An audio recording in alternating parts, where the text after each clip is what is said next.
The following programs were originally aired live, long before the advent of high fidelity, and they were recorded using a variety of means, from direct recording onto early audio tape and glass records, to simply placing the microphone of a wire recorder in front of the speakers of a radio playing the program.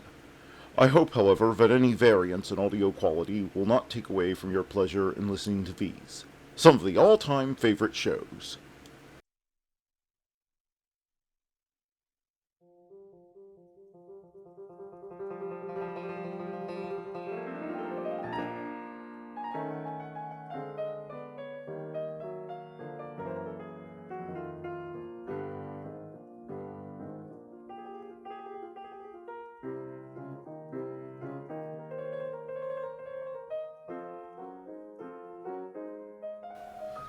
Welcome to another nightly old-time radio stream.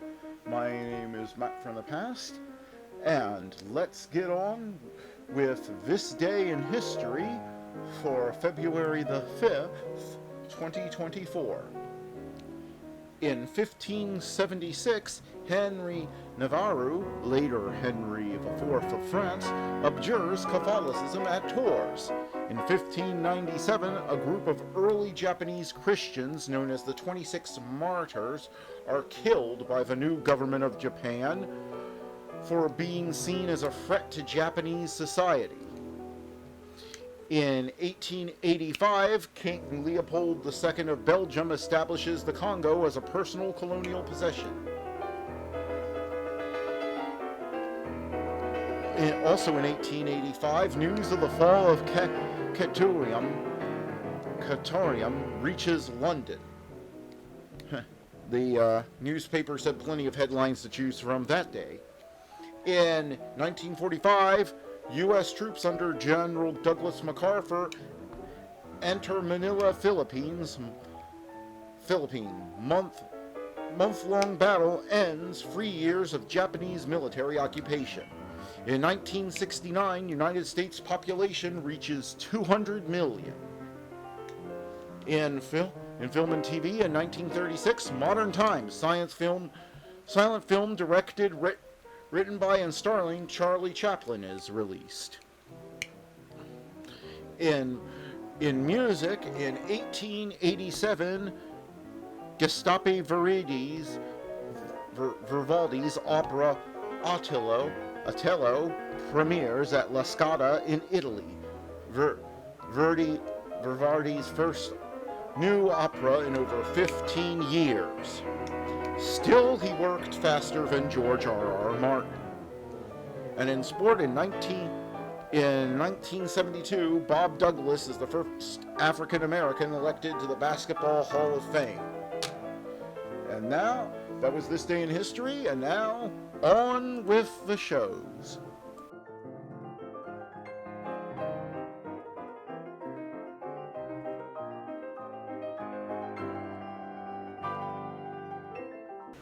Who's on first?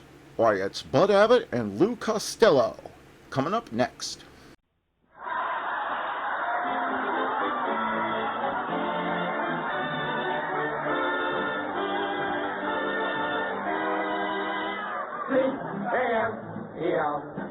The Abbott and Costello program, brought to you by Camel, the cigarette that's first in the service. Camel, stay fresh and cool smoking because they're packed to go around the world. Listen to the music of Freddie Rich and his orchestra, the songs of Connie Haynes. Tonight's special guest, Miss Claire Trevor, and starring Bud Abbott and Lou Costello.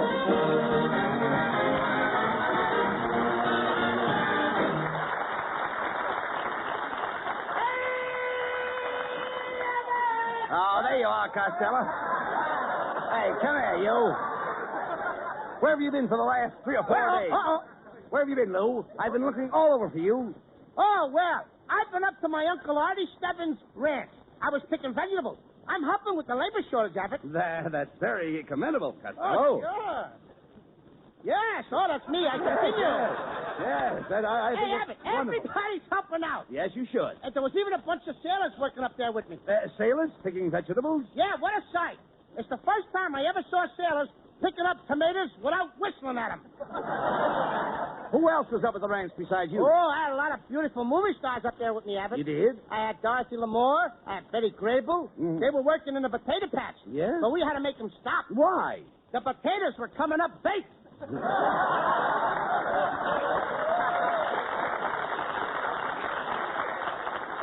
Costello, isn't that ranch life a little strenuous for you? Oh, you said it. Every morning I get up at 4 a.m. and I milk the cows with my left hand. You milk the cows with your left hand? Sure. That's my old cow hand. Oh, That's my old cow all right. Just a minute. I'd like to...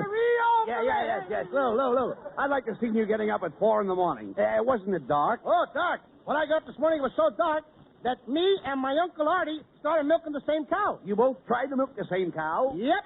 There I was on the left side of the cow's crankcase, milking away. And my Uncle Stebbins was on the right side, when suddenly I felt something pulling my fingers. That's strange. I'll say, I squeezed many a cow in my day, but that's the first time a cow ever squeezed me. Costello, do you realize while you were out of town, the man from your draft board was looking for you? I know he was, and he found me, too. He walked up to me while I was milking that cow, and he tapped me on the shoulder. What did he say? He said, young man, why aren't you at the front? And what did you say? I said, because there ain't any milk on that end.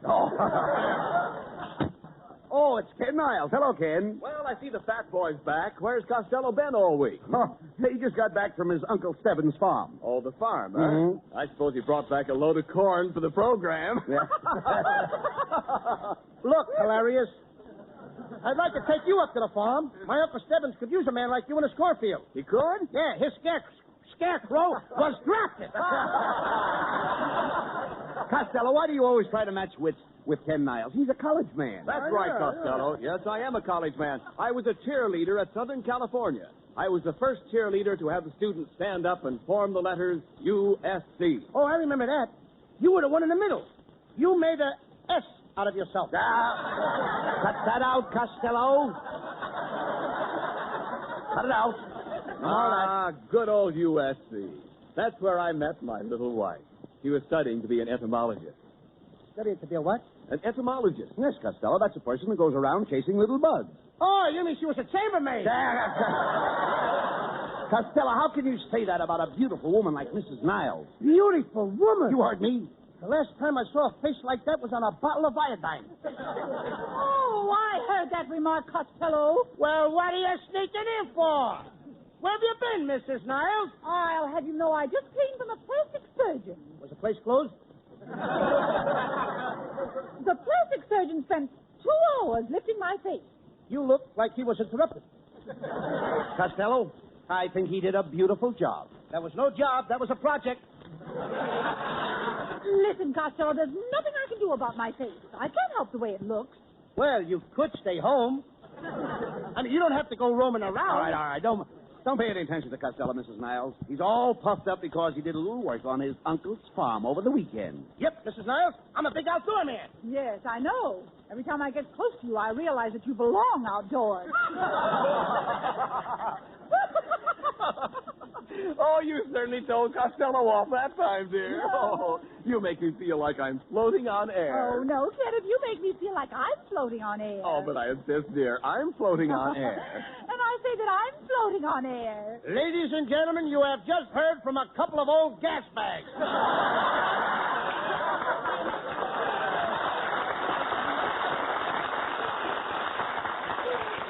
Costello, what's the matter with you? Hey, I made it. Yeah, I know. I know. You should have more respect for Mrs. Niles. Don't you realize that Sunday is Mother's Day? Gee, Abbott, that's right. I almost forgot. I even wrote a beautiful poem. I dedicated the poem to you, Mrs. Niles. A poem for me, Costello? That's lovely. Go ahead and read it for me. Okay. It is entitled, To Mrs. Niles at Springtime. Here I go. Lilacs blooming on the hill, give my heart a springtime thrill. You are the master. I am a slave. Yes, go on. You are master, I am slave. Go scrape your pen with Burma shade. Get him out of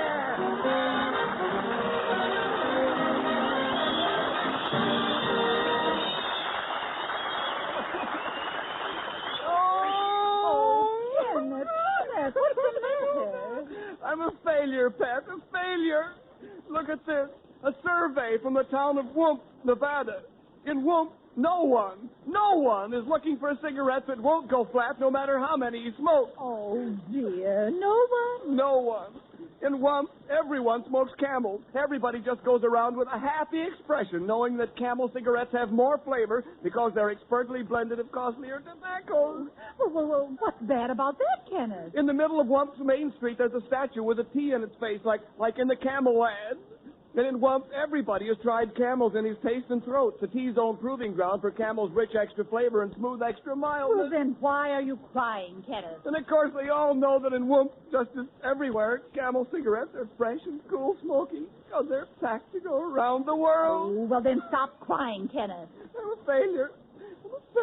Everyone in Whump hears the Abbott and Costello show, but this survey shows that only 85 people know that Abbott and Costello are sponsored by Camel. Only 85. Now, Kenneth, look. It says here the population of Whump is 72. Well, what do you know? Freddie Rich and the orchestra play an old favorite, The Way You Look Tonight.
Hey, Abbott, so long. I'll see you later. Come back here, Costello. Where are you going? Oh, I'm going back to my Uncle Hugo's ranch. But, what are you doing with those boxing gloves on? I'm in my Uncle Artie Stebbins' ranch. I always forget my Uncle Artie Stebbins. What'd you say? I say, what are you doing with those boxing gloves on? Oh, my uncle wants me to help him punch cows. Oh. Yuck, yuck, yuck, yuck, yuck. Oh, no. What a load. You're staying right here in town. Now, this Sunday is Mother's Day. Mrs. Niles just called, and they need a lot of help over at Bigglebottom's department store. Oh, Bigglebottom. Yes. My cousin, Cockeyed Louie. He's a store detective there. Look, here's a picture of him, wearing his badge. My goodness. He's very cross-eyed. Yep. How could he be a detective? Are you kidding? Take a good look at the picture. Yes? Can you tell who he's watching? No. Come in. Pardon me, laddies. My name is Jock McGregor. Was your mother ever frightened by a riveter?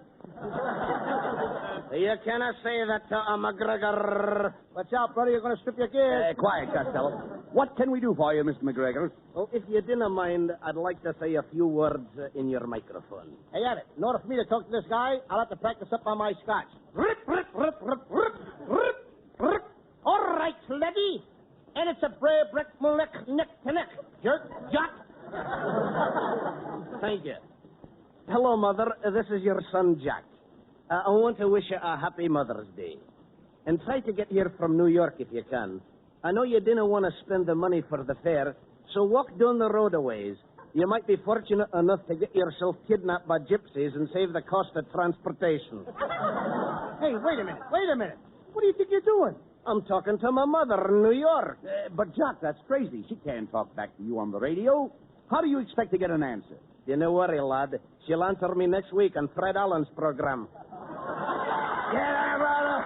Oh, will you keep those guys out of here, Abbott?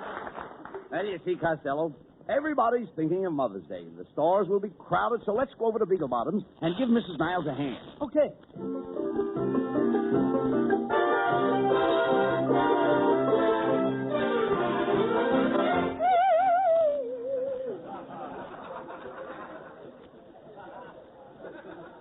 All right, Costello. Here's the employment office. Now, if we want to go to work in this department store, you will have to fill out this application blank. Now, let's see. Here's the first question. What's your name? Luke Costello, you know that. Yes, I know. Born? Born, certainly. How do you think my folks got me, with a ration coupon? Oh, all right. Talk sense. Now, what day were you born? Thursday. How do you know it was Thursday? Of course, the next day we had fish. All right. Well, let's skip your birthday. You always do. You never give me nothing. Never mind that. Now, how much do you weigh? I don't remember, Abbott. Well, what did the little card say the last time you got on the scale? It said, you will take a trip over water. And what happened? I fell in the sewer. Oh, stop this nonsense. Now, we've got to get this application filled out. Now, let's see. We have height, weight. Oh, here's the next question. Hair. Hair?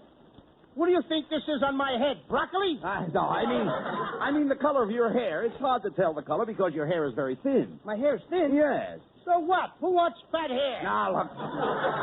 Don't be stupid. Here's another question.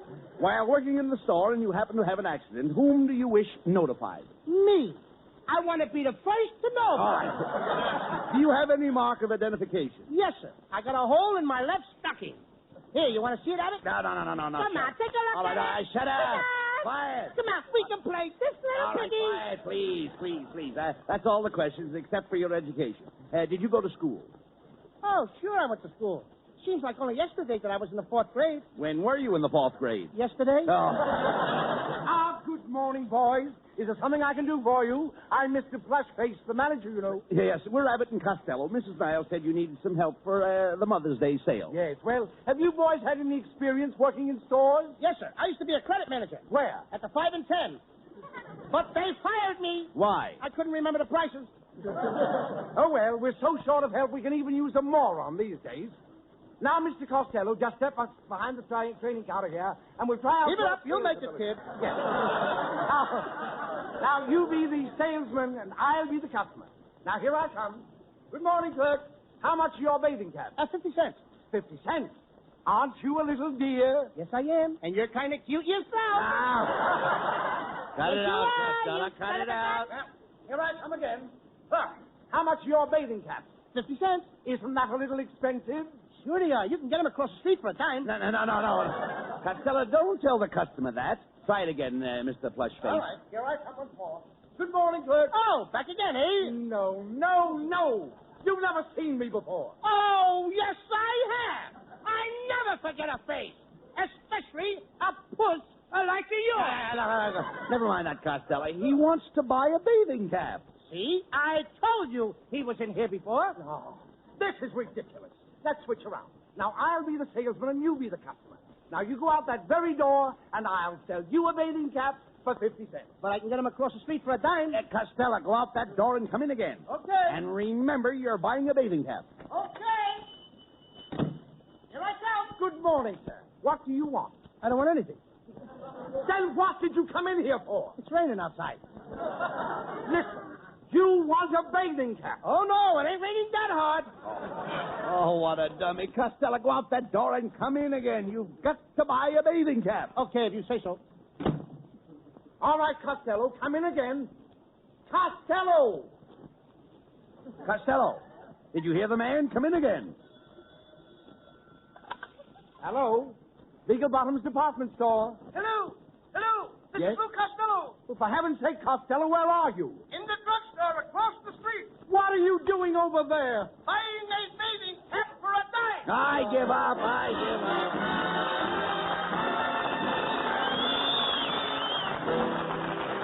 Connie Haynes brings a lovely new ballad, Good Night, wherever you are. Good night, dear. dreams be pleasant dreams wherever you are. If only one little wish that I wish comes true, I know that the angels will watch over you. Good night, wherever you are. I'll be with you, dear, no matter how near or far. With all my heart, I pray everything is all right. Wherever you are, good night. Good night, wherever you are. I'll be with you, dear, no matter how near or far. With all my heart, I pray everything is all right. Wherever you are, good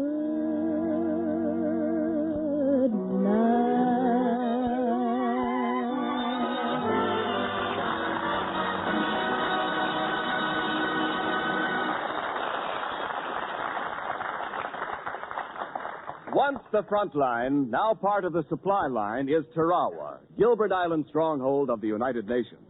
To Americans on Tarawa, United States bases and outposts throughout the world go Camel cigarettes. By the million, by the ton. For Camels are first with men in all the services, according to actual sales records. Fresh Camels on all the United States-held islands of the Pacific mean fresh Camels around your corner, too. If you want a fresh cigarette and cool smoking, get Camels. They stay fresh because they're packed to go around the world. Both at home and overseas, more people want Camels, the fresh cigarette, the cigarette with more flavor. So remember, if your store is sold out, Camel cigarettes are worth asking for again. C-A-M-E-L-S. Camel cigarettes. Camel standard of costlier tobaccos is the same for soldier, for civilian, anywhere in the world.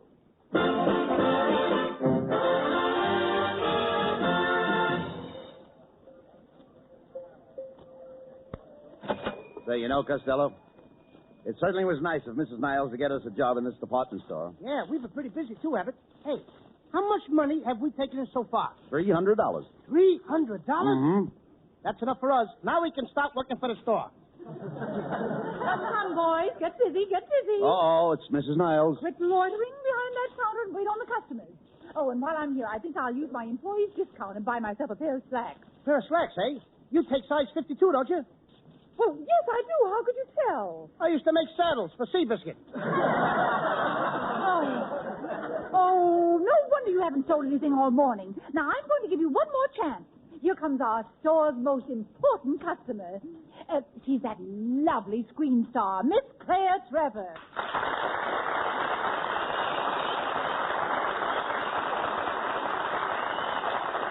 Well, hello, boys. Can you take care of me? Can we? We can! If you two guys don't jump back over that counter, I'll call the store detective.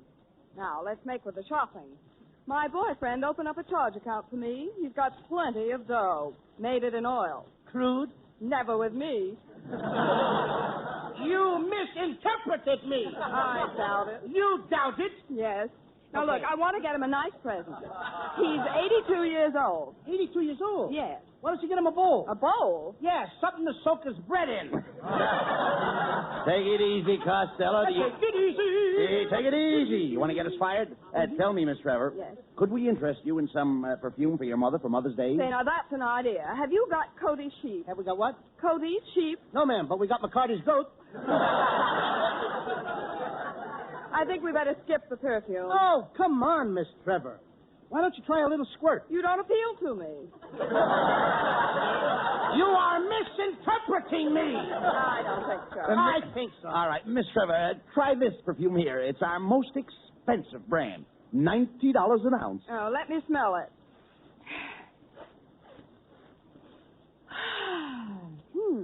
I'll take 50 cents worth. You've just whiffed $2 worth and stuck in an extra whiff. I don't know why. All right, now, will you shut up, Costello, so I can make a sale? Miss Trevor, maybe we could interest you in a gift for a serviceman. Now, that's an idea. What would you suggest for a sailor about 35? A blonde, about 21.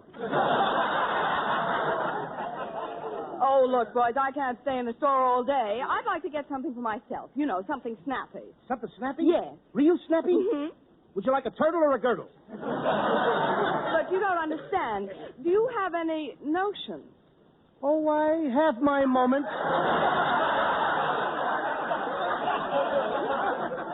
Pardon me, miss. Now, look here, you two clerks. What kind of a department are you running here?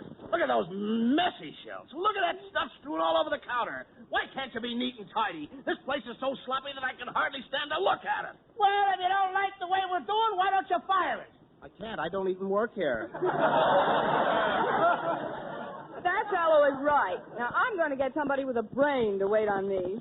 Just a second, Miss Trevor.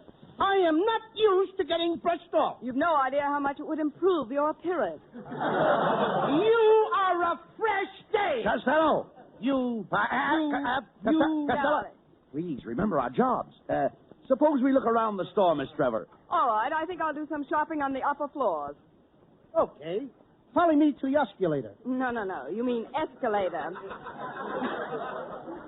You know what an osculator is. It's a person who wants to kiss all the time. Follow me, babe, and don't ask any questions. Never mind him, Miss Trevor. Let's take this elevator. Step right in, please. Up and down. What else have you got?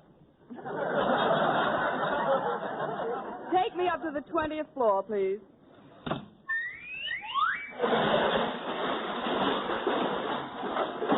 Roof garden, all out. Costello, where are you? Hey, you back? Yes. See this flagpole? Yes? The flag is me. Oh, slide down and I'll catch you. Okay. Now what happened? I am now at half mast. For goodness sake, where's Miss Trevor? Miss Trevor, are you in the elevator? In it. I'm wearing it. Look, will you please take me down to the 7th floor? On down. Oh.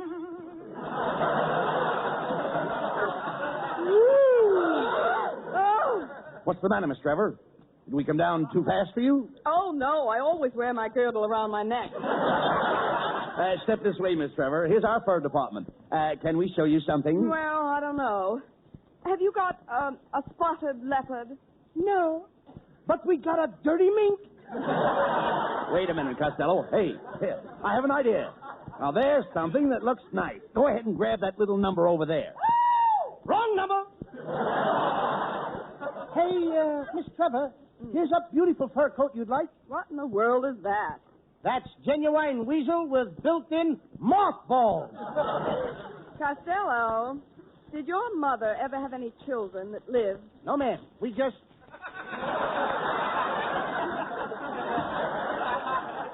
Now, boys, I've been watching you boys. Oh, it's the floor walker. Floor worker. This guy is flying.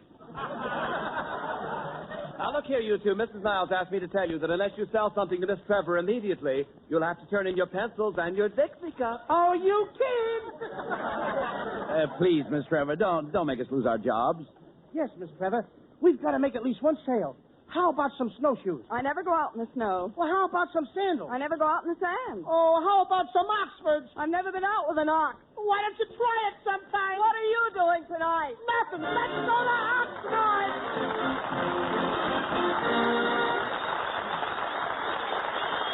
Abbott and Costello will be back in just a moment. Thanks to the Yanks of the Week.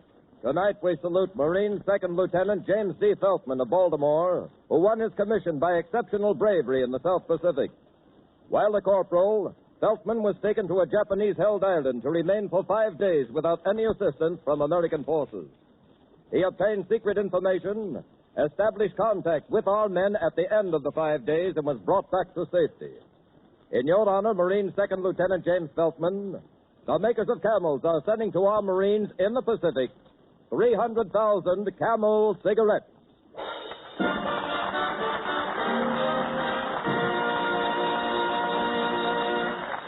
Each of the 4 Camel radio shows honors a Yank of the Week, sends 300,000 Camel cigarettes overseas. A total of more than 1 million Camels sent free each week. In this country, the traveling Camel caravans have thanked audiences of more than 3.5 million Yanks, with free shows and free Camels. Camel broadcasts go out to the United States 4 times a week, a short way to our men overseas and to South America. Listen tomorrow to Gary Moore and Jimmy Durante. Saturday to Bob Hawke in Thanks to the Yanks. Monday to Blondie. And next Thursday to Abbott and Costello with their guest, Mr. Laird Cregar. And now here's Abbott and Costello with the final word. Thanks, Ken. Well, Costello, I suppose you know our guest next week will be Laird Cregar. Oh, yeah. I saw him in that baseball picture. The Dodger. No, you dummy, not the Dodger, the Lodger. The Dodger. Cregar played Jack the Ripper. He went around killing all those women, don't you remember? Gee, we can't have that here, Abbott. I'd better warn all these women in the audience to stay away. And I'll have to warn little Connie Haynes to stay away, too. But what about Mrs. Niles? She'll be here. Yeah, that's right. I'd better warn Laird Cregar. Good night, folks. Good night, Good night, everybody.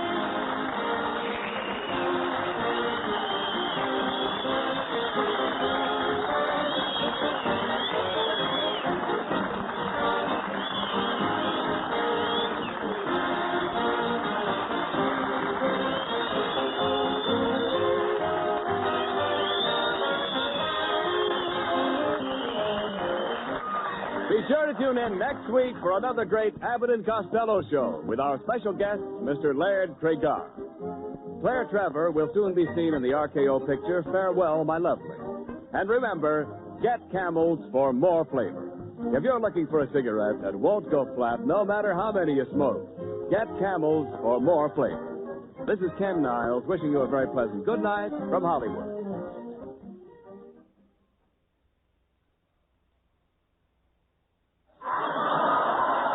Now let's join a true legend of American comedy who also entertained troops for nearly 60 years, Bob Hope. For the safety of your smile, use Pepsodent twice a day. See your dentist twice a year. From the Great Lakes Naval Training Station at Great Lakes, Illinois, the Pepsodent Show starring Bob Hope.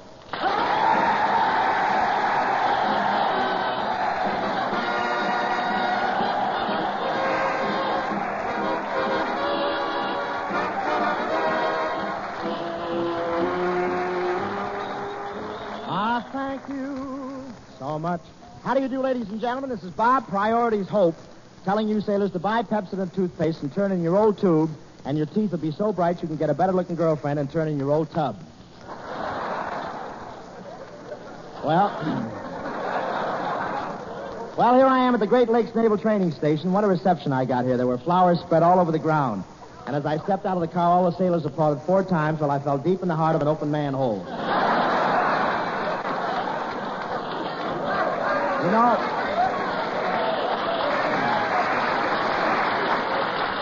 You know, when a visiting celebrity arrives here, they always have a big brass band at the station to greet him. Well, for me, they had a campfire girl playing a harmonica.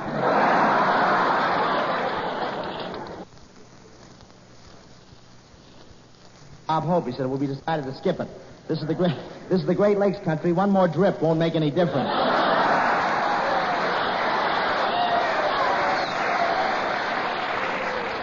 I don't see why all the Midwestern people rave about the Great Lakes so much. We have the same thing in California and in midair, too. There were 2 old ladies down here this afternoon. They just saw a sailor for the first time. One of them pointed at the back of his pants and said, "Good gracious, Martha, a girdle on the outside."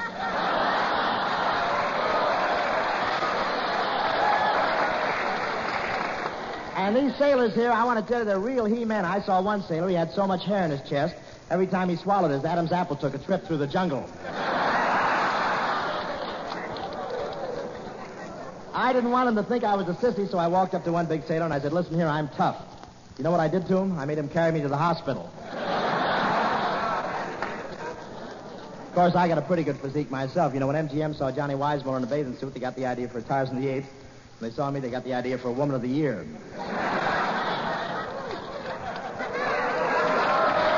But a lot of these sailors sleep in hammocks. You know what a hammock is? That's government issue curvature of the spine.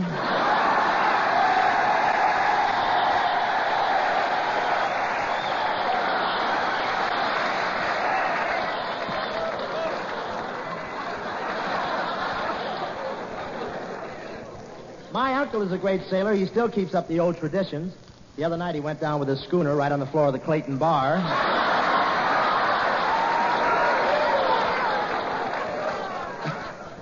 But I like Chicago, though, because they're really baseball mad here. And believe me, they got something to be mad about. And it's really windy here on the shore of Lake Michigan. Skinny Ennis walked out on the beach today and stretched his arms. And 10 minutes later, they shot him down over Gary, Indiana. But I'm sure enjoying this trip in the Hollywood Victory Caravan. Because of the emergency, people are asked to only carry the most valuable baggage on trains with them. And all I'm taking is my pajamas, my wallet, my toothbrush, and spare tire. This rubber shortage is really terrific. I stayed at the Ambassador Hotel last night, and during the night, a guy broke into my room, jacked me up, and stole my hot water bottle.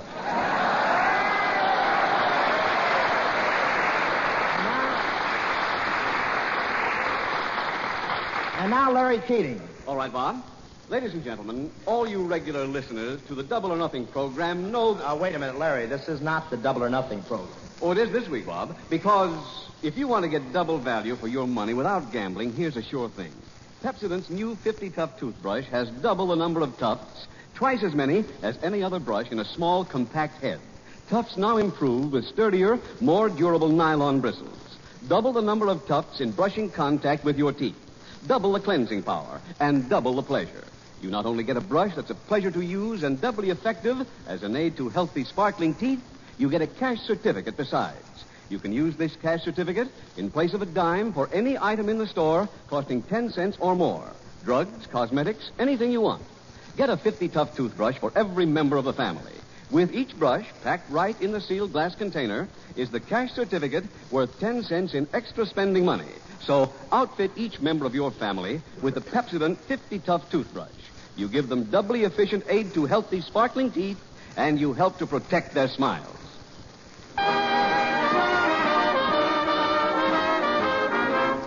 Here's Francis Langford singing Somebody Else Has Taken My Place.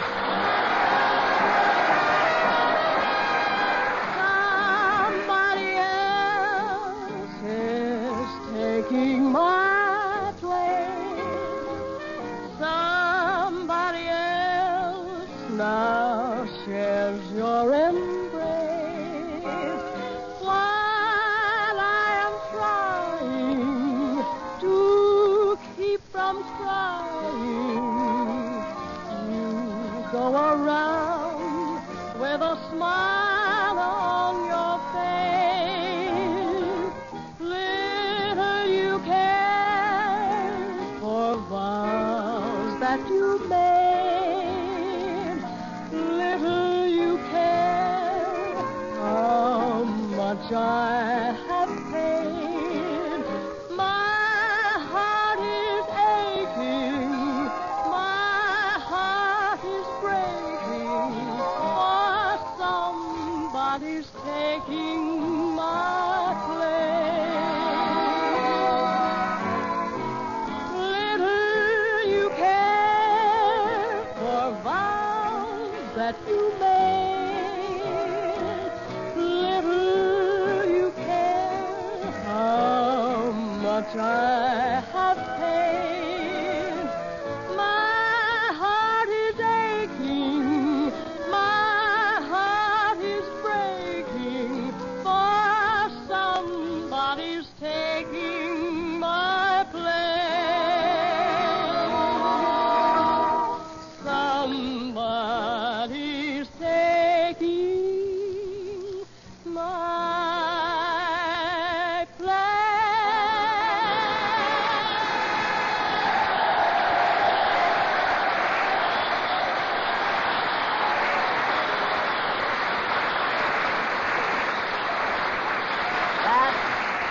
That was Francis Langford singing Somebody Else Has Taken My Place.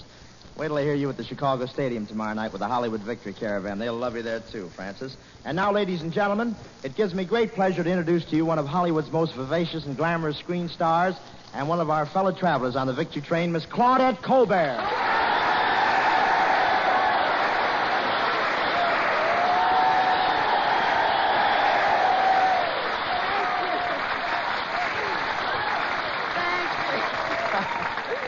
Thank you, Bob. Well, Claudette, how do you like it here at the Great Lakes Naval Training Station with all these handsome sailors? Oh, it's wonderful, Bob.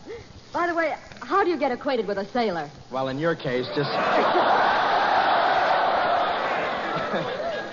In your case, just walk by the barracks without a bodyguard, that's all. I knew I'd never get to that line. What do you mean, Bob? Don't they even wait for an introduction? What? Don't they even wait for an introduction? Listen, Claudette, once a sailor was cast away on a desert island in the middle of the ocean with a beautiful blonde. He was just about to say, pardon me, have we been introduced? And before he could say pardon, the Marines had landed.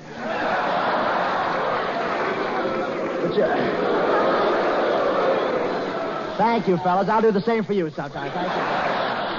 But you know, Claudette... I hope my agent has 10% of this throat. But you know, Claudette, this is one of the best places in the world to train to be sailors. These boys have got a wonderful lake, haven't they? Well, don't be jealous, Bob. You've got quite a bay there yourself.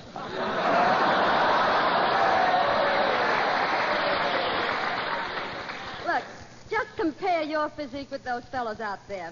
Just look how hardy they are. So what? Look at me. I'm hardy. Bob, there's quite a difference between hardy and lardy.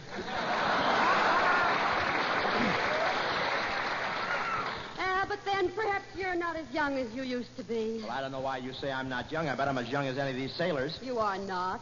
I've seen these sailors, and they have American flags tattooed on their arms. Well, I've got an American flag tattooed on my arm. I know, but theirs have more than 13 stars.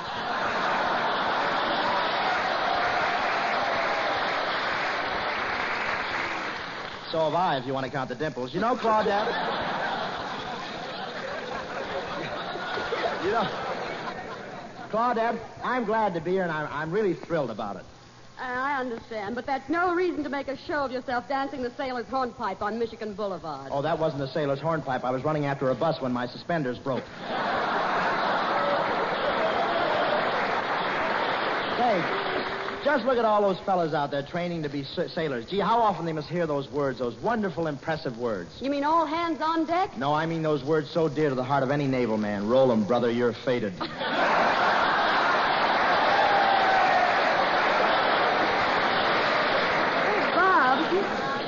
Bob, that reminds me, I heard a peculiar rumor. Of course, I don't believe it, but I heard that soldiers and sailors like to shoot craps. No. What a vicious rumor. Of course it isn't true. Of course, I have heard of one regiment that shot craps so often they had the only sailors in the Navy who'd stand at attention in a kneeling position.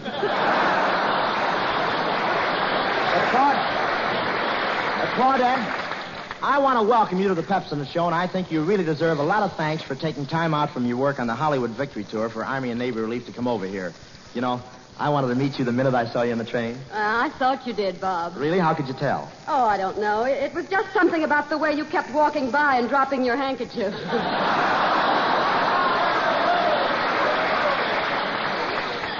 I'm positive you were flirting with me, Bob. Well, maybe I did have a slight gleam in my eye. Slight gleam?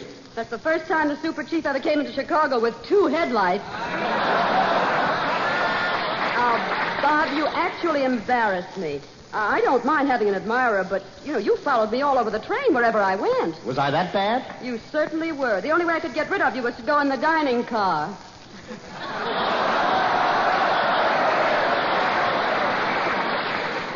And when we finally did go in the dining car, you were so noisy. I was noisy in the dining car?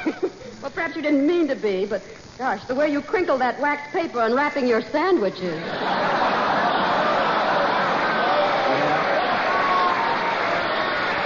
Yeah, those waiters were so snooty they wouldn't unwrap them for me. Oh, but it was picturesque. The way dinner was served as the train was going along the edge of Lake Michigan. And Bob, I thought $1 for a fish dinner was very reasonable. Well, I didn't say it wasn't. No, but you were the only one that put a fishing line out the window and tried to catch your own. Well, anyway, I'm enjoying the Victory train very much. Well, it must be fun for you, Bob, making the trip with all those beautiful girls. Joan Bennett, Merle Oberon, Olivia de Havilland, Joan Blondell. Oh, were they on the train? I hardly noticed. You hardly noticed. For 3,000 miles, you fizzed like a bottle of 7-Up. Yes, I percolated all the way from Pomona to Cicero. You know, the whole trip I sat between Merle Oberon and Olivia de Havilland. I saw you, but I noticed you didn't do any talking. I couldn't. Why not? Every time I opened my mouth, smoke would come out.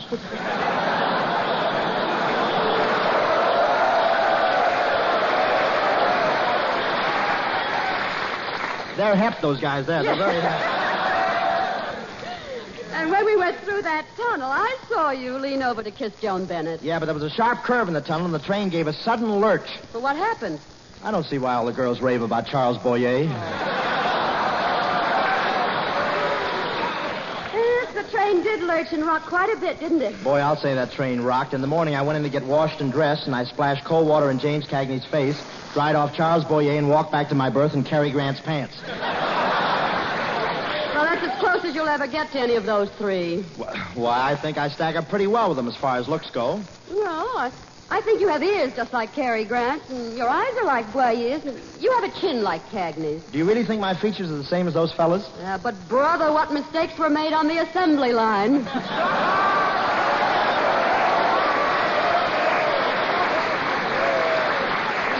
Well, one thing you've got to admit, Claudette, I was really a big shot on that train when we got to Washington. My brother's a big politician. He gave me a letter of introduction to the president. Boy, I certainly made an impressive sight as I walked in the front door of the White House and handed the letter to the doorman. Yeah, you made an even more impressive sight when you came flying out on your ear. Well, how did my brother know Wilkie didn't get in?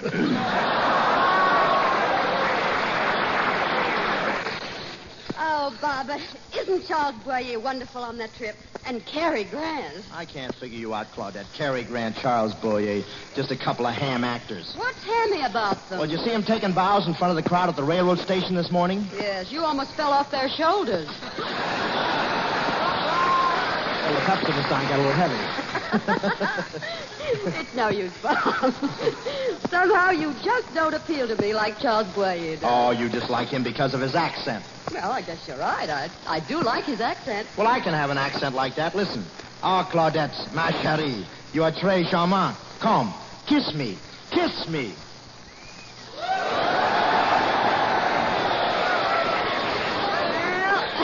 it must be something more than his accent.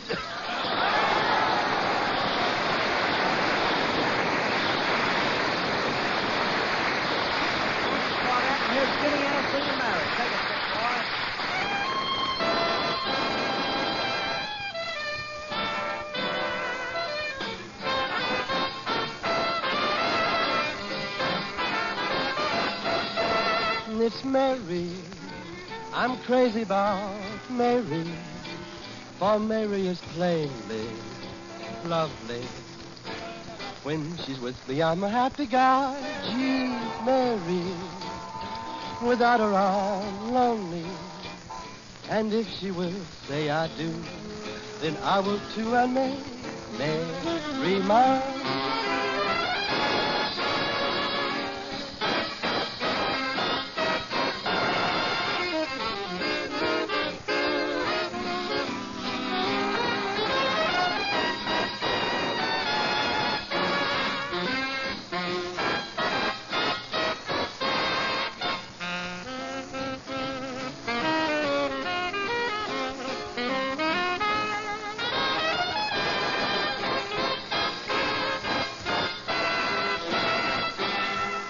Oh, it's Mary.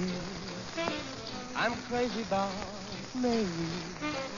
Oh, Mary's plainly and lovely. When she's with me, I'm a happy guy. Gee, Mary.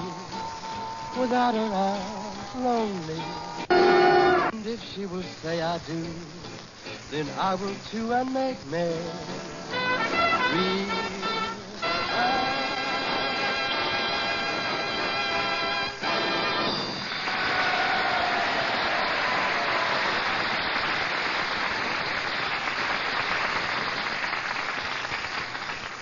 Check and double check. That's what Pepsodent did. They checked and double checked the fact that Pepsodent tooth powder makes teeth twice as bright. Independent laboratory tests had proved that Pepsodent tooth powder can produce a luster on teeth twice as bright as the average of all other leading brands. Say, that's mighty important evidence. It sure is. And then Pepsodent double-checked this discovery in practical tests. Yeah, you know, I've seen pictures in the current magazines of the many sets of identical twins who joined in the tests to prove that Pepsodent tooth powder actually gets teeth brighter. Yes, and here's how the test was made. One twin used Pepsodent tooth powder. The other chose another leading brand. They brushed their teeth the same number of times in the same way. Everything was just alike, except the kind of tooth powder they used. And in the case of each set of twins, after just a few weeks, anyone, and I mean anyone, could pick the twin who used Pepsodent. Just by her smile, the Pepsodent twin had teeth twice as bright. Man, you mean you could tell the twins apart just by their teeth? Well, that's real proof. You bet it is. Pepsodent gives a twice as bright smile.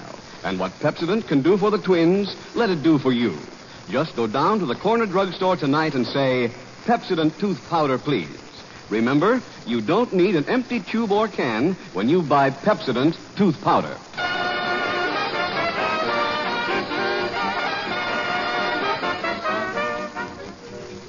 Ladies and gentlemen, as you have heard, Bob Hope leaves tonight with the victory train of Hollywood stars to play benefits in such cities as Kansas City, Minneapolis, Houston, Dallas, and many others. On hearing the glorious news that his city is among those to be honored by the great Bob Hope's presence, says the mayor of Houston proudly, You can fool some of the people all of the time, and you can fool some of the people some of the time. You can fool all of the people part of the time, and you can fool part of the people some of the time. You can fool part of all of the people almost all of the time, but this is ridiculous.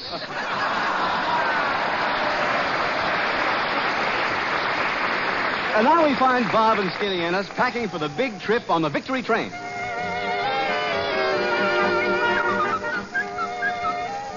Gee, Skin, just think. Tonight we're taking the train and joining the Hollywood Victory Caravan for Houston. Yeah, say, Bob, I ain't traveled much, you know, and tell me, how much do you give a port at the end of the trip? Well, it depends. Depends on what? On whether or not he sees you getting off the train. Come on. We've got to finish packing. Skin, go in the closet and get the rest of our suits. Oh, Bob, I'm afraid to go in that closet. There's a big moth in there, and it keeps beating me up. Skinny, you don't have to be afraid of a moth. Here, take my revolver and show him who's boss. Okay. Give me the gun. Here I go.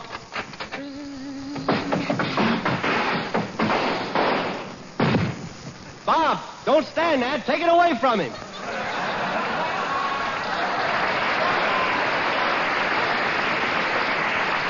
Not me. He looks tougher than the second lieutenant's heart. Hey, Bob, are we all ready to go down to the train now? Almost. Say, you know, Skin, so many beautiful stars are going on that train. I'm going to call one up and take it to the station.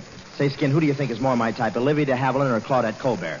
Why, Bob, I think Claudette is your type. Olivia's more my type. Well, then I'll neck with Claudette and you neck with Olivia. Okay, and when we get tired of them, we'll just change off. Gee, that was fun. What'll we play now? Well, never mind. We got to finish packing our trunks. The man from the express company should be here any minute to take our luggage down to the station. Hello? Well, so you're an express man now, Claudia. How's business? Fine. I work all day. I got the only trunk at the city with 4 rubber tires. Well, where'd you get the tires? I work all night, too. Listen, how soon can you get over here and pick up my luggage? Oh, it'll take quite a while, Hope. I'm doing a big moving job down here. We're moving a 10-ton safe from the 10th story. I'm down here on the ground, and my assistant is going to throw it down to me, and I'll catch it. Colonna, you idiot. You can't catch a 10-ton safe thrown from a 10th story window. Oh, no? Watch. Hey, Joe, let it go.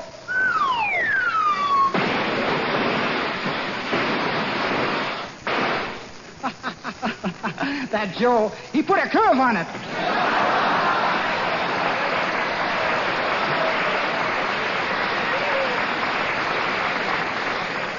Colonna, have you got a screw loose in your head? Why, the very idea insinuating that I have a screw loose in my head. Just to prove it to you, I'm going to shake my head right now. Big son of a gun, isn't it? Stop fooling, Professor. You've got to get over here and pick up my trunk so I can make the victory train. Don't worry, Hope. I'll be down to pick up the trunk soon. I just hired a new man, and right now he's helping me move a big trunk out of a window on the 20th floor of this building. Easy, Sam. Remember, you're a new man. Let me show you how. Put your foot out of the window. That's it. Now. Didn't last very long, did he? Hello, fellas. Hello, Francis. Well, I'm all packed and ready to go. Gee, I can hardly wait till we get on that Victory train again. Just think, Cary Grant will be on the train. He's divine. Wait a minute. Why do you think fellas like Cary Grant are better than me? After all, what's Cary Grant got that I haven't got? Well, Cary is filled with charm. Well, I'm filled with charm. Cary is dripping with personality. Well, I'm dripping with personality. Cary spends his money like water. I'm still dripping. Hey, Bob. Someone's coming down the hall. Hello, everyone. Bob, it's Vera Vane. Vera Vane,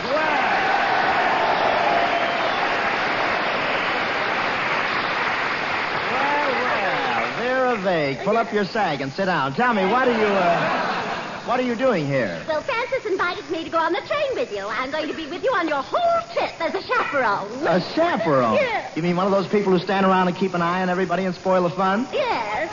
I'm going to be a sort of an SP in skirts.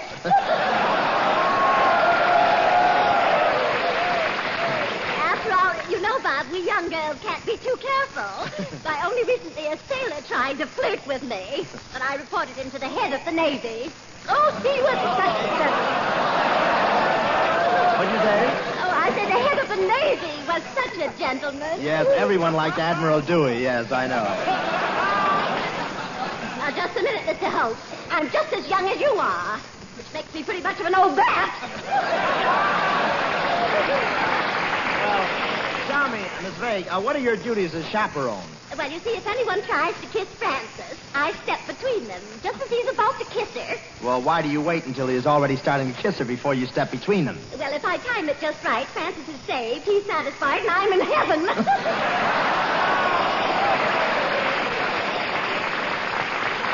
Well, suppose some of them try to kiss her again, what do you do? Well, Bob, have you heard the dainty way a woman can reason with a man? Appeal to his sense of honor and to his sense of decency and to his sense of fair play? Yes. Well, I just bash in his head with a club and save a lot of time. Hey, when are we going to get going anyway? Say, we'll leave pretty soon, Skin. Clona should be here with his truck any minute. Hey, here he comes now.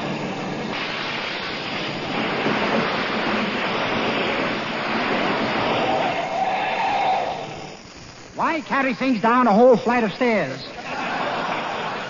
Hello, Professor. So you're from the Express Company? Yes. Well, how much are they charging for trunks these days? Oh, I don't know. I never wear any. Hello, Professor. Do you remember me, Vera Vane? Oh, Kelowna, I bet you're surprised to see her here at the Naval Station. Oh, not at all, Hope. Every old tug needs an overhauling once in a while. You know, Professor, I can't be angry with you. You're the type of man I've really been looking for. Why don't we get married? And in a year or so, maybe we'll have a little girl who looks just like me. What would you say to that? Drown it.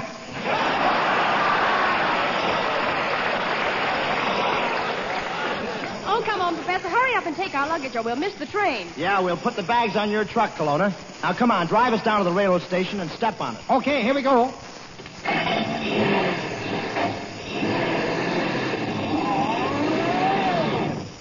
Well, here we are at the railroad station. Quite a shortcut, wasn't it? Now I'll drive across the tracks. Now, be careful, Kelowna. There's a train coming. Oh, don't worry, Hope. I've been all over these railroad yards before.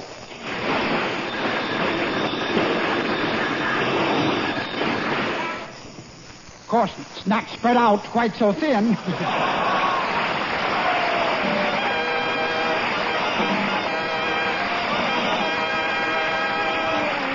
All thanks for the memory of you, the Navy's pride. We're more than gratified to see your shining faces out there smiling side by side. And thank you so much. And thanks for the memory. You Great Lakes boys who train to free the bounding Maine. You'll rid the seas of Japanese and make their loss our gain. And thank you so much. So folks, join the trend now prevailing. Buy bonds and help keep these boys sailing. This is no time for shirking or failing. Our force that frees the seven seas Say, it's been a real pleasure and privilege to broadcast here from the Great Lakes Naval Training Station tonight.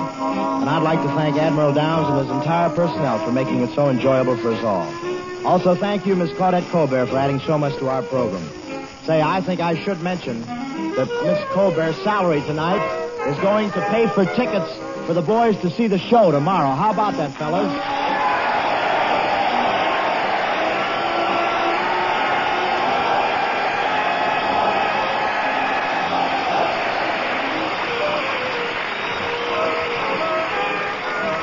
You know, I almost forgot about that. That's a real sweet gesture. I mean that. We'll be at the Chicago Stadium here tomorrow night with a whole Hollywood Victory Caravan, ladies and gentlemen, of 22 stars. Just to name a few offhand, there's Merle Oberon, Claudette Colbert, Pat O'Brien, James Cagney, Joan Blondell, Joan Bennett, Jerry Colonna. Help me out, Jerry. There's 22 of them.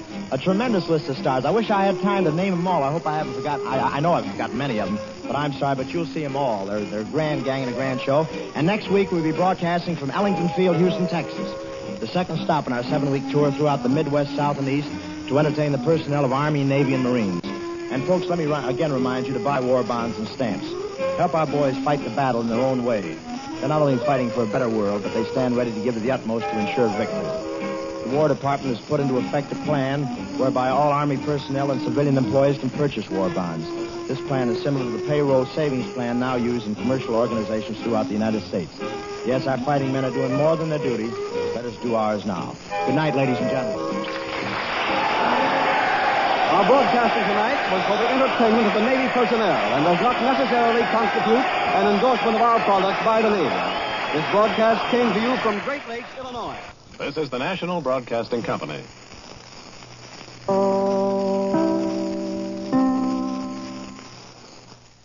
You know, if you enjoyed the Bob Hope Show, I cannot recommend enough Bob Hope's book, Don't Shoot, It's Only Me. It's available on Amazon, and you should really check it out. It's a good light read that I think anyone who's a fan of this channel will enjoy. Adventures in Space await you with Buck Rogers coming up next. Buck Rogers in the 25th century.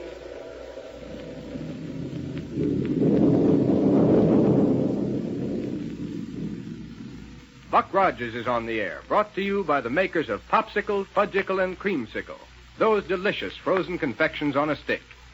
Now a message from the famous winner of the typical American boy contest, Popsicle Pete. Hello, everybody. Listen.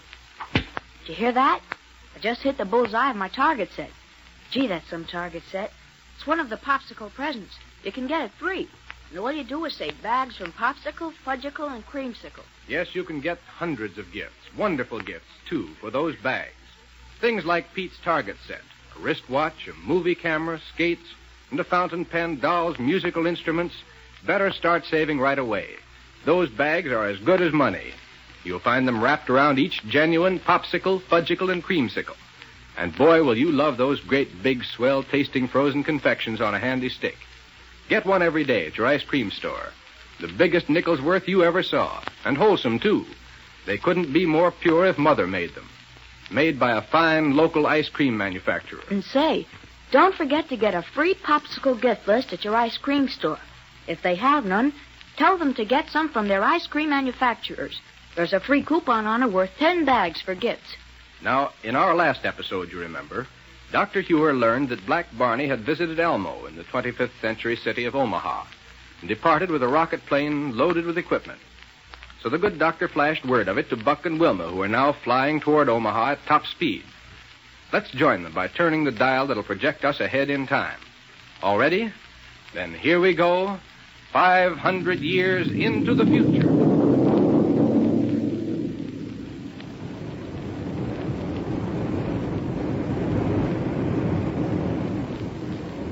Couple of minutes now, Wilma, and we'll land in Omaha. All right, Buck, and you better cut down on the power. I can see the big municipal building dead ahead. That's the place we're going to land. Good. I hope Elmo knows where Barney went after he left him. So do I. Too bad Elmo didn't think to call Dr. Hewer before Barney pulled out of this city. If he had, the doctor would have tipped him off, and Elmo could have figured out some way to keep Barney here until we arrived. Well, there's no use mourning over it now. Only thing we can do is hope to get information that'll give us a clue as to where we can pick up Barney's trail again. Hey, listen, Wilma. Yeah? Barney's suddenly turning up in Omaha kind of makes one of our theories about this whole business look foolish. What do you mean, Buck? Well, when Little Willie arrived back in Niagara and told us what had happened to them near the ruins of ancient Philadelphia, we pretty much decided that Barney was in Kane's hands. Say, that's right. So, how could Barney come to Omaha alone? Right. Surely Kane wouldn't have let him wander off. And if Barney escaped from Kane, why under the sun didn't he tear right onto Niagara to look for us? What'd be his idea in coming here to Omaha to pick up a lot of supplies? I don't know, Buck. Let's check with Elmo about the kind of supplies he took. Yeah, good idea. Well, here we are. We'll coast down to a landing. Landing on the platform outside Elmo's office? Right. Dr. Hewer probably told him to expect us. Probably. Hang on for landing. Come on now. Thanks, Buck. Oh, look. Huh? Here comes Elmo to meet us. Oh, yeah. He must have heard us coming. Hello, Elmo. Hello, Buck. How do, Wilma? Hello there. I haven't seen you in a long time. Sir, it seems like you folks never come out here to Omaha anymore. Well, Elmo? Yes, Buck? Let's go into your office where we can talk without being disturbed. Certainly. Come right this way. We have plenty to talk about, Elmo, and the sooner we get to it, the better. Of course. Right in here, please. Thank you. Just sit down and be comfortable. Thanks. Thank you. Now, Buck, when I called Dr. Hewer to tell him that our old friend Black Barney had been here, he said he'd have you come to see me right away. Right. We came tearing out here as fast as we could. Now, look here, Elmo. Yes, Buck. How much has Dr. Hewer told you about the Black Barney affair? Well, as a matter of fact, he didn't mention Black Barney to me at all. That is, well, perhaps I'd better tell you just what happened. Right, shoot. The purpose of Dr. Hewer's visit was to investigate our impenetrite ore. Yes? But I'd already shipped samples to his laboratory, so he prepared to leave me right away. Yes? When I asked him why he couldn't stay and visit with me for a while, he said, well, I'm pretty much tied up in Niagara just now, he said, because of the fact that Black Bar... And then he stopped. Yes? When I asked him to finish what he was saying, he changed the subject. Because of that, I couldn't help feeling that Barney must be involved in trouble of some kind. Oh, I see. But then when did Barney get here? Immediately afterward.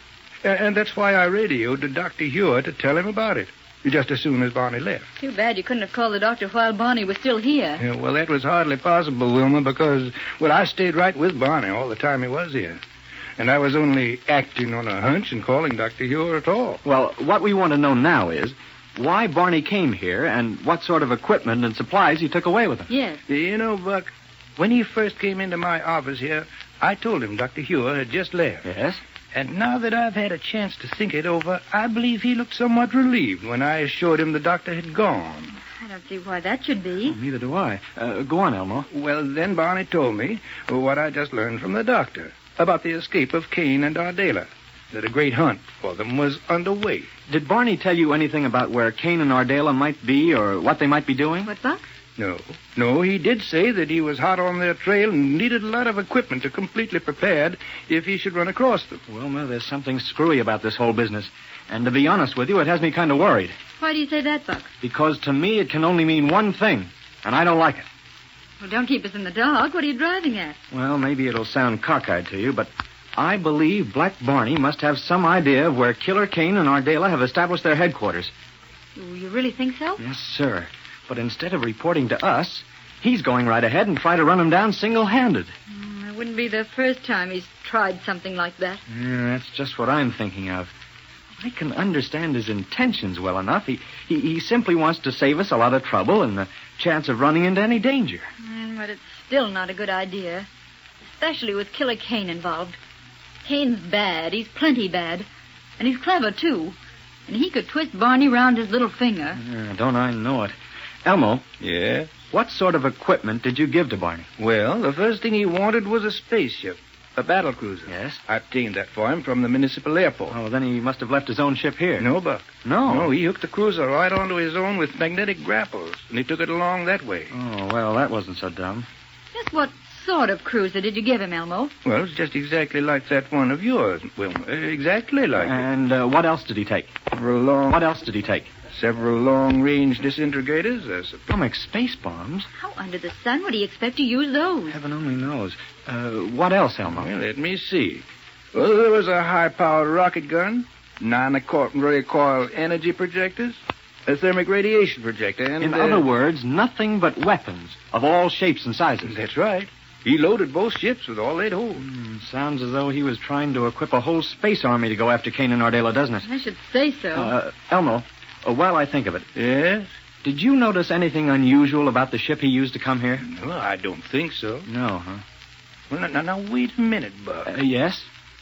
Buck, when he took off, his ship accelerated so quickly that it was out of sight before the sound of the rockets had died in my ear. Mm-hmm. I didn't think it possible for a ship to take off so quickly without injuring those inside of it. Same ship he left Niagara in, all right. No doubt about it. And the reason he could take off so quickly is because it's equipped with a new invention of Dr. Huey's. Oh, I see. Yeah, but there was something else unusual about that ship, too. Well, what was that? It had on rocket dampeners, like you usually find on interplanetary freight ships. Oh, even that checks up, Elmo. You see, we've been following a rocket trail, and a fresh one, too. But it's given us readings on the gas analyzer dials we've never even heard of before. Oh, is that so? Yes, and the only thing we could figure out was that the trail was made by a ship carrying a rocket dampener. Right.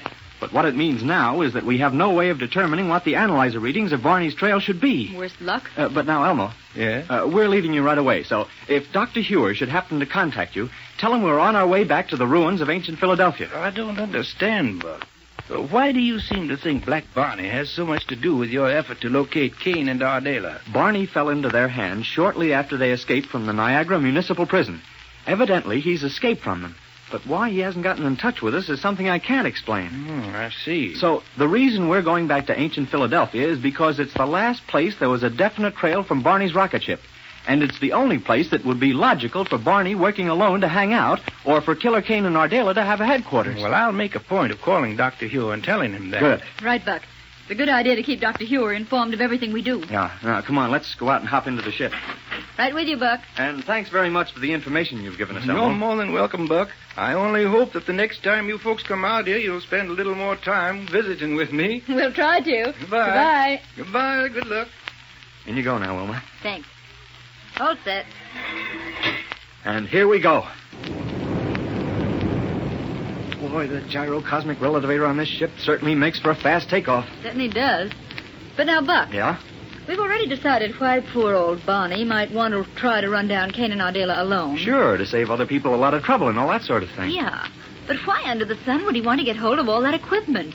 All those weapons and rays and that battle cruiser? Beyond me, Wilma. And I'm afraid we won't know until we find out where Barney is.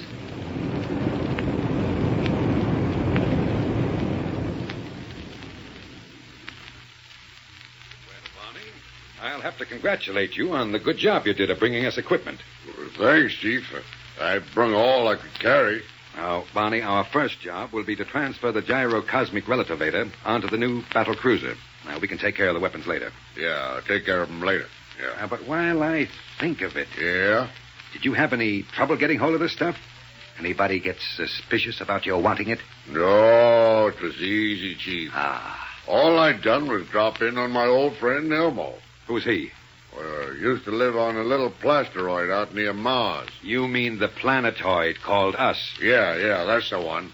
It's just a little plasteroid. Planetoid. Well, ain't that what I said? You said plasteroid.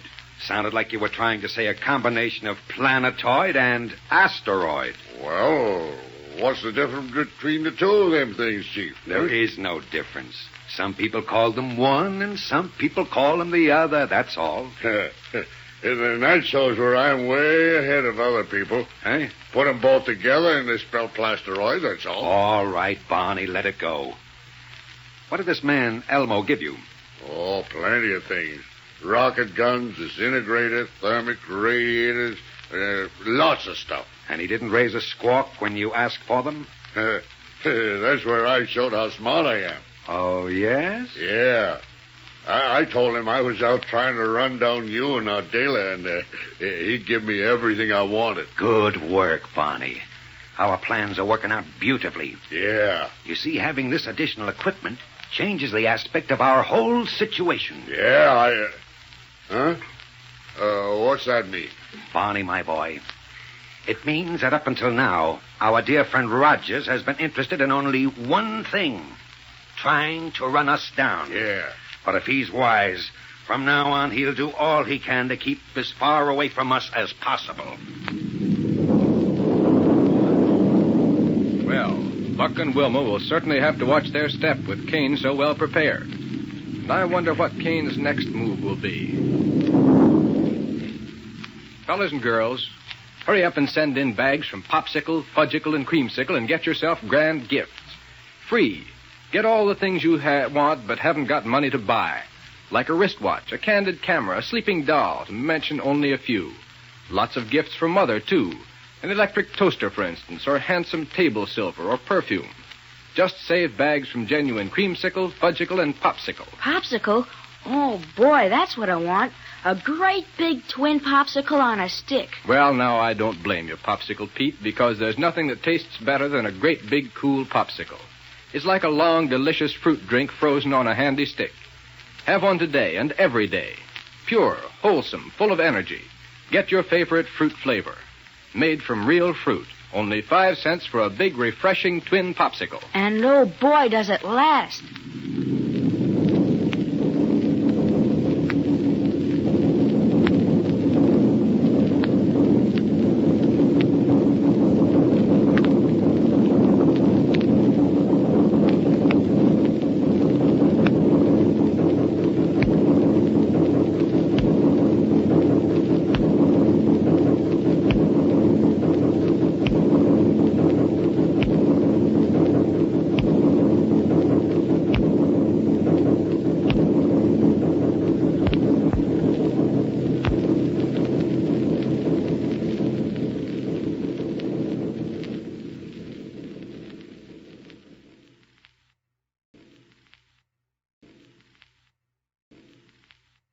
Orson Welles and his supporting cast of Academy Award-winning actors present yet another classic tale in The Campbell's Playhouse, coming up next.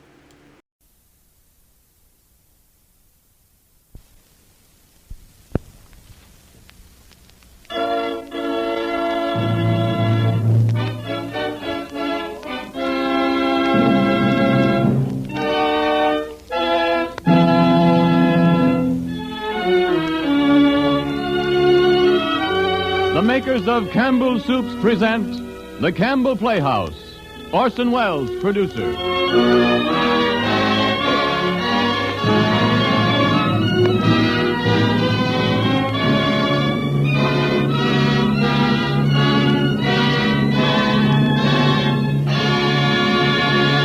Good evening, listeners. This is Ernest Chappell speaking.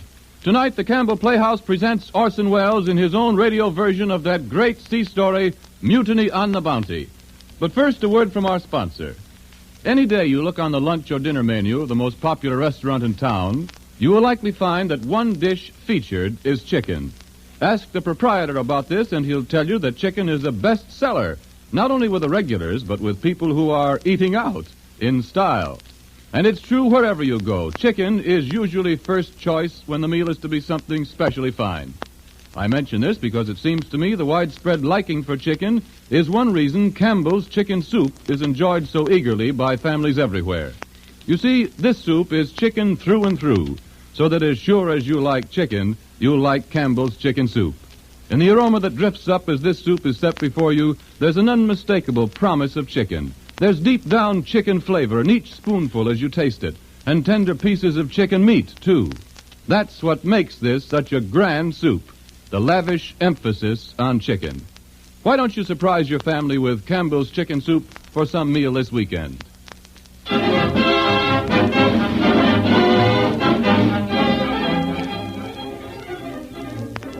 Good evening, this is Orson Welles. On the 12th of September, 1792, there occurred in England the most remarkable court-martial in maritime history. 7 naval officers and men were on trial for their lives before the Lords Commissioner of the Admiralty on charge of high treason. Revelations at this trial of conditions prevailing on the ships of the British Navy came finally to exert a powerful influence in humanizing the administration of the world's navies and making more tolerable life at sea.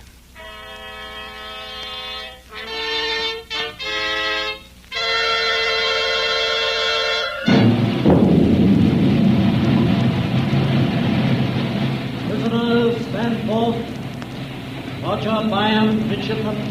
Here, sir. James Morrison, boatswain's mate. Here, sir. William Purcell, ship's carpenter. Here, sir. Thomas Burkitt, seaman. Here, sir. John Mills, seaman. Here, sir. Thomas Ellison, seaman. Here, sir. You are here to be tried by a special court of naval inquiry assembled aboard His Majesty's flagship Duke under Article 19 of the Naval Articles of War, which read as follows. If any person in or belonging to the fleet shall make or endeavor to make any mutinous assembly upon any pretense whatsoever, every person offending herein, being convicted thereof by the sentence of the court-martial, shall suffer death. First witness to the Crown, Captain Bligh. Captain Bligh? Yes, my lord. Captain Bligh, have you any statement to make to this court concerning the mutiny aboard His Majesty's ship Bounty while under your command in the great South Seas? I have, sir. I have prepared a statement which I now beg the court's permission to read. The court will hear your statement, Captain Bligh. I respectfully beg to submit to the Lords Commissioner of the Admiralty the information that His Majesty's armed vessel Bounty, under my command, was taken from me by some of the superior officers and men on the 28th day of April 1789 in the following manner. A little before sunrise, Fletcher Christian, who was mate of the ship and officer of the watch, together with the accused and certain others of the crew, came into my cabin and while I was asleep seized me in my bed and with cutlasses and bayonets fixed at my breast threatened me with instant death if I spoke or made the least noise. I was hauled on deck in my shirt and without a rag else. The boatswain was ordered to hoist the launch out, and the officers and men who remained loyal were ordered into the boat. We then veered astern, all 19 souls. The boat was so lumbered and deep in the water that it was believed we should never reach shore. The size of the boat was 23 feet from stem to stern, rowed 6 oars. After considering our melancholy situation, I was earnestly solicited by all hands to take them toward home. Therefore, after commending our souls to God, I bore away for New Holland and Timor, across a sea but little known, in a small boat laden with 19 souls, without a single map of any kind, and nothing but my own recollection and general knowledge of the situation of places to direct us. After enduring dangers and privations impossible to describe, we sighted Timor on the 12th of June, and on the morning of the 15th before daylight, I anchored under the fort of the Dutch settlement at Kupang. This voyage, in an open boat, I believe to be unparalleled in the history of navigation. One thing I wish to add, that on the night preceding the mutiny, coming up on deck during the middle watch, according to my custom, I discovered Fletcher Christian, the ringleader of the mutineers, in earnest conversation with Roger Byam, midshipman, one of the accused. In the darkness of the deck, I was not observed by these men who were standing on the starboard side of the quarterdeck between the guns. Nor had I any apprehension at that time that their conversation was not innocent. But as I approached unseen, I saw Roger Byam shake hands with Christian. And I distinctly heard him say these words, "You can count on me," to which Christian replied, "Good. That's settled then."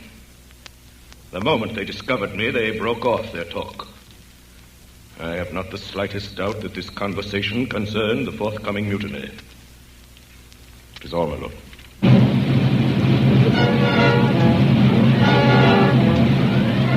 Roger Byam, stand forth.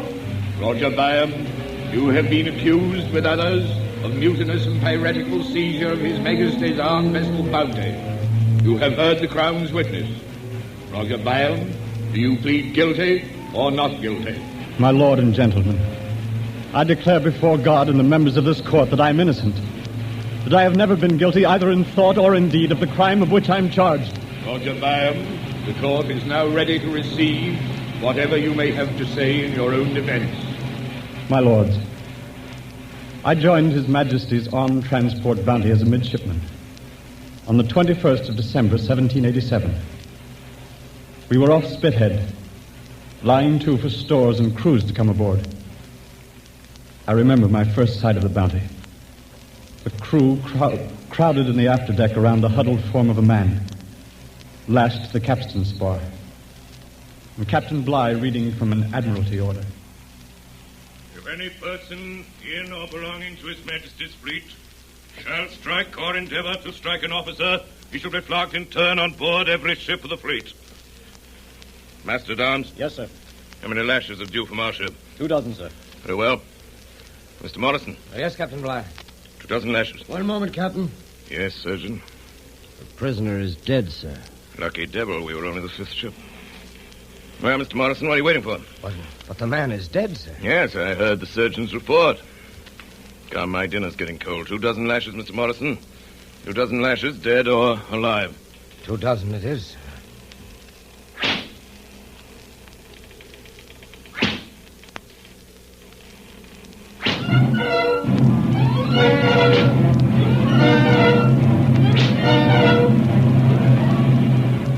On the morning of the 23rd of December, with 45 officers and crew aboard, and as the guns of the fleet fired a farewell salute, the Bounty set sail for Tahiti and the great South Seas.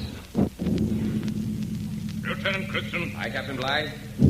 Take charge of raising anchor, sir. Very well, sir. Mr. Fryer, the topsails. Aye, sir. Mr. Purcell. Aye, sir. Stinkler. Aye, sir. Surgeon Hoggin. At your service, sir. Surgeon Hoggin, you'll moderate both your voice and your rum rations. At your post. Very well, sir. Mr. Morrison, we're ready, sir. Aye, sir. All hands out or down here. Lash and carry. All men to their stations. All men to their stations. Hold short, men. Loose the topsails. Are you asleep on the foretop? The main topmen are off the yard. Are you alive? You crawling caterpillar! Way anchor, men. Yo heave ho! Yo heave ho! Use the foreground! Ho! Get the mainsail at us! Ho! Heave hearty! Ho! Heave hearty! Ho! Heave ho! Load the main tack, be lively! Ho! Heave ho!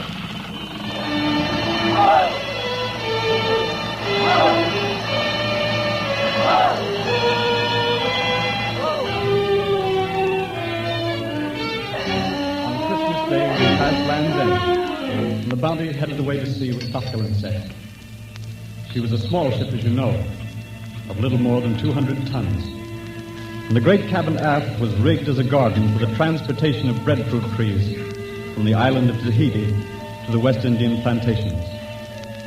Thus, the ship's quarters were more than usually crowded, a circumstance which undoubtedly affected the temper of its company. The officers messed in a screened-off space on the lower deck, aft of the main hatch.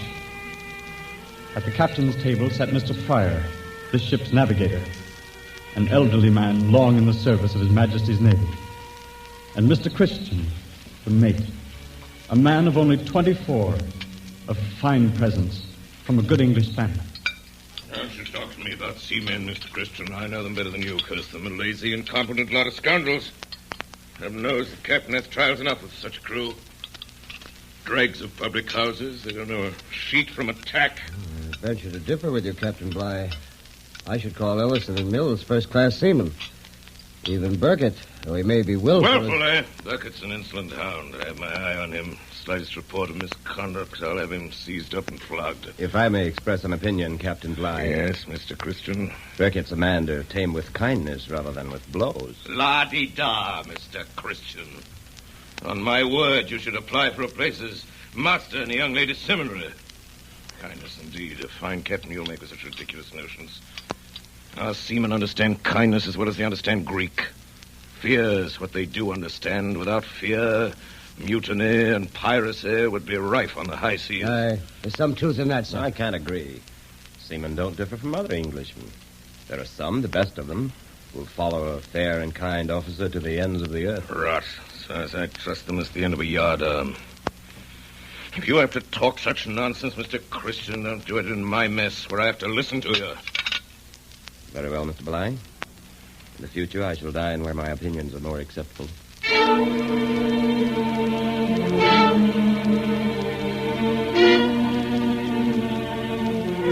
From that day on, and for the rest of the voyage, Captain Bligh took his meals by himself in his cabin. In latitude 39 degrees north, just off the coast of Tenerife, we ran into heavy weather. A huge wave stove in 3 of our longboats, carried away our cases of beef, and spoiled a large part of our stock of bread. We laid into Santa Cruz for fresh supplies of water and beef. The meat that was taken on ship was so tainted the men threw most of it overboard. Captain Bligh kept the men at work, repairing the ship's boats from morning till night. Captain Bligh. Yes, Mr. Fryer. Men are asking when they can start shore leave, sir. So they can get drunk in the taverns, I suppose. We've been at sea nearly 8 weeks, sir. Maybe 8 months before they set foot in land, and might as well get used to it. No shore leaves, Mr. Fryer. Aye, sir.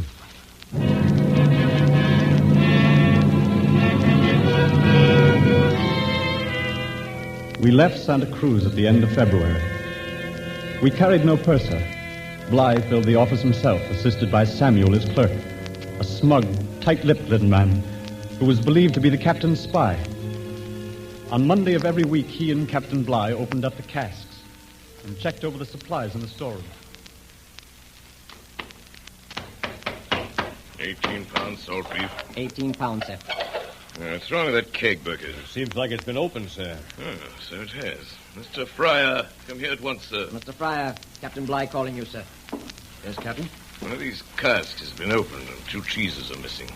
Well, they may have been short-weighted when we were provisioned, sir. They were not, Mr. Fryer. I checked them. These cheeses were stolen. Well, perhaps you'll recollect, sir, that while we were at Spithead, a cask was opened by your order and the cheeses carried ashore. Hold your tongue, Burkett.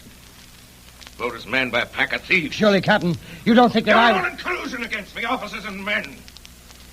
But I'll tame you, by heaven I will. I'll make you eat grass before I'm done with you. Samuel! Yes, sir? Keep the allowance of cheese stocked, and the officers too, mind you, until the deficiency is made good. Yes, Captain. And Burkett, if I hear another word out of you, I'll have you seized up and flogged to the pole. Samuel, you lock the storeroom. Bring the keys to my cabin.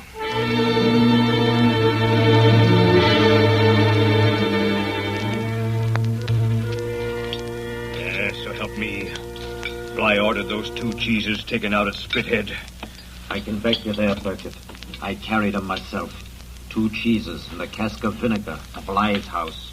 So that's the game, is it? Lining his pockets by starving us. Curse his blood. I'll be hanged if I do any more work on this ship. He puts back our cheese rations. I'm with you, lads. No more work by any in this mess. And I'll give the word to Quintlesness, and he'll pass it on. No more work. No more work. No more work. No more work. No more work.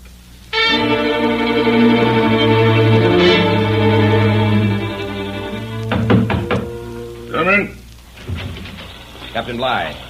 Yes, Mr. Christian. As officer of the deck, sir, I feel it my duty to make a report. Well, what is it? The grumbling in the forecastle, sir.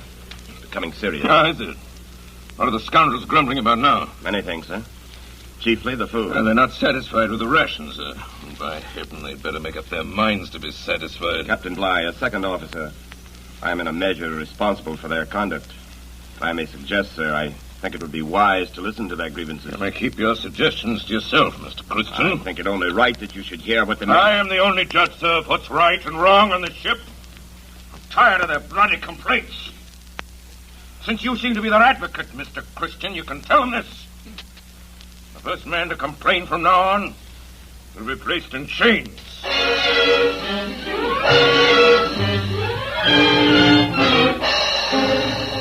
About 100 leagues off the coast of Brazil, the wind chopped around to north and northwest, and the Bounty lay becalmed. Here, another incident occurred to aggravate the resentment of the men. We'd been at sea 6 months, and for 10 weeks now, outside of the officers' mess, there had been no fresh food of any sort on board the Bounty. Taking advantage of the calm, the crew employed themselves with fishing for shark, with pieces of rotten pork for bait. There he goes, look, the shark! Right under the bows. Give him the bait there. Slack the line. He's thinking of lads. Look smart. Got him, Burkett? Hook, by heaven. He's on. He's a big one. Go to the little tomahawk is on deck with him. Heave ho! Heave ho! Here he comes. He's a big one, all right. Heave ho! That'll settle him straight now. At him, boys. At him with your knives. Slice him up, men. Careful there, Mills. With that cutlass, watch where you're cutting. Shark meat's good eating. It's better than dried dog's meat any day. Look out. Someone's coming. It's Samuel. Samuel. Captain Spy. He doesn't get a scrap of the shark's meat. You hear, men? Not a scrap. Fine catch, eh, man? I say it's a fine catch of fish you got there. I must have a slice, eh, Mr. Burkett? So you must have a slice, Mr. Samuel. Well, I must have a glass of grog and a stiff one, too. If you eat shark today... Come, my good man. You have enough fish there for a dozen. You have enough grog stored away for 1,000, by heaven. It's for the captain's table I want it. Catch him a shark yourself. This is mine. He gets the best of the bread and the pick of the junk cask as it is. You forget yourself, Burkett. Come. Give me a slice. That large one, and I'll say nothing. Devil with you. You take your slice right in your sneaking face!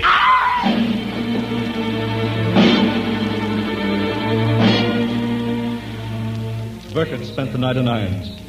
His messmates saved in their entire allowance of grog to fortify him against the flogging they knew to be inevitable. At 6 bells, Mr. Bligh came on deck.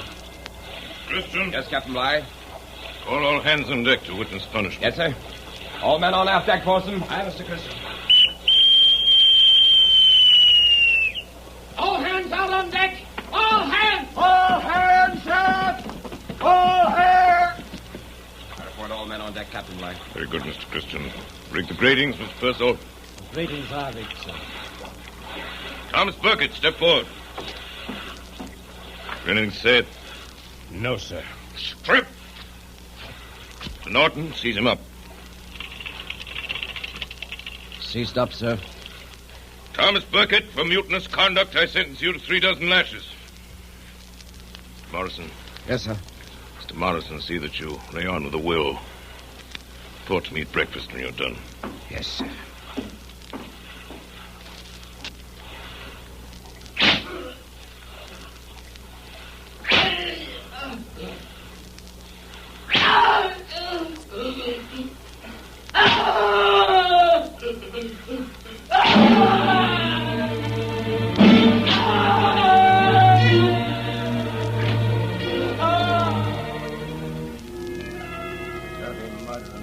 Did you see Burkett when they cut him down? Black in the face he was. The bone showing through the flesh. And now the old devil's got Purcell in irons. I say, Mr. Fryer and Bligh ain't speaking no more. Pretty past that for a ship what's got half the world between her and England. Wait till we get back. It'll be a day of reckoning for old Bligh. Aye, and maybe before we get back. What are you saying, Mills? We gotta get back to England, don't we? We could get back without Bligh if we had to. There's a man that could take the bounty home. I ain't a better man than Bligh. Christian, you mean? Christian. Yeah, that's right. Mr. Christian. Mr. Christian.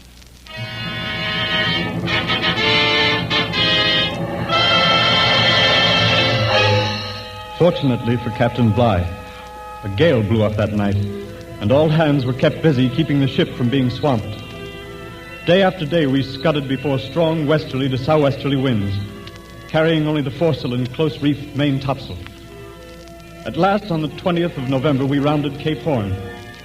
5 weeks later, we sighted the first coral reefs and saw the great mountains of the island of Tahiti.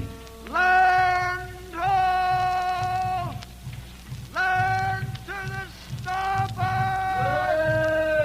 Land to the starboard! Mr. Christian. Yes, sir. Taking sounding. Yes, sir. Mills? By the Mark 8, by the Deep 7, water shoaling. Pair anchor. Yes, sir. Morrison, all men to their stations. All men to their stations! Well, there it is, Mr. Christian. The Isle of Tahiti. Long, hard voyage. By heaven, there it is at last. Looks like a beautiful island, Captain Bligh. It is. Captain Cook, under whom I sail these waters, loved it. Only next to England. Were I an old man and my work done, I should ask nothing better than to end my days under its palms. Master Christian. Yes, sir. Sounding. Mills? By the Deep 5, 1/2 less 5, sir, and shoaling fast. Lower away. Lower away there. Aye, sir.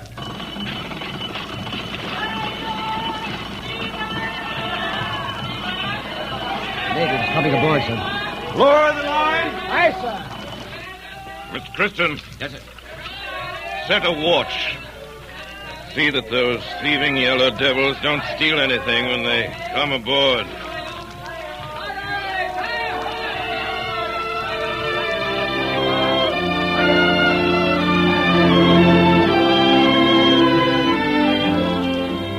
The next day, the crew went ashore. The danger of the mutiny seemed past. The hardships of the voyage were soon forgotten. We lived on the fat of the land, amongst affectionate native friends. Those were the happiest weeks I ever spent. Our host was the chief of the island. He had 2 daughters, Hina and Tahani. Mr. Christian and I used to visit them often. The 4 of us would go swimming, sporting in the breakers or lying on the white sand of the coral beach.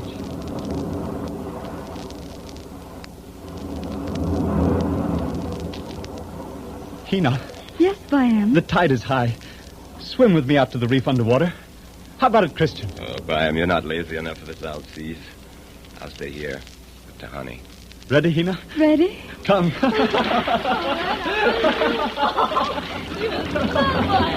You English, you swim like frogs. I'll show you when we get to the reef.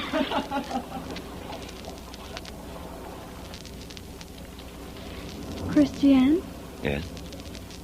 are you a chief in your own land? Small one, perhaps, Tahani. I knew you must be. And have you no wife? None. I have no husband. Tahani. Why do you stop? Tehani is listening. When the ship sails, Tahani, I must go with it. But it will be 2 moons before the ship sails. 2 moons will soon pass, Tahani. We have a legend, Christian, here in Tahiti, that time is a long lizard that sleeps with its tail in its mouth. And to those who keep their hearts within its circle, no harm can come. No harm will come, Tahani. What are you doing with those flowers? Tehani make a wreath to go around your neck. White flower, long stem. What do you call it? This one, the tafano. Looks like the lotus. In my country, we have legends too, Tahani. In my country, they say a sailor who once tastes the lotus never goes home.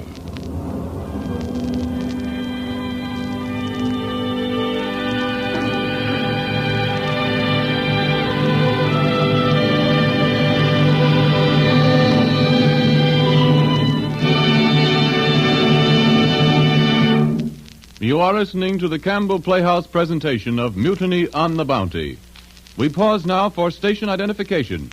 This is the Columbia Broadcasting System.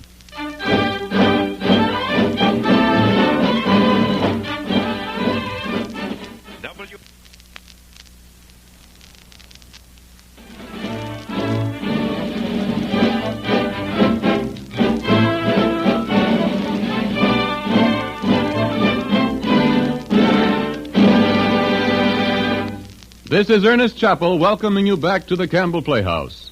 In a minute or two, we will resume our presentation of Mutiny on the Bounty, starring Orson Welles. Meanwhile, may I say a word or two about mutiny in another form? Over many years, modern genius has been showing women the way to give their families better food with less kitchen time.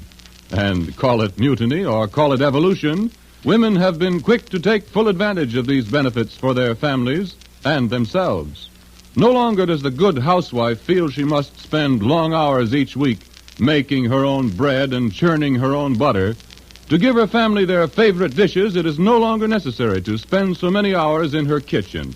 Her household shelves are laden down with many of these foods, ready prepared for her and of a quality equal to her own good homemade kind. Among these fine foods are soups, Campbell soups. If you have never tried them, I invite you to try a can of Campbell's chicken soup tomorrow.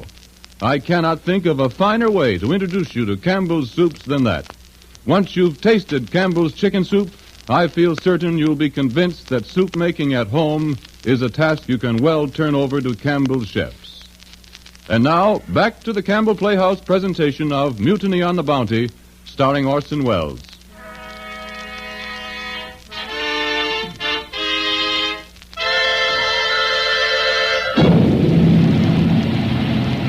Prisoners, Roger Byam, midshipman.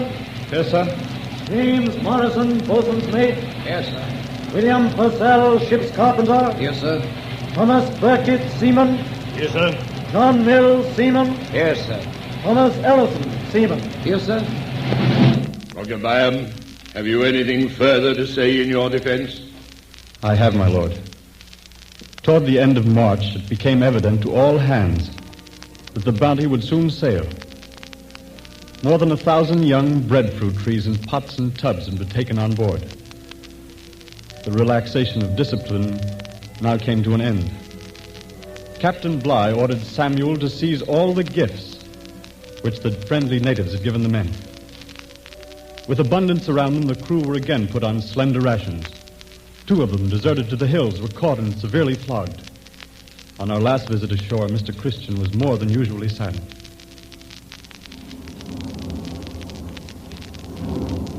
Christiane, you are going to sail. Is that not so? Yes, Tahani. When? Tomorrow. Sunrise. Oh, Where will you be, Tahani, when we sail? here on the shore, waving my hand. I'll watch for you. Christiane, will you think of Tehani sometimes in your own land? I will not stay in my own land. I shall come back, Tahani. Here, Christiane. These are for you. Black pearls. Tahani, where did you get these?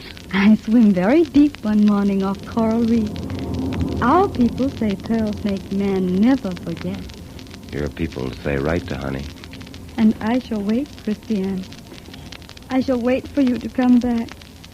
And every noon I shall watch for your ship. Me aloha pauoli, Christiane. Me aloha pauoli.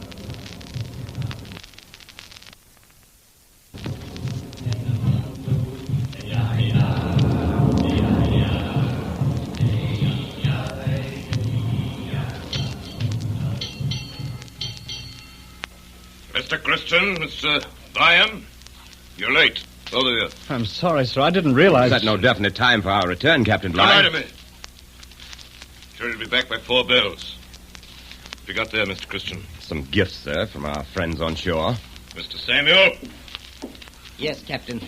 you will take charge of these Indian curiosities which may be useful for trading in other islands. Yes, sir. One moment, sir. These things were given me as gifts for members of my family in England. Mr. Samuel, who heard my orders. Your bundle, Mr. Christian. Captain's orders. Very well, then. Take it. Mr. Christian, you still have something in your hand. Come, let me see what it is. Well, pair of pearls. They appear to be remarkably fine stones. Yes, sir. Give them to Mr. Samuel, please. Black pearls are highly prized in the Friendly Islands where we shall do some trading. Surely, sir, you won't take these. They were given to me by a very close friend. Hand them over to Mr. Samuel. Captain Bligh, I've obeyed every order you've given me, and some of them with the utmost distaste. But this I refuse. I intend to keep this gift, sir, as long as I live. Very well, Mr. Christian. I accept your refusal, and I shall remember it.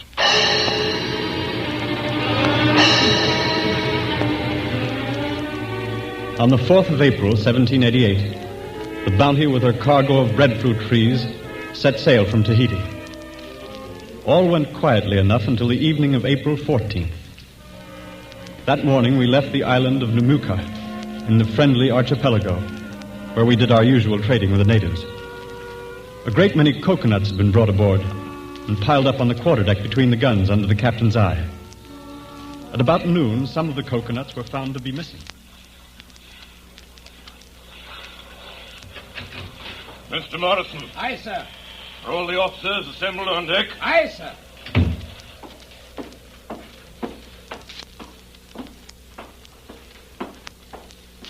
Gentlemen, attention. I regret to inform you that several coconuts have been stolen. I expect you to help me find the culprits. Well, speak up. Speak up! Some of you must know the guilty party. Mr. Christian, step forward, please. I wish to know the exact number of coconuts you purchased for your own use, Mr. Christian. I really don't know, sir. Oh, you don't? But I hope you don't think me so mean as to steal yours. Yes, I do think so. You must have stolen some of mine. You'd be able to give a better account of your own. You may be officers, but you're rascals and thieves. The lot of you! I'll break the spirit of every man of you. You'll wish you'd never seen me before we reach the Indus. Mr. Samuel! Yes, sir. You'll stop the officers' grog until further orders. And instead of a pound of yams per man, you'll issue half a pound to all the messes. Understand? Yes, sir. And by heaven, I'll reduce you to a quarter of a pound if I find anything else missing. Make you crawl on your bellies for that.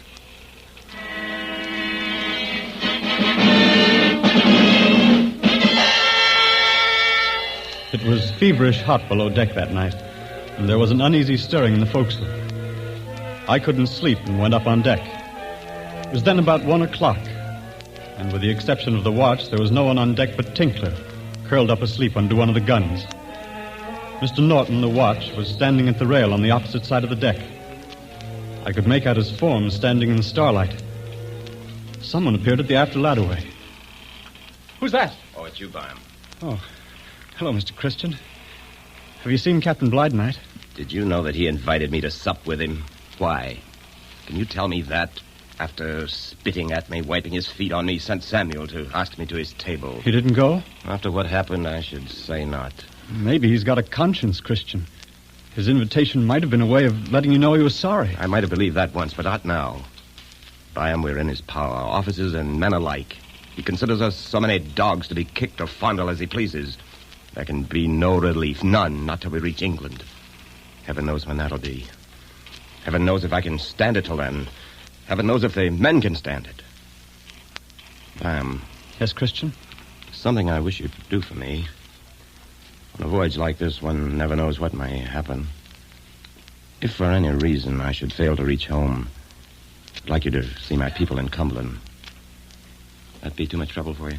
Not at all, Mr. Christian. Just before I joined the ship, my father asked that I make such an arrangement with someone on board. In case anything should happen, he said that it would be a comfort to him to talk with one of my friends. Oh, you can count on me, sir. Good. That's settled, then. Well, Mr. Christian. You're up late. Yes, sir. And you, Mr. Byam. Can't you sleep? It's very warm below, sir. Hadn't noticed it. A true sailor can sleep in an oven if the case requires, or on a cake of ice. Good night, Mr. Byam. Good night, Mr. Christian.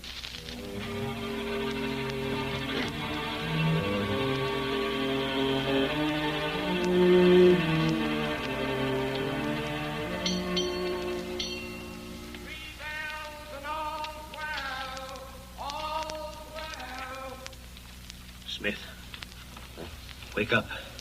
It's 3 bells. Burkett, where's the other lads? Thompson's gone to the arms chest. Come with me and be quick about it. Aye, that and I will. Coleman. Oh, Coleman. Huh? What do you want, Thompson? The key to the gun locker. Hurry, man. It's hanging above the hatch. Thompson, is that you? Aye, Burkett. What did you get, man? 10 muskets and a brace of pistols. Pass them around, mate. Smith? Aye, I'll take one. Quinto? Aye, give me one with a bayonet. Ellison. Thanks. Churchill? Aye, I'm with you. Where's the rest of the lads, Burkett? On the aft deck. They seen Mr. Christian? Aye, we need Christian, we do. He's the man that'll rid us of that swine. Aye, Christian.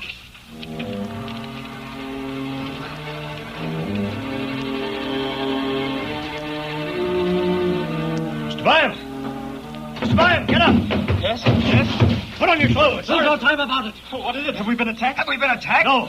We've taken the ship. Captain Bligh is a prisoner. What? Burkett, are you mad? Have you any idea what you're doing? We know what we're doing. Bligh brought all this on himself. Now, by heaven, we'll make him suffer. I'm going to shoot the dog. Don't you try any of your young gentlemen's ideas on us, or we'll murder some more of you. Seize them up, Burkett. They're not to be trusted. Hold your tongue. Mind the gun locker. Come, gentlemen, hurry into your clothes. Oh, Quiddle. Yes, Burkett. Stand fast by that door there. No one's to come forward without my orders, you understand? Come on, aye. Now then, Come on, get boy. going. Up the ladder way. On deck with you. Captain Bligh. Stand back. Don't move a step. Isn't there a loyal man among you? Will you hold your tongue, Mr. Bligh? Or shall I shove this damn it into your ribs? Go ahead, Christian. Murder me. Go on ahead. I'm master of this ship now, Mr. Master Bly, and of by the heaven, ship? I'll stand no more of your abuse. Christian, you traitor! I see you hung. I'll have you flopped. Hold your tongue or you're dead this Lift instant. the dog's throat. Let him have it. Quiet! Quiet, the lot of you! I'll give the orders on this ship. Beckett, get the other officers on deck. They're fetching him up, sir. Mr. Christian, think what you do. Release me. Lay aside your arms. Let's be friends again, Mr. Christian. Mr. Christian, I give you my word that nothing more shall be said of this matter. Your word is of no value, Captain Bly. What do you mean to do with me? Shoot you swine! Seize him up at the gratings, Mr. Christian. Give us a chance at him with the lash! We'll give you justice, Mr. Bly. Which is more than you've ever given us. What's your plan, Mr. Christian? You've a right to know. Aye, that we have. Mind what you're about, Thompson. I'm master of this ship. You're a mutinous swine! That's what you are, Christian. They'll never listen to you. They're... Maybe that'll teach you to hold your tongue. Mr. Christian. Stand back, Bam. Think what you're doing, Christian. This is my affair. Up the steps with you. Fryer, Put down the Purcell. gun. Over on that side of the deck with Bam and Morrison. Mr. Christian, are you in this? Yes, Mr. Fryer. I've taken the ship. None of you will be hurt unless you resist. What are you going to do with Captain Bly? Kill me! That's what the villain's going to do. Oh, Kill Mr. me! Bly, no, I'm not going to kill you. I'm going to put you adrift in the longboat. Longboat! Tell him it's right. Turn him Let the adrift. shots turn me loose in that rotten little boat, will you? 3,000 miles from land? What else is that but murder? Giving you a chance, Mr. Bly. It's more than you'd give me. Mr. Mills. Aye, Mr. Christian. Near the launch and be lively. Aye, aye, sir. Ellison, Quinton, give me a hand with the davits. Now, gentlemen, you have your choice. The rest of the men who haven't joined us, you stay on ship with me, or you go with Bly. I give you warning. Come with me and I'll see you hung. I'll stay. I'm with you, Mr. Christian. Stand on this side. I'm going with the captain. Not me. Over here, then. Mr. Fryer. Mr. Christian, listen to I've reason. no time, Mr. Fryer. Answer my question. I've sympathy for you, the wrongs you've suffered, but none whatever for what you're doing now. I have not asked for your sympathy, Mr. Fryer. Mr. Byam, what's your decision? Mr. Byam. I shall go with Captain Bly. Very well. Over here, then. On that side. Purcell? No matter what I think of Mr. Bly, I know my duty as an officer. Mr. Purcell, I shall remember that. All that are going. Mr. Bly, ready to man the launch? She's ready to lower, sir. In the boat, men. First, Mr. Bly. I'll never leave my ship of my free will. Very well. Carry your men. Into the longboat with you. Stand back. Stand back, gentlemen. Beckett, keep your musket ready if anyone makes a move. That's it. Into the boat, men. Keep him in, lad. Now, the rest of you, Fryer, Purcell, Nelson, all of you that are going, keep moving. Ellison's up in the supplies. In you get. We can't take any more. Christian, we can't take any more. Don't send it anymore. She's overloaded, Christian. She's overloaded with swamp. No more men. Don't swamp the boat, men. I'll see that justice is done you. Very well. Back the rest of you, Byam. Get back. Yes, Mr. Christian. Lower away, men. Aye, sir. Lower away. One more chance, Christian. One more chance to surrender. Too late for that now, Mr. Bly. You'll pay for this, every one of you. You'll pay. Give us some cutlasses at least, Christian. Some mats. Ellison, throw down some cutlasses. Cowards! Are these all the arms you'll give us? You'll get a belly full of lead. Now, then turn one of the swivels on him. Give him a whiff of grape. I exactly will. Away from that gun, Quiddle. I'll put you in irons. Cast off there below. You scoundrels! Murderers! Traitors! I'll have vengeance on you. I'll see you swing a yardarm before 2 years have passed. If I have to go to the edge of the earth to get you.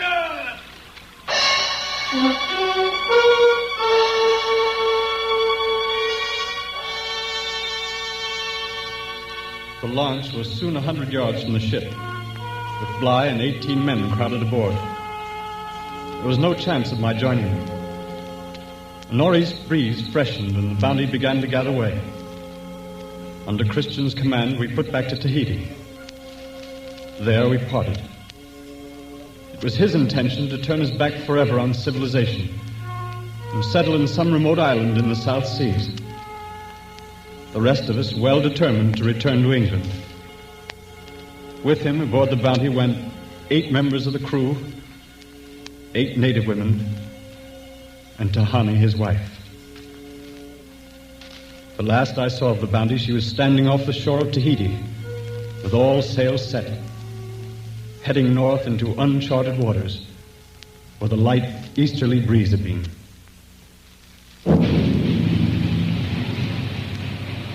Prisoners, stand forth. Roger Byam. Here, sir. James Morrison. Here, sir.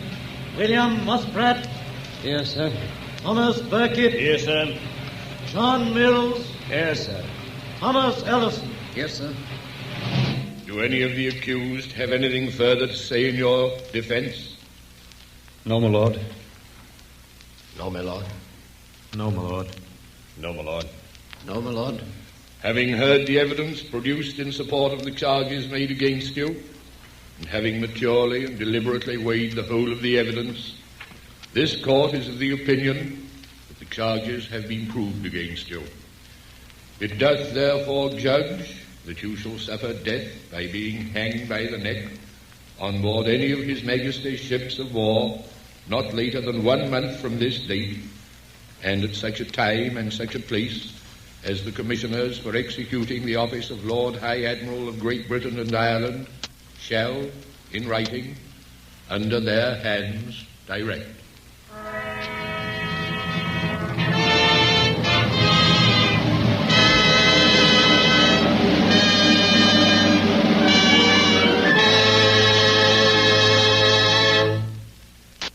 Our story tonight is the true account of an adventure at sea.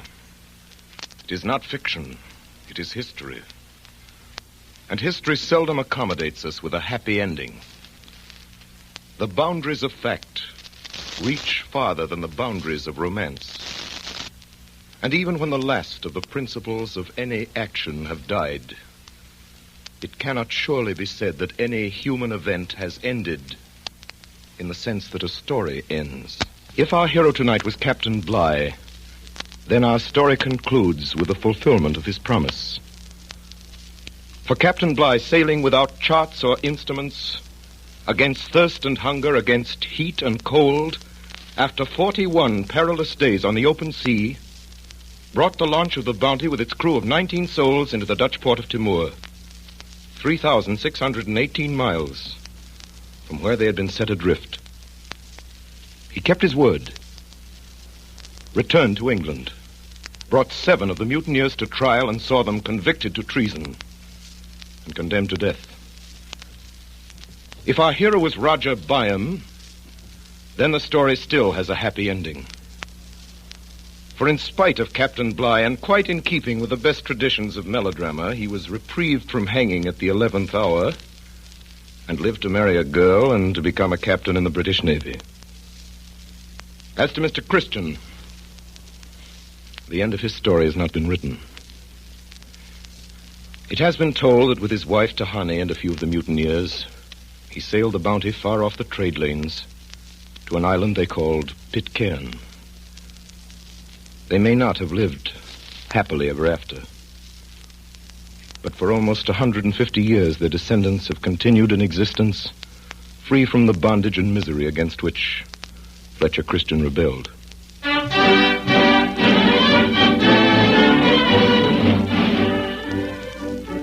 In a moment or so, Orson Welles will return to the microphone with his guest of the evening, Mrs. Dorothy Hall, a person who has had direct contact with the descendants of the mutineers and who has been recently and dramatically associated with life on Pitcairn Island.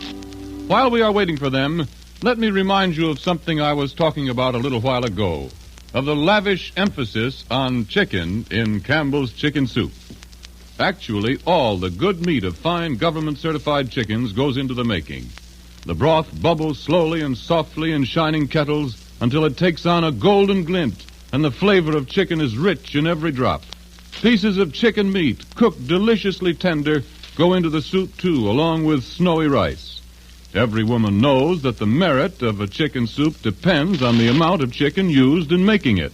And since that is so, then as surely as you like chicken, you like Campbell's Chicken Soup.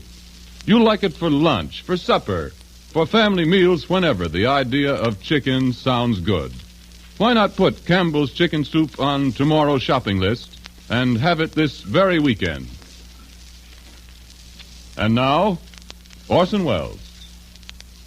Ladies and gentlemen, the last, or at least the latest chapter in the strange story of the mutiny on the Bounty, we're going to tell you tonight, before this broadcast is over.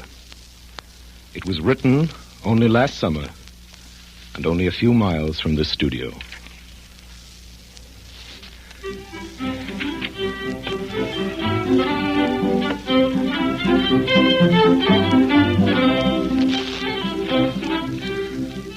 Hack is a taxicab. It is also what you call a writer if you're mad at him. Quack is what Donald Duck says, and what you should never call a doctor. Ham is the most distinguished reference you can make to an amateur radio operator. But there are two kinds of hams, and smile when you call a radio actor a ham. Say ham to Mrs. Dorothy Hall, however, and she'll just smile. I'd like to make this quite clear before I go on. When you say radio ham to me, it is either dramatic criticism or fighting words, depending on how big you are. But okay around Mrs. Hall, because ham is just a pleasant reminder in the queer vernacular of her own people that she has passed tests A and B of the Federal Communications Commission and belongs to the elect among amateur radio operators of the world. Mrs. Hall's kind of ham pioneered radio. Mrs. Hall's kind of ham stays up late and gets up early, eats irregularly, rescues flood victims, and talks like an E. Phillips Oppenheim spy into an H.G. Wells machine, thinking nothing of such phrases as QRM, QC, QRT, and QSL, the exact meaning of which I am not entirely certain. 88, however, means love and kisses. This I have committed to memory in several languages. 88. Y15KG is what Mrs. Hall assures me she calls His Royal Highness Crown Prince Faisal Gossel of Iraq. I said Crown Prince Faisal Gossel of Iraq. And there are a lot of other hams, Mrs. Hall's kind. I mean, there is W5DEW, for example, who is Mary, the Dewdrop of Texas, and the mother of 4 children. There is Howard Hughes. There is Wilmer Allison, the tennis star. There is Dr. James Hard, the John D. Rockefeller of Mexico, who's invested $150,000 in amateur radio. This is the son of Herbert Hoover, too, and Andy Sinella, the band leader, and about 85,000 others, including Amos of our own Campbell Soups, Amos and Andy. I don't know what makes a ham. Mrs. Hall's kind, I mean. But I do know that it's very lucky for an awful lot of people that hams do exist. And 214 of those lucky people are especially lucky and especially grateful to Mrs. Hall. They are the 214 great-grandchildren and great-great-grandchildren and great-great-great-grandchildren of the crew of the HMS Bounty. Remember the headlines? Pitcairn Islanders face starvation, Bounty survivors isolated by typhoid rumor, Queen's woman rallies British to aid survivors, radio amateur acts to save starving inhabitants. Well, that was only last summer, and only last summer it was that the rumors of a dangerous epidemic forced the little island into a tragic quarantine that threatened to erase all life from Pitcairn. That same Pitcairn, that same paradise that Mr. Christian and the rest of them founded 150 years ago in tonight's story. What happened was this. Stories of a contagious disease on Pitcairn Island spread faster than any disease through the islands, from Panama to Tahiti, from Samoa to New Zealand, and boats, all of them, from the biggest traders to the littlest tramps, kept off. The harbor was closed. Pitcairn Islanders watched them, boats with food and, most vital, with medical supplies, sail past them almost within shouting distance and away into the sky.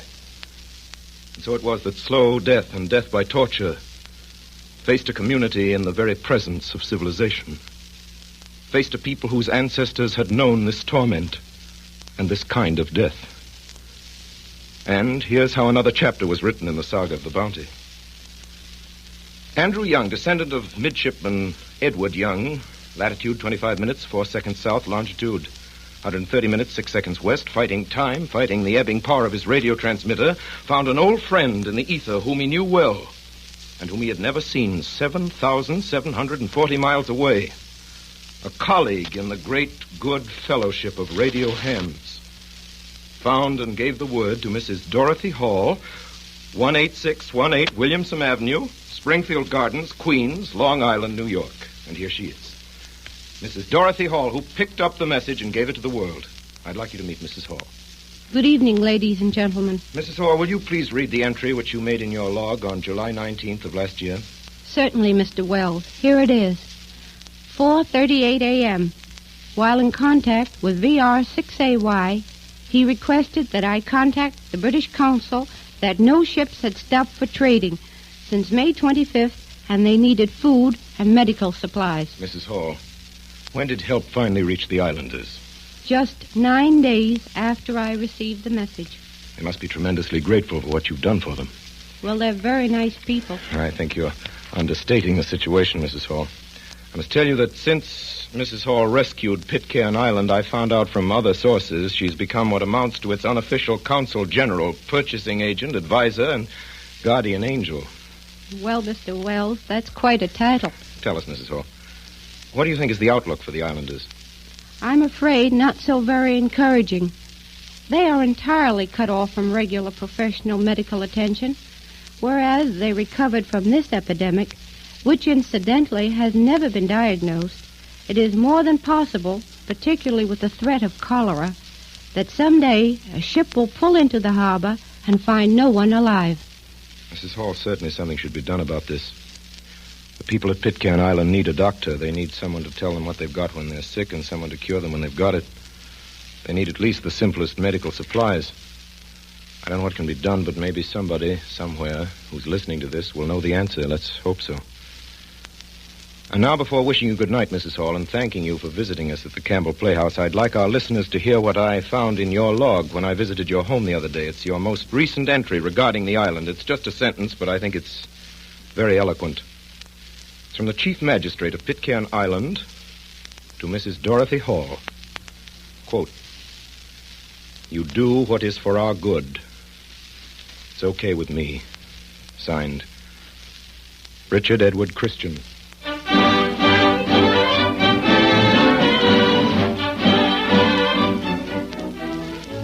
And now, ladies and gentlemen, just before I lose my voice and just before we say good night, just a minute of next week's story. A preview is what the movies call it. Music, if you please, Professor Herman.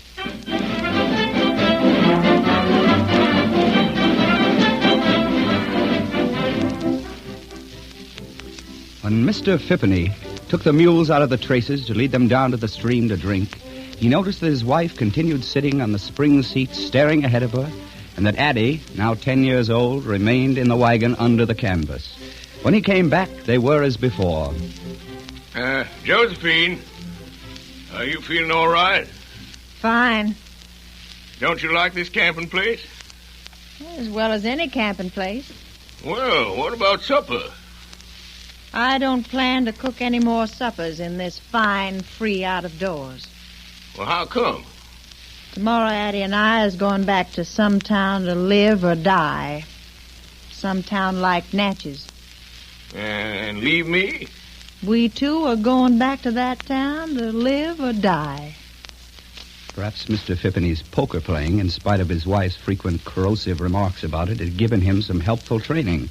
At any rate, Mr. Phippeny leaned down and began pulling at Breekstill's long ear. Breekstill? We don't want to go to town, we do. We're ashamed of the old wagon. Who are we anyhow? Why, we're the chicken wagon family and ain't got no home except only such as this. Yes, Breekstill, yeah. We can't be chicken wagon people no more.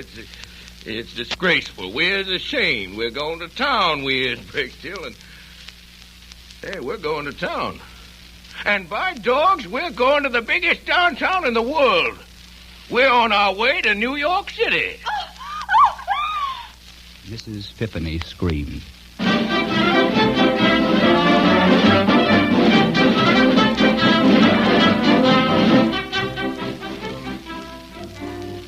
Ladies and gentlemen, what you've just heard comes about at the beginning of next week's broadcast, and the voice you heard telling you the story, because he happened to visit the Campbell Playhouse in this studio tonight, and because he was nice enough to do this for us, was the voice of America's finest actor, Mr. Burgess Meredith, who is the star of next Friday's story, which is a queer story, a funny story, a very, very good story, and a very, very human story, called The Chicken Wagon Family. Until then, until The Chicken Wagon Family, Burgess Meredith, who is next week's star, my sponsor and I, and all of us on the Campbell Playhouse remain obediently yours.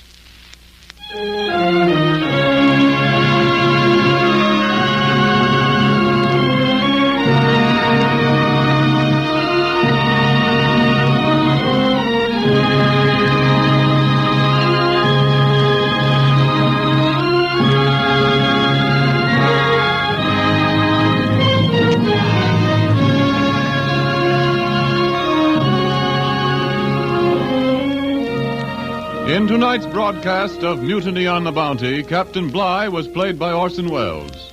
Roger Byam was played by Carl Frank. Joseph Cotton was Fletcher Christian. Thomas Burkett was played by Ray Collins. Mr. Fryer by Frank Reddick. Morrison by Myron McCormick. Edgar Barrier was Purcell. Richard Wilson was Thompson. William Allen was Samuel. And Memo Holt was Tahani.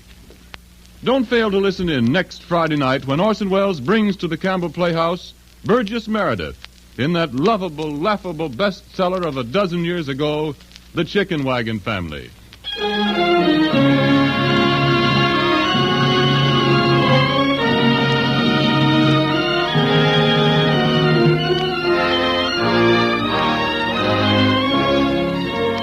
This is Ernest Chappell saying good night on behalf of the makers of Campbell Soups. This is the Columbia Broadcasting System.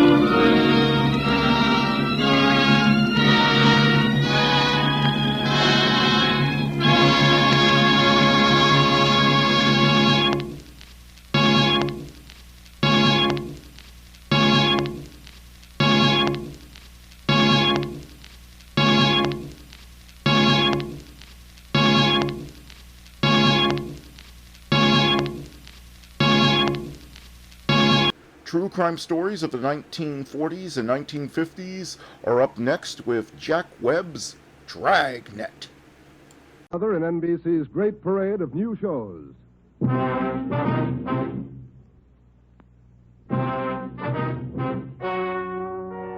and gentlemen, the story you are about to hear is true. Only the names have been changed to protect the innocent.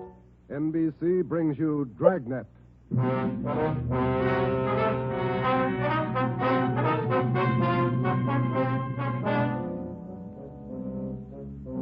a detective sergeant.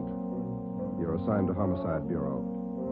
A police officer has been shot, mortally wounded. One of the suspects has been apprehended. The other is still at large. Your job, find him. Dragnet, the documented drama of an actual crime, investigated and solved by the men who unrelentingly stand watch on the security of your home, your family, and your life. For the next 30 minutes, in cooperation with the Los Angeles Police Department, you will travel step by step on the side of the law through an actual case from official police files. From beginning to end, from crime to punishment, Dragnet is the story of your police force in action. It was Thursday, November 16th. It was foggy in Los Angeles. We were working the day watch out of Homicide. My partner's Ben Romero. The boss is Ed Backstrand, Chief of Detectives. My name's Friday. It was 11:58 a.m. when we got to the Georgia Street Receiving Hospital, second floor, room 5. Treatment room. All right, made good time. How's Bemis, Doc? Got him in the lungs, Ben, 3 times. He's going fast. His wife with him? Yeah, they're bringing him down now. Can we talk to him? Yeah, make it fast. Come on, Joe. Yeah. This way. Easy.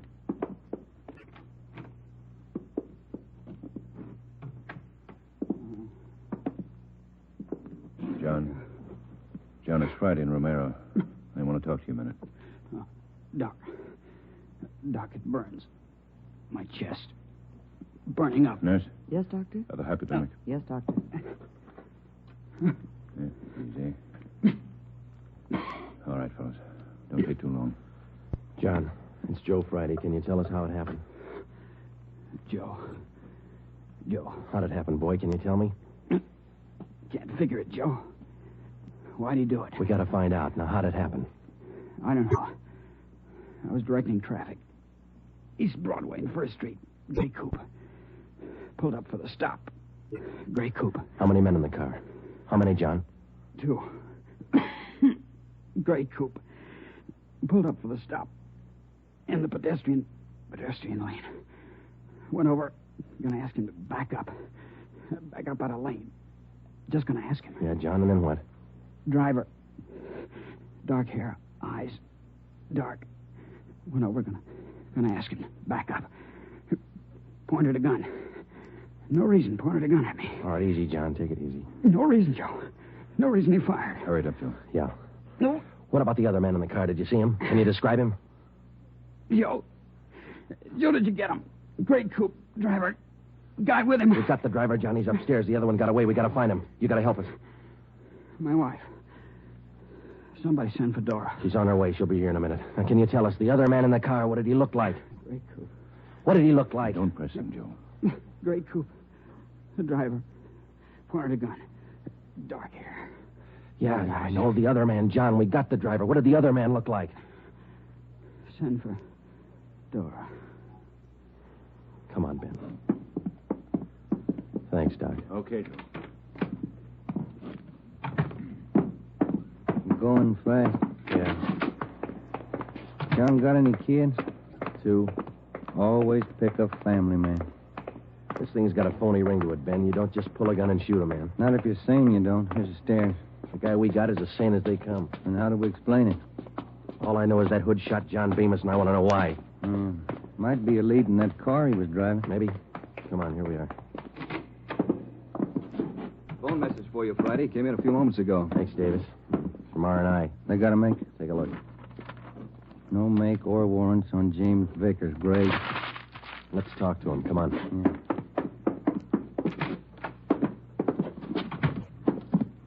Minor wound, Joe. Bullet penetrated the fleshy part of his hand. Didn't touch the bone. Thought this guy had an arm wound, too. Just a neck, man. That officer you shot, Vickers, he's dying.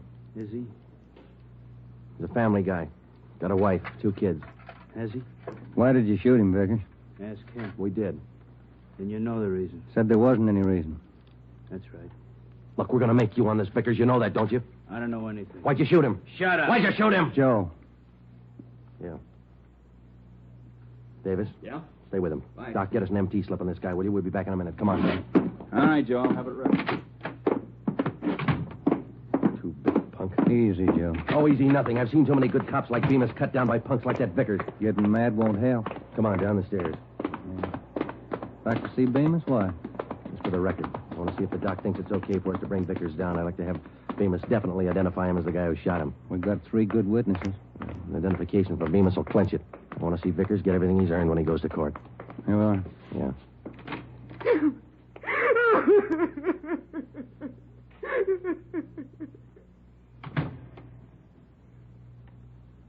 He went fast, Joe. Yeah. That his wife? Yeah. She make it in time? No? Did he say anything that'd help? No, it might. He said a prayer.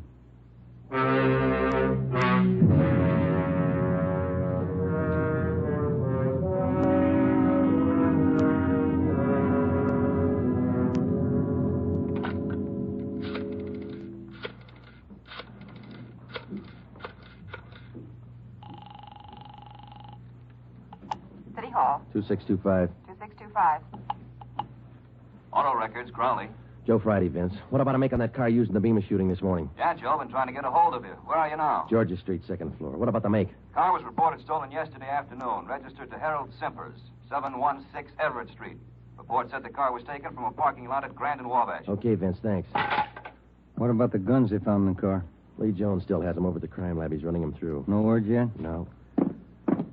You make out the impound report on the car, Joe? Yeah, recovery report, too. They're still dusting for prints. MT slip ready, Doc? Yeah, right here, Ben. Medical card, history, MT slip. You ready, Vickers? Yeah. All right, put out your wrists. Put the cuffs on him, Ben. Watch his hands. You saving me for the hot lights? All right, let's go. I'm not going to jail. You're in jail now. Looks like a hospital. Bars on the windows, aren't All right, come on. Give me a smoke. Here. Okay. Light. What do I get if I open up? No deal. Might talk, make it attractive. Who was the other guy in the car? Hitchhiker. I always give rides. Then why'd he run when we chased you? Maybe he was scared. You're part of a gang. Maybe. Who was the other guy? What's it worth? Oh, come on, Vickers. You're wasting our time. Where are we going? All right. My hand hurts. I want to call my own doctor. You hear me?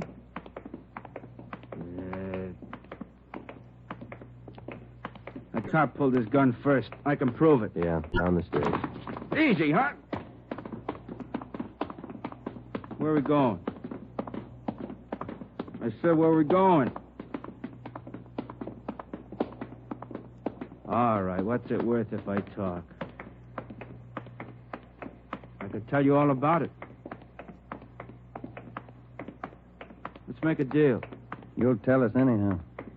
Think so? All right, you, out the door. Wait a minute, huh? Cigarette's out. All right, Ben, light it. Yeah. Nice of you guys. Thanks. Oh, get up, Ben. Vickers, stop! He's crossing the street. Fire over his head. Watch the crowd. Vickers! Joe, he's running for that car. All right, let's hold it, Vickers. All right, stop it, Ben. He's stopped. Come on, Joe. All right, come on, get back, please. Let us through here. Let us through. Shall I call a doctor, Joe? No, he wouldn't be interested. The guy's dead.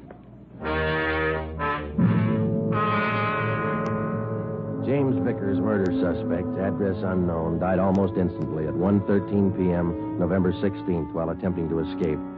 His body was taken to the county morgue where it was posted. All the personal effects found on the body were listed by the coroner, and a receipt for them given to our office. At 8:35 the next morning, Ben and I met with Chief of Detectives Ed Backstrand. Those 4 guns they found in the car Vickers was driving. They're all U.S. Army property. Where were they stolen from, Skipper? I don't know. Each one of the guns is stamped U.S. Army, that's all. Well, that makes it easy. The coroner find anything on the body? Nothing to tell us why Vickers decided to kill a traffic cop. What did Bemis say before he died? He was on traffic duty yesterday morning down at East Broadway and First.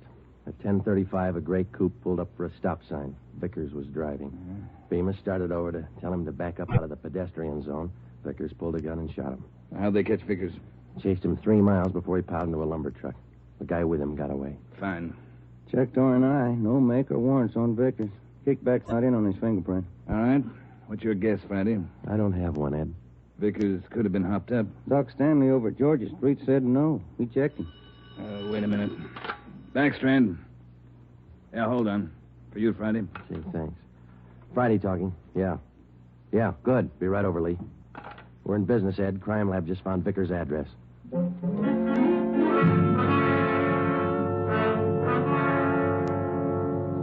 There it is, Joe. Thanks, Lee. Let's see, huh? Silver Dollar Hotel. Received a Mr. James Vickers, $6.50, room 345. Where'd you find it, Lee? Under the front seat, in with the tools. Anything else? Not a thing. How about prints? 2. Kind of smudged. Hope we can run a make with them. No prints on those 4 guns, Lee? Smeared. Not enough to classify. Yeah, this is it, Ben.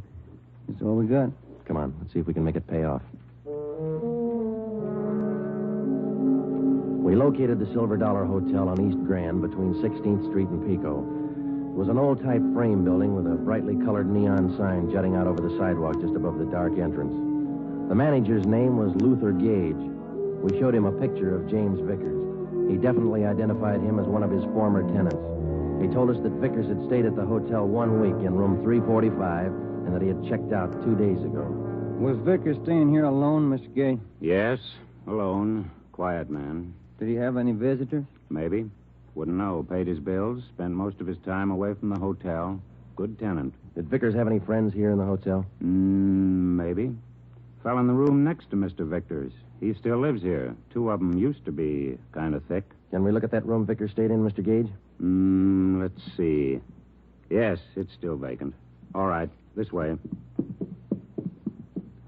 This man Vickers was friendly with. What's his name, Gage? Knight. Raymond Knight. Room 343. Is he in his room now? No. Went out about 8 this morning. Here's the elevator. How well would you say Knight and Vickers knew each other? Couldn't say. Good tenants, both of them. Pay their bills. Did they go out together? Seem to know each other well? Wouldn't know. I don't pry. Look, this case involves murder, Mr. Gage. We told you that. We'd appreciate your cooperation. Cooperation don't pay the rent, Sergeant. 3rd floor. This way. Here, 345. Open it up.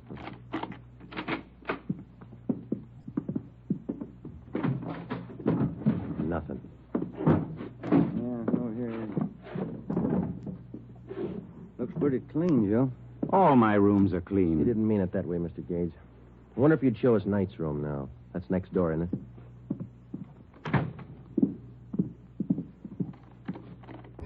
I don't know about this. Poking into other people's rooms. Not regular. Neither's murder. Come on, let's go. Does Mr. Knight have this room to himself? Sure ask questions, don't you? No, Knight has a friend staying with him. About 2 weeks now. Not in much. Is he in now? Don't think so. Oh, Ben, watch it! Oh, drop that, you! Bad shot, Mr. Gage. Look out!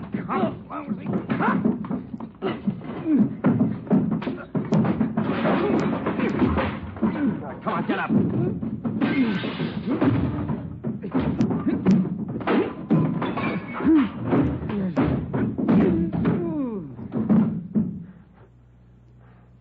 Ben?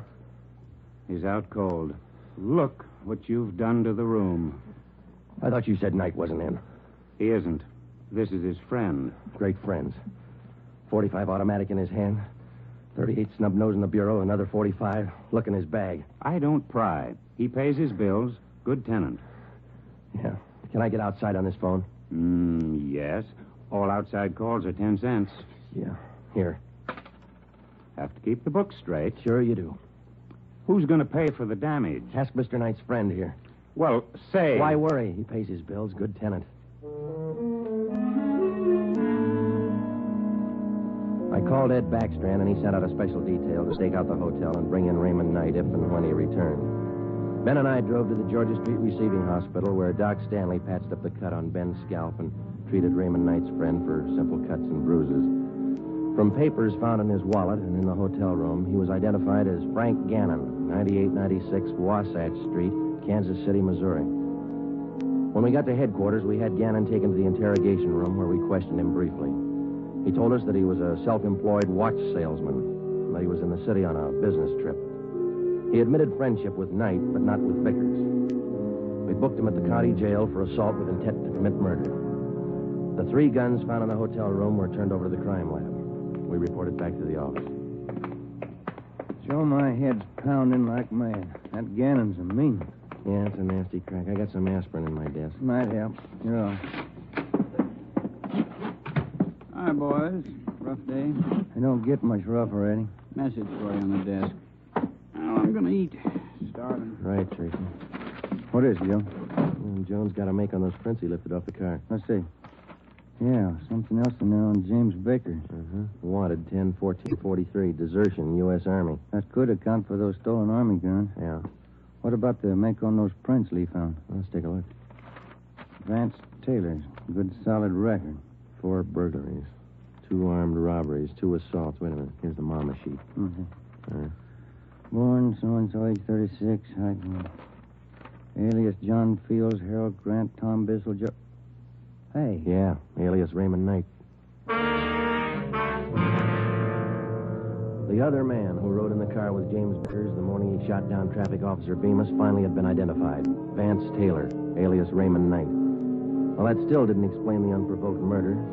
It didn't explain the 4 guns found in the car or the 3 guns found in the hotel room. An assortment of arms like that could mean something big, but we didn't know what. Gannon's sudden willingness to shoot it out in the hotel room meant something, too, but we didn't know what. We had Gannon brought back to the interrogation room. Hi, Gannon. Have a seat.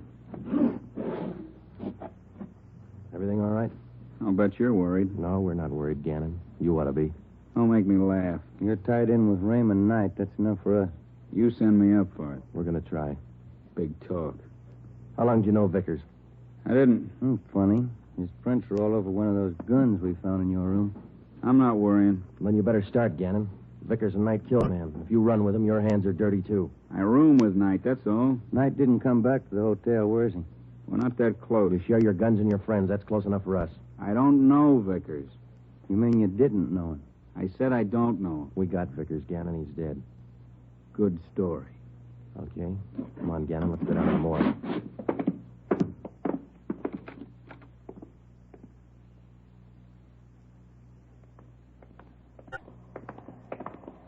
Down this way, Joe.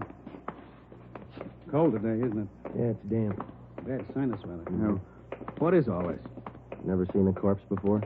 No, I'm not in this. Take me back. I don't want to look. You can close your eyes. Take me back. I don't want to look. Here we are, fellas. Slam 45. This way, Gannon. I get sick. I don't want to look. Throw back the sheet, Fred. Take a good No. look, Gannon. No, he's Knight's friend. I'm not in it. Who is in it? I don't know. Take me out. I'm sick. All right, Fred. Thanks. Okay, boys.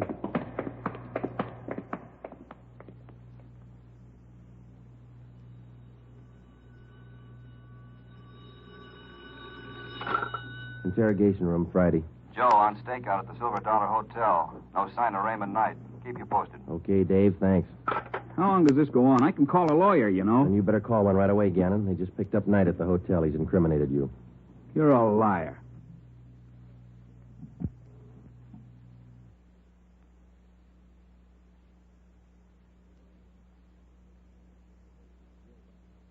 Sure.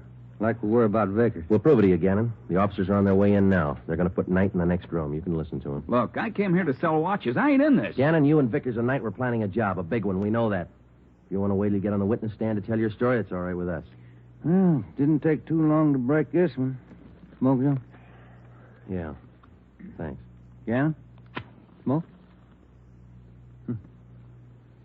What are you going to do? Nothing. Just kill a little time. They bring in Knight. You haven't got Knight. I haven't unwrapped him yet, Joe. You want to check me out? Okay, open him up. Give him a good shuffle, huh? You're going to have some time on your hands, Gannon. Want to learn a new card game? No. Suit yourself. It's a good game for two. Better with three. Sure, a lot of cards. Yeah. You got 2 decks there. Well, first off, this game is quite a bit like gin rummy. Yeah?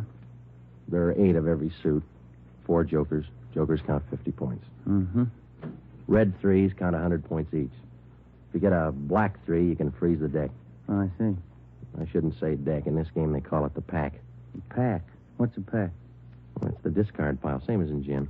You get a red 3, you can freeze it. No, it's a black 3. Well, what happens when you freeze it? Nobody can pick it up. Oh, I see. All right. Let's deal out a dummy hand here. Fine game, Gannon. Sure you won't change your mind? You don't want to play, Joe.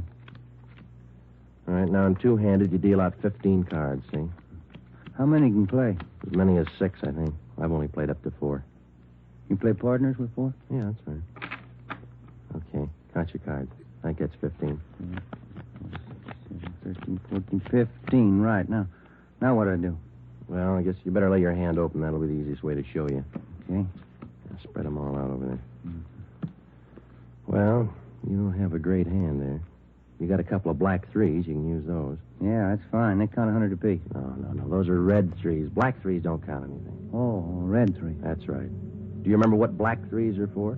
You can use them to freeze the pile. Pack. That's right. The pack. Well, you know what I mean.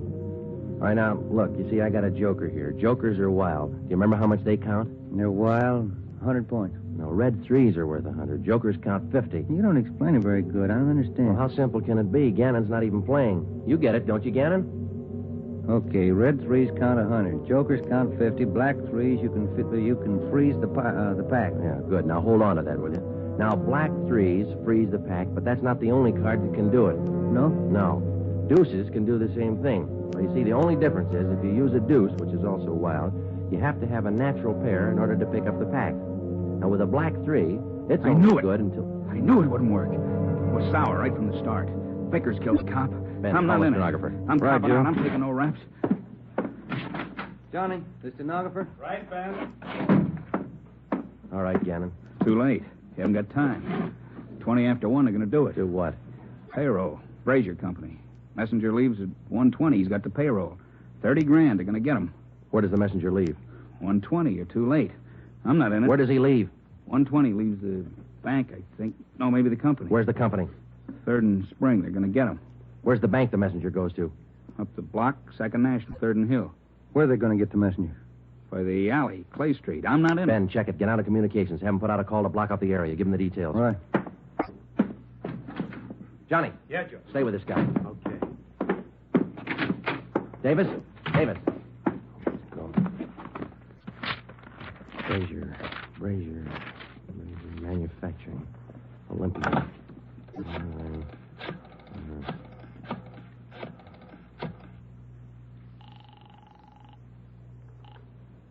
Good afternoon, Brazier Manufacturing Company. Give me your payroll division. This is a police department emergency. What's that, sir? Your payroll division. It's an emergency. One moment, sir.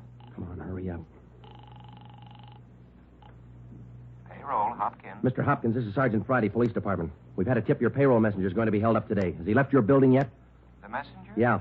Oh, my, he left early today. Went out the door about 10 minutes ago. Thanks. Second National Security. Second National. What's wrong? Friday, what's all the excitement? You break that guy? Explain in a minute, Ed. No time. Good afternoon, Second National. Give me the manager on duty, please. Emergency. One moment, please. One moment. Come on. I'm sorry, sir. The line is busy. Would you care to wait? Give me the chief teller. Thank you. Chief Teller, Waters. This is Sergeant Friday, Police Department. Emergency call. Has the payroll messenger from the Brazier Company left the bank yet? Well, I wouldn't know, Sergeant. Just a moment. I'll have your call switched. Yeah. Operator. Beatrice, would you give this call to Miss Chalmers? It's important. Thank you, Mr. Waters. Miss Chalmers, good afternoon. Miss Chalmers. What's the matter, Friday? You sick? Yeah, I'm sick. Miss Chalmers, good afternoon. Miss Chalmers, this is Sergeant Friday, Police Department. Has the payroll messenger from the Brazier Company left the bank yet? From Brazier? Why, yes, not more than 2 or 3 minutes ago. And he had the payroll with him? Of course. Thanks. Got a tip on a payroll stick. I bet you coming? Yeah, let's go. Ben, down this way. Coming. Let's hustle it. Down the stairs. Communications get the story? You got it on there now. Where's this Brazier Company? 3rd and Spring, about 5 blocks from here. Come on. Here's the garage.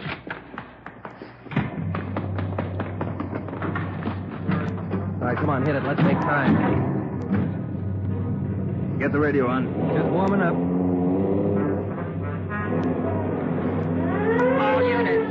Attention all units. On 3rd Street, corner of Clay Alley, 211. A bank messenger. Suspects are headed west on Clay Alley. Suspects are armed. Code 3. 11R. Take the call. Cars are closing in fast. 4th Street up ahead, Ben. Might meet him at this end of Clay Alley. Hold on. No, it was pretty quiet at this end. Not much you can do without... Hey, look. Coming out of the alley now. Guy with the police. Brown clothes. The guy with him. Pull up, Ben. Now, let's go. All right, you two, hold it. They're running for it. Come on. Ben, what's this left? Let's go. Come on, they're losing it. I see him up ahead. They're turning onto Hill Street. Romero, come on. Will you, Skipper? You see him, Joe? Heading for the subway terminal. Yeah, they're going into the crowd. Don't lose them. All right, I'll take the ramp to the left. Ben, go with him. I'll take the one to the right. You see him, Joe? No, I lost. Now, wait a minute. There they are, over the turnstile. Come on. Joe, they're off the platform. They're crossing the tracks. Ed's got one of them. Come on, over the turnstile. Come on, Ben. Joe, the other guy. He's down into the tunnel. He's crazy. Come on, after him. Hug the side. He's trapped, Ben. There's a train coming through. You, come back. You're trapped. Ben, get out. Hug the side.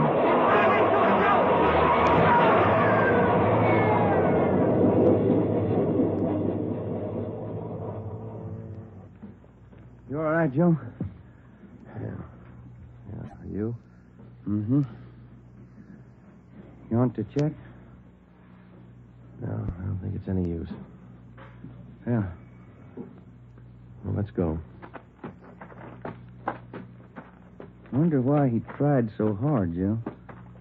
I don't know, Ben. Some people are like that. You can blow the whistle all you want. They never know when to stop.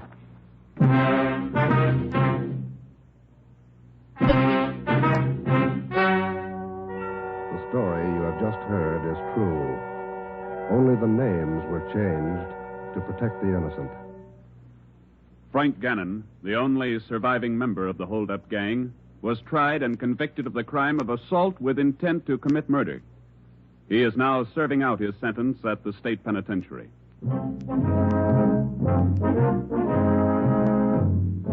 You have just heard the 16th in a new series of authentic cases from official files. Technical advice for Dragnet comes from the office of Acting Chief of Police W.A. Wharton, Los Angeles Police Department.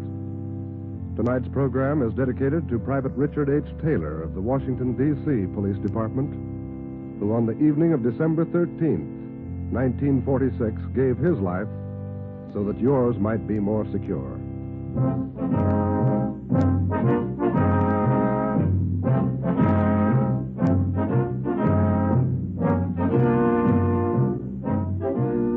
Dragnet came to you from Los Angeles.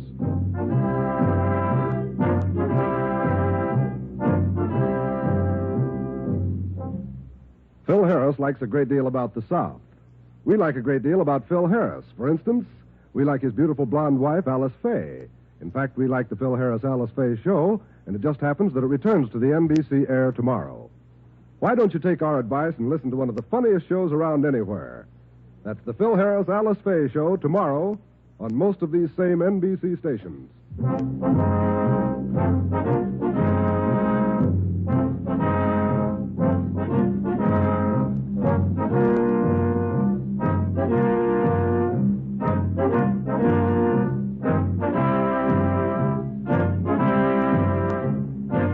Your tune for the stars on NBC.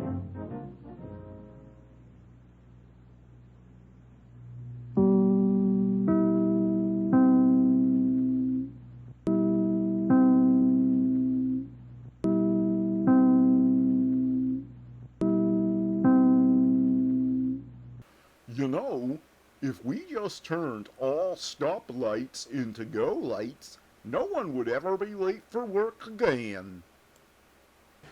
Take a trip back to Dodge City with Marshal Matt Dillon in Gunsmoke, coming up next.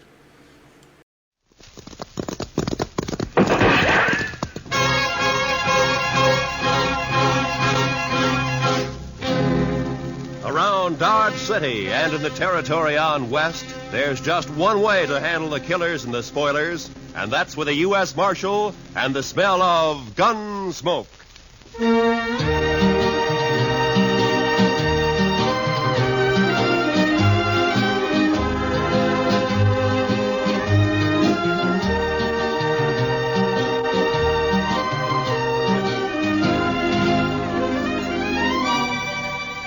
Gunsmoke, starring William Conrad. The story of the violence that moved west with young America. The story of a man who moved with it. Matt Dillon, United States Marshal.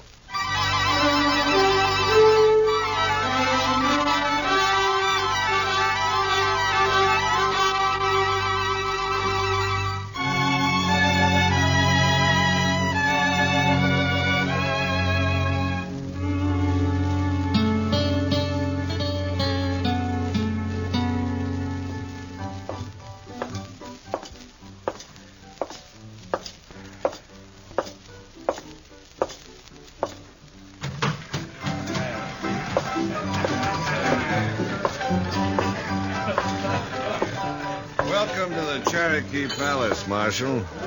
I see you received my complaint. I got it, Mingo. Where's Stanley? Where do you think? Upstairs. Brandy? Naturally. She always does mother him when he's in trouble. Be careful, Marshal. He might be dangerous.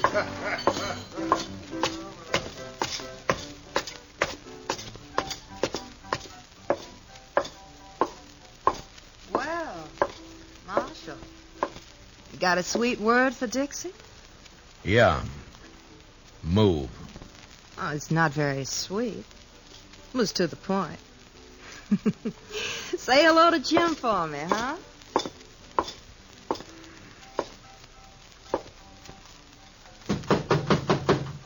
Go away. It's me, Brandy. Matt. Come in, Matt. Join me in a drink? Where is he, Brandy? In the next room. Cried himself to sleep. Save it, Brandy. I gotta take him. Oh, why, Matt? Jim Stanley never did a mean thing in his life. He's no bad man. He stole money from Mingo's roulette table, and he threw a bottle at him when he was caught. Mingo's pressing charges. Stanley can clear himself in court. Huh. Against Mingo's witnesses? Do you bring Stanley out, or do I go get him? Go get him. But I wouldn't be proud, Matt. Stick to running dance hall girls, Brandy. Let me run the law, huh?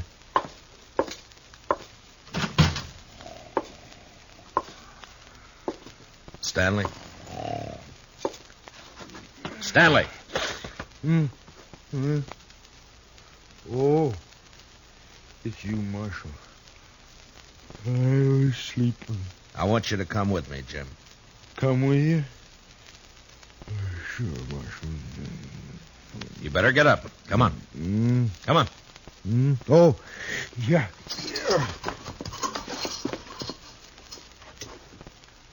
Oh, where are we going, Marshal? Would you like to visit my ranch? I got a new colt. The prettiest little sorrel you ever saw. Jim. What? We're going to jail. Jail? Me, Marshal? Do I have to? Yes, Jim. I've never been in a jail. I'm sorry, Jim. No. I can't go in there. Oh, Marshal, I ain't never been locked up before. Please, don't make me. I have to. I didn't mean to do it. Honest. I just lost my head when I realized my money was gone. I wouldn't have kept those chips. I know that. I just grabbed them. I don't know why. They were there, and I just grabbed them, and then Mingo started in on me. He kept saying things, bad things about... Take it easy, Jim. I wouldn't have cared, except that, well, Dixie was there. He kept yelling at me that I was a thief right in front of her. I tried to make him stop, and he wouldn't. Then something happened. The bottle was there. You threw it at Mingo? No, I just threw it, Marshal. I was crazy. I didn't mean to hurt nobody. I believe you, Jim. Marshal, will you ask Dixie to come and see me later? Yeah, sure, I'll ask her. Thanks. I just want to tell her not to blame Mingo for all this. She might say something or give up her job. Don't worry, Jim. I don't think Dixie's going to give up anything.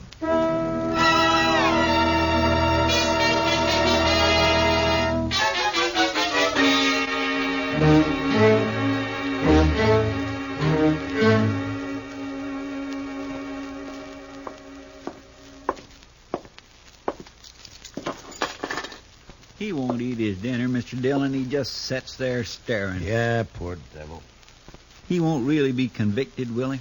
Well, I hope not, Chester. Mingo's the one who ought to be in jail. Look, Chester, this isn't exactly my idea of justice either. A shady gambler against a simple-minded horse rancher. Hello, Marshal. Bye, Chester. Oh, goodbye. I'll run along. You stay put, Chester. Oh, now, Marshal, I want to be alone with you. I sent for you to come and visit Jim Stanley, and you better be nice to him. Most fellas are tickled pink if I like them. They say I'm pretty. You're pretty enough. That's better. I knew you liked me. I said you were pretty. I didn't say I liked you. Oh, now that's nasty. Would you like to hear what I really think of you? No, don't bother. I get the idea. You're Mingo's girl. When I feel like it. Then why do you have to tease a man like Stanley, drive him to drinking and gambling and trouble like he's in now? He's sweet. He thinks I'm beautiful. Yeah. But even men like him wake up. Stick to Mingo.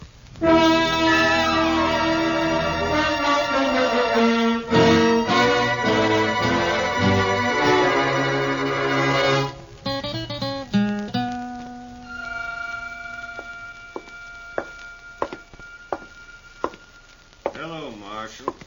Thought I'd drop in and see if your prisoner was all set for trial tomorrow. Mingo, I want you to withdraw those charges. And let that potential murderer go free? No. You got back the chips Stanley took from your table, and his assaulting a man like you is ridiculous. He doesn't even wear a gun. A bottle constitutes a deadly weapon. Look it up, Marshal. Why you doing this, Mingo? Why pick on a man like Stanley? Let's say I don't like him always slobbering over Dixie. She's private property. For that greedy little vixen, you'd send Stanley to prison knowing that it'll probably crack his mind completely? That's his problem. You don't understand, Mingo. I don't like to see people pushed around. Well, don't cross me, Marshal. I already have. People get dead that way. Yeah, so I've heard. Now, just who are these witnesses of yours against Stanley? Ned Cole, Saginaw Henry. Both on your payroll? Dixie. Some of the other girls. All working for you, huh? Jim Stanley's as good as convicted, Marshal. There's not a thing you can do about it.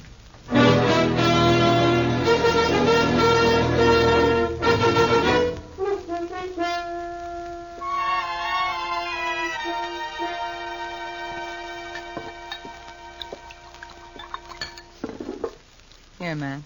Drink this. Thanks, Brandy. You know, all you need to do is stop fighting yourself, Matt. You're mixed up. Yeah, that's sure true, Brandy. You know, it's funny when it's something you can fight with your fists and your guns, it's easy, but how do you fight a deal like this? You gotta clear Jim somehow. Yeah, with those witnesses against him, Jim can't win in court. Technically, he's a criminal. Oh, criminal, my foot. He admits the crimes. The judge will have to sentence him to at least a minimum jail term. We know there are witnesses who can prove he's innocent. Now, a smart man would find a way to make him talk. I've been thinking about it. Well, I'll tell Jim you were asking after him. I think he'd like that. He's Dixie's. I had me a man once, Matt. I traded him for a bottle of brandy. I paid a stiff price for my name. You're not through yet, Brandy. Oh, sure. I play mother to everybody. Take everybody's troubles on my shoulders. Help salve my conscience. Don't ever hurt a person, Matt. You never get through paying for it.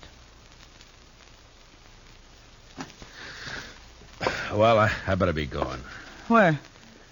To try to get some of those witnesses to talk.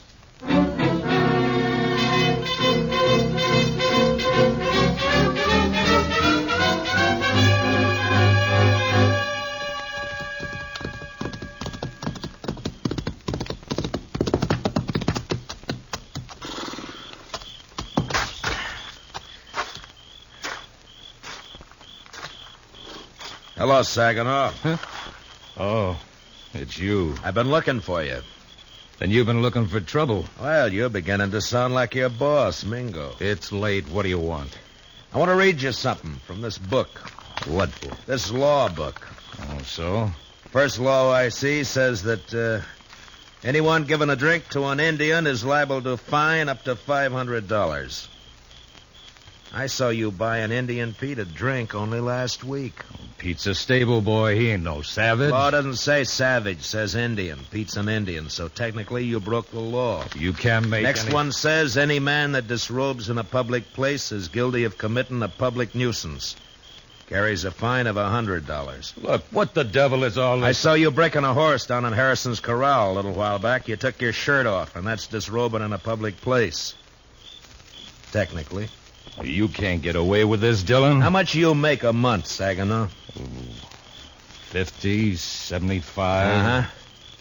Well, the way it looks, I can get you fined on enough of these laws to keep you broke for about 5 years. 5 years? Then we can start all over again. You're bluffing. I never even heard of these laws. Well, look for yourself here.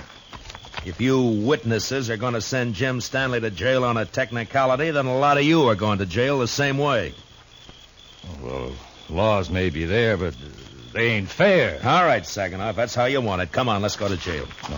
No, wait. Well, then start talking. Well, Dixie shilled Stanley into losing his money, and me and Ned Cole egged him into grabbing a couple of chips when the wheelman wasn't looking. On Mingo's orders? Sure. Stanley looked down at the chips we swiped, and he reached out to hand them back when Mingo jumped him. What was Dixie doing? Trying to keep from laughing. Yeah, I'll bet. And then what? Mingo rode Stanley hard to make him break down in front of Dixie. Finally, the poor lunkhead seemed to go crazy. He yelled and tossed a bottle at the bar. Not at Mingo? No, missed him by 10 feet. Stanley was just working off his mad by busting the bottle. Paid for it. I guess he had the right. Yeah, I guess he had.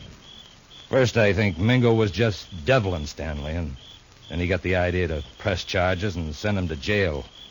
We got orders how to testify. Uh-huh. Well, thanks, Saginaw. Marshal, I'd like you to know something. Yeah?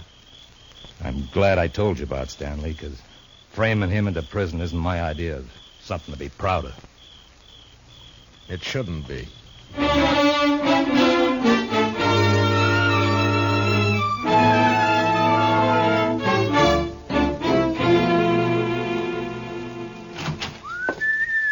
Ah, good evening, Chester. My, what are you so happy about, Mr. Dillon? Everything, Chester, everything. Is it about Jim Stanley? It is about Jim Stanley. He's going to clear himself in court tomorrow. Come on, let's go tell him. Well, gracious, that is good news. He couldn't have taken much more of being locked up.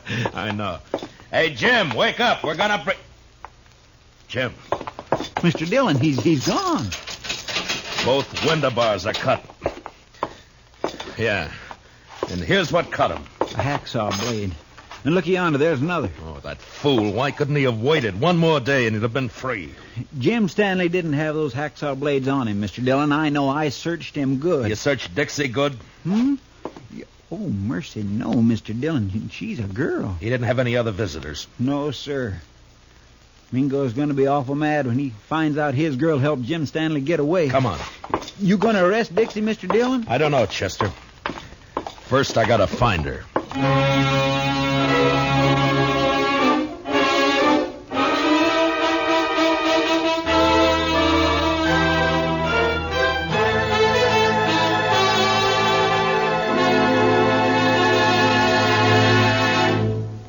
We will return for the second act of Gunsmoke in just a moment. But first, every Sunday on CBS Radio, hear both sides debate the issues on Pick the Winner.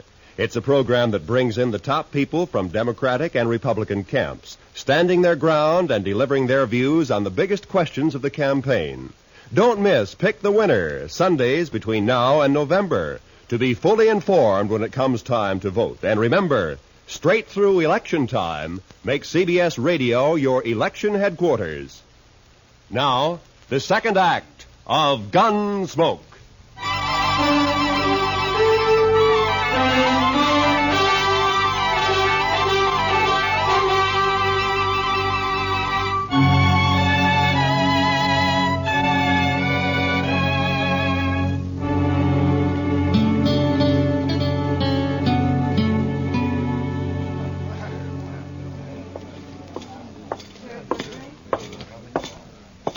Kind of late, aren't you, Marshal? Where's Dixie, Mingo? Dixie, she's gone. I don't know where she is. You're lying. No, I swear she disappeared hours ago. I still think you're lying. Dixie's here someplace. Nah, he's telling me the truth for once, Matt. Dixie's gone, all right. Are you sure, Brandy? Saw her ride out of town. Was Stanley? Yeah, Matt. The two of them. Dixie and Stanley? Dixie passed him some saw blades. He cut his way out. That rotten double-crossing hellcat. She's your girl, Mingo. I'll be the laughingstock of Dart City. Good. I hope they laugh you clear out of Kansas. If it's the last thing I'll do, I'll find her. Both of them. Finding them is my job, Mingo. Go ahead. But you better beat me to them, or you'll be arresting them dead.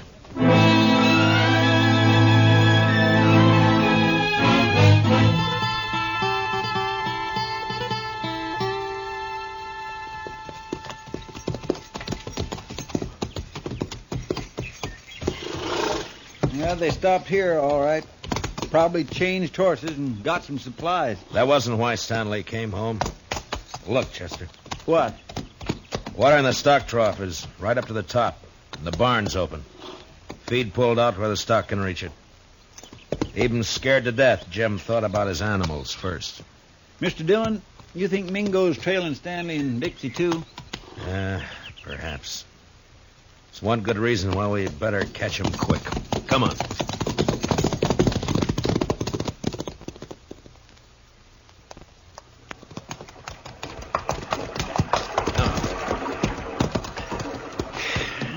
Still no sign. Looks like we've lost them for good now. What do we do, go back, Mr. Dillon? We can't let Mingo find them. Sure, but the way they've been zigzagging back and forth for the last 4 days, we don't have a chance in 1,000. I'm not so sure, Chester. You know, there's a certain pattern about the way Stanley and Dixie have been moving. I don't think they're trying to leave this section at all. Yeah, we have been getting closer and closer to Dodge with every circle lately. And not only to Dodge. Mr. Dillon, you got an idea? Yeah, maybe. Come on, we'll ride back to Stanley's ranch.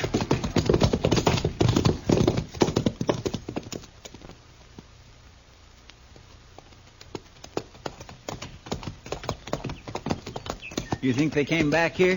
I will soon find out.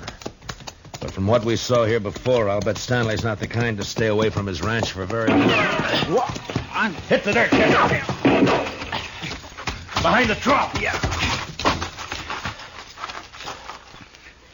It's Jim Stanley. There's his horse. Yeah. All right, keep your eyes open. Stanley!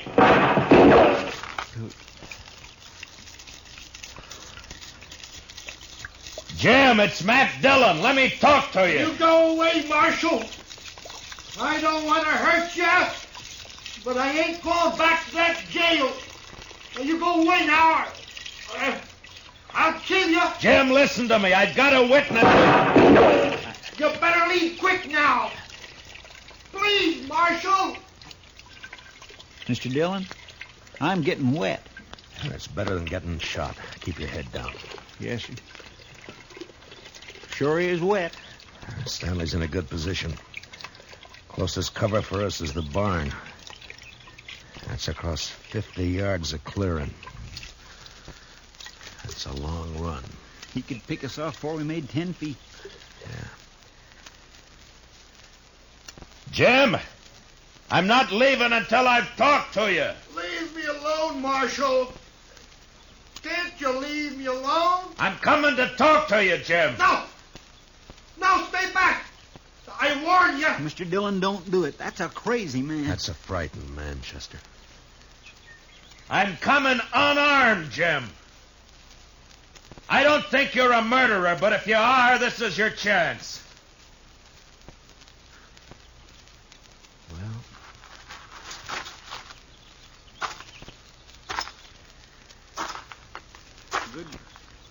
Good luck, Mr. Dillon. Mr. Dillon! Stanley's shot slashed across my side like a branding iron.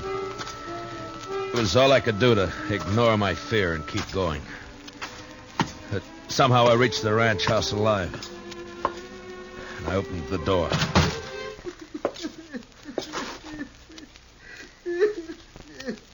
Jim Stanley stood there holding his gun. And crying.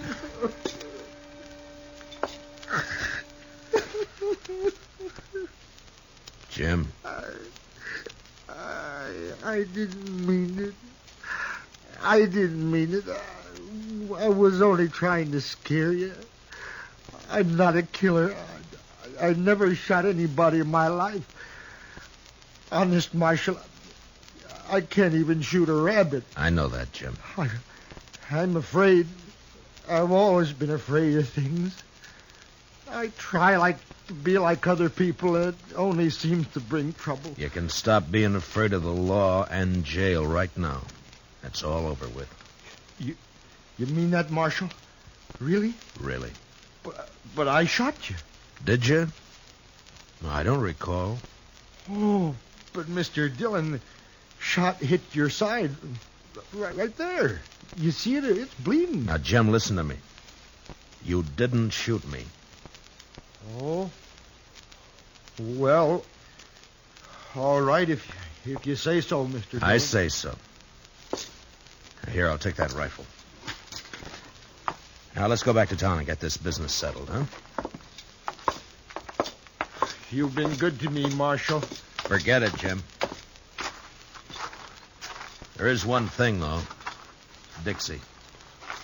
Oh, she brought me hacksaw blades. I know that. She said you were going to hang me and that I had to escape. She kept saying that. She was riding with you.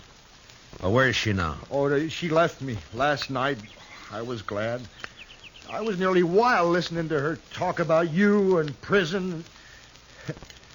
I even swore I'd kill myself before I'd go back to jail.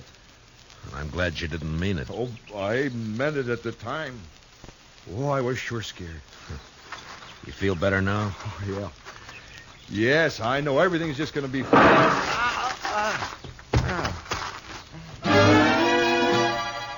The rifle slug splashed the side of Jim's face with red, and he crumpled into the dirt. From the water trough, Chester opened up and drew the fire of whoever was hiding in the hayloft of the barn. I could see a gun barrel poking out from the side of the hayloft. And I picked up Stanley's rifle.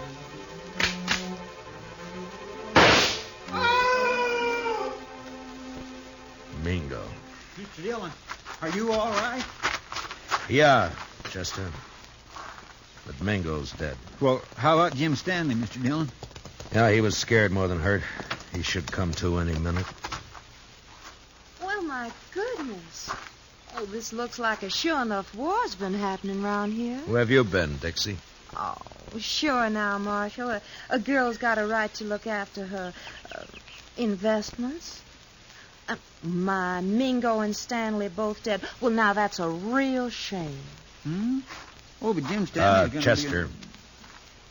You said investments. The only investment you've made is prison time for helping Jim escape. Me? Well, how you going to prove anything, Marshal? With Jim dead. But he's... Chester, why don't you go look after the horses? But, Mr. Dillon... Yes, sir. It's a right good thing because I'm going to be terribly busy, you know, taking care of poor Jim's ranch and money and of course, the funeral and everything. Why should all that concern you, Dixie? Because I'm Jim Stanley's widow. What? I married him 3 days ago in Nest City. It was such a sweet wedding. Yeah, I'm sure it was. And now all I have left are some memories. And, of course, this little old ranch and Jim's money. Dixie, there's something you should know. Hmm? You also got a husband. Have you heard enough, Jim? Enough. Jim! When I saw you fall... You're pure bad, Dixie. Oh, Jim, you mustn't pay no mind to what I said. I was upset. Didn't I come back just to be with you? No good, Dixie. Jim's on to you now. Jim, are you going to let him talk to me like that? He's my friend. And I don't like you now, Dixie. Oh, that's too bad. I'm still your wife. Marshal, can she make that stick? Well, by law, you have to support her, Jim.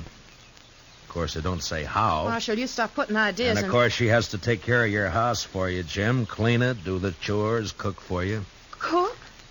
Me? Cook for him?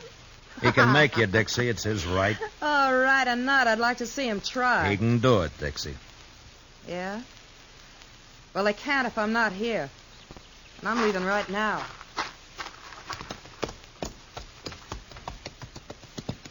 You want to ride into town with us, Jim? No. I think I'd rather stay here for a while, Marshal. If it's all right. Yeah, sure. I'll fix it. But in a few days, when you feel like it, come in and see me, and we'll help you get that divorce taken care of. Divorce? On grounds of desertion. She just deserted you, remember? Chester and I are your witnesses. Oh. Well, thanks, Marshal. I sure do thank you. So long, Jim. Goodbye, Marshal. Bye. Come on, Chester, let's go.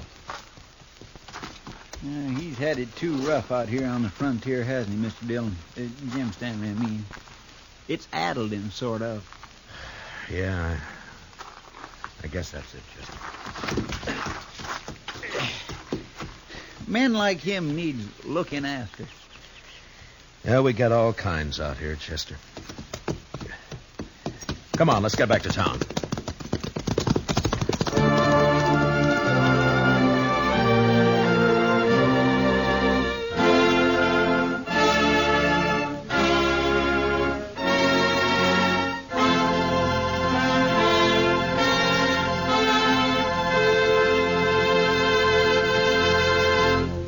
Gunsmoke, under the direction of Norman MacDonald, stars William Conrad as Matt Dillon, U.S. Marshal. Tonight's story was specially written for Gunsmoke by Herb Purdom, with music composed and conducted by Rex Corey.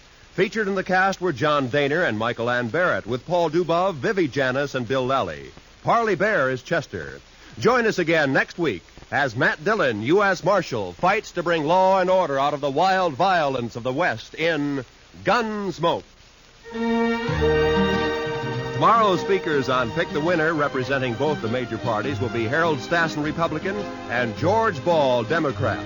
Listen for this important program, Pick the Winner, tomorrow and every Sunday from now to November. This is Roy Rowan speaking, and this is the CBS Radio Network.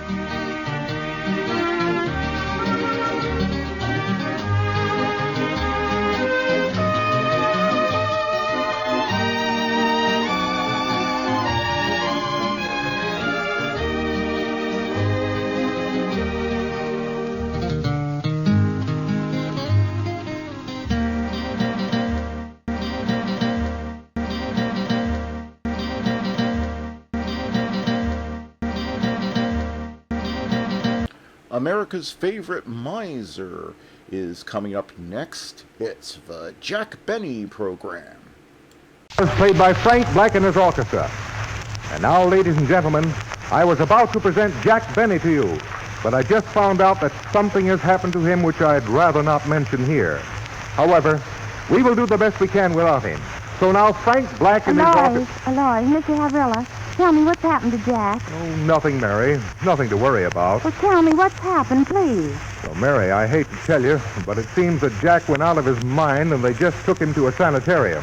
Oh, this is horrible. This is terrible. Yes, I think fighting a duel with Frank Black and then spending a night in the haunted house was just too much for him. Yes, and buying that round of drinks didn't help matters. No. Say, what's the matter, Mary? Jack's been taken to a sanitarium. Sanitarium? Why, I was just talking with him this afternoon. When did all this happen? Oh, just a little while ago. Say, it's only 2 blocks from here. Let's go over and see poor Jack. Sure, come on. Come on, Mary. Let's go over. Come on, Mary.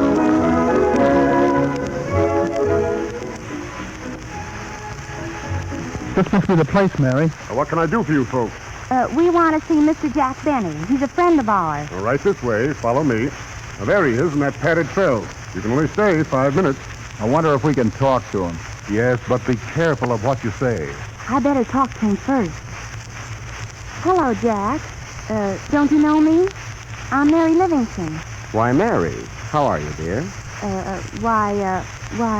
Don't you know where you are, Jack? Well, yes, Mary, I'm in a sanitarium.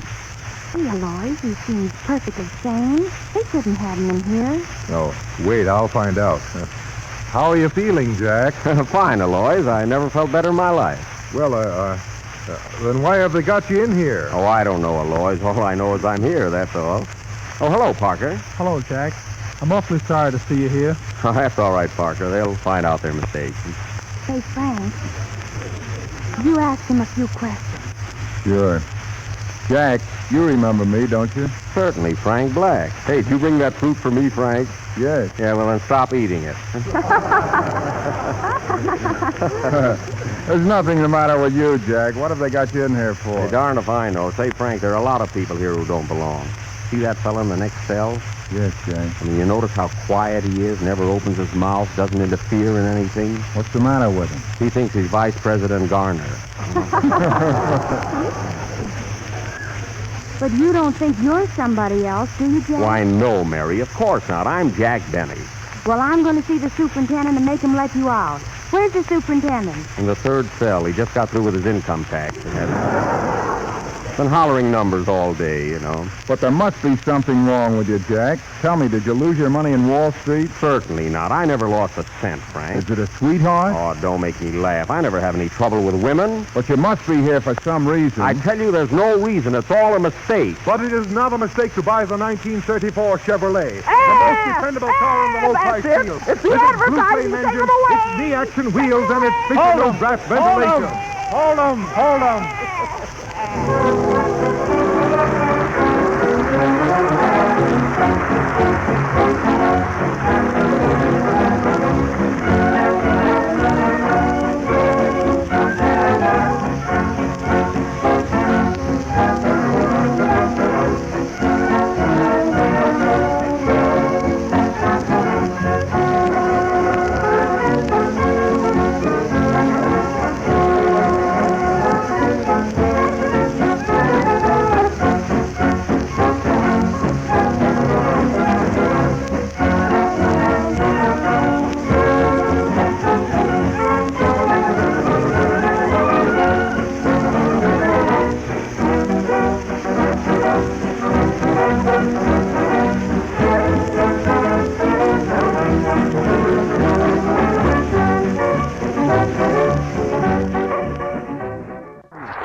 Thank you for Frank. That was Frank Black and his boys playing Nasty Man from the motion picture George White Scandal. And now, ladies and gentlemen, I want to apologize, really, for going off my nut. But after all, as Shakespeare once said, the whole world's an asylum and we're all crazy about something or other. For instance, take the different nationalities. One is crazy about spaghetti. Another is goofy about herring. Winchell is that way about burning. Einstein is crazy about his relatives, and that's the way it goes. Say, Frank, isn't there something in the world that you're crazy about? Sure, hazelnuts. I eat them all day. There you are, folks. There's a nut that's nuts about nuts, see? Everybody has a weakness. Now, take Mary Livingston. Mary, really, what are you crazy about? Well, I'm crazy about Clark Gable. Oh, does he know it? No, that's what makes me crazy. Oh, now we're getting someplace. Say, Jack, can I get in on this? Sure, Parker. What are you crazy about? Garlic. Garlic? Say, that reminds me, Parker, I wish you'd only be crazy about it on weekdays. Will you please, you know? Why, all the opera singers eat garlic. In fact, it's the secret of my success. Yeah, well, if you think it's a secret, you are crazy. You know? Well, what's wrong with that? I like garlic, too. I eat it all the time. Mary, why do you eat garlic when you know it smells so bad? Well, I tried eating roses, Jack, but they don't taste a bit good. All right, Mary. Let's hear from you, Jack. You must be crazy about something. What is it? Well, Aloys, I'm a collector of coins. I mean, that's my hobby. You know, I save rare old coins. Huh? Yes, when they get in your pocket, they become rare. Black again, huh? And before they come out again, they're old. Is that so? Yeah. Yes, I'd like to see one of your coins make a personal appearance. Oh, yeah? Listen, what about that round of drinks I bought last night? Round of drinks? Well, I paid for those. Say, listen, Frank, can I help it if you picked up the check while I was out phoning? Jack, there was no telephone in that place. Yeah, well, that's my story, and you'll have to give me time to change it, you know? I thought so. Yeah, so what? Oh, nothing. Oh, nothing. Oh, well, like a day. I think so. Awful dull night, isn't it, Jack? Yep, nothing to talk about, you know. Anything new, Havrilla? Well, yes. The new 1934 Chevrolet yes. Well, so long, boys. Oh. Where you going, Jack? Back to the sanitarium, yes. Play, Frank. Yes.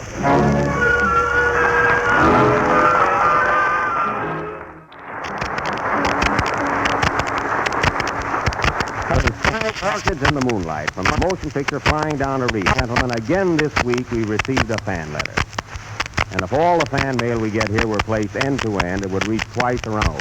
What other program can say? Here's the letter, Jack. Oh, yes. This is from way out west in Arizona. There's Mr. Jack Benny, care of Staten Island Ferry Boat.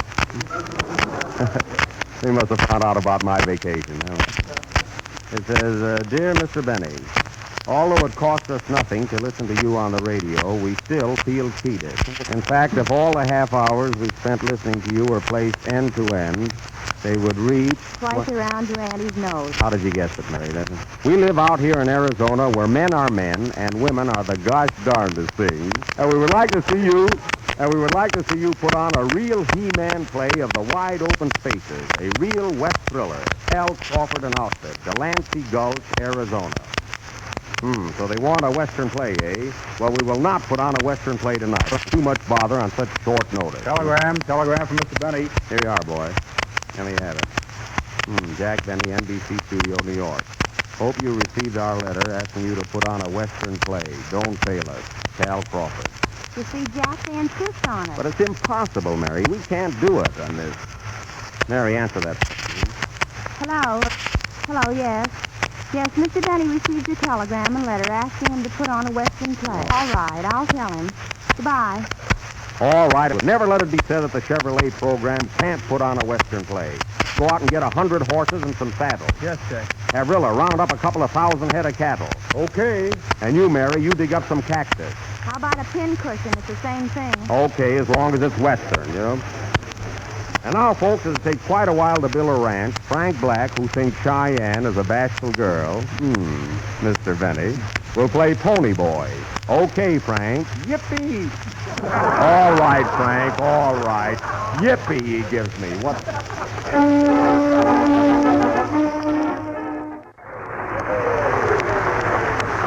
That was Pony Boy, played by Frank Black and his orchestra. Now for our great Western play of the Golden West, Arizona. The first scene takes place on the Benny Z Ranch in Poison Gulch, Arizona, the toughest spot between Phoenix and Ashford. Curtain, music, Frank.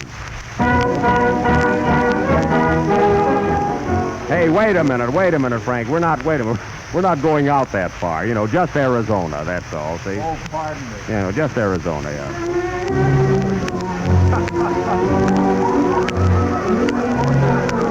Arizona, Arizona. That's better, Frank. Arizona.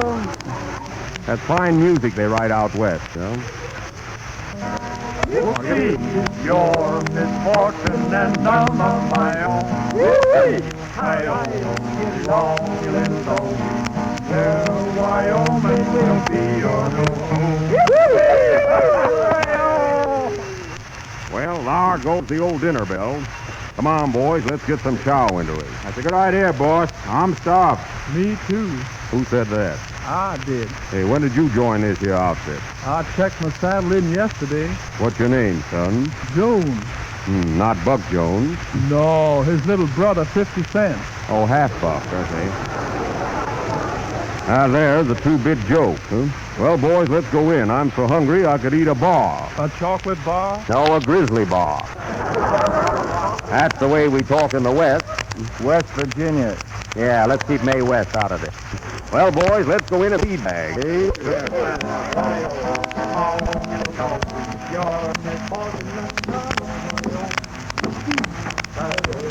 You know, we got a Chinese cook out here now. What do we got for supper tonight? Beans again, eh? Well, I want to tell you something. I'm not satisfied with your cook. Hey, boss, is that our Chinese cook? Yeah, he's been listening to the rise of the Goldbergs so much, finally got him. Come on, boys, sit down. The soup's here. I see that you fellas are all slicked up tonight because Ma Niece is coming in today from back east. Oh. She's coming to stay out here at the ranch with us for a while. They tell me she's a mighty pretty gal. Yes, and I don't want any of you rough cowhands shining up to her. Hey, say, Curly, stop broadcasting that soup. Hello, Ken. Where you been all day? Oh, just a spinning my rope. I spent 6 hours without stopping. Why? To keep a hole in the hour. Well, the 6:15 ought to be in pretty soon. Say, Curly, I want you to go down to the depot, meet Ma Niece, and bring her out the ranch. Her name's Mary. Okay, boss. Yippee, yippee. I think the horse left first. Huh? Well, fellas, let's have a little tune. Come on, give us some. Come on, boys. Buffalo gal.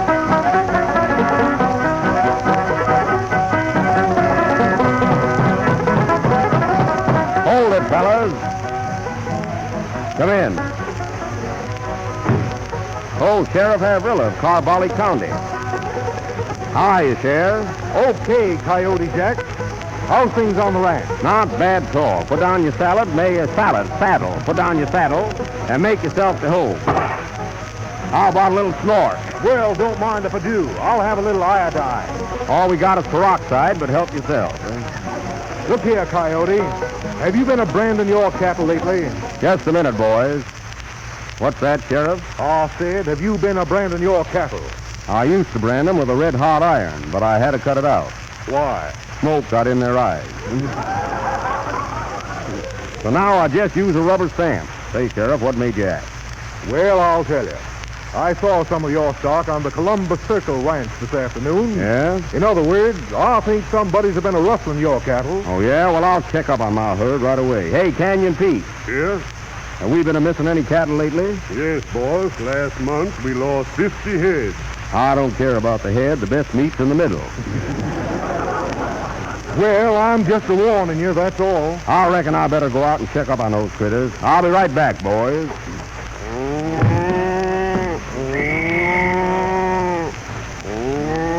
Come on, cattle, line up.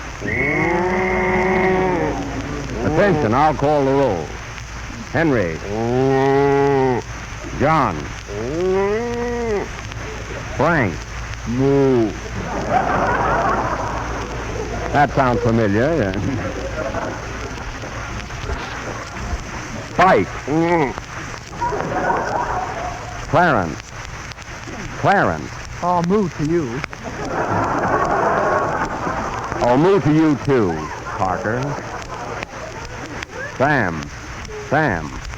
Oh, absent, eh? Richard. Richard. The C.C. Ranch has got Sam and Richard. So they've been rustling my cattle, eh? Well, they ain't going to get away with it. Hey, boys. Boys, what do you think has happened? What happened? Our cattle's been took. No. Well, what you think we ought to do about it? I don't know. Let's have another tune.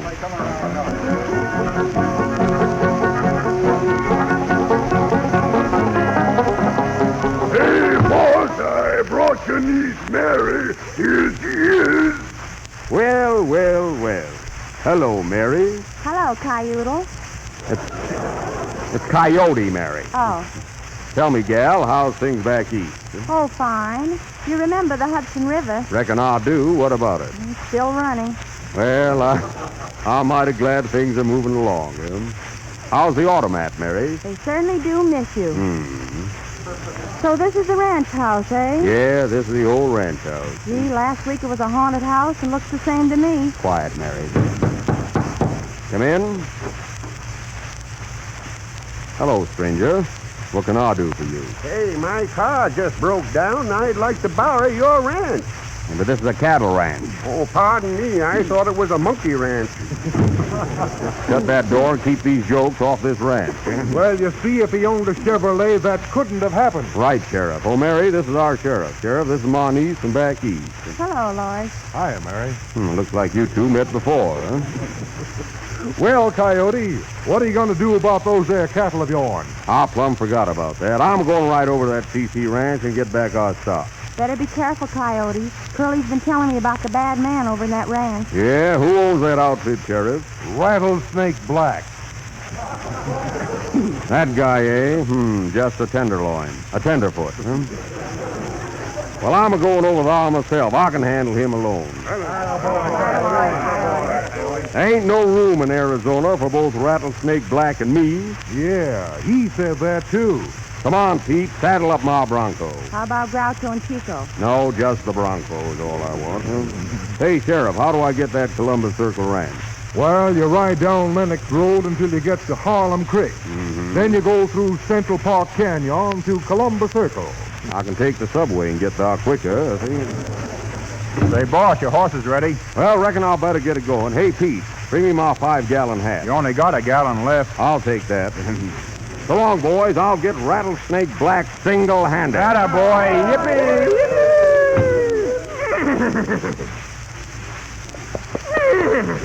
Oh, dynamite. Oh, take it easy, boy. Come on, mount him, cowboy. Say, boss, I forgot to tell you that horse ain't never been rode before. Well, I never rode a horse before either, so we'll start in together. Oh, yeah? Say, Sheriff, do I have to get those 2 cows back? You sure do, Coyote, for the honor of your outfit. Oh, all right. Ho, ho, Dynamite, ho. Come on, ride him, cowboy. Yippee! Well, I'm on him anyway. Ho, ho. Funny how a horse that's so full of hay can be so hard to sit on. Do you always have that trouble with horses? Yeah, last summer at Saratoga, I didn't win a bet. Oh, they're horses. A nice, fine way to advertise Chevrolet. Oh, my heavens. Jack fell off his horse. Look out, he's stepping on him. Dynamite is now riding Jack. Oh, ain't that cute? Oh. Wait, I think he's hurt. Oh, poor Jack. Jack, are you hurt? Oh. Jack. Oh, Sheriff, see if you can revive him. Get the water, quick.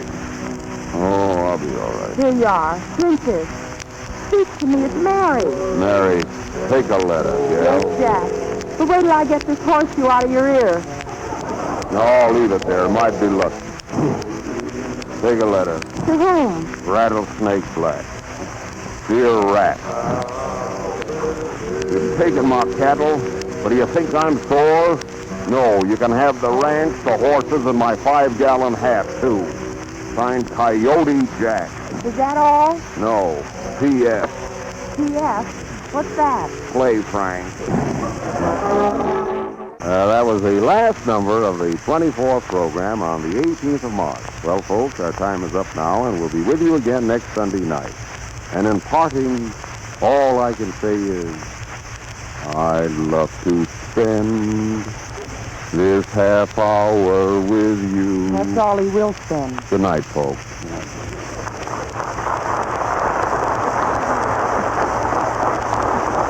This program has come to you through the courtesy of the motor car dealers in your community who represent the 1934 Chevrolet.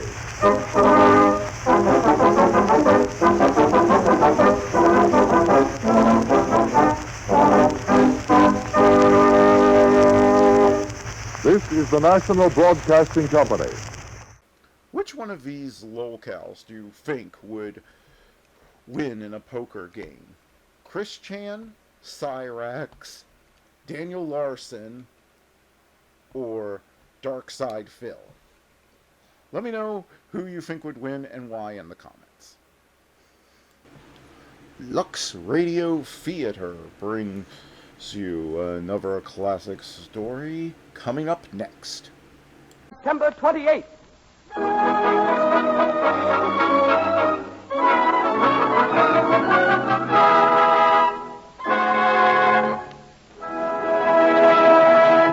The Lux Radio Theater presents Wallace Beery in The Plutocrat.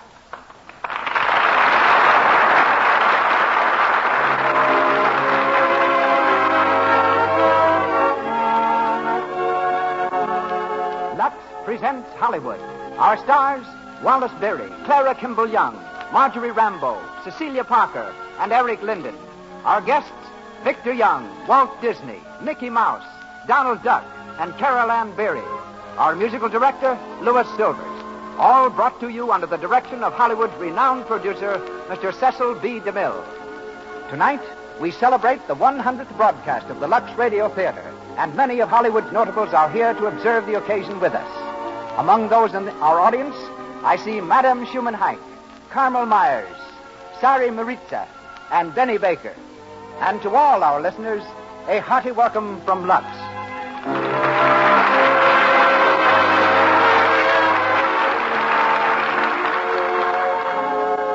Before turning the microphone over to Mr. DeMille, may I remind you of just two of the many good reasons why Lux Toilet Soap is so popular the world over.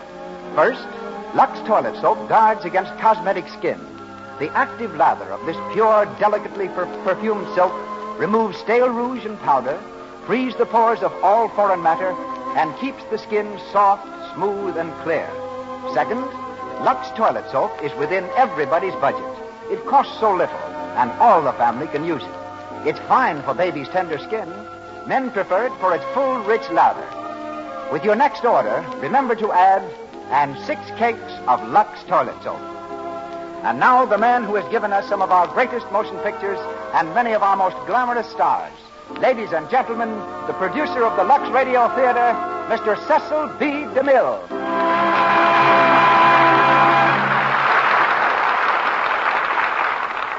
Greetings from Hollywood, ladies and gentlemen. The most hilarious April Fool joke ever played on the world, and the one we most appreciate, is Wallace Beery. He was born in Kansas City on April 1st. At the age of 9, he was the biggest boy in the 4th grade. 3 years later, he was still the biggest boy in the 4th grade. The faculty was amazed at his ability to resist education, and his schoolmates were completely awed by him. They called him Jumbo, which was not only descriptive but prophetic. For at 15, he left home and became the best-known elephant trainer in America, bossing Ringling's herd of 26. Wally followed this with a humble, even humiliating start as an actor. It was as a chorus boy in Babes in Toyland. When I first met him 20 years ago, I cast him as a German general in the first picture based on the World War, The Little America. He has since been an electrician, cameraman, director, comedian, and serious actor, breaking all records for motion picture versatility. The play in which he stars tonight is taken from the comedy by Arthur Goodrich, based on the novel by Booth Tarkington. Featured with Wally is an all-star cast. We'll hear Clara Kimball Young as Mrs. Tinker, Marjorie Rambeau in the role of Madame Memoro, Cecilia Parker as Olivia Tinker, Eric Linden as Lawrence Ogle, and we'll hear Wallace Beery in the character of an American millionaire. He is starred as Earl Tinker in The Plutocrat.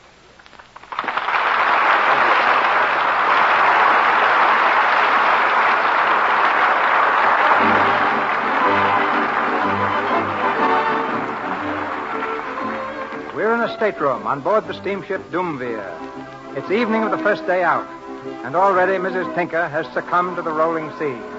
She lies in her berth, an ice bag on her head, a hapless, hopeless, helpless expression in her eyes.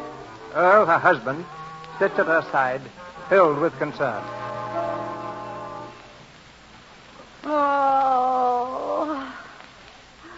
How do you feel now, honey?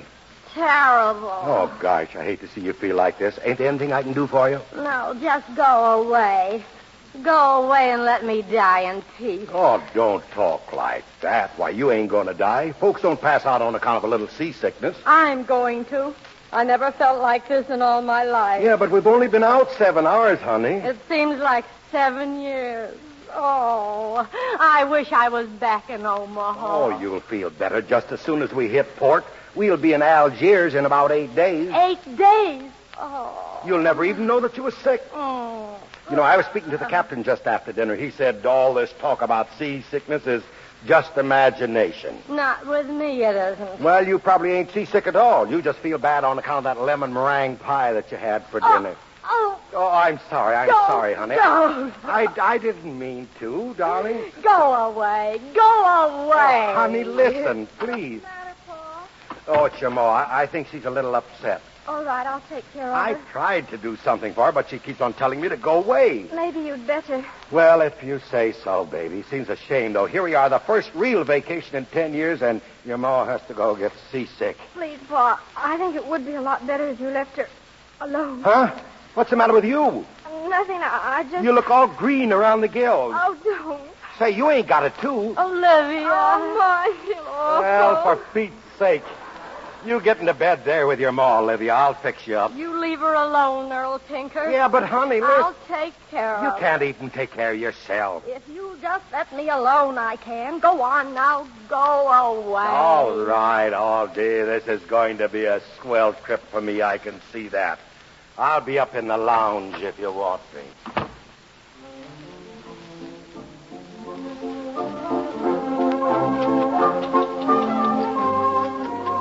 Will you have another, monsieur? Yeah, go on and fill it up, George. Oui, monsieur. You know, George, I am a terribly lonesome man. Oui, monsieur. Yeah, never mind that masseur stuff. Tinker's the name. Earl Tinker, president of the Tinker Packing Company, Omaha, USA. All steward. Monsieur? Demosthenes cocktail, please. One Demosthenes, oui, monsieur. Hi there, young fellow. Oh, good evening. You remember me, don't you? We sat at the same table, you and me and my wife and my daughter. Oh, yes.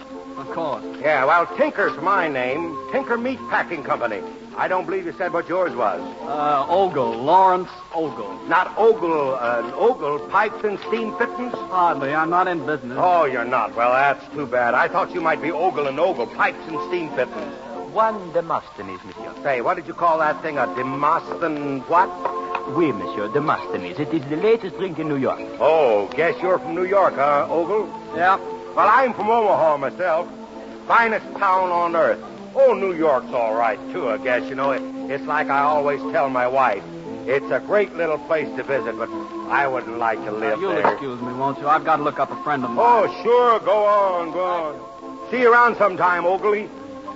Nice fella, ain't he, huh? Oui, monsieur. Well, I guess I'll run down and see how the wife's coming on. Good night, monsieur. Good night, George. Oh, excuse me, lady. It is quite all right, monsieur. Yeah, I almost knocked your table over. I'm awfully sorry. It is nothing, monsieur. Nothing spilled on you, did it? No, monsieur. Well, let me get you another cocktail. Steward, Oui, monsieur. give the lady another cocktail. Of course. I guess I'm getting kind of clumsy in my old age, huh? Well, It is no harm done, monsieur. well, it's nice of you to say that. You know, a lot of folks would have been pretty sore, you know that. But it is not your fault. It's the ocean. I haven't learned to walk on it yet. Madame's cocktail. Merci. Yeah? Guess I'll be going. Oh, please don't. Hmm? No, sit down and keep me company. Say, I kind of like that, right down to my shoe tops. You know, my name's Tinker. Tinker, president of the Tinker Packing Company, Omaha, USA. I am Madame Mamoro. I am not president of anything, and I live in Paris. Well, I'm sure glad to know you, Madame Mumsrow. I was thinking I'd have to spend this trip in solitary. You're a widower, I guess. Is it so evident? Yes, monsieur. You are a widower, Mr. Tinker? Me, a widower? Say, you wouldn't think so if you knew what would happen to me if my wife caught me talking to as good-looking woman as you are, Mrs. Gumsrow. You are very flattering, monsieur. Mr. Tinker. Oh, hello there, Ugly. I thought you went to look up a friend. Well, I did, but... Come on, sit down. Mrs. This is Mr. Ugly. He sits at my table. He's from New York. I'm not holding it again him, though. How do you do, Mrs. Mumro? How do you do? It must be quite thrilling to feel yourself a real New Yorker, Monsieur Ogle. Well, in a way. Such a wonderful city. Say, what's New York got that Omaha ain't got? That's what I'd like to know. All the arts, Mr. Tinker, music, the theater, painting. Don't talk to me about the theaters. I saw one of them plays in New York just before I caught this boat. Never again. You did not like it, monsieur? Like it, you couldn't tell what it was all about. What play was it, Mr. Tinker? Oh, I don't know. It was some crazy thing called the pasturage scene or something like that. The pastoral scene? Yeah, that was it. Yeah, that was it. Believe me, it was certainly rotten. Well, I'm sorry you feel that way, Mr. Tinker. You see, I wrote the pastoral scene. Oh. You did. Well, imagine that, huh? Monsieur Tinker. Yeah. Madame Tinker would like to see you, monsieur. Oh, thanks. Excuse me, folks. I'll be back later, Mrs. Mumsrow, if I can break out of jail. Oh, thank heaven he's gone. Well, Mr. Ogle, he is very amusing. He is so native, so typical American. Oh, he's far from typical. I mean of your ruling class. He is a leader, Monsieur Ogle, a plutocrat. Oh, he's that all right, a provincial western plutocrat. Monsieur, you speak so harshly. He is your friend, no? Hardly. But you came to him, you spoke with him. Shall I tell you why? Please. Because he happened to be sitting with you. Monsieur? I've been wanting to meet you ever since we left New York, Madame Mamoro. But why? Must I answer that? No, it would be better perhaps if you did not. We shall all be, how do you say, shipmates for 8 whole days. There is plenty of time and we shall meet often, I hope. Well, it can't be too often. You are very polite, monsieur. So here you are. I've been looking all over the boat for you. Hyacinth, this is Monsieur Ogle. Monsieur Ogle, Monsieur Hyacinth Mamoro. How do you do? Hyacinth? Oui, Mamoro? It is late, Mama. I think maybe we had best to scram, no? Well, excuse me, but... Do not mind him, monsieur. My son, he makes a study of American slang, Son? Did you say your son? But yes, you think that's so strange? Well, it's incredible. You're so young. Oh, 2 times you are polite, monsieur. I am glad that I look so young to you. Come, Hyacinth. Good night, Monsieur Ogle. Good night. So long, Mr. Ogle. See you in the funny papers, eh bien?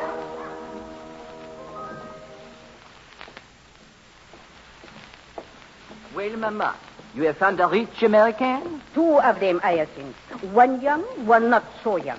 The not so young American is the richer, I think. Ah, hot stuff. Well, I say good night, Mama. Bien, mon cher. Maybe when we reach Algiers, we have plenty of money, no? Maybe. Maybe when we reach Algiers, yes, perhaps. Go now to your cabin, Hyacinth. I am going to walk a bit on deck. Very well, then. Toodle-dee-doo, Mama. Take me back to Omaha. Take me back. Oh. Hello, Miss Bumsrow. Monsieur Tinker.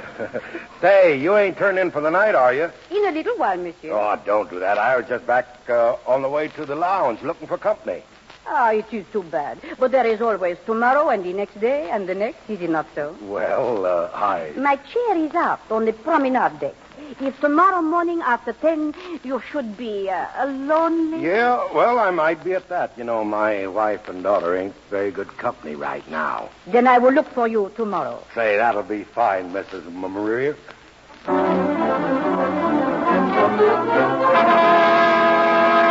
First day's run, 360 miles. Nearest gas, made by Mr. Earl Tinker. Monsieur Tinker, you have won the ship's pool. Yeah, guess I'm pretty lucky at judging distances, huh?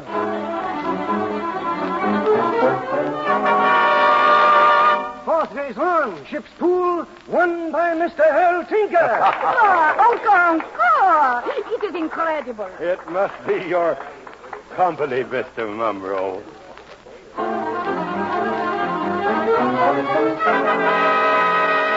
Seventh day's run, ship's pool, won by Mr. Earl Tinker.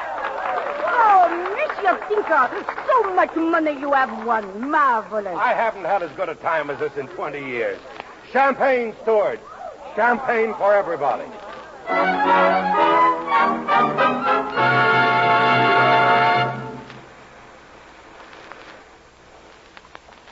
Oh, steward. Oui, Monsieur Hogan. What time do we dock tomorrow? 9 o'clock, monsieur. Thank you. Shall I bring you a blanket, monsieur? It is cold here on deck. No, don't bother. Very well, monsieur. Oh, excuse me. Oh, I beg your pardon, Miss Tinker. I'm afraid my chair is in a rather bad position here. I'll move it. It's funny, isn't it? What? I told Mama when she asked me to come up here that I'd probably bump into you. I see that I did. Oh, I'm sorry. Sorry to meet me? Yes, you always made that perfectly clear. Oh, you know I didn't mean it that way. It doesn't matter. I was looking for Papa. Well, I haven't seen him. Do you know where he is? No, not the faintest idea. That's not true. You know perfectly well. He's on the upper deck with Madame Amuro. Oh, is he? And you know it and I know it, but Mama doesn't. If she did. Yes, I can imagine. No, you can't. Not possibly. There's one thing I want to say to you, Mr. Ogle. You won't believe it because you come from New York. Papa is good. Oh, is he? Yes. I knew you'd say just that in just that way. Oh, is he? Oh, you make me so angry. And then I get angry all over again because I can let you make me angry. Well, I don't understand. I'm sorry, really. Listen, Mr. Ogle. Tomorrow morning we'll all be getting off the boat at Algiers. I'll probably never see you again. I said there was one thing I wanted to tell you, but there's more. I've sat at the table with you every day for 8 days. It hasn't been pleasant for me, not any pleasanter than it has been for you. And I know how unpleasant it's been for you. Well, really, Miss Tinker... Don't interrupt. I know what you think of Papa, what you think of me because I'm his daughter. You think he's just a common, ordinary, provincial Westerner that happens to have some money. Well, he isn't. You think you're, oh, so vastly superior. Well, you're not. And if you only knew what he thinks about you, but of course that wouldn't matter to you, not one bit. He hasn't understood your unpleasantness. He just thinks you don't know any better. And you think I do? Of course you do. Thank you. If I see your father, I'll tell him you're looking for him.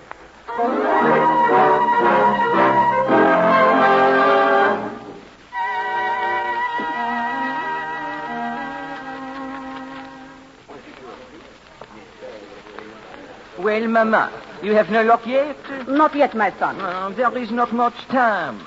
Why do you not speak to this Monsieur Tinkler? See if we can borrow. I have too much pride. Besides, I know him so little. Then I am what they say, all washed up. Later, he journeyed to the edge of the desert, to Binda. He told me so just before. You mean perhaps we go to Binda also? It is not impossible. Life, it is just an adventure, is it not so? Yes. Perhaps at Binder, I feel much different. I do not know. Only one thing I know. Somehow you must have everything. Oh, baby. You wish to be an impresario, a great manager of the opera. Is it not so? It is the one thing you wish. Okay, a great impresario. It will take much money. And how? It shall come.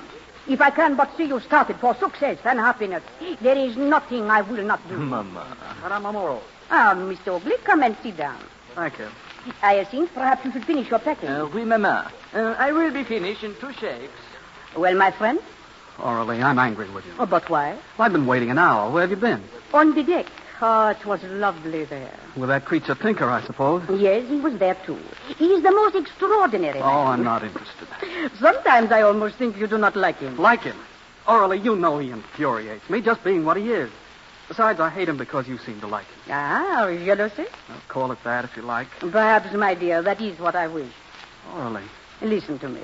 We are almost at Algiers. You promised me that you will take that trip by automobile through the mountains to Binda. Yes. Once, years ago, I took it. Oh, I wish I could do it again. Well, why don't you? Africa. It is a place of magic, a place of strange enchantment. It changes people. For that, I could wish not to go back to Paris, but to stay. Just to see Africa bewitch you. I'm bewitched already. Orally, come with me to Bindar. I can take a motor and we can drive through the wilderness, over the mountains, lost, away from the world, together. It would not do. You see, I am very conventional. But with your son. Ah, he goes too? Of course. Well, perhaps. I wish very much to go to Binda. Well, here I am again, Mrs. Numero.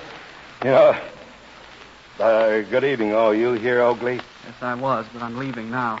You won't forget, Mrs. Oh, no. Of course not. Bonsoir, monsieur. I don't think the young fella cares about me, huh? Well, our last night out, Mrs. Numero. All packed? My son, Hyacinth, has just gone to finish. Yeah, say, what did you say his name was? Hyacinth. Hyacinth. That's right. I can never remember which flower he is. Monsieur Tinker, you are sure you are going to Binda? Yes, sir. Mama's got her heart set on Bindar. Where are you going? Well, I am still not certain. Well, I guess this is the last we'll see of each other, huh? Oui, perhaps. But I have a feeling, a very strange feeling, that we shall meet again, Monsieur Tinker. No. Oh, yes. Oh. Perhaps even at Binda. That'll suit me. You are sweet, Mr. Tinker. Oh, go on. Hello, Tinker? Yeah. Hello there, honey.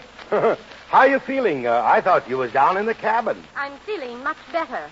I thought a little walk on deck would be good for me. Sure. Perhaps you will excuse me now, eh? Yeah, sure. Good night. Good night. Well, honey? Earl Tinker, was that Frenchy woman tapping your shoulder? Who, me? My shoulder? Yes, your shoulder. No. You must be seeing things, Sonny. Maybe. Good gosh, Sonny. You, what's the matter with you? You know, I haven't done anything. No? How do I know, Earl Tinker, what you've been doing while I've been seasick? I guess no married woman ought to take a sea trip with her husband unless she's a good sailor. No, honey. You know, every day on this trip I've been so lonesome. Oh, you've never been lonesome in your life. Well, listen, Mama, will you... Keep your hands off me, Earl Tinker. And listen to this. If you ever go chasing off after any other woman, Well, I'm just warning you, that's all. No, say, I don't need any warnings. I'm going back to the cabin. And I think you'd better come, too. Yeah, I'll be right with you, honey. Gosh. Monsieur Tinker? Mm-hmm. Here is the Daily Bulletin, monsieur. You did not ask for it this afternoon. No. Thanks, George. You know, George... Oui, monsieur? Suppose there's a place that's just loaded with danger, and suppose a man's wife is just set on his going there. What can he do? Do? He must do nothing. He must go like a man or be a coward. Yeah? Well, I'm pretty much of a coward, but Mama insists on going to Bindar.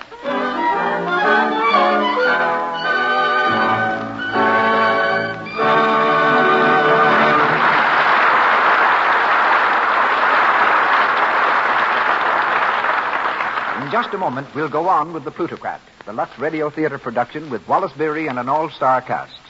Just now, we're going over to the Paramount Studios. Two girls have met on the lot. Let's listen to what they say. Hello, Judy. Going my way? Say, what's the matter with you anyway? Oh, thought I was going to make the grade for that taxi dancing scene in the New Orleans Cafe. But I didn't. Probably I'll never get a job on this lot again. Or any other, I guess. Oh, get hold of yourself, Judy. It'll come out all right. No, it won't. Well, I was all set for this job, and they told me nothing doing. They said that even though my dancing was good, I showed up badly in the close-ups. And it's all because of my skin. Flo, why should I have all these little blemishes? You don't. Your skin is lovely. Well, I do give my skin a little attention. For one thing, I use Lux soap regularly. You know, Judy, I bet you never really get all of the stale makeup out of your skin. No wonder you've got choked pores and little blemishes. There are thousands of girls today like Flo. They use rouge and powder as much as they like, but they keep their skin soft and smooth with Lux Toilet Soap's active lather. There are some Judys, too, who miss out because cosmetic skin has made them unattractive. It's foolish to risk cosmetic skin when such a simple, inexpensive care as Lux Toilet Soap guards against it.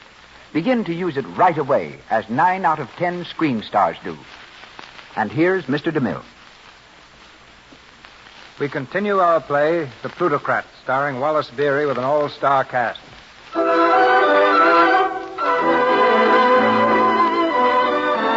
Several days have passed, and our friends from the boat are now stopping at a tourist hotel in Bindar on the edge of the desert. Downstairs on the piazza, Lawrence Ogle, the New York playwright, is slumped in a chair, hands plunged deep in his pockets, his whole attitude suggesting despondency. From the courtyard comes Tinker. He greets the playwright effusively. Well, look who's here. Little old New York himself. How are you, Mr. Tinker? When did you arrive? This afternoon. That's so. I've been out on a little trip across the desert all day. Well, how you standing it? Standing what? Why, this place here, you know, the heat, flies, bottled water, and all that. Everybody jabbering around in foreign languages. Say, have you had any fleas yet? No. Well, that's good. Neither have I, but Mommy. Well, we won't go into that, you know. Thanks. You know, what they need here is a good, live, snappy board of health. Now, you take all these smells around here, for instance. I didn't realize what could be done in the line of smells. But over in that town of Sibioki, where I was today, I ran across one smell that had anything that I ever smelled stung to death. Sibioki. That a funny name for a town? Is it any funnier than Omaha? Well, at last you said something. Up to now, it's been like talking to you has been like coming out on a train east from Chicago. I was listening to you the sort of thing one gets on trains west of Chicago? Sure, free and friendly. Well, that's one reason a lot of us stay east. Well, it would improve you to go west, you know. No, thanks. I prefer civilization. Now, what are you doing out here? That's what I'd like to know. Well, suppose you were asking Madame Memorial about that. Madam, is she here? You don't expect me to believe you didn't know she was coming. Well, what in thunder are you talking about? Papa, Yes, Olivia. Mama wants to see you, Papa. Oh, yeah. Where's she? Upstairs. She wants to know where you've been. Well, I've been right here talking to Mr. Ogley. You know, remember Mr. Ogley, baby, there? Yes, I remember him. Yeah. Thanks. Mr. Tinker? Mm-hmm. A letter for you. It was left at the desk. Oh, at the desk? Oh, I see. Thank you, Georgie. No trouble at all. Left at the desk? That's funny. Yeah, ain't it? Must be a bill. And a lavender envelope? Well... And perfume, too. A perfume bill? Yeah, yeah. You can't tell anything about these foreigners. You know, they do funny things sometimes. I guess I better run on upstairs and see your ma. So long, Mr. Ogley. Of course, Mr. Ogle, that bill is really a note from your French lady. She isn't my French lady. I saw you arrive with all those bags. You didn't look very happy. I wasn't. You don't look happy even now. I'm not. Goodbye. Aren't you going to stop and have tea with me? Tea with you? Why not? Besides, I want to talk to you about yourself. Oh, what again? I was rotten to you on the boat, wasn't I? Tell me, was it you who suggested this trip to Bindar, or was it your French lady? I tell you, she isn't my French lady. Which? She suggested it. Then she is after Papa, isn't she? Yes. She as much as told me so right after we arrived here. And that's why you're looking so miserable. Of course, she's nearly old enough to be your mother. No, don't rub it in. It's all over with now. I just made a fool of myself. That isn't the worst. I'm a failure. A failure, the great Mr. Ogle? I had a play on in New York, the pastoral scene. Yes, I know. I saw it. Did you like it? Not much. You were right. It's a flop. I thought it'd be such a surefire hit that I took this trip on the strength of it. And here I am on the edge of the desert, flat, stony, broke. Not really. Isn't it a laugh? When you remember how cocky I was on the boat. I've sort of shrunk a bit, haven't I? Think of you being humble. You don't know how becoming it is. Well, you'll just have to sit down and write another play, a better one. I have written a better one. Producer has it now, but he'll never put it on, not after this washout. Well, what are you going to do? I haven't the remotest idea. I haven't even got a return ticket. Of course, Papa'll advance you some money. Oh, no. You wouldn't take it? Not from him. Oh, you are a darling. What? You see, I've changed, too. Well, I should think you had. I hated you on the boat. Partly because you were so aloof and patronizing in New York. But down underneath, you're strong and gritty and chivalrous and impossibly masculine and stubborn, just like Papa. What? Olivia. Yes, Mama? Your father. Where is he? Where is he? Why, he said he was going upstairs to see you. Didn't he see you? He did not. He sent me a note. A note. Listen. Dear Mama. He always calls me Mama when he's up to something. Go on. There's some folks I got acquainted with wants me to go out and eat some of this famous Arab cuckoo. Now, what in heaven names are cuckoos? Maybe he'll explain. Oh, he'll explain all right. He'll explain plenty. Listen to this. You and Baby go right ahead and have your dinner. I'll be back early. At least, pretty early. Lovingly, Earl. Did you hear that? Lovingly. But, Mama, there's nothing wrong in that. Oh, yes, there is. No man ever sends love to his wife unless he's making love to another woman. Mama. Well, I'll find out who it is. I'll find out. And when I do... Ah, Monsieur Ogle. Oh, good Lord. Who is this? Bonjour, madame. Mademoiselle. How is tricks, eh? How do you do? I've seen that young man someplace. Oh, but yes, madame. On the boat, perhaps, I was traveling with my mama. Mama, let's go upstairs. Just a mother stopping here now. Ah, you said it, madame. But where she is, I do not know. She says she's gone to eat this famous Arab food. Oh, indeed. Mama, please. And was that famous food called by any chance cuckoos? Cuckoos?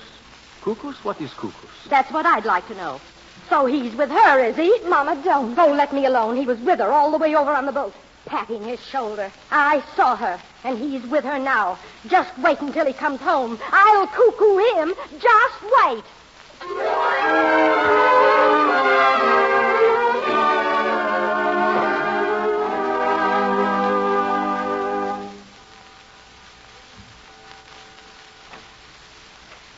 Come on into the card room, Mrs. Mumro. Ah, there is no one here. No, not at 2 o'clock in the morning. 2 o'clock. Gee, this is a terrible time to be coming home. My wife will be worried sick. It is late. If that guide had not lost his way. Yeah, a swell guide he was. Ah, but it was beautiful. Moonlight on the desert. Sure, moonlight's great anywhere. You ought to see it out in Omaha. You never forget, do you? I should say not. As a matter of fact, I'm getting kind of homesick for the old place right now. You know, I ought to be getting started back there pretty soon. You will go, and I will stay. But tonight we are here together. Yes, ma'am. I'm not so sure it's a safe place to be, though. You turn on the lights? Must we have lights? Well, I guess it's more according to Hoyle. Besides, I got to shoot upstairs in a minute. Oh, no, not yet. See, I sit down just to make you sit down. Well, I'll stay just a couple of minutes, that's all. Have you never wondered about me? Who I am, where I come from? Well, maybe I have, in a way, but I wouldn't have thought about asking you. I want you to know. Listen, 20 years ago, I am at Budapest. I am dancing. It is a masquerade. I bet you was a stunner then. One man there thinks so. I meet him at 9 o'clock. I dance with him, with no one else, until 1.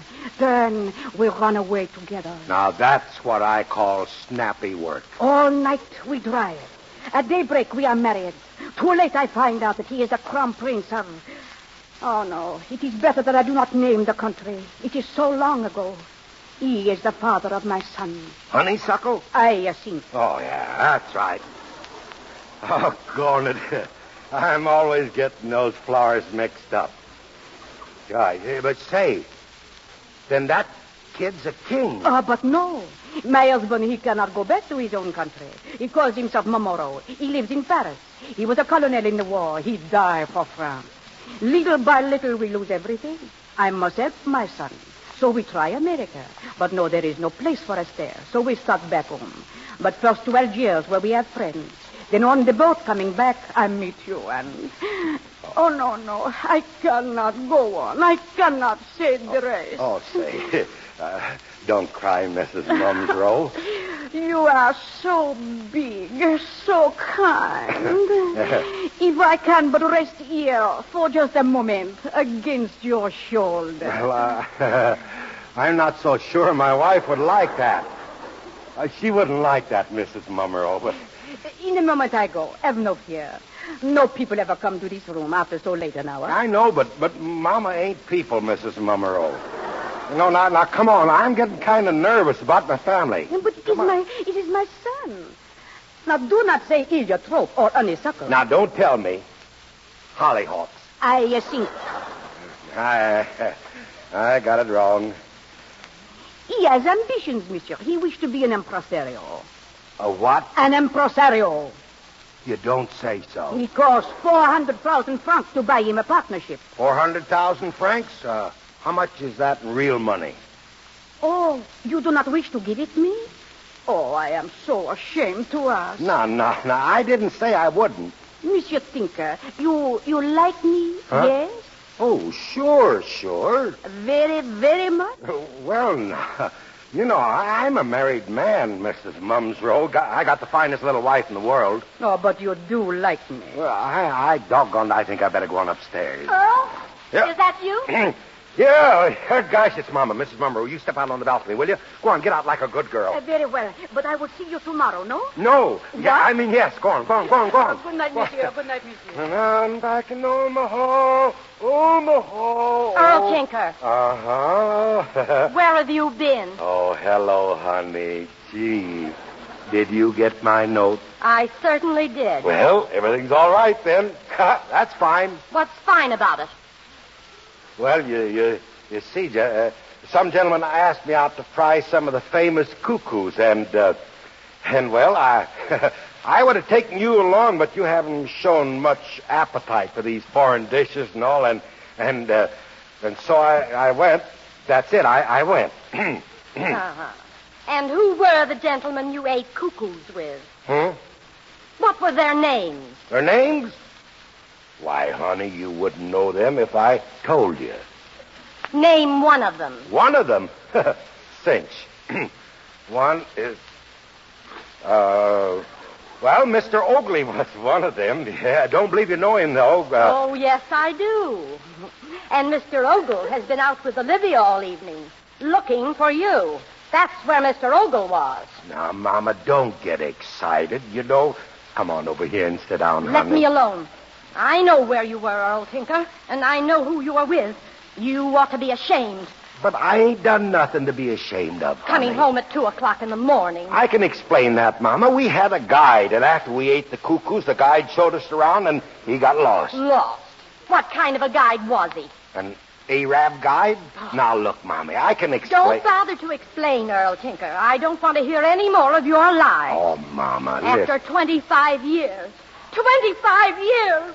This has to happen. Nothing's happened, honey. Well, it won't happen again. I'm going home. I'm leaving this place tomorrow. All right. I'll get the tickets. You needn't bother. I'll get them myself. You don't mean you're going home alone? No, I'm going with Olivia. What about me? I don't care what you do. Stay here if you like. I don't care. Oh, now. That ain't no way to talk. You don't mean that, Mama. Yes, I do. And I wouldn't care if I never saw you again. That's how much I mean it. Oh. Oh, Mama. Here. Wait a second, Mama. Oh, gosh.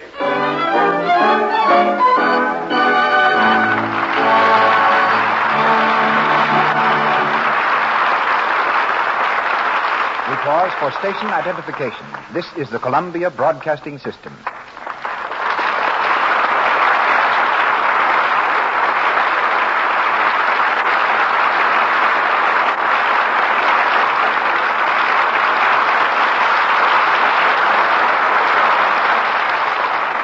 Since the advent of sound pictures just 10 years ago, Hollywood has become the world's largest colony of musicians. Victor Young is an outstanding member of this group. His career as a violinist ended abruptly when Victor tore up a $500 a week contract because it called for popular music. Then he changed his mind. Although symphonic music still dominates his private life, Victor has composed over 60 popular songs. The first one he wrote, Sweet Sue, was an immediate hit. A composer and conductor at Paramount Studios, he also directs the orchestra on the Shell Chateau Radio Hour Saturday nights. Ladies and gentlemen, Mr. Victor Young.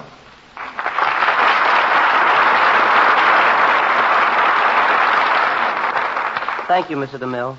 I've had many surprises since coming to Hollywood, but none as great as discovering how enthusiastic the picture stars are about good music. Joan Crawford, who is studying voice, is a steady patroness of concerts. Edward G. Robinson, who won his fame in gunman roles, is happiest when he's conducting an orchestra. And his daughter is an excellent singer.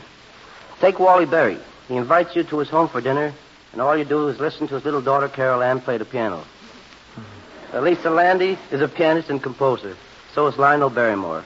Loretta Young seldom misses a concert, while Myrna Loy, Gloria Swanson, and Herbert Marshall are all great music lovers. And most of our stars were present a few weeks ago at Leopold Stokowski's concert in the Hollywood Bowl, when Victor conducted the first rendition of his remarkable musical Pictures of the Desert known as Arizona Sketches. I've got a confession to make about that composition. I've never been near Arizona. Bees had never been to Spain when he wrote Carmen. Do you rely solely on imagination, Victor, when composing? Well, I get a lot of inspiration playing poker. Oh, collecting other people's notes, huh? No, I always lose. But the other day I was told to write a song for Carol Lombard's next picture, so I played poker. As I was driving home at 4:30 in the morning, I ran into a tune, stopped the car, and wrote it on the back of an envelope. I once wrote a song on the back of a Lux soap wrapper.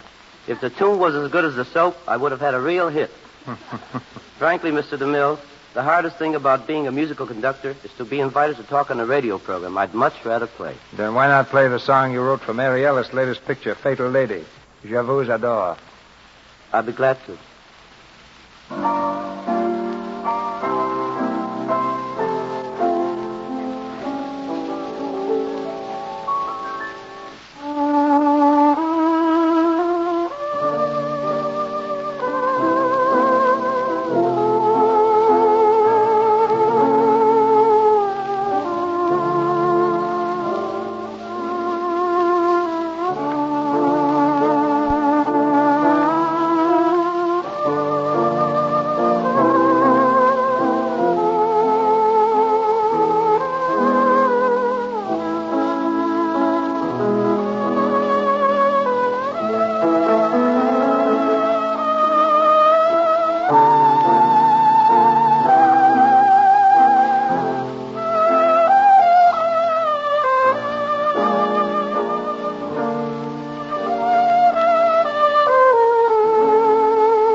Back to our play, The Plutocrat, with Wallace Beery and an all-star cast featuring Clara Kimball Young, Marjorie Rambeau, Cecilia Parker, and Eric Linden.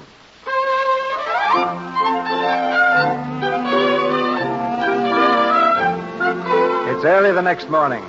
In the sunny dining room, Olivia sits at a small table, waiting for her breakfast. Lawrence Ogle, attired in a waiter's apron, comes to her side and addresses her in respectful tones. Good morning, miss. Would you care for your breakfast now? Yes, I'd like some. Lawrence Ogle, Yes, miss. what are you doing in that apron? Well, I'm the waiter, miss.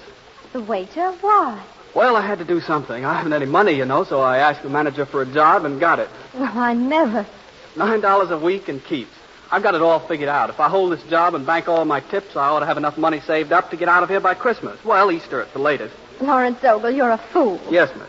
Will you have some grapefruit? Listen to me. The melon's particularly nice this morning, miss. If you say miss to me again, I'll scream. Yes, miss. Listen, Lawrence Ogle. You go right out to the office this minute and resign. I'll see that you get back home all right. I'm sorry, miss, but I've got to see to that myself. You refuse to accept any help? Oh, not at all. If you could find it in your heart to leave an extra large tip, say 15 cents or maybe 20. Oh, why are you so stubborn? Well, I'll tell you why. Because I've been a failure. But worse than that, I've been a cheap, egotistical faker. I knew that last night, walking out across the desert with you by my side. You remember what I said? You were moonstruck. Well, the sun's shining now. Then you're sunstruck. Anyway, I made a decision last night. I determined that I had to work and to work hard to get back my self-respect because someday I'm going to marry the finest girl in the world. Are you sure she'll have you? Absolutely. When that girl marries, she's got to marry a man. Her parents might object to her marrying a waiter in an Arab hotel. Well, then I guess I'm out of luck. You will be, Lawrence Ogle. If Papa comes down and finds you dressed up like that, he'll laugh you off the map. Oh, he's down already. What? Sure. Did he see you? Well, yes and no. He looked at me when I spoke to him, but I doubt if he really saw me. I think he's in a daze or something. Poor Papa. Where is he now? Outside on the porch. He's been walking up and down out there all morning. Up and down, back and forth. There must be something on his mind.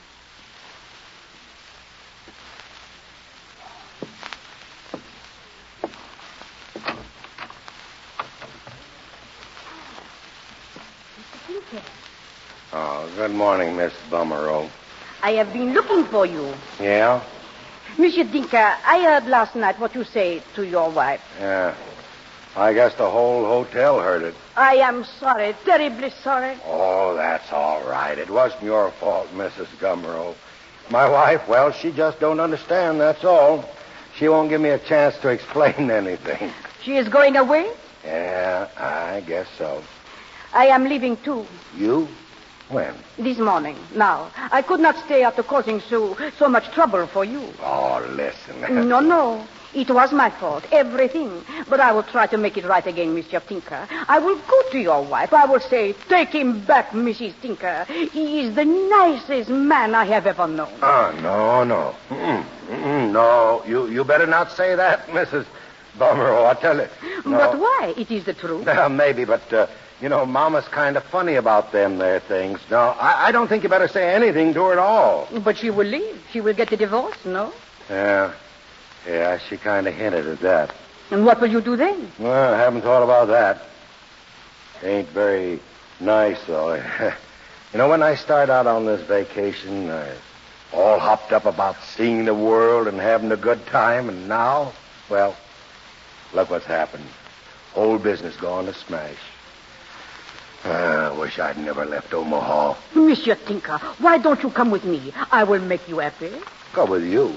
Oui. My son and I are leaving now. Come with us. Oh, no, I couldn't do that. Why, what would I be doing traipsing around with you and hollyhocks?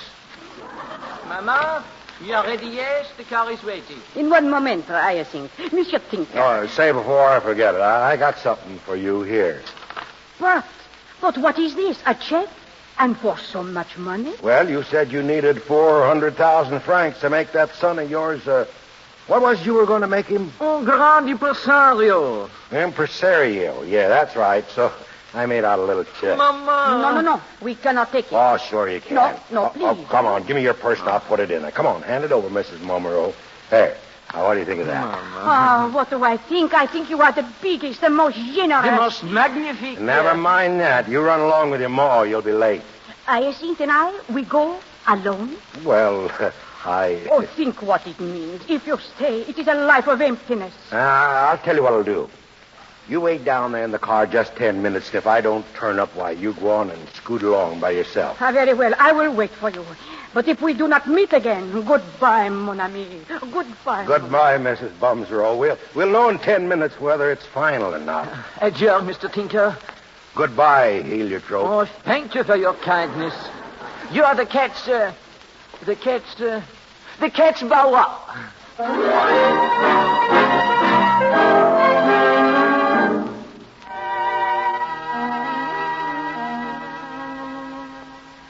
Olivia. Oh, here you are. What's all the excitement? And where is your waiter's apron? It's off. Gone for good. Thank heaven. I suppose you were fired. I was not. I quit. Listen, I just got a telegram from that New York producer. Remember that second play I told you about? Yes. Well, listen. We put your other play in rehearsal before Pasco scene closed. Didn't want to tell you about it because we weren't sure we'd open. We did, last night. It's a knockout. Biggest thing in years. Oh, Lawrence. Sending a check for $5,000 in advance of royalties. Oh, it's marvelous. Olivia, will you marry me? What? Marry me. You know, wedlock, matrimony. I'm crazy about you, Olivia. Honest, I am. Oh, Lawrence. Say it again. I'm crazy. Olivia. Oh, Mama, come here. I've got news for you. Oh, where's your father? Where is he? I don't know. Mama, listen, I'm going to be married. Oh, don't bother me with things like that now. Your father's gone. What? Oh, he's gone. Left with that Frenchy woman. Mama. Sure, Mrs. Tinker? Of course I'm sure. She left a half an hour ago. The clerk told me. I've looked all over for Earl, and he isn't here. Oh, it's all my fault. I told him I never wanted to see him again. And he believed me. Mama, when did you tell him that? Last night. I didn't mean it. I just wanted to frighten him. And now, oh, no. Don't cry, Mama. Please don't cry. It'll be all right. I'll never see him again. Oh, there, Mrs. Tinker. And she won't treat him right. I know she won't. She'll let him go out in the rain without his rubbers. He always forgets his rubbers. And who's going to make him change to his heavy socks when the snow's on the ground? He'd never think of that himself. Oh, Mama, please. Oh, why did I ever say such things to him? Hello, why? folks. Hello, Earl. Oh, Earl, darling. Say, what is this? Oh, Earl, you've come back. You've come Sure, back. I've come back. You seem kind of glad to see me, too. Oh, I am. Where were you? Oh. Well, no place in particular. I walked down the road a ways. There's a jewelry store down there, an Arab place. I thought, well, maybe you'd like a piece of that Arabian jewelry, so I brought you some. Here, honey. Oh, Earl, thank you, darling. Then everything's all right again? I mean, you ain't sore at me or nothing like that. Of course not. Well, that's fine. That's fine. Papa, I'm going to be married. What? Married? Yes, Mr. Tinker, she's going to marry me. Why? Well, because she loves me. I love her. Well, I guess it's all right with me. Olivia always has her own way anyway. Shake. Thank you, Mr. Tinker. Well, everything looks rosy for a while, don't it, Mama? Yes, Earl. Well, I guess it ain't been such a bad vacation after all. Of course, you got seasick. Olivia got a husband. That kind of makes up for it. And oh, yes, I made a honeysuckle an impresario. Say, Oakley, you're a pretty smart fella, ain't you? Well, maybe. Well, tell me something, will you? What in the blazes is an impresario?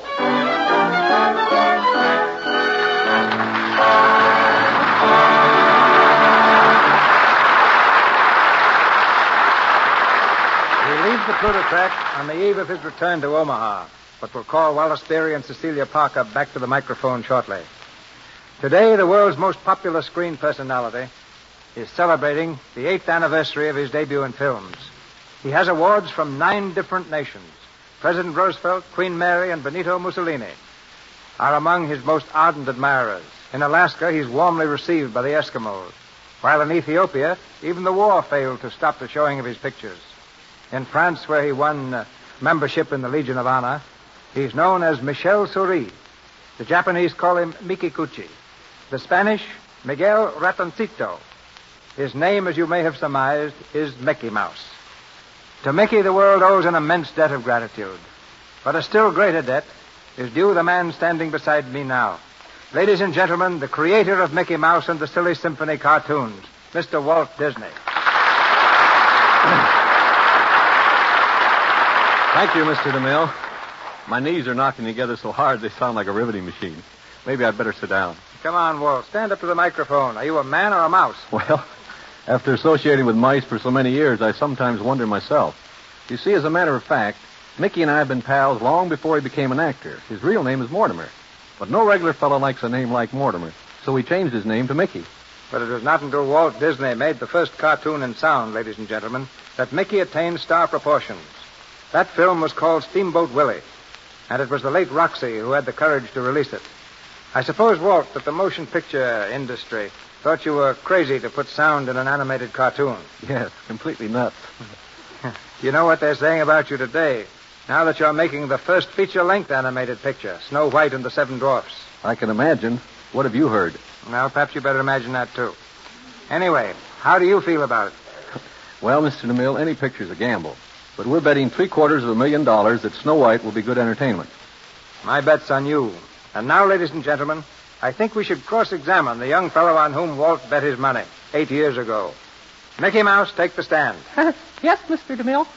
Mickey, how does it feel to have the whole world celebrating your birthday? Yes, Mr. DeMille. I mean, swell. Who's the better actor, Mickey? You or Donald Duck? Oh, gosh. I don't know. Mickey's an actor, Mr. DeMille. Donald's just a clown.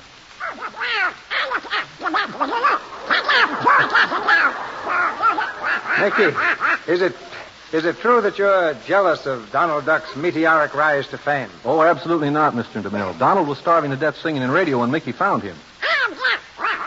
I remember on the airwaves, he was like a duck out of water. Yeah, just a wisecracker. Donald, get off Mr. DeMille's neck. Let go. There now. That's more like it. Remember, you're a star now. Yeah, and he's got a valet who washes his face with Lux soap.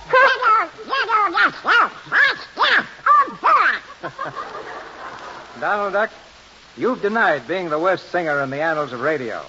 All right, prove it. Sing. And it better be good.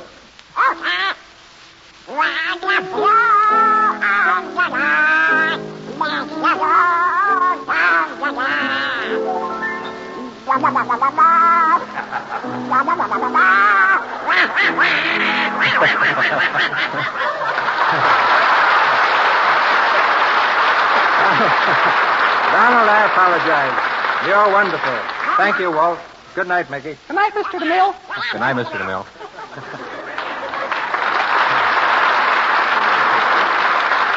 And as you like it, Shakespeare says that each man in his time plays many parts. But surely few have played so many parts so well as Wallace Beery. Wally, I think, has been everything except a leading lady. But here he is now, leading a lady to our microphone. Wallace Beery and Cecilia Parker. Thank you, Mr. DeMille. You gave my history wrong. I was a leading lady once. My first part in pictures was as a beautiful Swedish housemaid. Were you as beautiful then, Wally, as you are now? Well, Cecilia Parker here takes care of the good looks department. Maybe I should say the good looks department. Well, of course you should say the Lux department. Although I guess it isn't really news that I use Lux soap. Practically every star in Hollywood does. But honestly, Mr. DeMille, you shouldn't say Wally isn't good looking. I think he's beautiful. Thanks, Celia. Well, I guess I'm the only one in Hollywood who wasn't even considered for the part of Romeo. But you got just as great a part in your new picture, Old Hutch. Well... the only difference is that instead of making you a great lover, they made you a great loafer. Well, you know, I always carry my critic along with me, my daughter, Carol Ann. You know, maybe you'd like to hear from here. Come here, Carol. Carol, this is Miss Parker and Mr. DeMille. How do you do, Mr. DeMille? You know, Mr. DeMille has directed some of the greatest pictures ever made. You know, for instance, did you ever hear of Cleopatra? Daddy, I can't say that word. Was that you, Mr. DeMille? I'm afraid not, Carol. It's the first time I've been mistaken for the Siren of the Nile. You see, Carol, Mr. DeMille produces this program for Lux Toilet Soap. Oh, I know about Lux toilet soap. I wash my daughter's face with it. She won't let me use anything else. Well, true Hollywood doll. Well, the next time that you wash your face, don't dump those suds on the lady's parrot next door, will you, please? Now, listen. Now, we forgot to ask you, how you were sitting out there, how did you like the show? The show was all right, but why didn't you do something? I can always tell when you're tired and sleepy and time to go home. Well, Mr. DeMille, I think we better say good night. Good night, Raleigh.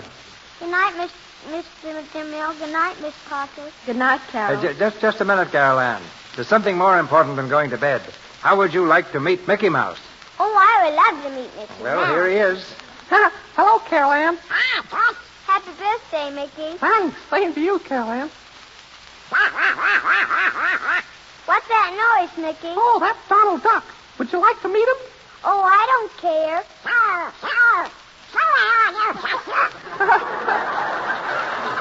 Donald, meet Carol Ann. I guess you've heard all about Donald. He's an actor. Do you want to hear him recite Little Boy Blue? Oh, I don't care.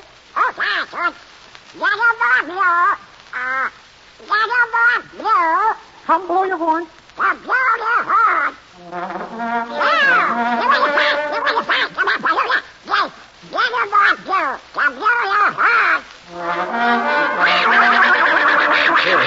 Here, Donald. Don't make so much noise. Control yourself. Come on away here. Good night.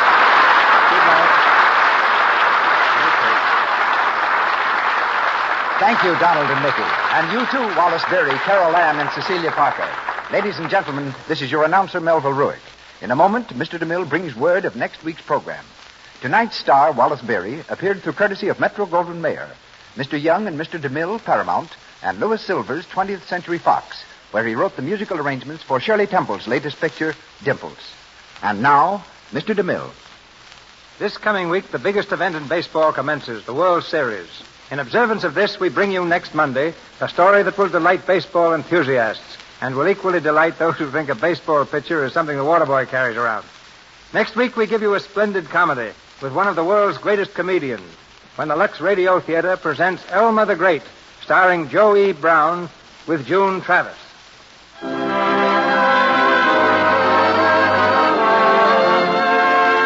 Our sponsors, the makers of Lux Toilet Soap, join me in inviting you to be with us next Monday night when Joe E. Brown steps up to the plate in the Lux Radio Theater presentation of Elma the Great by Ring Lardner and George M. Cohen.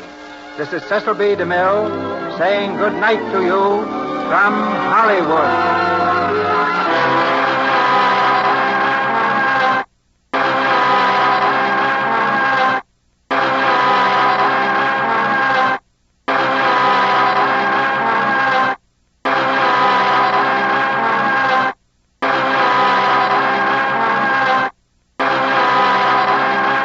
The Warrior of the Woodland, Ranger Bill, is coming up next.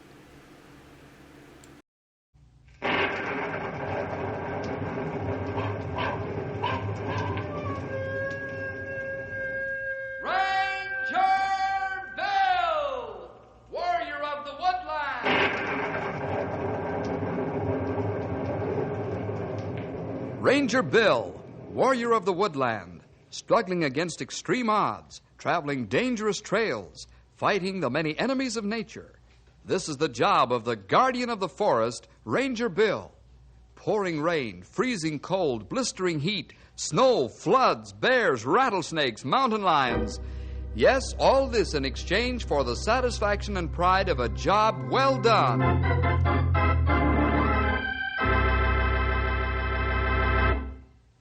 Hot weather, little rain, dry forest. All this put together adds up to terrible danger. Forest fire, scavenger of forests, a roaring, hungry monster consuming everything in its path. Bill has sounded the alert. The forest around Knotty Pine is tinder dry. All fire towers are carefully watching for the slightest wisp of smoke to curl up from the millions of acres of treetops. All eyes are watching by day and by night. They're watching for fire. Listen to the story of the Firebug. Stumpy, have you seen our copy of the Rangers magazine around here? Nope. There ain't no comics in it nohow, sonny. I'll give you comics. Grey Wolf, have you seen it? I not see it, Bill. There are plenty good article in there on new diseases of trees. Yeah, that's why I want to find it. I wonder where it went. I'll answer it, fellas. Bill Jefferson speaking. What's that? Yes, we're on our way. Goodbye. Fire? Right. Let's go, boys.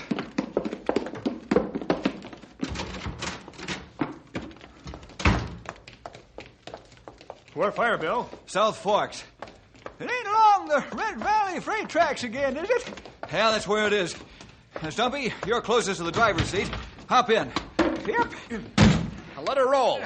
Righto. Step on it, Stumpy. Maybe we can nip this one in the bud.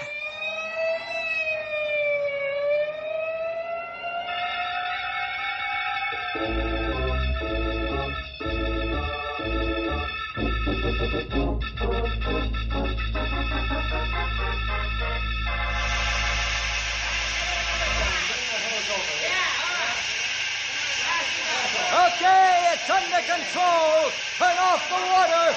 Off with the water. Well, the fire's out, but we got here just in the nick of time. Somehow. Another 5 minutes and woof. Getting tired putting fire out along tracks. I am too, Grey Wolf. This is the 5th fire in 3 weeks. Well, Randolph Thompson's got to do something about those spark-throwing locomotives of his. Yeah. We've got to get proof that his engines are throwing the sparks. How do you plan to get proof, Bill? I'll tell you how, Grey Wolf. You and I are going to camp out here and watch the iron firebugs throw sparks with our own eyes. It's a good way as any, Bill. All right, let's pick up our gear and go back to town. Right. Then Grey Wolf and I will get the horses and come back.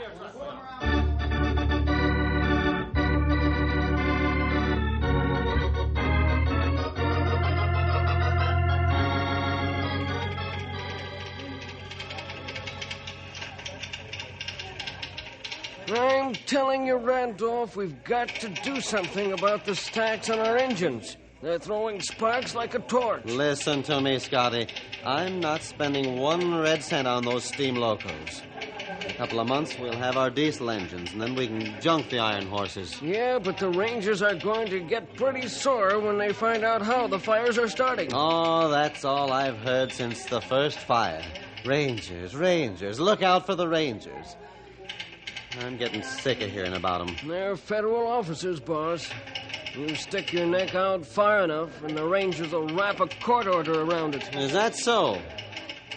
Let them try it. I'll run my freight trains when I want to and how I want to. Your job is to see that my trains stay on schedule. Okay, but don't say I didn't warn you.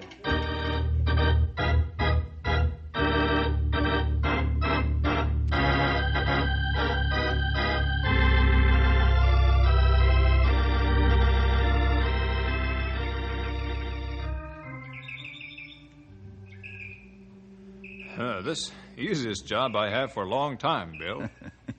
I'll agree with that, Grey Wolf. And we'll stay camped here until one of Thompson's spark-throwing locomotives comes spouting along. How you plan to stop these fires? I'll ask Randolph Thompson to put spark arresters on his steam locomotives. I understand him plenty hard man to talk with. Yeah, I've heard that too, Grey Wolf. I know Thompson by sight only. I know he took over the Red Valley freight line from bankruptcy and made a going business of it. So he's plenty good. Sometimes these self-made men are hard to handle because they've had to work so hard to get where they are. And here comes the afternoon freight now. Maybe we hide back off right away. No, Grey Wolf, we'll stay right here. This right-of-way is leased on government property. Look, Bill, engine throw plenty spark. Wow, I'll say. That's what I was hoping to see, Grey Wolf. That's our firebug.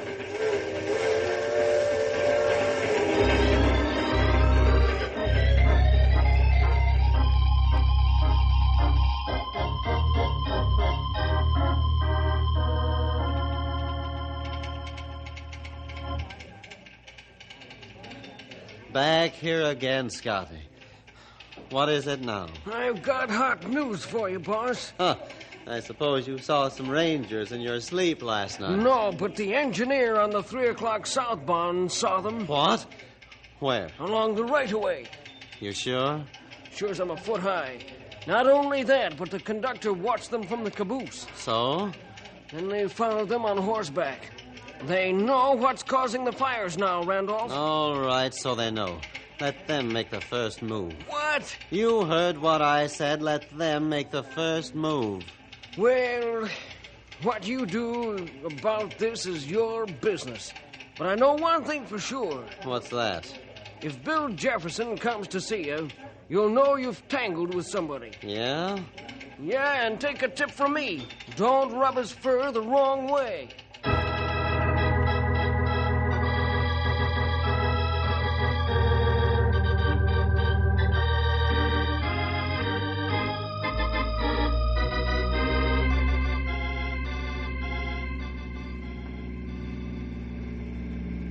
Say, this feller Thompson's got a lot of equipment in his freight yard. And no wonder. He does quite a freight business, Stumpy. His line moves a terrific volume of freight, both north and south. On his north runs, he has to use double headers to get over the mountains. Bill, I checked up on his schedule. He runs from 6 to 8 trains in 24 hours, both ways. Oh, that make plenty tight schedule for one track. Yeah, his engineers have to push the throttle pretty hard. That's why the old locomotives throw so many sparks.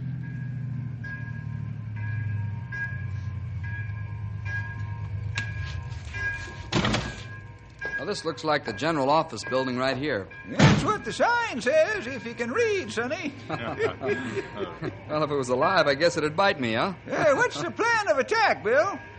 Well, Stumpy, you and Ralph find out how many old steam locomotives he's got. Those are the ones that throw so many sparks. The newer steam jobs don't do that. Grey Wolf and I'll go see Thompson. We'll meet you back here at the car. Okay, Bill. Come on, Stumpy. Let's go count iron horses. Look out! One of them don't rear up and kick your teeth out! Stumpy, he sees something funny in everything. Maybe we should have taken him into the lion's den with us. Now let's go pay an official visit on Randolph Thompson.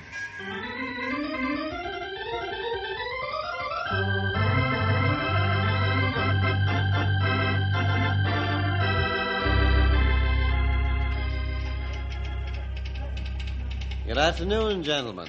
It isn't every railroad man who has a visit from the forest rangers. We're not here on a social call, Mr. Thompson. We're asking your cooperation in preventing a disastrous forest fire. I'll be glad to help as much as I can. Thank you. Now I'll get straight to the point. We've had 5 fires in the last 3 weeks along your right-of-way that runs through the giant pines. Yeah, and did you put them out? Only quick action saved whole forest from burning down. That would have been most unfortunate to lose the giant pines. How does this affect me? This affects you directly, Mr. Thompson, since you own the firebugs. What do you mean, I own the firebugs? You'd better be careful who you accuse, Bill Jefferson. I am being careful, very careful. That's why Grey Wolf and I camped along the right-of-way after the fire, to get absolute proof. You camped on my right-of-way without permission. That's private property, in case you don't know it. It's private property leased from Uncle Sam, in case you've forgotten. You already forget? You and Colonel Enders signed papers that gave you permission to build railroad through Giant Pines. I built my road according to specifications. I don't know how you can accuse me of owning firebugs. Maybe you'd care to explain. The firebugs we're talking about are the ancient steam locomotives you're using on the southbound line.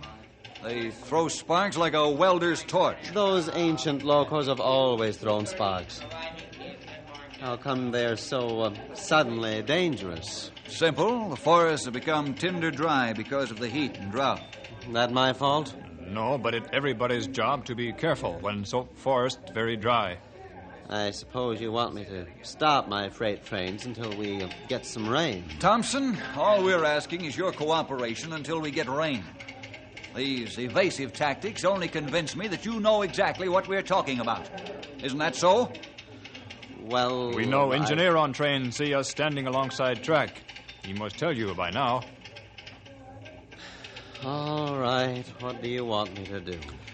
I want you to put spark arresters on those old clunkers. Spark arresters? You want me to spend a lot of time and money putting spark arresters on some old locomotives that will be junked as soon as we get our diesels? Thompson, surely you're not comparing the cost of installing spark arrestor equipment with the value of the Giant Pine National Park. If you are, you're not the businessman I thought you were. Now, look here, Jefferson. I don't intend to put money on those old locomotives. Why can't you put your rangers on guard along the track until the dry spell ends? That's impossible. One fire needs all the men I have available. The rest of the men are busy watching the other forests. Well, gentlemen, I'll think it over.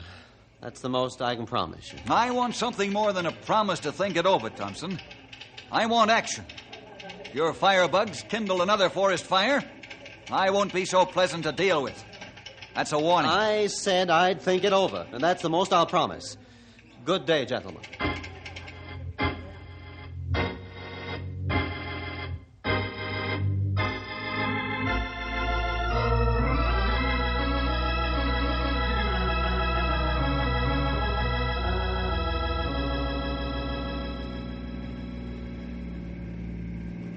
So your visit with Randolph Thompson didn't bring much in the way of results, huh, Bill? No, Ralph.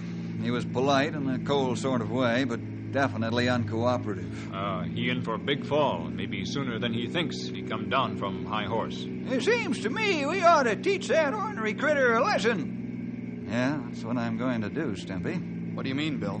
I'm going to ask for a court order from Judge Deems. If the judge comes through, as I think he will, Thompson won't be able to move a single train south until it's equipped with a spark arrestor.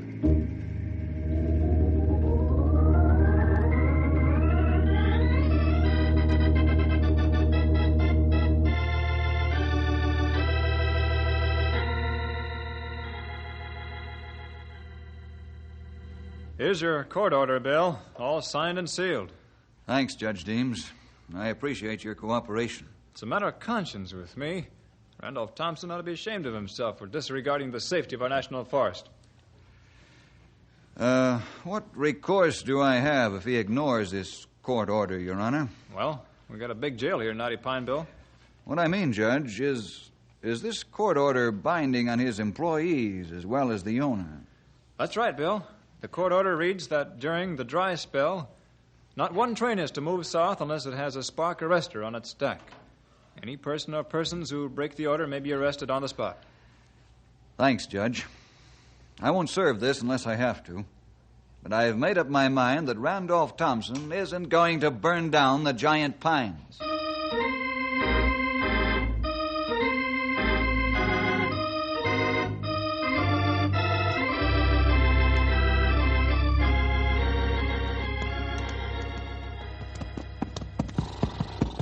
Fellas, here's the situation. Until we get this thing straightened out, you'll have to patrol the railroad track constantly.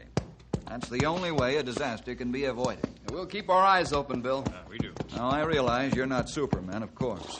So I've alerted Towers 3, 4, and 5 to keep a special watch, too.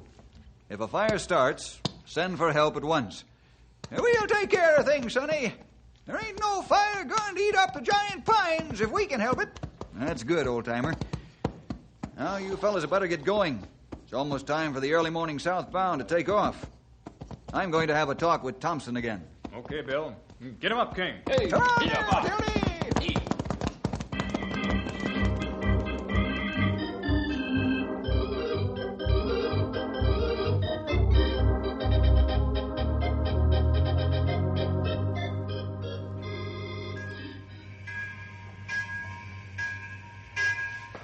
Scotty, I'm depending on you to take care of things while I'm gone. I'll be back this evening on this freight. I'll keep an eye on the whole operation, Randolph. Maybe you're convinced that Bill Jefferson means what he says, huh? Why do you think I'm riding this caboose on the South Run? Because you're afraid of Bill. Don't be ridiculous, Scotty. But I think he may have gone after a court order, so I'm leaving. He can't serve it on me if I'm not here. That won't stop him. He'll serve it on you. Don't worry about that. Maybe so, but this shipment of perishables and machinery has to go through, and I'm going with it to make sure it does. Boss, you'd better get going pronto, because here comes a ranger car down the road now. Thanks for telling me. Here's the engineer's signal, and I'm on my way. Give the ranger my regards, will you, Scotty? Bye, boss!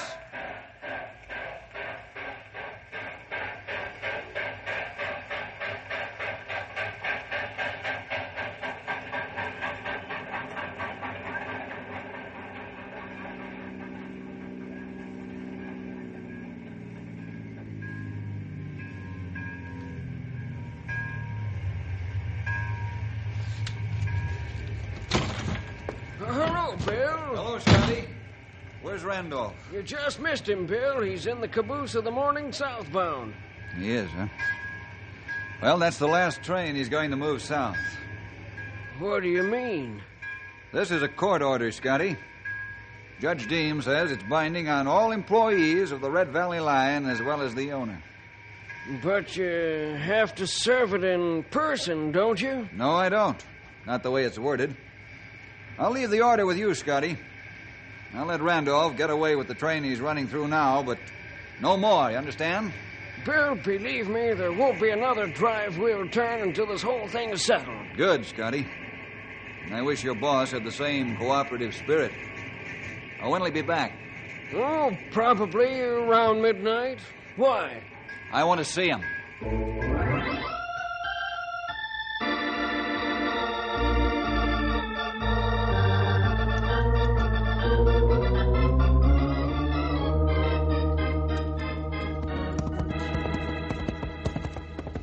Whoa, Storm. Whoa, big boy. Oh, well, I guess the court order did the trick, Bill. Thompson hasn't let another train leave the yard since this morning. That's good news, Ralph. I didn't like to take such drastic action, but the man wouldn't listen to reason. If he ain't gonna run no more firebug trains, we might as well go home. Yeah, that's why he came out here. Let's call it a day and head for town. That's plenty good idea. It's plenty hot and muggy out here.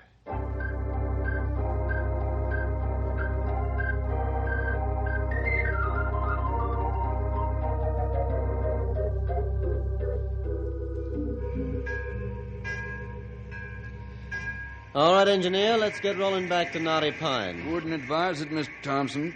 Don't like the looks of the crack in that left main piston rod. Oh? Want it whole?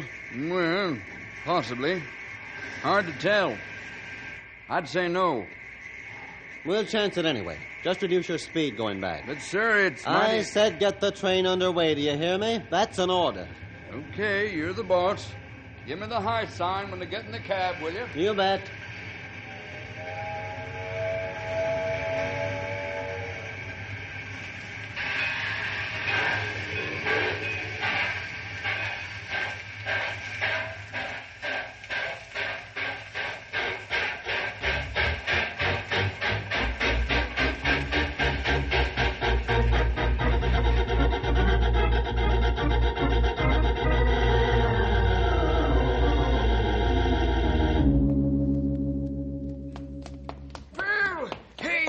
Hello, Scotty. What's the matter? I'm glad I ran into you. I was on my way over to your office. Yeah? Why are you so excited? I couldn't get a hold of Randolph at the other end of the South Run. What do we do now? Oh, just wait until he returns. That's all you can do. Do you think he'll bring the freight back here or return the other way? He said he was bringing the freight back. Okay. You'll just have to wait and be ready in case of trouble.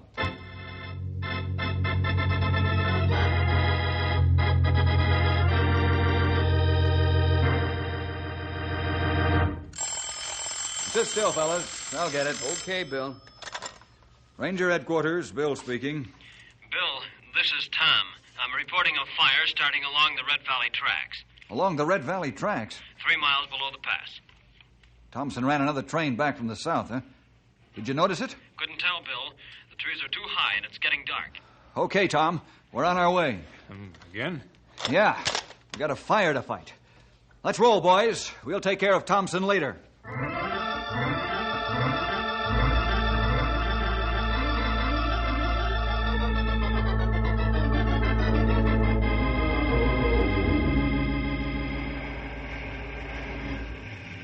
This time fire get good start. Hit on both sides of track. Ralph, call for bulldozers and man. I'm not taking a chance on this getting away from us. Right away, Bill. It's a treetop fire. Our best attack is to knock down the burning trees onto the railroad tracks. Let's get dynamite in the safety cases and stuff it under those trees. Send bulldozers. Right away, Sonny! I give you hands, Dumpy. Yes. Treetop fire, that's right. As soon as you can, that's it. That's right, bulldozers. I got the dynamite all set, Bill. Fine, Stumpy. Ralph, set up flares on the tracks.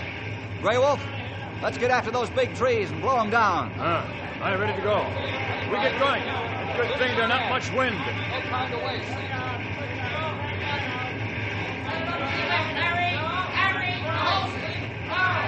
Light the fuses, fellas. Let's get out of here. Okay. Come on, Stumpy. Light it and get going.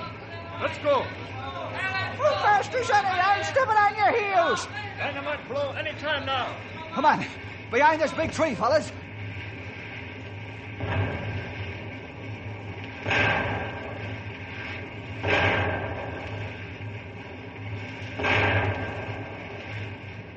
Good job, fellas. It's a good thing we can use the railroad right-of-way as a fire lane. Yep. Them trees fell right across the railroad tracks. Well, Ralph's got the flares up now. Hey, here comes Ralph like he's got a hot foot. Bill, look what's coming up the track. Great Scott, it's one of Thompson's big locomotives and pulling flat cars loaded with men. Yeah, here comes the fella. And it isn't Thompson. No, that's Scotty. Well, I got here as quickly as I could. I brought all the men I could get my hands on, including the yard crews. Oh, that's fine, Scotty. We'll need them. Grey Wolf, Stumpy, Ralph, divide the men and get after that fire. More help is on the way. Right. I'll be with you in a minute. Okay. Bill, I'm terribly sorry about this. I knew Randolph would get into trouble by not doing what he should. What do you mean, Scotty? His train standing on the sideway at the 10-mile grade. Yeah? He and the boys were looking at the drive wheels on the engine. Something's wrong with the old clunker, but I didn't take time to find out. Well, now we've got real proof on Randolph. That's why I kept going and trying to offset some of the damage he's done. How'd you know there was a fire? I could see it from the dispatcher's tower. Well, I'd better general this fire. Come on, Scotty. We'll get to work. We've got to save the giant pines.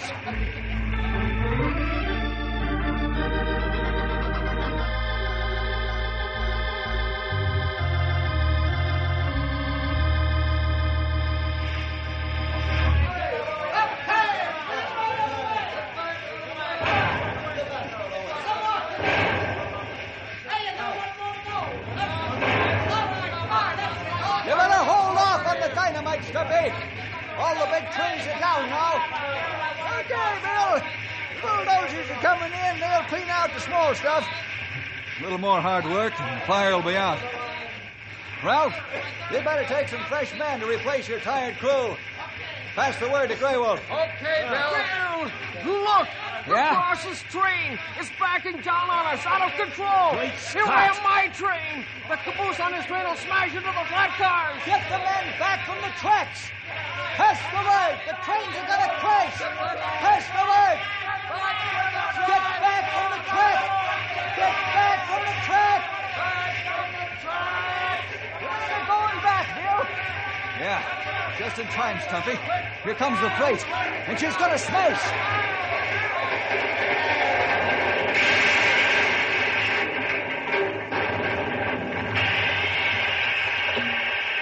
Bill, the boss must be in the caboose. Then let's get him out.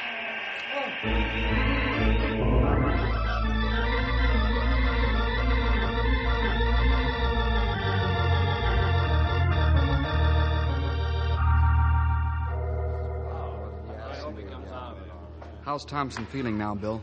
Pretty good, Ralph. He and the crew jumped from the caboose just before the trains crashed. Good. He got a nasty crack on the head, but the doc says he'll be okay. Well, I'm glad for that. There's been enough damage done. Look, he's waking up. What happened, Randolph? You able to tell us? Yeah. The piston rod broke climbing the 10-mile grade. The rod damaged the air brakes, but we managed to back down the hill onto the siding and hold the train with hand brakes, but the hand brakes gave out. And then I decided to roll back down the valley and let the train stop by itself. But didn't you think about the fire? I'm afraid I didn't do much thinking. I didn't expect the tracks to be blocked. Oh, what a mess. Did you get the fire out? Yes, the fire's out, Randolph. Scotty, have you got the piece of paper I gave you? Sure, right here in my jumper pocket. What piece of paper is that, Scotty? The court order Bill served. Oh. Well, Bill, go ahead and serve it. I deserve it and more. Randolph, I'm going to tell Judge Deems I didn't need it. I think the Lord sort of allowed circumstances to serve their own court order on you. Yes, that bump on the head knocked some cooperative spirit into me. And I appreciate your spirit, Bill. Thanks. Believe me, I'll do all I can to make restitution. Yippee! Howdy! The giant pines is safe from them there firebugs.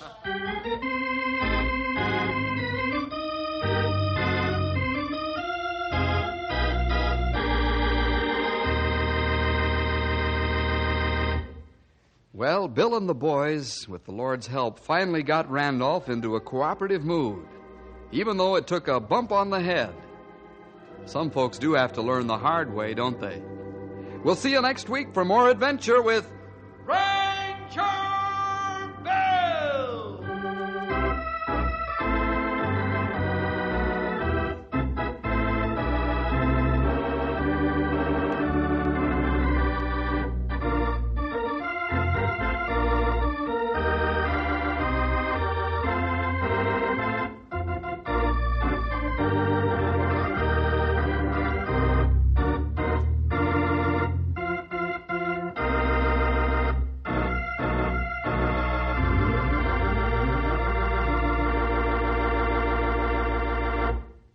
Howdy, this is Stumpy Jenkins, Ranger Bill's old sidekick, as I guess you all know.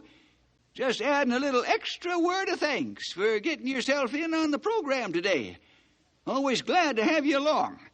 And I hope you invite your friends, too, for we sure got lots of adventures to tell you about. And we don't want you to miss any of them. So you make sure to be there by your radio every week. Don't lose out on our next story.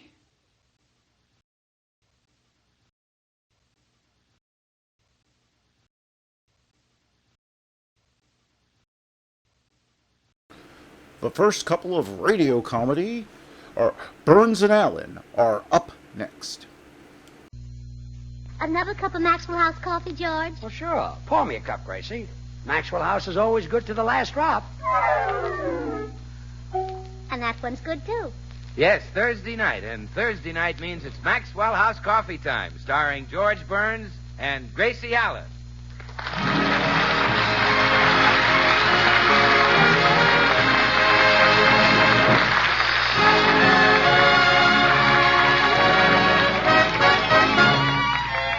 With yours truly, Bill Goodwin, the girls of the Beverly Hills Uplift Society, our special guest, Vice President of NBC, Mr. Sidney Stroats, and the music of Meredith Wilson and his orchestra.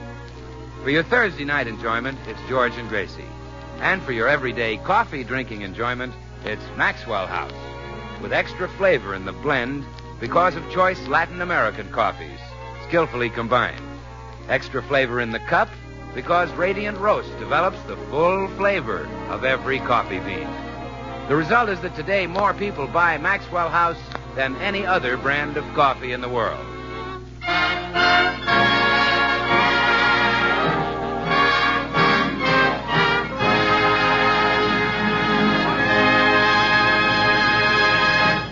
As we look in at the Burns home today, we find a meeting of Gracie's club, that bane of George's existence, the Beverly Hills Uplift Society. Quiet,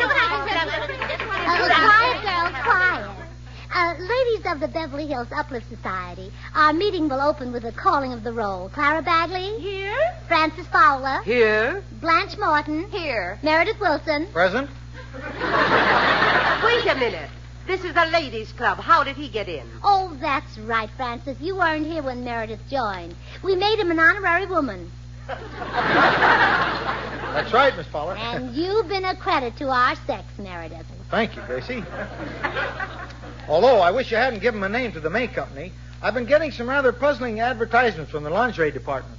Oh, let's get down to business. We're here to discuss our new play. Oh, yes. Girls, we have a wonderful play to start our summer drama season. It's the story of an Irish girl who falls in love with Raoul, a handsome French roue. Or is it roue, a handsome French Raoul? Well, anyway, it shows how a woman's pure, tender love lifts Raoul from being a pickpocket and makes him a jewel thief. How marvelous. Oh, it sounds wonderful. What's the name of it, Gracie? Well, it's called The Folly of Molly O'Malley. And since the heroine is an Irish girl, I kind of thought you'd let me play the lead. Well, I'm Irish. Let me play the lead. Girls, look, the only fair thing to do is vote. Now, all in favor of me signify by saying aye. Aye. by stating their correct age. Well,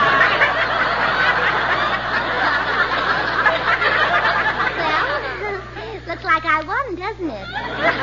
Now, the next problem is, where can we put the play on? Gracie, did you speak to the man about renting Hollywood Bowl? Oh, yes, Meredith. The place holds $95,000, and I offered him 50% of our gate receipts, but he refused.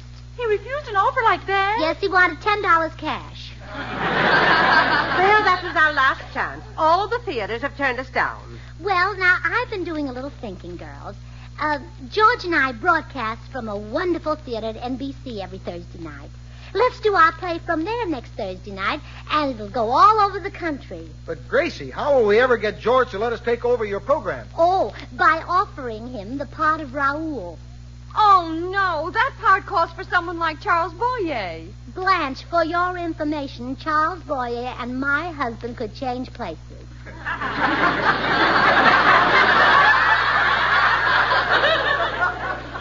They could? Yes. It'll be perfectly all right with me. Gracie, even if we offer George the lead, do you think that'll do it? Oh, sure. All we have to do is to make him think he's a great actor. Every man has a little ham in him, someplace, and my husband is armor from his feet to his waist, and from there on, pure Swift. You mean we have to tell George what a great actor he is? That's right. All right, we'll rotate, girls. The biggest liars go first. No, never mind. Just to be on the safe side, I've written a poem that you girls can recite to George. Well, you better hurry and give it to us, Gracie. Here comes George up the wall. Oh, now here.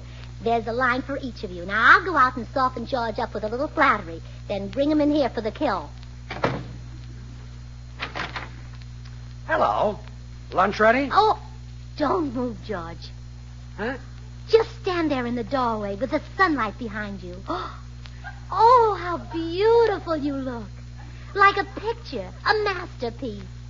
Blue Boy, a whistler's mother. Yeah. Someone ought to frame me. Don't worry, we will. I'd like to. You're so handsome. Gracie. How thrilling you look as you stand there. Your shoulders filling the doorway. You know, I had no idea your shoulders were so wide.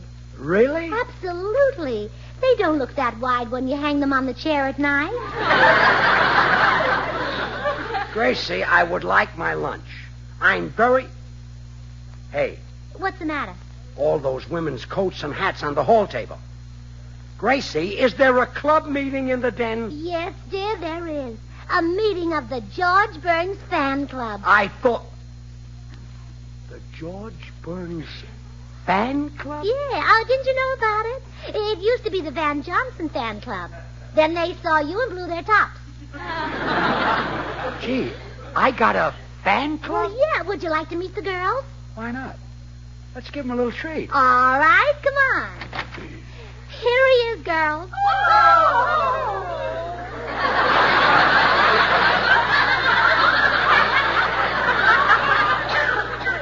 This is my fan club? They think you're the greatest actor who ever lived. Wait a minute. Oh, come on, George. Register some emotions for them. First, anger. This is that broken-down club of yours, the Beverly Hills Uplift Society. Wasn't that wonderful, girls? Oh, stop it. Stop now, it. George, register humor. Say something that'll make us all laugh. Get these old bats out of here. Oh, you're a riot, George. Now, register something else. You register something. Register these dames with the Kennel Club. Now, just a minute, George. As a woman, I resent being called a dame. Quiet. Oh, now, George, that's no way to talk to your fan club. Fan club, my eye. This is the Beverly Hills Uplift Society. Oh, no, you've forgotten their faces. Faces like these you don't forget. Now, shoo before I spray DDT on you. Scat. Get out. Psst. Out. What an actor. Oh, shall we give him another hand, girls? Yes. Oh, there are no two ways about it, George. We've got to have you for the lead in our play. Oh, no. That's out. Forget it. I was afraid of this, girls. Now we'll have to settle for someone like Gregory Peck. Gregory Peck? Girls! Gregory Peck. Perhaps he won't be as good as George, but these are the days of shortages. We may want a bushel, but we have to take a peck.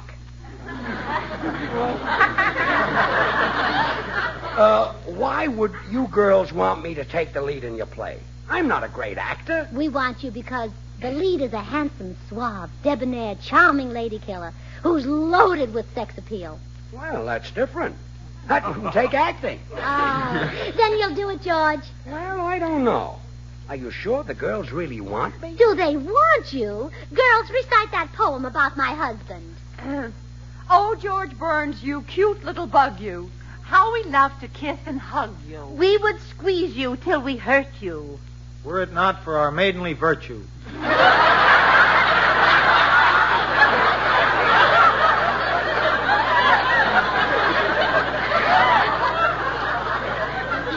Gosh, I had no idea you girls felt that way about me.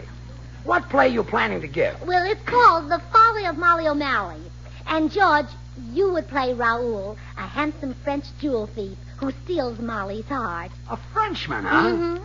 Oh, this for you, and that for me, and this for your papa. La la la la la la la. La la la la la la la. For you I sing, I dance, I play. Say, when will this play be put on? Oh, next Thursday night. That's the night of our radio broadcast. Oh, so it is. Whatever can we do? Hey, wait a minute. I got an idea.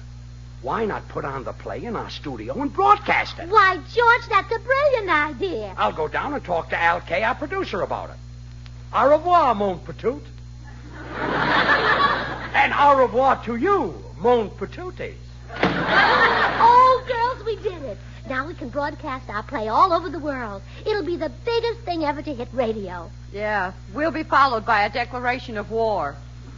War? You don't think France is going to take his accent laying down, do you? Oh, let's face it, Gracie. Your husband is not the Charles Boyer type, a glamorous Frenchman. He's very close. Then let him play a Scotchman. Well, who can play the part of Raoul? Well, surely between all of us, we must know a man like Charles Boyer. Let's run over our husband. If I knew a man like Boyer, that's just what I'd do to mine.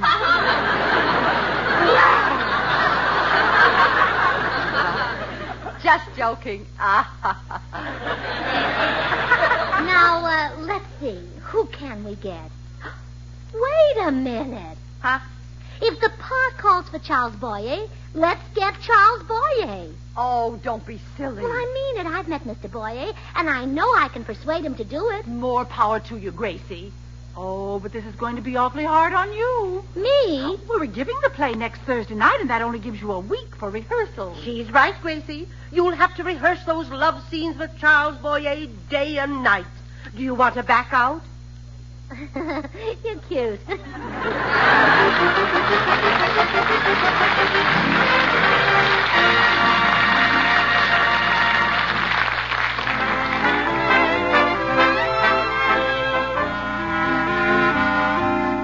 It's Meredith Wilson and his orchestra.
I bet everybody recognizes that song you're playing the minute they hear it. I'm sure that's true, Bill. And I think the words are about as famous as the melody. Who doesn't know Meet Me in St. Louis? Meet me at the fair. You know, Meredith, somehow there's real magic in those words. I guess whether it's a world fair, a state fair, or a county fair, we all look forward to the excitement, the competition, the colorful displays, the blue ribbon prizes, and all the fun and gaiety. Yes, we Americans love a fair. And I can't help thinking, too, how we Americans love coffee. And how, like the fair that's such a distinctive part of the American scene, so, too, Maxwell House through the years has become a real part of the American scene. For today, the flavor richness of Maxwell House is enjoyed by more people than any other brand of coffee in the nation.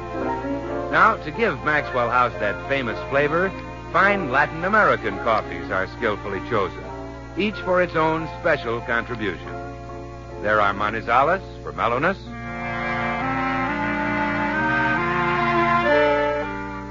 Medellins for richness, other choice Latin American coffees for vigor,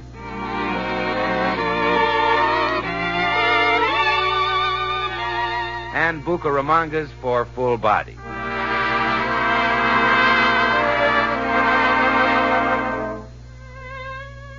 The result is a blend so deliciously satisfying that northeast, south, and west, people ask again and again for Maxwell House. Coffee they know is good to the last drop.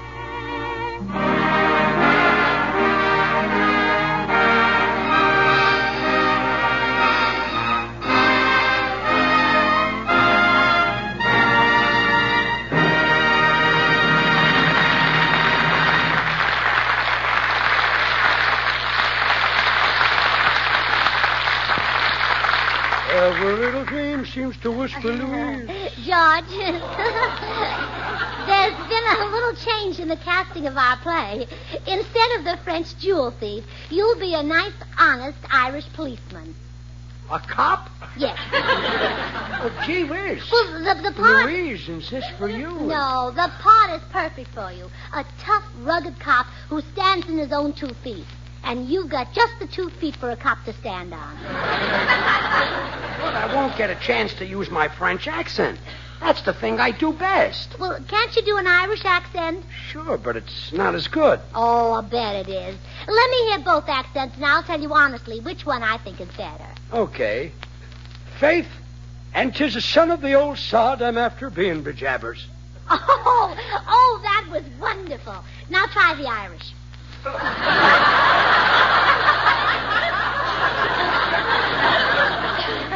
That was the Irish. Oh, sure. I knew it all the time.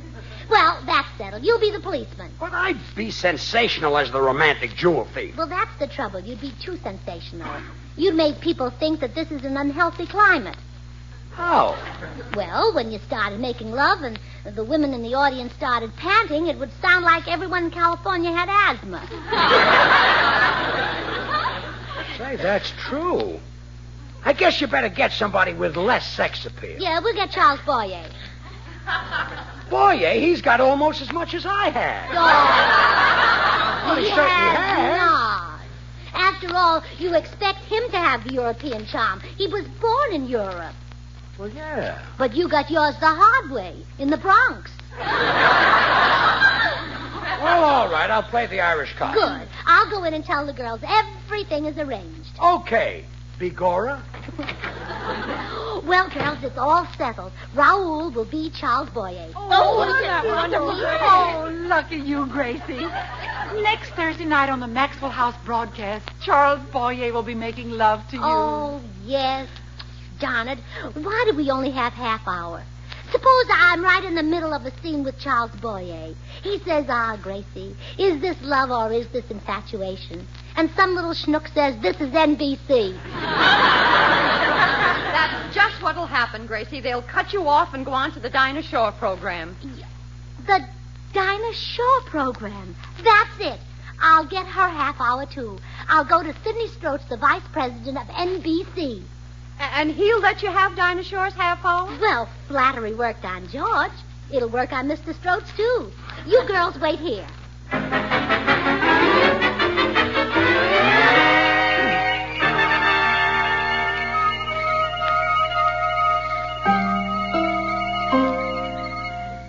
Well, it was sweet of you to see me, Mr. Stroats. Not at all, Gracie. I'm only sorry we haven't met before. Oh, so am I. You know, you're just what I expected a big radio executive to look like. Only I thought your hair would be curlier. Curlier? Why? Well, I'd heard so much about your wavelength. Perhaps I'd better explain wavelength. Oh, and you could, too. You radio officials are so smart.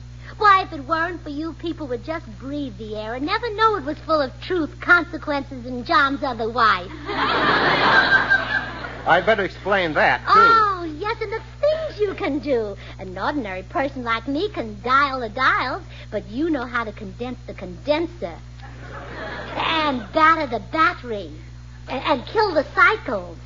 That I won't try to explain. Well, so much for the flattery. Now let's get down to business. I have a teensy-weensy favor to ask of you. What is it?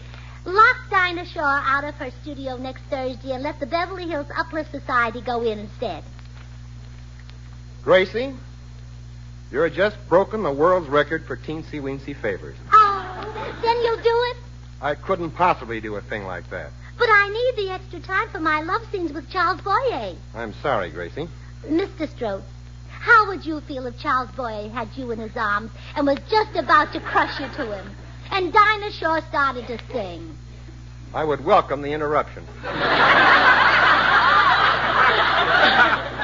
Then you won't do it for me. Most certainly not. All right, Mr. Strode, but I'm warning you. I'll steal Dinah Shaw's half hour somehow. Goodbye. Well, I heard she was unusual, and what an understatement that was. I'd better telephone her husband and get him right over here.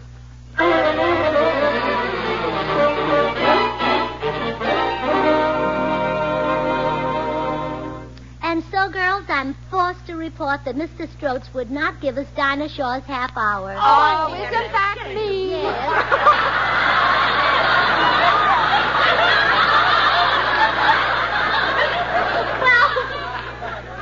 What should we do? How about blackmailing him? Huh? How about blackmailing him? Oh, Clara, we couldn't stoop to blackmail. We've got nothing on him. Well, okay, let's frame him. Well, now that's more in keeping with the dignity of a ladies' club. How will we work it? Well, one of you girls will go to his office and vamp him, and then I'll walk in and catch her on his lap. And then we'll have him in our power. Oh, that's exciting. Now, who will be our vamp? We need someone who really looks desirable. Blanche? Yes? No. That's pretty silly. Clara? Yes? No, that's even sillier. Francis? Yes? Oh, no, that's ridiculous. My goodness, we're in trouble. I don't suppose I do as the vamp, Gracie. No, I'm afraid not, Meredith. No, I thought not. The spirit is willing, but the flesh is unconvincing.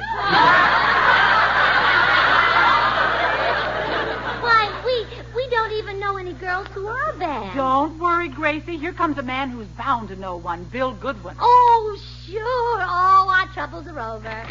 Well, hi, Gracie. Oh, hello, ladies. All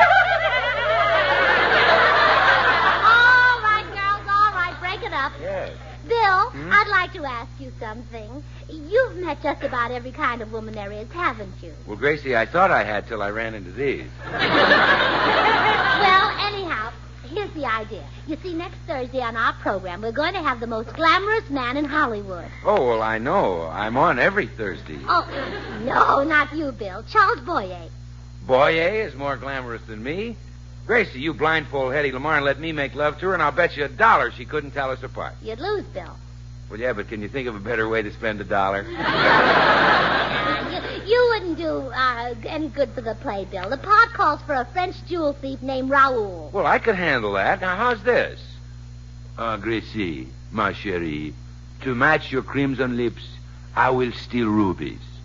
To match your snow-white teeth, I will steal pearls. And then to match your beautiful brown eyes, I will steal a cup of Maxwell House coffee. Oh, Bill. That's really precious, Gracie. Gee, Maxwell House is appetizing, rich, full-bodied, and mellow. Coffee at its full-flavored best, good to the last drop. Bill, you're not very convincing as a romantic Frenchman. Talk about love. Talk about l'amour. Okay. More people buy and enjoy Maxwell House than any other brand of coffee in the world. Oh, forget it, Bill. Charles Boyer will be the Frenchman, but you can help us. How? Well, we need a gorgeous, irresistible, exotic creature to frame a certain party. Okay. Who do you want me to frame? Oh, no. We want you to suggest a girl who can vamp Sidney Stroats. Sidney Stroats. He's a pushover, I know. Just the babe. Hand me the phone. Oh, yeah, and tell her to be in his lap with her head on his chest at exactly 3 o'clock. And then I'll break in and catch her. Okay.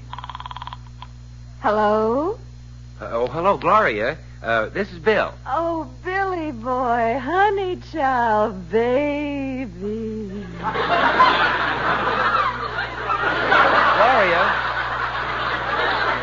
Gloria, I want you to vamp somebody for me. Listen, and I'll explain it to you. Go ahead, sugar boy. You see, you're just the one to do it. You've got that gorgeous blonde hair, those luscious red lips, that terrific figure, that... Never mind, Gloria. I'll come over there and explain it to you.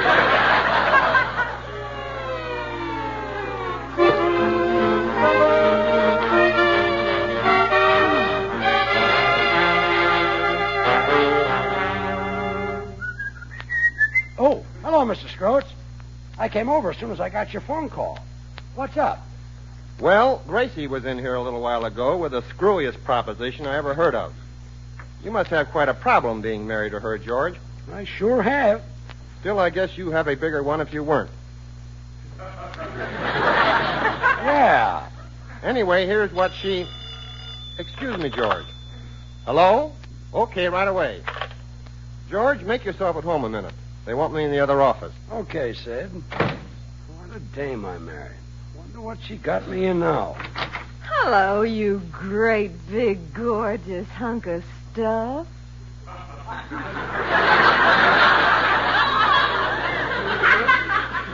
Huh? Come on, sit on the sofa with little Gloria and let's form a beautiful friendship. You must have the wrong man, miss. Who did you want to see? The biggest man in the whole radio business. Yeah, you got the right man.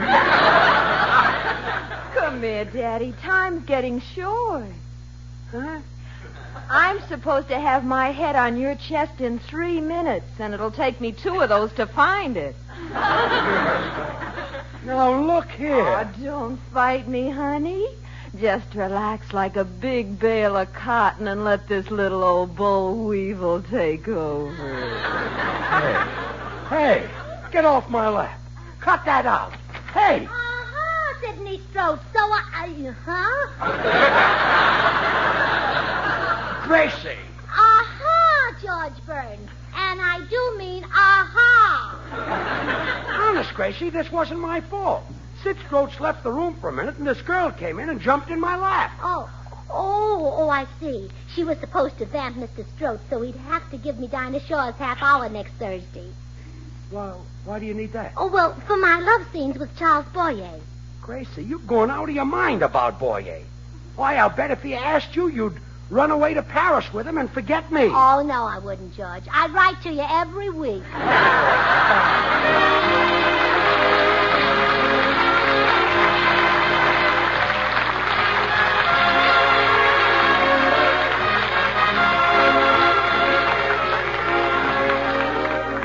Be sure to tune in next Thursday night when the makers of Maxwell House Coffee and Bird's Eye Frosted Foods will bring you a special full-hour program starring George Burns and Gracie Allen, Harry Barnzell, Meredith Wilson, Robert Emmett Dolan's orchestra, yours truly, Bill Goodwin, and our special guest, Charles Boyer. And we hope, by the way, that Dinah Shore will be back. Oh, wow, what a program. A lover like Charles Boyer and a singer like Dinah Shore. Yeah, I wish I had Dinah Shore's talent. I wish you had Boyer's.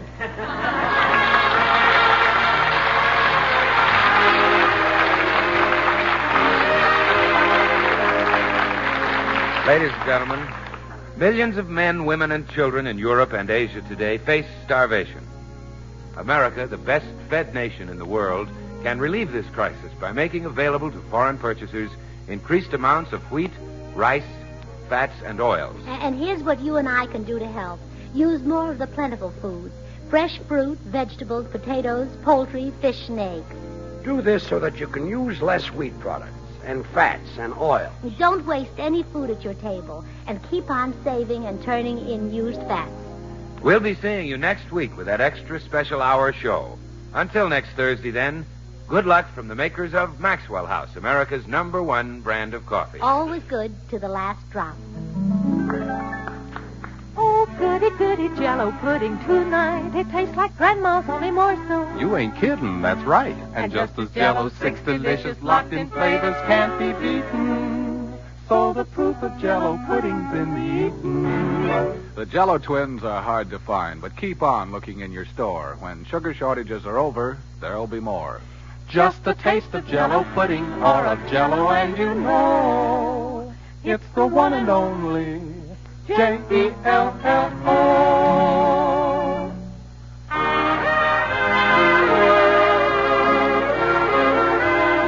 And now, an important announcement.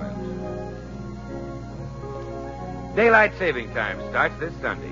If your community changes to daylight time, you'll hear Maxwell House Coffee Time next Thursday at this same hour. If your community does not change to daylight time, listen next week 1 hour earlier. If in doubt, check your local paper. Night. This is NBC, the National Broadcasting Company.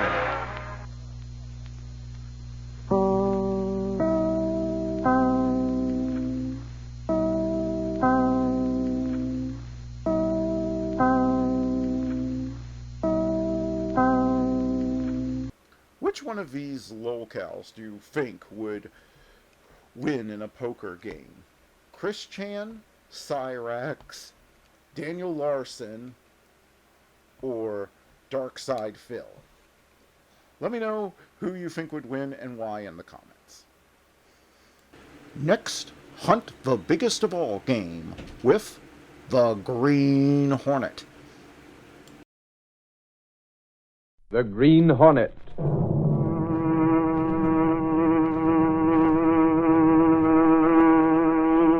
He hunts the biggest of all game, public enemies that even the G-men cannot reach. The Green Hornet.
Adventure, Pavement Condemned. The events and characters depicted in this drama are fictitious. Any similarity to actual persons, living or dead, is purely coincidental.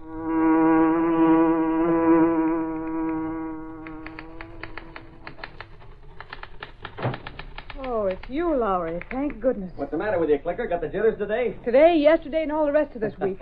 Oh, gosh, I'll be glad when Casey gets back from her vacation. What's the matter with you? Is it more than you can handle to be the secretary of the publisher of a newspaper like the Sentinel? Ha! That's a laugh. Where's Reed? Don't ask me. He stepped out last night, and that means sleeping in this morning. That'll all change when Axford gets back here and moves into his apartment with him. It's that guy Axford that's giving me the jitters. I'm just hoping he won't show up till Case is back on the job. Why? Because I don't want to be here when he comes. They tell me he's a backslapper, and me with sunburn. Look, how much time you got before Reed comes in? How do I know? He isn't at the same time 2 days in a row. I want you to use influence. Make a couple of calls with me. Huh? Influence?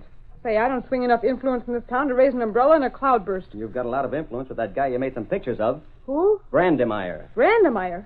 What do you want influence swung on him for? Come on, he dawdled you on his knee when you were a kid with pigtails. You know the hard-headed old mule. Look here, Lowry. You're the ace reporter of the Sentinel. If you want something out of Brandemeyer, figure a way to get it. That's what I did, and when I got the figures added up, they totaled Clicker Benny.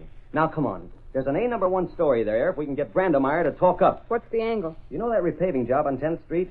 I heard about it. That's all. So what? Brandemeyer is handling it. His firm, you know. Yeah? So comes the strike. Strike? What strike? Oh, listen, Clicker. Don't you read the paper? I look at the pictures and read the cartoons. The men on that job have been on a strike for the past 10 days. Yeah? Why? Plenty of reasons.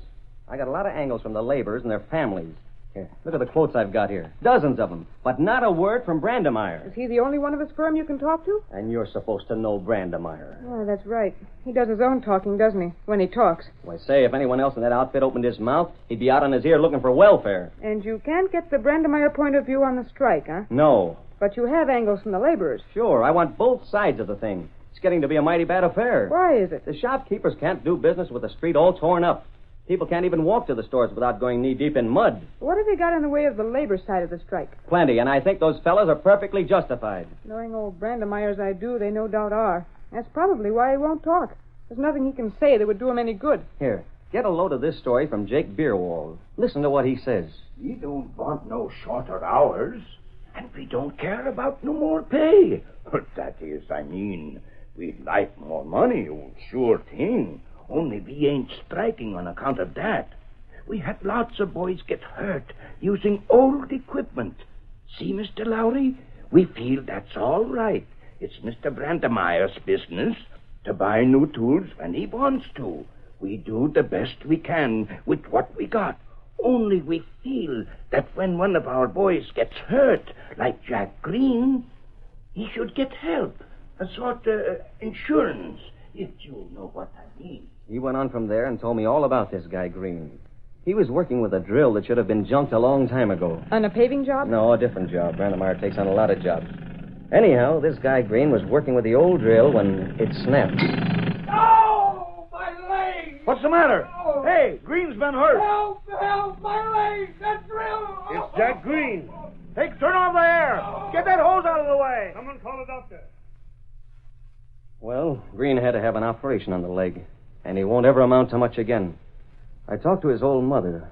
Here's her story. Yes, Jack was going to be married, but now, well, he can't work anymore, and he wouldn't ask the girl to go through with it. But what do you do? I don't know. We don't have much. This little house my husband left is mortgaged. Jack didn't have very much saved, and I suppose the doctor bills will take all of that. Oh, that's tough. But surely you can do something, can't you? Do what we've always despised. I've never in all my life taken charity. I don't want to take it now. Neither does my boy. But we have no choice. Won't the firm you worked for help out some? Brandemeyer? That tight-fisted old miser. He makes everyone who works for him sign a paper that they take the jobs at their own risk. Wasn't there any sort of insurance? No. Well, Clicker, that surprised me. I thought there had to be some sort of protection. Me too. How does Brandemeyer get around the compensation angle? I asked the old lady that, and she told me... But he has a system of subletting the contract. My son became a sort of contractor, you see. He agreed to see his part of the work done for a flat price instead of working by the hour or the day or the week. I don't understand much about these things, Mr. Lowry. Well, it had me beat, Clicker. Seeing that brave old lady, knowing that she hasn't a thing to look forward to now, knowing that her son is maimed for life, Well, I'm tough, but I can't take much of that sort of thing. But was she right in what she said about Brandemeyer? Yeah, I checked with the lawyer, and Brandemeyer is legally all right. It works out this way. If I hire a guy to wash windows at so much an hour and he gets hurt, I have to pay damages. I've hired him. But if I make an agreement where he's to wash all the windows in the house for a flat sum, then he's made a contract and he's a contractor. Then if he's hurt, it's his own tough luck. Not much sense to the distinction, is there? It's law. Sometimes I think there's not much sense to law. The lawyer couldn't put it as simply as I did. He spent half an hour and used a lot of 4-bit words and talked all around the bush. Don't they love to? But that's the meat of it, and that's why the strike. The laborers are absolutely right. But do you think Brandemeyer will meet them halfway? And now you want a statement from Brandemeyer, huh? Yes. What's it worth? Worth? You can't get it, and I can. What's it worth? Why, you gold digger. Okay, Lowry, then scram. I got to do some letters for the boss. Now, wait a minute. My busy day. Breeze, will you? What do you want for a statement from old Brandemeyer? Freedom. Huh? Look, Lowry, for 2 weeks I've been chained to this office. I haven't taken a picture for so long I don't know a time exposure from a 1.9 lens. You find some dame to fill in here so I can get outside for the rest of the week. And, brother, you'll get your statement from old hardshell Brandemeyer. Is that all you want? Yeah, that's all. Sister, you can consider yourself talking to Brandemeyer. Now, that's no way to talk to me, Mr. Brandemeyer. There's no argument about it. I won't be told what to do by the men who work for me. And that's your final statement? Yes. No. It's not a statement. Confound it, Marjorie. I can't keep it in mind you're working for a newspaper. They call me Clicker now. I'm not making a statement. But you just said you wouldn't take dictation. Ooh, how I hate that word. From your employees. And that's a statement. That's not for publication. Now, look, Mr. Brandemeyer, isn't it possible that you might have the wrong slant? No. But if you... I said no. I founded the business. I made it what it is. I hire men to do a given thing for a given price, and they can do it or not do it. But right now, they're not doing it. Well, then let them go hungry. I tell you, Marjorie, when I was younger... Don't tell me. Things have changed since you were younger, Mr. Brandemeyer. My attorneys tell me that I'm protected. There's nothing these men can do. I won't be coerced. You won't be coerced. Is that a statement? No, confound it. No. Oh. I thought you just dropped in to say hello. Well, I said hello, didn't I? Yes. Then I may as well be going. One thing. I don't like your working for a newspaper. Blasted, Marjorie. You used to be a nice little girl. Used to be? I like that. Now what are you? Going around trying to tell men like me we don't know how to run our business. Trying to make us make a statement. How would you feel if you had your life savings sunk in a shop on that street that's all torn up? And a stubborn, mulish man was determined to keep the street torn up so no customers could reach you. Don't you call me names. I'm not. You call me a stubborn, mulish man. I did nothing of the sort. I asked you how you'd feel if a stubborn, mulish man wrecked your business. You said... Get out of here, Marjorie Benny. Get out of here. When you've let that confounded newspaper business, come in and see me again. And if you want a job, I'll give you a decent one. Not typing. Typing, yes. Like fun, you will. Now look this way, quick. Huh? There. Oh, boy, that's swell. You took my picture. Yep, and gee, you had the greatest snarl on your face I've ever seen. Get out. Get out of here. Goodbye. And remember, I've made no statement. That's what you think.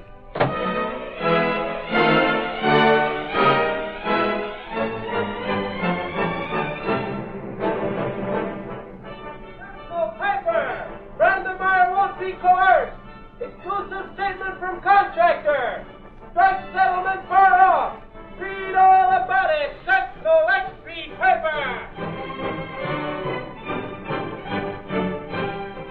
Look at that picture. A regular old Tartar, stubborn as they come. Won't settle the strike. Won't meet anyone halfway. Oh, that man, a mean, ugly old miser. That's the man that's keeping all our people out of work. That's the man that's putting me on welfare. That's the man that's tying up the job. That's the man who's ruining the business of every store on this street. That's the man who won't meet anyone halfway. That's the man who's to blame.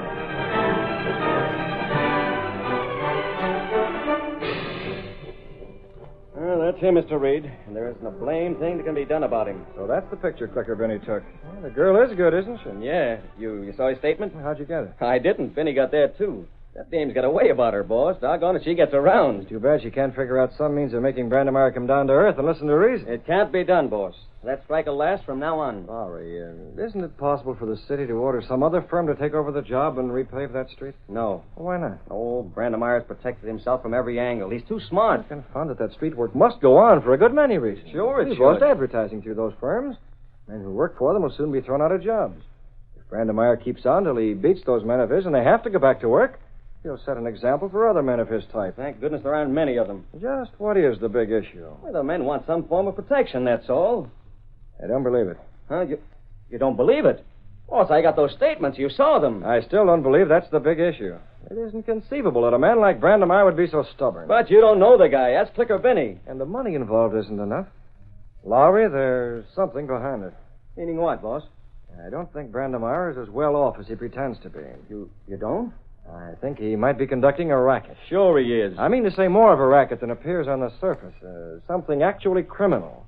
Gosh, tell me more. Isn't it quite possible that Brandemeyer is waiting for the chance to cash in? How could he? All those stores are going broke. If he can keep the street torn up to a fall, they'll all be forced to sell out, and sell out cheap. Think of the buys he could get. Wow, I never thought of that. To pick up the entire section for almost nothing. Perhaps the face of the mortgages and sales expenses. And he's purposely not settling the strike for that reason. He could make a fortune if he happened to think of that angle. Holy mackerel. Wait till I tell No, Clicker. hold on, Lowry. Huh? I've merely made a wild guess. I'm probably wrong. But it'll bear investigating, Mr. Reed, if that's what he has in mind. What a story. Why, the guy could be jailed. I'll send Click over to see him again. She can confront him with that angle and see what he says. You're putting her in a hot spot? And she don't mind if there's a story in it. Let me know what you learn. I sure will. Perhaps with Lowry investigating, I can use the Green Hornet and throw some things in his path that will open his eyes. Well, there's no harm in trying. That evening in his apartment, Britt Reed explained the entire situation to Cato, his faithful valet and the only living man to know him as the much-sought-for Green Hornet, who was wanted by both police and the underworld, dead or alive. Lowry will be moving fast, Cato, covering a lot of ground. He's on the track of an idea, and he won't stop until he's run it down. Yes, Mr. Biff. What are you going to do? Use the Green Hornet. We'll make the first calls tonight. Tonight? I have a list of storekeepers on the street that's torn up, and also their home addresses. That's where we'll see them. And when we've finished, Lowry is going to have something that'll make him come clamoring to me for a bonus. He'll probably get it. Come on, Cato. Let's get going.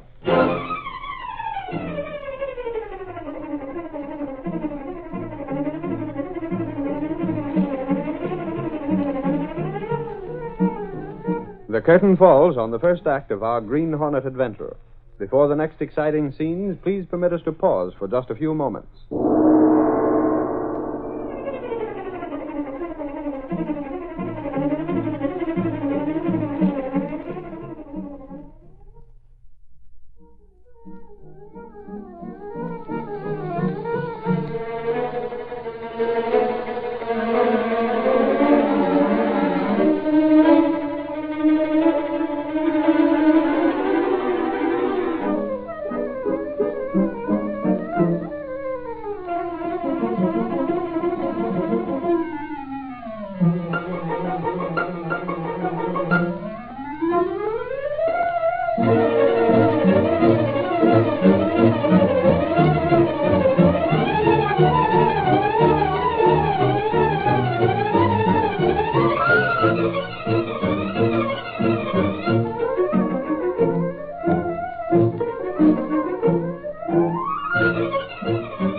Now to continue our story.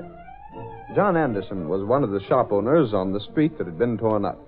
His face was drawn and haggard as he bent over a library table covered with papers upon which he had been figuring. Pavement condemned. That's the whole story, Jane. We're licked. John, you can't be. Not yet. We might as well face the facts. The committee of men on the street is investigated, and there isn't the slightest likelihood of that street being repaired for a long time. I have enough cash to carry through until the 1st of September, then we can close up. But what will you do? I don't know. Jobs are scarce. You're not trained for anything. You started your furniture store and spent half your life making it what it is. I may be able to land a job in one of the department stores as a furniture salesman. That's about all. Jane, we've got to face the facts. Now, I'll do whatever you say. Close up now and have a couple of hundred left, or hang on till we have to close up in the far-fetched hope that this devil will meet the laborers and settle the strike. There doesn't seem to be any point in trying to hang on, does there? None whatsoever. If there was any chance of the pavement being fixed... The men discussed it. They tried to meet with Brandemeyer. They talked to his laborers. They saw the city council. They met with the district attorney. Nothing can be done unless Brandemeyer himself agrees to meet his men and settle a strike. Then, John, let's fold up. It's all we can do. What's the matter, dear? Odd. I thought I heard someone moving in the other room. There's no one here. I let the maid go a week ago. Imagination, I guess. Worrying so much that I'm... Wait. Did you hear it? Yes, I thought I heard someone. I'd better have a look. Maybe a thief. Stand where you are. What in the world? Mask! Don't be alarmed. What do you want? John, that mask, I've seen pictures. That's the Green Hornet. The Hornet? That's right. and you'll be glad I came here. What do you want? We've nothing to steal. I'm not here to steal. I'm here to tell you how to take a sign off your business street. Sign? What sign? The sign that reads pavement condemned. What? If you hang on, you'll lose everything you have, Anderson. And if you close up, you'll still lose your store. Isn't that true? But what have you to do with it? You want that pavement repaired, don't you? Naturally. And you can afford to spend a few hundred to have it repaired. A few hundred? What are you getting at? Can't you? Yes, of course. I mean to say, if it's repaired, then we can do business again. Things can get back to normal. People can get to our stores. That's all I wanted to know. How much shall I put you down for? Put me down for? $500? But how... Never mind the questions. If the cash is big enough, the pavement will be repaired in double quick time. Is that man Brandemeyer behind this? If you ask too many questions, you'll lose this chance. If each of you men kick in with cash, you'll get results. So you're the one who's holding up the work? Me? No, not me. You work for Brandemeyer? I work alone. How much cash are you kicking in? Well, what assurance... Anderson, you pay up and trust that what I tell you is right. Don't pay and go broke. You can take your choice, but make it fast. I have other people to call on tonight. I'd like to think it over, to talk to some of the other men. And bring in the cops? That's the quickest way for you to be dead certain you'll never stage a comeback. No, I give you my word. I'll keep it confidential. Your word? My word. My contribution alone would be nothing for you. If the other men will contribute, I'll do likewise. I'm calling on the other men. Well, if Wait they 1 hour, and then you can phone some of your friends and discuss the matter. Bring in the police or newspapers, and you know what it means. I gave you my word. Very well. You'll hear from me again, Anderson. Perhaps tonight. Jane, I wonder, do you suppose that... I'm for gambling with the Green Hornet. You mean that... I mean for you to pay and see what happens. If the Hornet can bring anything to bear on Brandemeyer so that paving will be fixed, it's worth what it costs. Don't you see, John? This is our one chance, the first ray of hope we've had. I'll wait an hour and then call some of the other men.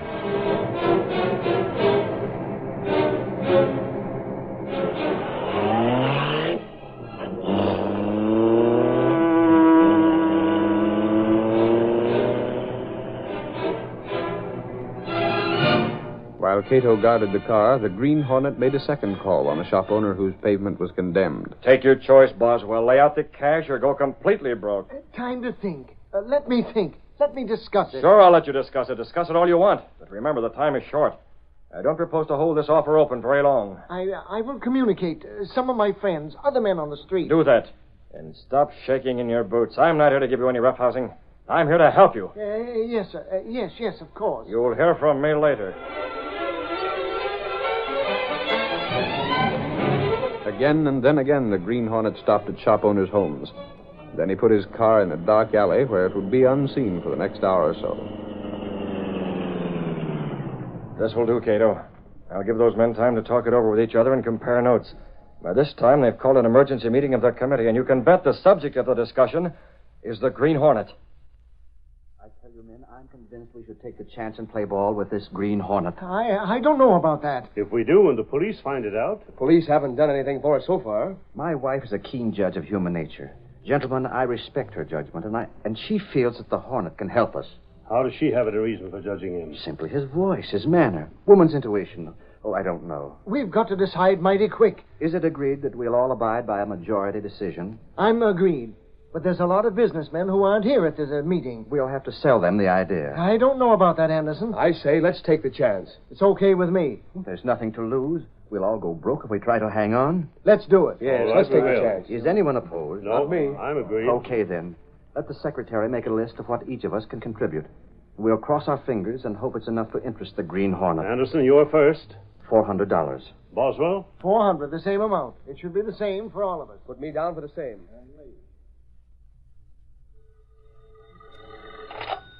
Yes? I'm calling to speak to your husband and determine what he's decided. Oh, it's you. He isn't here now. Going for the cops? No. He went to a meeting. Just a moment. I think he's coming in now. Is that you, John? Yes? Quickly, the telephone. Who is it? The Hornet. Hello? Well? We'll do what we can to pay you. How much?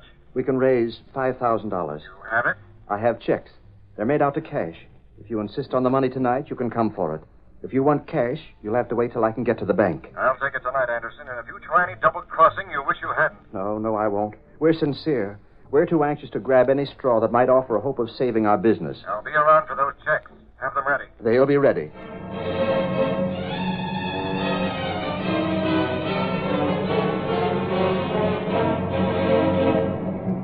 Britt Reed hurried to the place he had hidden the sleek car. He opened the door and spoke to Cato. Best of luck so far. We can only get to Brandemeyer's place before Lowry leaves here. Is he there? I hope so, Cato, and I hope Clicker Brenny can get in with him. If things will only time out for us, we might be able to finish things tonight without waiting any longer. Here's hoping.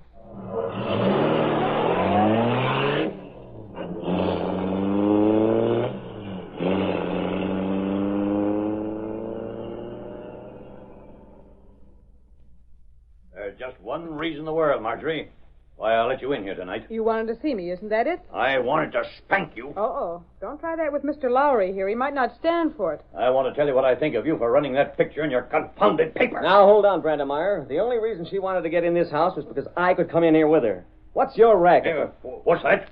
Racket? That's what I said. What's the racket? I got a tip from the inside that your intentions are trying to knock the bottom out of the real estate so you can buy up that section cheap and then finish your pavement. That's a confounded lie. It's not true. Not a shred of truth. All right. If that isn't the right answer, what is? Get out of my home. Get out of here, I tell you. Not so fast, Mr. Brandemeyer. You're obviously in some sort of racket, or you wouldn't be so stubborn about meeting the laborers and discussing matters. There's nothing to discuss. If they don't want to work for what I pay, they needn't. Okay, then. But does that have to stop you from finishing the job? Why not hire other men and go ahead with it? You impertinent young upstart. I'll tell you why. Because of contracts. I gave those men contracts to do the work. Each of the men has a contract. Yeah, I know, and that's why you don't have to be responsible for what happens to them. But tell me this. When they stop working, don't they violate the contracts? None of your business. I refuse to discuss the matter with you. Marjorie, get that man out of here. Take more than her to do it. Now, look here, Mr. Brandemeyer. There's no use losing your head about this. Let's talk it over. There is nothing Let's see if maybe Clicker or I can act as an intermediary and bring you and your men together. No. More company. My man will be fired if he allows any more of you in. George, if that looks like a newspaper man, call the police. Yes, sir, boss. Call the police anyway. I'm being abused. Good Lord, Mr. Brandemeier. What's the matter with you? Sounds like he saw a ghost or something. Maybe you're something. George, answer me. What's the matter? Maybe I better go see. Mr. Brandemeier say he gone now. An awful person, a mask. Mask? Why didn't you say so? He held a gun pointed at me, sir. He threatened my life if I opened my mouth. Here, he all gave me this for you. What's that? Yeah, what is it? Take your hands away. Oh, all right. Don't get hot under the collar. Hey, wait. Look, the mark of the Green Hornet. A hornet? Hey, that's something. Open it up, Brandemeyer, quick. Don't you order me around. I'll not open it till I'm good and ready. That's where you're wrong, pal. When you mess around with packages from the Green Hornet, you're messing with things that the cops would like to know about. I'll get the cops here. Green Hornet? Go on, frozen face. Call the law. The policeman? And how? Yes, ma'am. I'll call Can't imagine what this might be. You open it, Brandemeyer, or I'll do it for you. The devil take you, Lowry. He will someday. Go on, open it up. Checks. Say, what are those? Money. Checks made out to cash. What is this? Who signed them? Who signed those checks? Let me see them. Take your hands. Dry up, you old tartar. This thing's out of your hands now. Anderson. Boswell. Hey, Click. Isn't there an Anderson furniture store on that street? Yeah, and a Boswell restaurant. I know nothing about those. Conway. A Conway who runs a drugstore. That's right. Hey, is this a contribution to go on with that pavement? Get some of those men on the phone, Clicker. Hurry it up. See what the Hornet promised.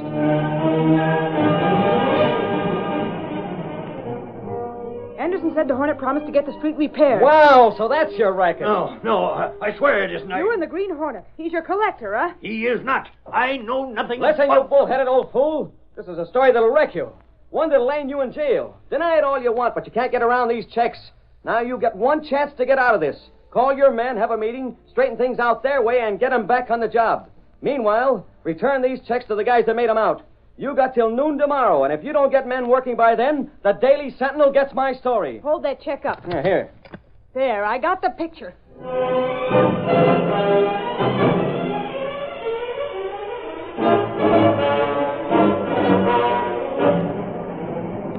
Just my luck, Mr. Reed. What's the matter, Lowry? Me with a Green Hornet story, there would be a wow with Brandemeyer himself involved. Brandemeyer, eh? Yeah, and I promised not to run it if he settled the strike. Well, he settled it. The men started work an hour ago. I just got the call. So, there's my story. But anyhow, I settled the strike. Good, Lowry. Good for you.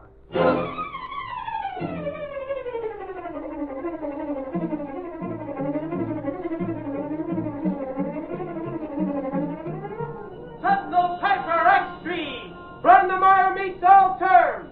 Paving strike settled. Green Hornet still at large. Sentinel Extreme.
story you have just heard is a copyrighted feature of the Green Hornet, Incorporated.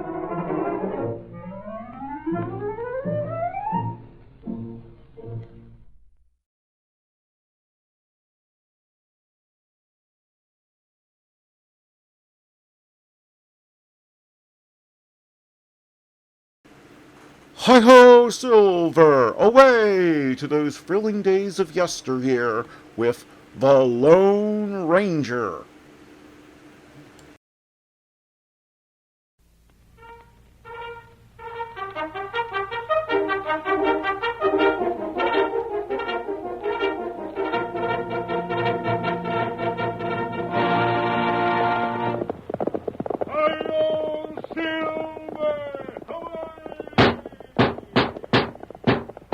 A fiery horse with the speed of light, a cloud of dust, and a hearty hi-yo Silver, the Lone Ranger.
The famous masked rider of justice urges the great horse Silver down a new trail of the Old West to bring us a stirring adventure story of the pioneer days.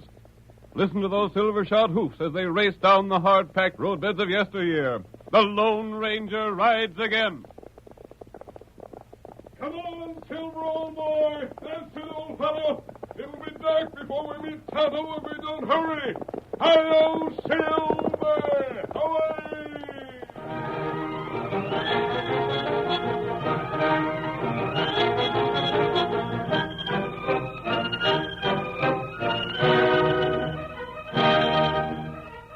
Shortly after nightfall, the Lone Ranger and his faithful Indian companion Tonto were riding toward the town of Osage when the glow of a burning building caught their attention. They immediately urged their mounts in the direction of the flames, hoping to be of help. We see them as they arrive at the scene of the fire. Oh, there, Silver. Oh, boy. Oh, wait, fella. Oh. We seem to be the first ones here, Tonto. Come on. We'll go inside.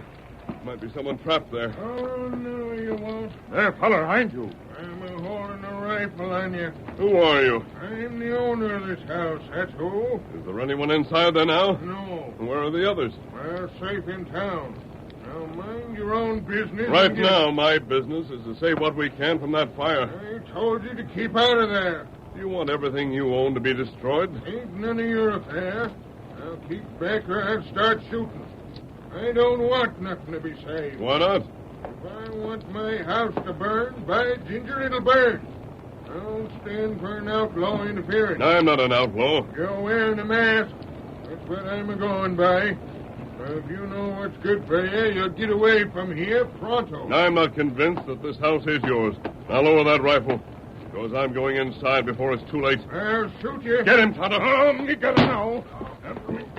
You keep him still. Rope him, Tonto. We can't take any chances on his getting loose. Let me fix him. Let me go, I tell you. Let me go. I'll think about letting you go when I've examined that house. Him crazy, but Tonto, fix him. I'll get this rope on him. Bless you. This'll hold him. Don't hurt him. Ain't nothing worth saving. Let me loose. Get you for this. I'll get you. Watch him, Tonto. I'll take a look inside the house. Think I'm loco, don't you? Well, I drat these ropes. You keep 'em still, rope, not hurt. I'm warning you, sure as my name is Zeke Salters. When I get these ropes off, I'll show you. I'll learn you two hombres. Ain't nothing in that house. Nothing. You won't find anything in there, I tell you. Oh, we'll find out.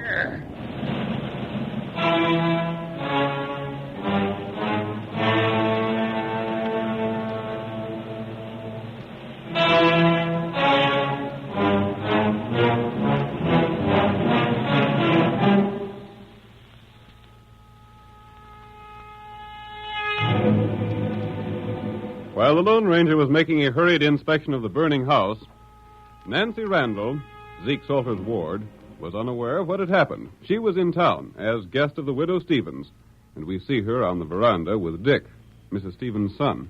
When you leave for your home by the ocean, will you let your poor darling go too?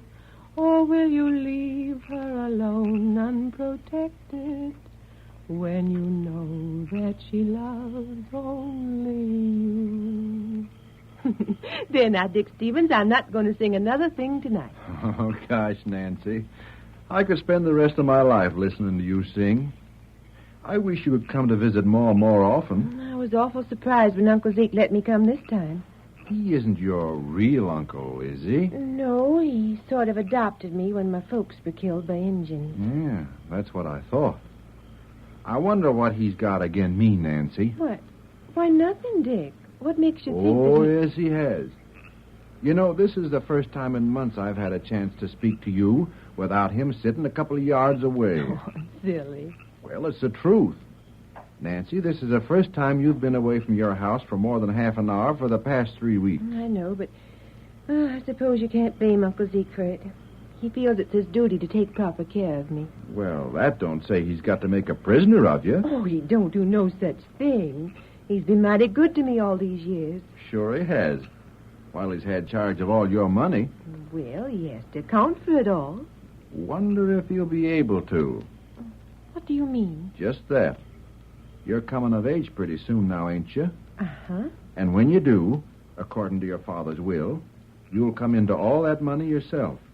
I wonder if you will, or if Zeke will Dick be... Stevens, you can't hint such things about Uncle Zeke.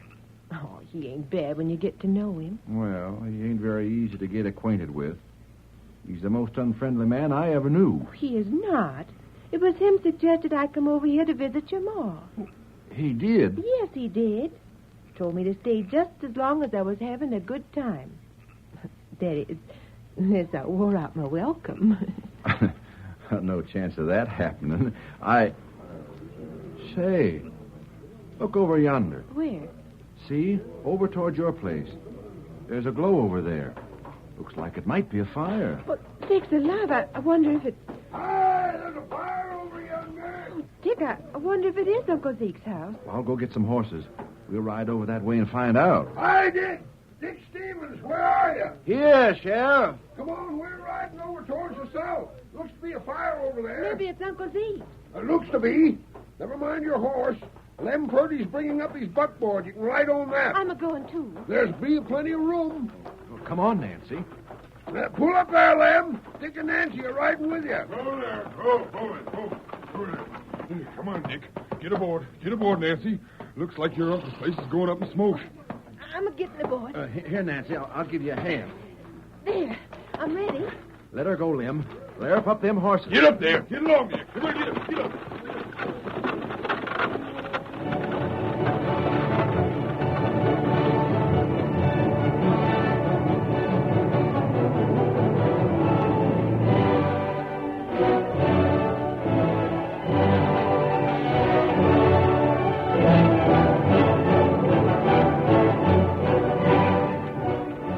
Dick and Nancy raced toward the burning house in the wagon, while the others rode ahead. They soon discovered that the flaming building was beyond saving, and as they came nearer, they heard Zeke shouting.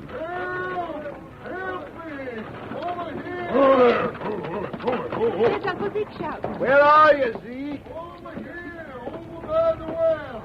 I'm Rope. Give me a hand. Rope? There he is. I see him, Dick. I'll go get him.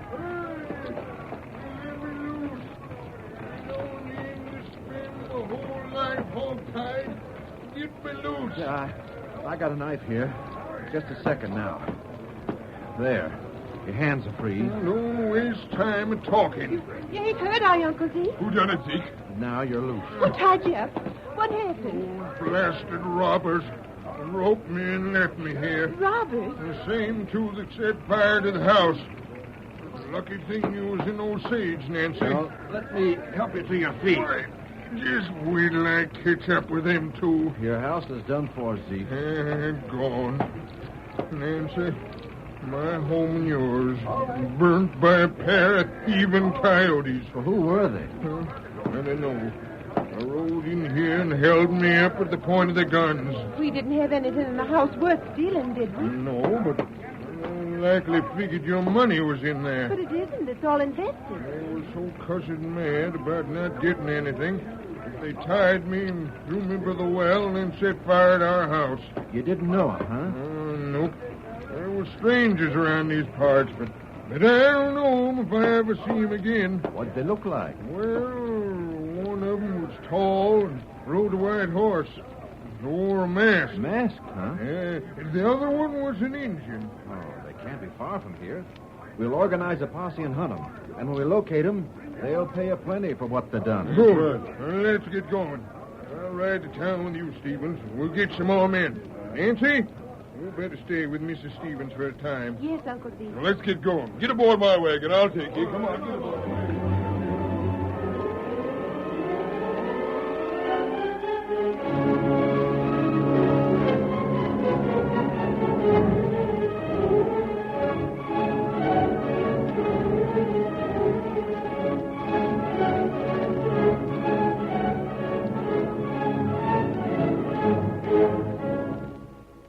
Several days passed. During the interval, the Lone Ranger had made a number of trips to town, investigating the strange behavior of Zeke Salters. We see him now in the well-concealed camp he shares with Tonto, discussing the situation with his companion. Everyone's looking for us, so we must be mighty careful not to be seen, Tonto. Maybe we move plenty quick. I think we'll be safe enough here. No. No? Feller come here today. While I was in town? Who was it? Feller from east. Him go to town. How long ago was that? Maybe 2 hour. It 4 dark. Then we'd better do as you say and get on the move. Got camp ready. Zeke still insists that we're the ones who set fire to his house. Why him do that? Here, Silver. I can't imagine why he'd do it, Tonto. We saw him at the fire, and he wouldn't accept our help. That's right. There's something mighty strange about the way he acted. Get the blankets rolled. Him crazy? No, he doesn't seem to be crazy. What's more, everyone thinks quite well of him. He's been mighty good to the girl he adopted when Indians killed her parents. Yeah. Now we ready to move. Your horse. Here, white feller. Him all ready to travel. How did this stranger find the camp? Him lost in wood. Oh. Came here by accident, huh? That right. Him from east. Yes, so you said. Him no girl. Nancy Randall? That right. What was his name? Him name Grant. Grant? Did you tell him about the fire? Him pretty much surprised.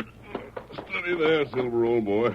Him ask if girl alive. What did you tell him? Tell him girl in town when fire come. Well, we're going to find out more about this man named Grant.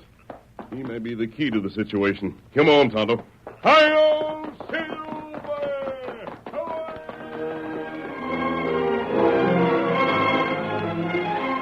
Away! The curtain falls on the first act of tonight's Lone Ranger drama. Before the next exciting scenes, please permit us to pause for just a few moments.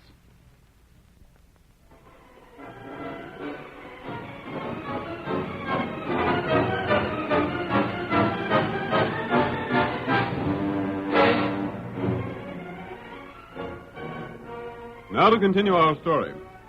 You will recall that in the first act of tonight's Lone Ranger drama, Zeke Salters not only refused the aid of the masked man and Tonto when his home was burning, but later accused them of having set fire to the building. The Lone Ranger remained in the district to learn the reason for Salters' action, and during the course of his investigation, he discovered that a man from the east was somehow involved in the strange affair. Our next scene opens in the Stevens home. Mrs. Stevens, her son Dick, and Nancy are present.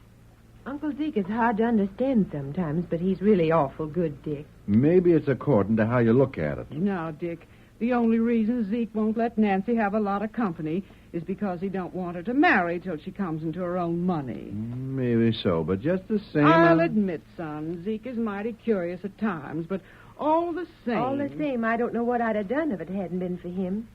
He's been just like a father to me. He could well afford to be. Ain't he had the handling of all the money you'll come into? Well, that don't mean anything, Dick. 'Tain't his money. I can't see why Zeke wouldn't come here and stay till he got his new house built.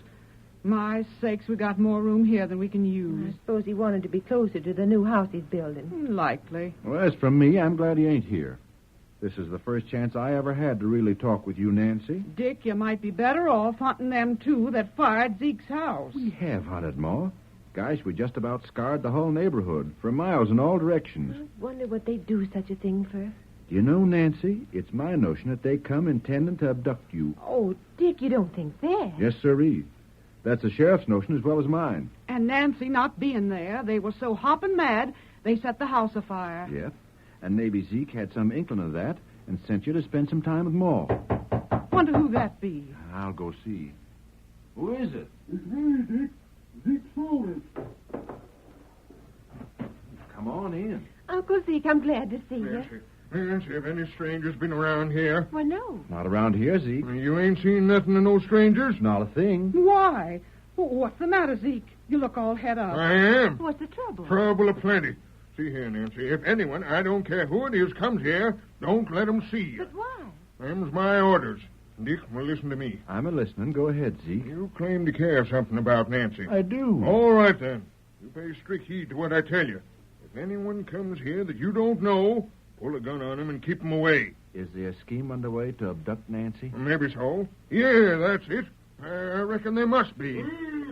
Who's that? That's Lemma calling to you. He's riding down here mighty fast, too. Dick. Hey, deputy. You want in town? Who, me? Here, come fast. Come on the run. We got the masked man. You have? Yes, the sheriff and 4 other men's holding him and the engine at the point of a gun down in town. Then you got the one that set fire to our house. Good work, Lem. I'll be right with you.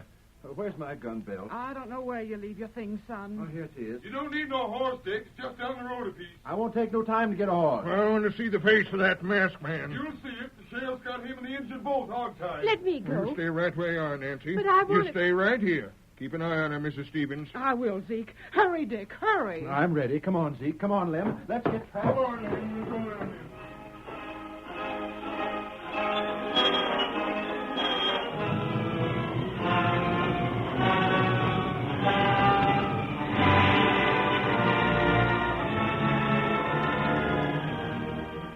Where's that masked man? Where's the engine? We've been waiting for you to identify him, Zeke. I'll do that right enough. Can you do it, Zeke? Well, I should say I can. Got him in a room right upstairs in the hotel here. Up these stairs, Zeke. You got him tied? I should say we have. Ain't got loose then, eh? Not a chance. Did you take his mask off? Not yet. We want Zeke to see him with a mask on. That's the way you seen him at the fire, ain't it, Zeke? Yeah, he had his mask on when I seen him there. All right, then. You get a look at him with a mask on. Then we'll take it off and see just who the critter is. Here's the room. He come into town as big as life, disguised like an Easterner. But we was wise to what he was doing. We seen the engine going up to his room. Open the door. Here's the sheriff now. Oh, you make 'em heap big mistake. I don't reckon we made no mistake, Injun. Take a look, Zeke. Is that the man? That's him. That's him. That's the engine, too. I'm not the man you want. You've made a mistake. Take his mask off. I'll do that, Sheriff. There. You've made a mistake, men. I tell you, I'm not the man you want. I'm not an outlaw. I didn't set fire to anyone's house. Who are you? My name is Grant. I never saw this Indian before in my life. Tell that to the judge. It's true. I came here and registered in the hotel. I took this room. Yeah, you figured you could slip in here without that mask and nobody'd recognize you, huh? I didn't know a thing about the fire until you told me about it tonight, Sheriff. Then what was the engine sneaking up the stairs into your room for? I don't know. He came into my room, held a gun on me, and made me put on this mask and hat. Then you men burst in. Did you do that, engine? That don't mean nothing. Hold these two men here, Sheriff. Put him in jail. Then it'd be better. Put him in jail until we hang him. I set fire to my house. I take it your name is Salters. That's my name, all right. Zeke Salters. And what's it to you? My name is Grant, and I'm here from the law firm of Grant & Simmons in St. Louis. Does that mean anything to you? Not a doggone thing. You got anything more to say, Grant? I'll save what I have until my trial. I suppose I'll have a trial. You'll get a trial, all right. Every man gets a trial before he gets hung. But remember this, Grant, or whatever your name is. Out here we hang men for firing a man's house and home. You savvy? I'll say no more until my trial.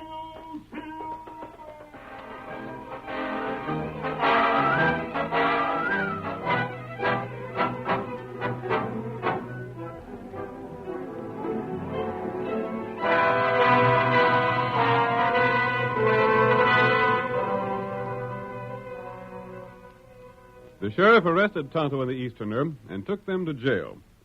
But in the meantime, the Lone Ranger rode swiftly to the Stevens place.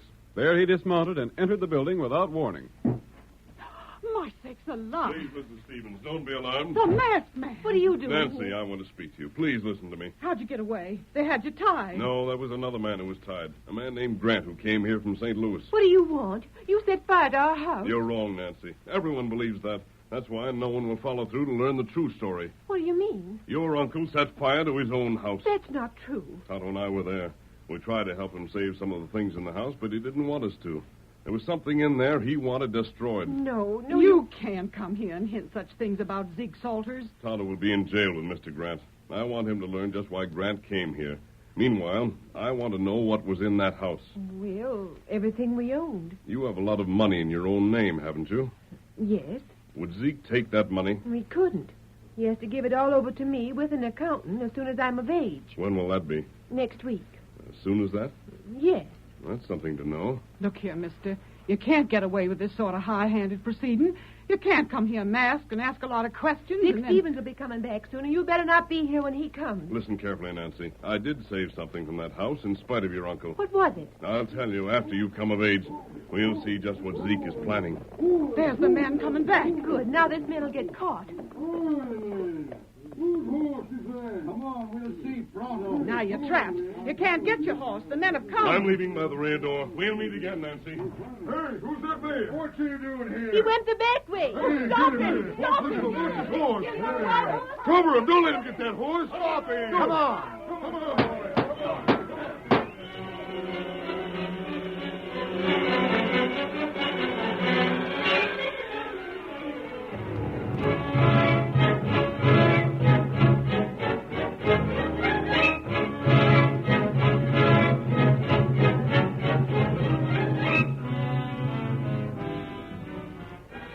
The appearance of the masked man created new excitement in town, and for several days posses searched the countryside for the Lone Ranger. But when the day set for the trial arrived, the mystery rider was still missing. We see Zeke Salters, Mrs. Stevens, Dick, and Nancy approaching the courthouse together. There's old Zeke. Hi, Zeke. Sit up here in front. All right. Let's get this trial underway. I reckon we can all sit here together, can't we, Zeke? Sure.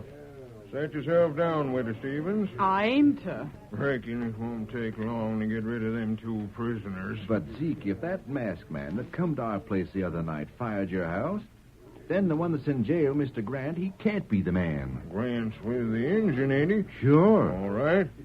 There must have been another man come scare Nancy and her ma. Zeke, there's something I want to ask. Now, next week, Nancy comes of age, and No, she don't. What? She don't come of age for another year yet. Well, Uncle Zeke, I always thought I was to come of I age. ain't said nothing, Nancy, when you been talking of your age. But you're a whole year off. Order in this court. Now we'll get the truth. Quiet there, Zeke. We come together here figuring to try a couple of men for the burning of Zeke Salter's home. Things have come up, though, that call for something other than a trial. There's things to be cleaned up first. Bring in Mr. Grant. Take the stand. Never mind swearing him in. What sort of trial is this? Tell your story, Mr. Grant. I'm from St. Louis, representing my firm, Grant and Simmons. Some time ago, Zeke Salters adopted Nancy Randall, and he was in charge of the estate left by her father. Sure I was. We wrote him several times as the attorneys who prepared James Randall's will. Salters finally replied, refusing to give us satisfactory accounting of the estate. Ain't none of your business. That's all for now, Grant. Zeke, did you write Grant and say that Nancy wouldn't come of age for another year? I did, and it's true. All right. Now, you can't be called on to give an account until she comes of age, can you? No.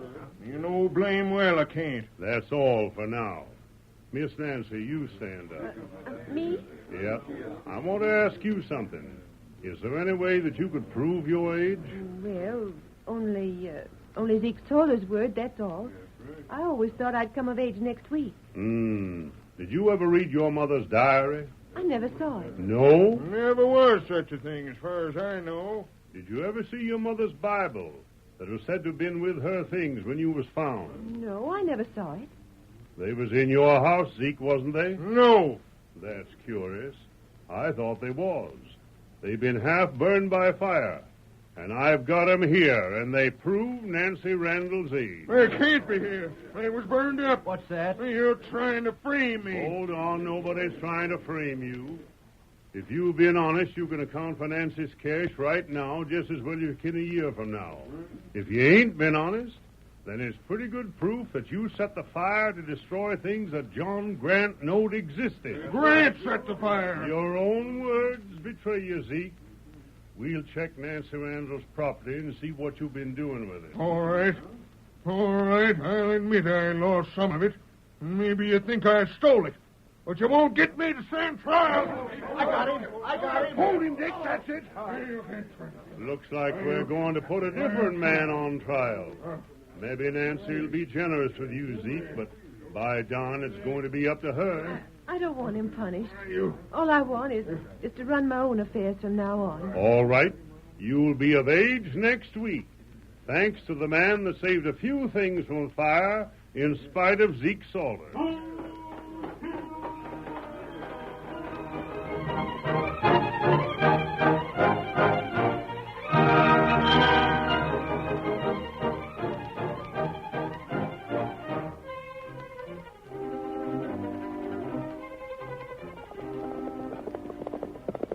There's Silver, old boy. There are vigilantes in Greenville.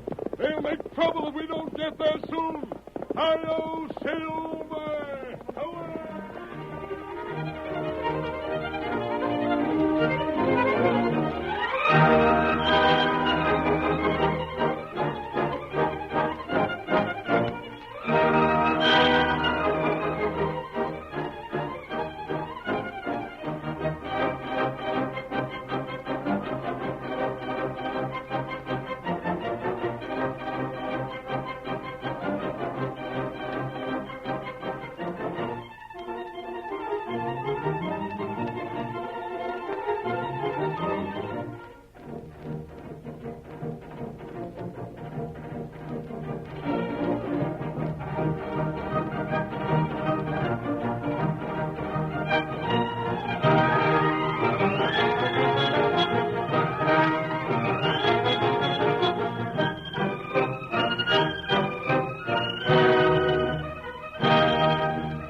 The story you have just heard is a copyrighted feature of the Lone Ranger Incorporated.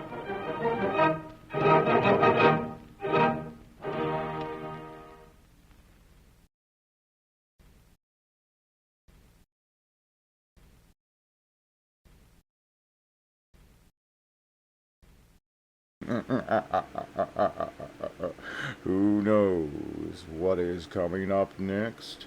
The Shadow knows. The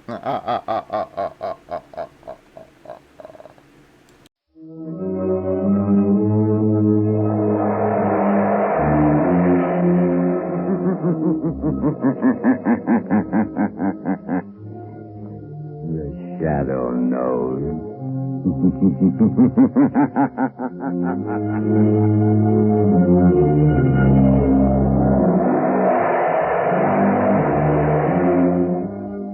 Again, Blue Coal Dealers present radio's strangest adventurer, The Shadow, mystery man who strikes terror into the very hearts of shopsters, lawbreakers, and criminals.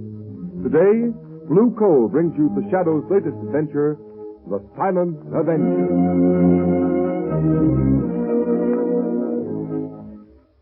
The Shadow's exciting adventure begins in just a moment.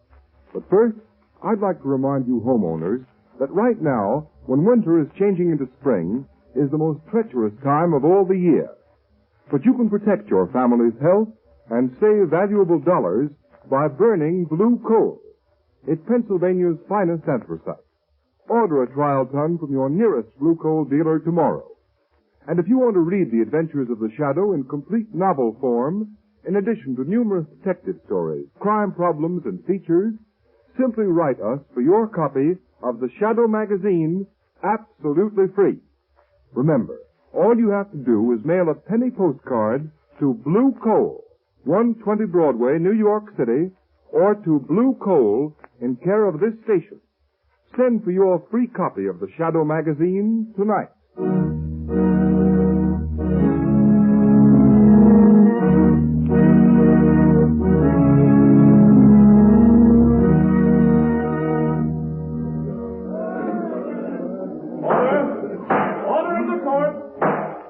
Joseph Brecker, you have been duly tried by a jury and found guilty of murder in the first degree. You now appear in this court that sentence may be passed upon you. But before I pronounce sentence, have you anything to say? Yeah, I have. Before you pass sentence on me, I'm going to pass sentence on you. You, Judge Wilson, on Sloan, the prosecuting attorney. On those 12 good and true saps on the jury. Order in the court! And on one more, maybe. The guy that really trapped me in the first place. The only guy smart enough to get me. The Shadow. Order! Order in the court! That will do, Joseph Brecker. You have nothing to say in your own behalf. This is in my own behalf, and you'd better listen, all of you. I know I'm on my way to the death house to the chair. But I'm warning you. For every day I sit in the death house, one of you will be killed. Starting with the foreman of the jury. And if the governor doesn't commute my sentence to life, he'll die the day I burn. Order! Order in the court! Joseph Brecker, by the power vested in me by the people of this state, I hereby order you to be taken to the state penitentiary, there to be delivered over to the warden, by whom on a certain day determined by this court, he shall in the manner prescribed by law put you to death. And may God have mercy on your soul. Order's adjourned. All right, come on, clear the court.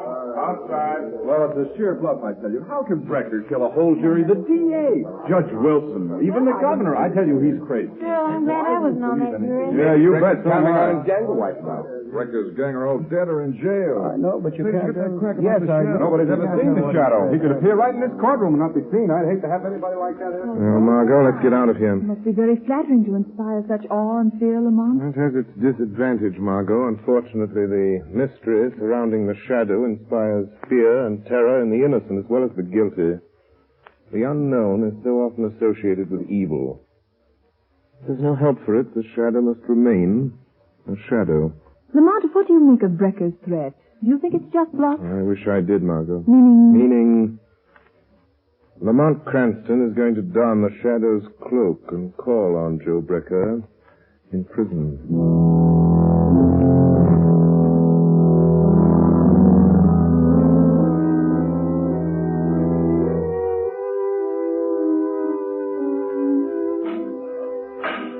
brother to see you, Brecker. Okay. Hello, Danny. Hello, Joe. You got 5 minutes. Better make the most of it. Deputies are here from the state pen to take you bye-bye to the big house. I'll be back. All right. Come on in, Danny. Sit on the bunk. I want to talk to you. There ain't much time. Hey, it's like a cage where they keep animals, huh, Joe? Lay off that, Danny. Okay, don't get sore. Sit down here and listen to what I got to say. Are they gonna kill you, Joe? Yeah, but they're going to pay for it, every last one of them. You know who they are, don't you? I've told you over and over again. Yeah, Joe, you told me. And you know what you're to do. You remember everything I told you. Don't you, Danny? Yeah, Joe, I remember. I won't forget. When the newspapers say they put you in a death house, I killed one of them. That's right, Danny. And don't forget, these people I told you about, the judge, the jury, that prosecuting attorney are the same ones that drafted you into the army, sent you over to France. Let you get shell-shocked so it's hard for you to remember things. Sure. I won't forget. Hey, will it hurt much when they kill you, Joe? Stop that, will you? Okay. I just want to know. You just keep your mind on the jury and Judge Wilson. Maybe even the governor. You'll get 'em all, eh, Danny? Yeah, Joe. They won't know what hit 'em. That's the stuff, Danny. And now, just one more thing. There's a guy that may get after you. He's smarter than the cops. He's the one that really got me. You gotta keep away from him. Don't give him a chance to find you. How can I do that? You gotta keep away from home. Don't go near the flat of the old lady. But Ma will worry if I don't come home next No, she won't, Danny. She'll know you got things to do. All right, Joe. What about the fella I can't see? Is he dead? Like all my buddies in the war? The ones that talk to me in the dark? No, Danny. This guy's different. He ain't dead, he's alive. You can hear his voice, only you can't see him. But if you ever hear his voice, you'll know he's near you. Somewhere in the shadows. Yeah. If he talks to me, I'll fix him, Joe. Sure, but not the way you're going to get the others, Danny. 'Cause you can't see him, see? Now look. You know those old hand grenades you have at home? Yeah. Well, I want you to carry a couple with you. If this guy ever finds you, if he tries to stop you paying him off for killing me, you just pull the pin of a hand grenade and throw it where you think his voice is coming from. That'll get him. All right, Joe. But how will I know when it's him? You'll know all right, Danny. He has a queer kind of laugh. And he calls himself the Shadow. All right, Brecker. Time's up. Come on, you. Okay. So long, Danny. Don't you forget anything. So long, Joe. I wouldn't forget. I wouldn't forget nothing you told me. Come on, you. Out this way. Take it up. The poor dope. He'll do it all right. He'll fix him. Every last one of them if I burn. Who's that? I heard somebody, but there's nobody there. Hey, God! Are you surprised to find me here, Joe Brecker? Shadow. So you weren't expecting me. And yet prisons are filled with shadows. Shadows in the minds of men walking in the shadow of death itself. What do you want? You put me here, sent me to the chair. Why can't you let me alone? Because your career of murder is not over. Because I know you mean to carry out the threat you made in court. Yeah. Yeah, you can't stop me, Shadow. I can. Because you're going to tell me how the jury, the prosecuting attorney, and Judge Wilson are going to be killed. You're crazy. I'm not telling you anything, Shadow. I'm not afraid of you anymore. I got nothing to lose. You are telling me, Brecker. Yeah? You see, I can read your mind. One thought is racing through your mind now. It's mirrored in your eyes, etched on your brain. You're lying, trying to trick me into telling you. All right, I'll tell you what you're thinking about. You're thinking of a man. He acts strangely. He's shell-shocked. No. Am I right? No, stop it. This man is very close to you. I've got it. He's your brother. His name is... Let's see. Danny. Danny, isn't it? No, go away. Leave me alone. Thinking that even now your brother, Danny, is hurrying home to get a high-powered rifle out of a trunk. Is that true? A rifle equipped with telescopic sights and a silencer. You're thinking of Danny's medals for marksmanship. His decorations for valor as a sniper. A sniper so cunning he could hide in an open battlefield. It's a lie. Pick his enemies off at long range and not be seen. That's all I need to know, Brecker. All I need to know. No, you're crazy. You're just guessing. All right, suppose he is. You won't find him. You won't stop him, Shadow. Brecker, what's eating you? Hey, shut up, Brecker. What's the matter with you? Who do you think you're talking to? It's a Shadow. He's here in the prison. Yeah, well, don't let that worry you, Brecker. There's plenty of shadows where you're going. Come on. Deputies are waiting, and you're heading for the last mile.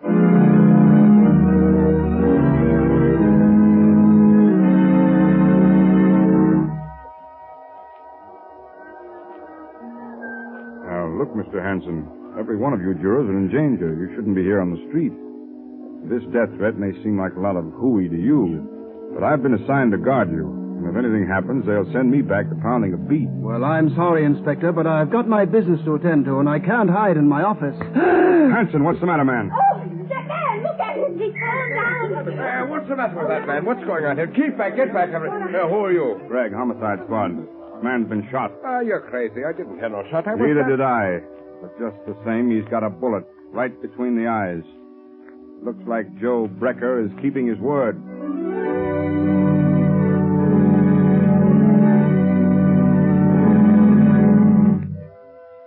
Lamont, can't you do something? Can't you find Danny Brecker? No, Margot. He got away. He hasn't been near his mother's home since his brother Joe went to the death house.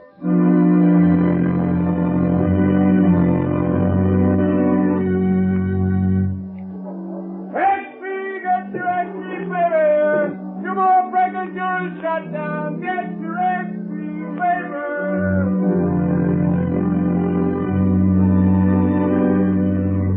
I've got to find Danny Brecker. He's somewhere. Hiding somewhere. Waiting to strike again. I've got to find him.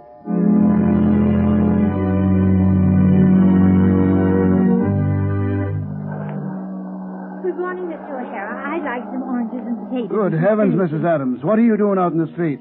I thought the police had detectives watching every one of you jurors that was on the Brecker case. Oh, they've got a detective staying at my house, but I had to have some things for dinner, and I slipped out. Mother, can I have some candy? Yes, dear, of course you can. You just... Oh, Mother. Mother, what's the matter? Why don't you answer me? Sam! Quick, phone the police. Get a doctor. Mrs. Adams has been shot. Oh, I'm afraid she's dead. Yes, the killer has struck again.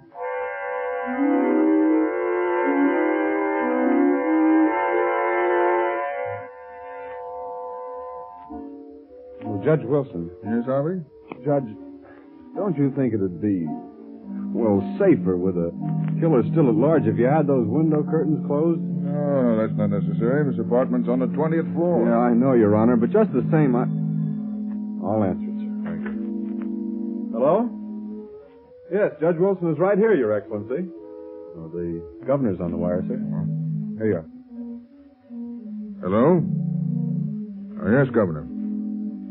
Yes, of course you couldn't commute Joe Brecker's sentence. If you did a thing like that, even to save the rest of the jury, there'd be no more law and order.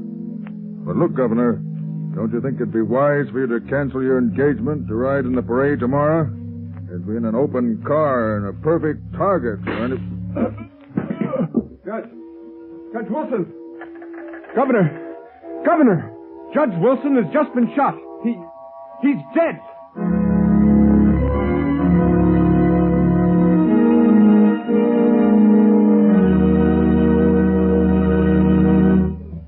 The Shadow will continue with his adventure in just a moment. In the meantime, here is a message of particular importance to families throughout this area who supply their own heat. We are now in a period of the year when all fuels are put to their severest test. However, homeowners who use blue coal have nothing to worry about, because blue coal, which is especially prepared for home use, is better qualified to meet sudden changes of weather than other fuels. During mild weather, blue coal banks for long periods with little attention. Then blue coal immediately responds with minimum draft, sending a uniform supply of heat throughout the living quarters of the home. Because blue coal burns down to a fine, powdery ash, it is not only an economical fuel, but a particularly clean fuel as well. Furthermore, blue coal is an American product, mined in Pennsylvania by the Glen Alden Coal Company. Unlike a good many other fuels sold in this area, blue coal is prepared exclusively for home use.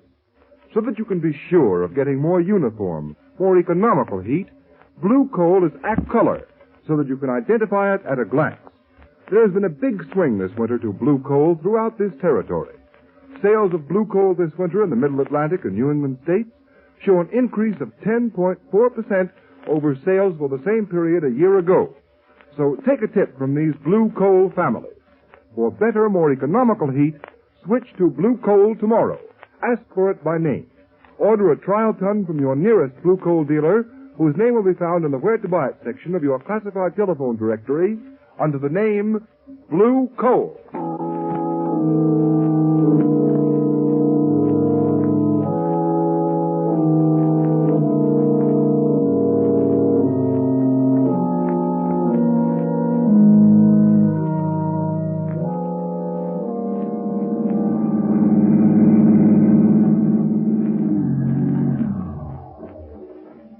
Good work, Margot. Hello, Lamont. It'll take you long to get here. Let me help you out of the car. I was waiting for your call, Lamont. As a matter of fact, I've been waiting for days. Where have you been? What are you doing? The same thing the entire police force of this city's been doing, Margot. Chasing a will-o'-the-wisp. Are you sure it's Joe Brecker's brother, Danny? Yes, there doesn't seem to be any doubt of it, but the police can't find him, and I haven't a single clue to go on. What do you know about him? I looked up his record. He was shell-shocked during the war in France. He was an expert marksman, a sniper. Society trained him to kill men. They told him they were enemies, that he should kill them off. And now, with a shell-shocked mind, he's remembering what society taught him. To kill. Yes. And another thing, for the people who've been through that experience, life is cheap. Yes, but these poor people he shot and killed, the jurors and the judge, they were only doing their duty. They're innocent. Yes, individually they're innocent, Margot. Individually we're all innocent, and yet all guilty. Because this Danny, Joe Brecker's brother, is a product of our own folly. Teaching men to kill in time of war, and yet expecting them to respect life in time of peace. Lamont, why did you want me to meet you here? Oh, I want you to do something for me, Margot. I want you to go into that brownstone house right over there. Joe Brecker's mother lives in the basement. Yes. Joe is scheduled to die at 5 o'clock. It's exactly 10 minutes from now. All right, Lamont. I'll do it. Where will you be? I'll be with you, Margot, as the shadow. I have a feeling Danny may come to his mother tonight, either just before or just after his brother dies. Hurry, I've less than 10 minutes. Here's the house. I'll ring the bell. Lamont, what shall I tell her? That I'm a reporter? Yes, but don't try to make her answer questions. I hear someone coming. Yes? What do you want? Mrs. Brecker, I'd like to speak to you. May I come in? I don't care. You can come in if you want to. Doesn't matter. Nothing matters anymore. Nothing will ever matter again. I know you've been through a terrible ordeal these past days, Mrs. Brecker. How could you know what I've been through? How could anyone know? My one son a murderer, and the other one, goodness only knows what or where. Oh, I'm very sorry. If there's anything I can do. In 3 minutes, they'll be killing my son, Joe. There's nothing anyone can do. It's his brother Danny. Oh, I'm so worried about him. Why doesn't he come? Oh, why doesn't he come home? Ma. Oh, Danny. Yeah. Oh. I'd come. Joe said I shouldn't, but I had to come. I knew you'd want me home tonight. Danny, where have you been? What's Joe been making you do? I just been doing what Joe told me to do for him. Ma, who's that girl there? What's she doing here? Why, she's just a friend, Danny. Just a friend. Come to sit with me. She won't tell nobody you've been here, will she? Oh, no, Danny. She won't tell anyone. Ma, they're gonna kill Joe in a few minutes. 5 o'clock. And then I gotta go out and do one more thing for Joe. Look, it's almost time. Oh, no. No, Danny, no. You can't. I won't let you. Let go of me, Ma. No. Let go of me. Danny. I gotta do what Joe told me. I gotta keep my word to Joe. No, Danny, listen to me. I know who's been killing those people, shooting them. Oh, you've got to give yourself up, Danny. They won't hurt you. They didn't know. You didn't know what you were doing. 5 o'clock.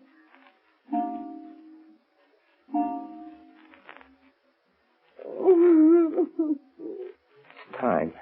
It's time. 5 o'clock. Joe's dead. Now I gotta go back to the tower and do the last thing Joe wanted me to do for him. Danny, don't. You've done enough harm. You keep out of this. Joe told me to do this. I gotta. I can still hear a voice telling me to do it. Now you hear a voice telling you not to, Danny. Voice? I know. You're the Shadow. Yes, Danny. And for your own sake, your mother's sake, Danny, Joe told me what to do with you.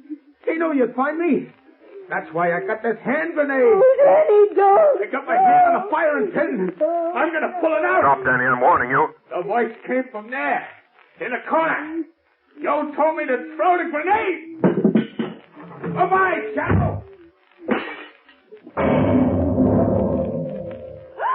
What happened? It's all right. I managed to pick up the grenade and throw it through the window into the court before it exploded. Oh, thank heaven. I don't mind saying that's the closest call the Shadow ever had.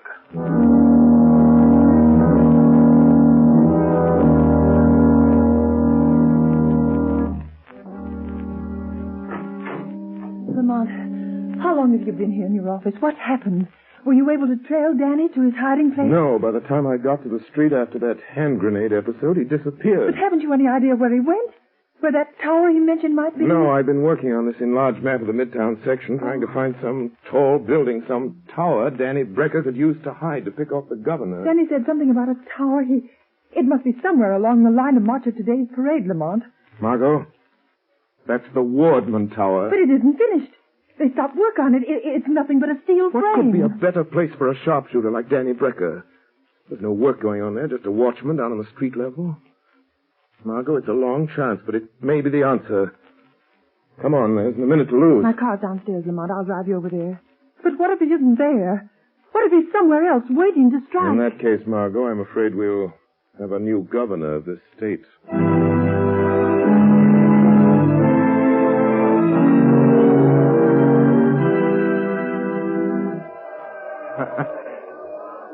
Just a couple of minutes now, Joe.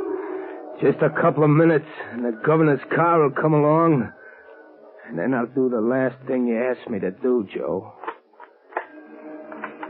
Wind velocity 0. Range 300 yards. He'll die quick, Joe. Like you died.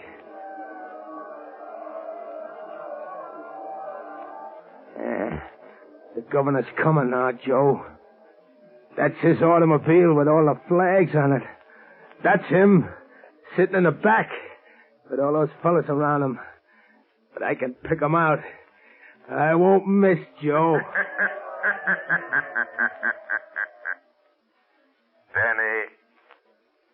Danny Brecker, listen to me. What was that? Who said that? Who laughed like that? Don't you recognize the Shadow, Danny? But Joe said...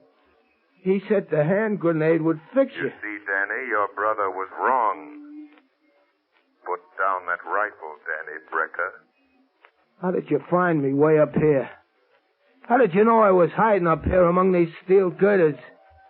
Just like I used to hide in the trees in the war. That doesn't matter, Danny Brecker. All that matters is that you must not kill any more people. But I got to. Just one more, Shadow. Just one more. The governor. Down there in that car. I promised Joe. No, Danny. You will never keep that promise. Put down that rifle. Put it down, Danny. Lay it down on that steel girder and crawl back to the catwalk. All right. All right. I'll put it down. Where are you, Shadow? I still got another grenade. Talk to me, Shadow. Say something so I can tell where you are. Crawl back to the catwalk, Danny. Crawl back to the catwalk, I say. No. No, I won't. I won't. You can't make me. Come here and get me if you want me, Shadow. I don't want to have to do that, Danny. Don't you come near me, Shadow. Don't you touch me. If you do, I'll drop this hand grenade. I'll throw it down here among all those people. I'll kill dozens of them. There. I'll pull the pin. I'll throw it. Danny, listen to me. Hold that hand grenade, Danny. Hold it tight, Danny Brecker. See, your fingers tighten about it. Your mind obeys mine. Do you hear me, Danny? Danny, hold it. Don't throw that hand grenade. Hold it. Hold it tight. Don't throw it. Don't drop it. Don't drop it, Danny. Don't drop it, Danny. Don't drop it, Danny. Don't drop it.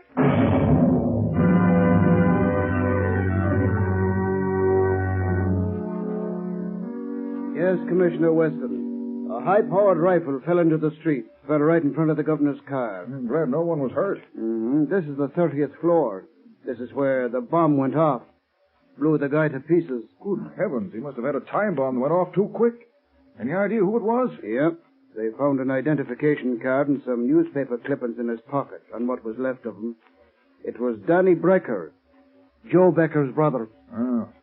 Well, I guess that's that. Don't suppose we'll ever know what really happened. Anyway, there's one consolation. Looks as if the shadow fell down on this case just as badly as we did. Not quite, Commissioner Weston. Oh, so you got here in time to take credit for this, eh, Shadow? There is no credit. No glory in the death of Danny Brecker, Commissioner Weston. He was a victim. A human instrument of destruction. Fashioned by mankind. That teaches men to kill their enemies in time of war, yet expects them to forget their murderous art in time of peace. Danny Brecker was an enemy of society. A killer. But only because you, and I, and countless thousands made him one. No, Commissioner. There is no glory in this for you, or the shadow, or for any man.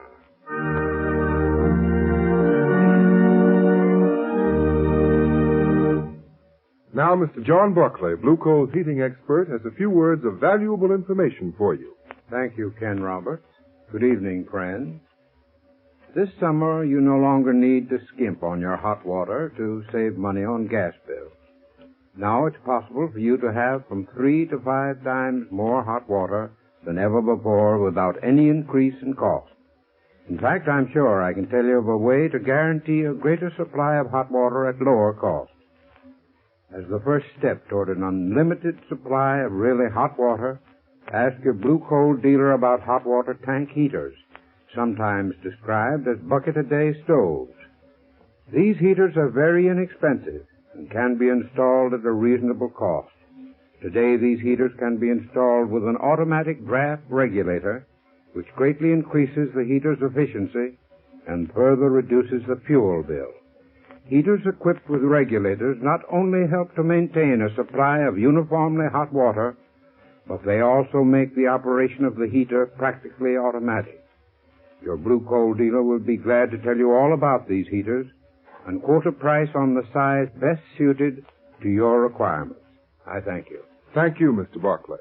And friends, follow Mr. Buckley's advice.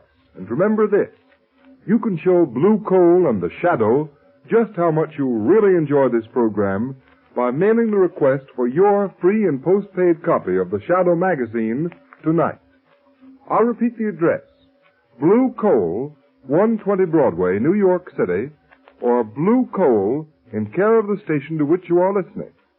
Don't forget, mail your letter or postcard tonight.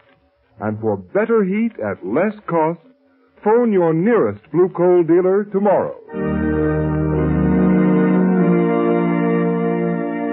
You have just heard a dramatized version of one of the many copyrighted stories which appear in the Shadow magazine. All the characters and all the places named are fictitious. Any similarity to persons living or dead is purely coincidental.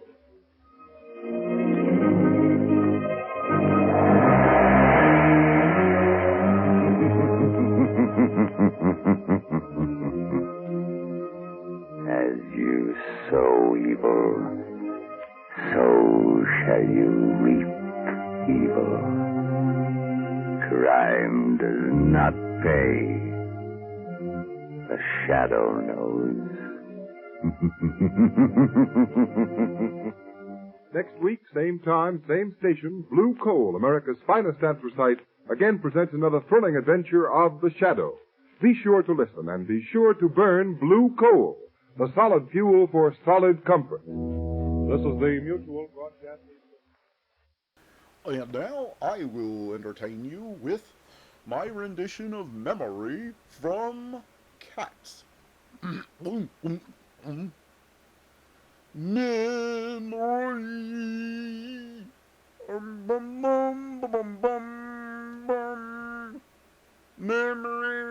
Memory. Oh, darn it. I forgot the rest of the words. Groucho Marx meets some of the most interesting people you could ever hope to hear on radio in You Bet Your Life, coming up next. Most. Ours is crooked. Yes. I almost forgot that. But our couples are competing for tonight. There's $2,500 at stake. And just about get a steak for $2,500. For that reason... Better earlier in the show. Yeah. For that reason, we must... We're dying, Father Abraham, 100,000 strong. We will start the show. You'll stay for about 15 seconds afterward. We will turn these lights around then. Beat you to a pulp. And you will be on you want me to remain here? Which, incidentally, yes, sir, will be on the 31st of December.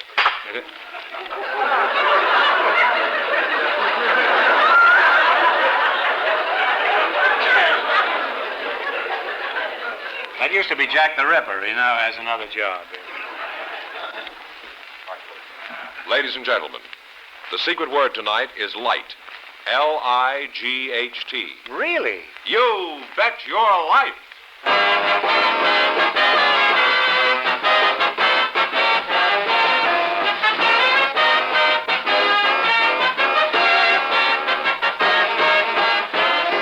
It's Groucho Marx in You Bet Your Life, the comedy quiz series produced and transcribed from Hollywood and brought to you by the more than 3,000 DeSoto Plymouth dealers.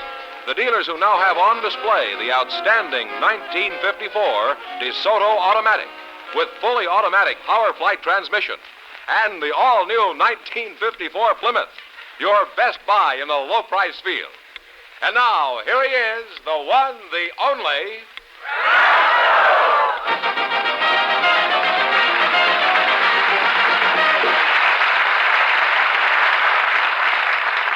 Let's have a little humility here now.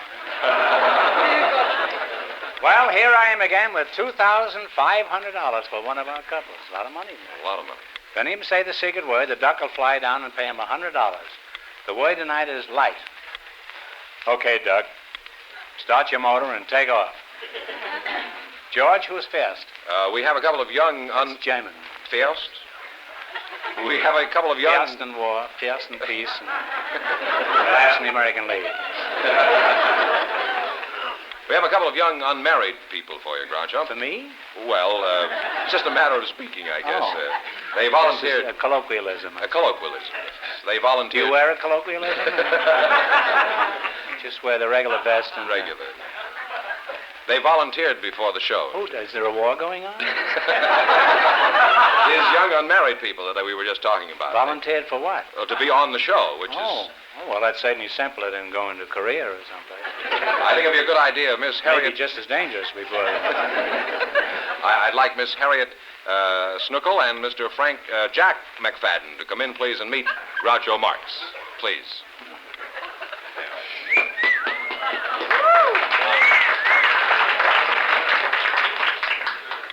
You realize what you're doing to those servicemen out front there.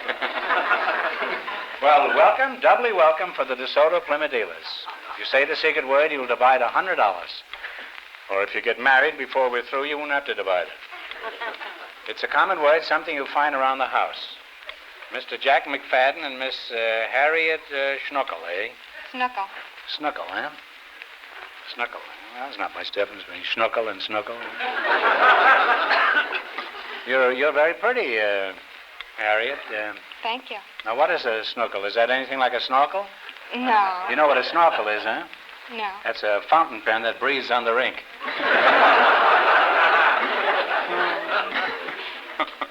Certainly whipping him away fast tonight, huh? Well, now you've learned something. Yeah. It's wrong, of course, but it's you've learned something, isn't it? Actually, a snorkel is a part of a submarine. I think it's the breathing device. It's very hard to write with a submarine, unless you're writing some deep stuff of some kind. The sea around us or something. Where did Schnuckle come from? Well, my grandfather came from Russia, and a real long time ago. Well, he was no fool. Did he cut his way through that iron curtain? No, that was before that time. Oh.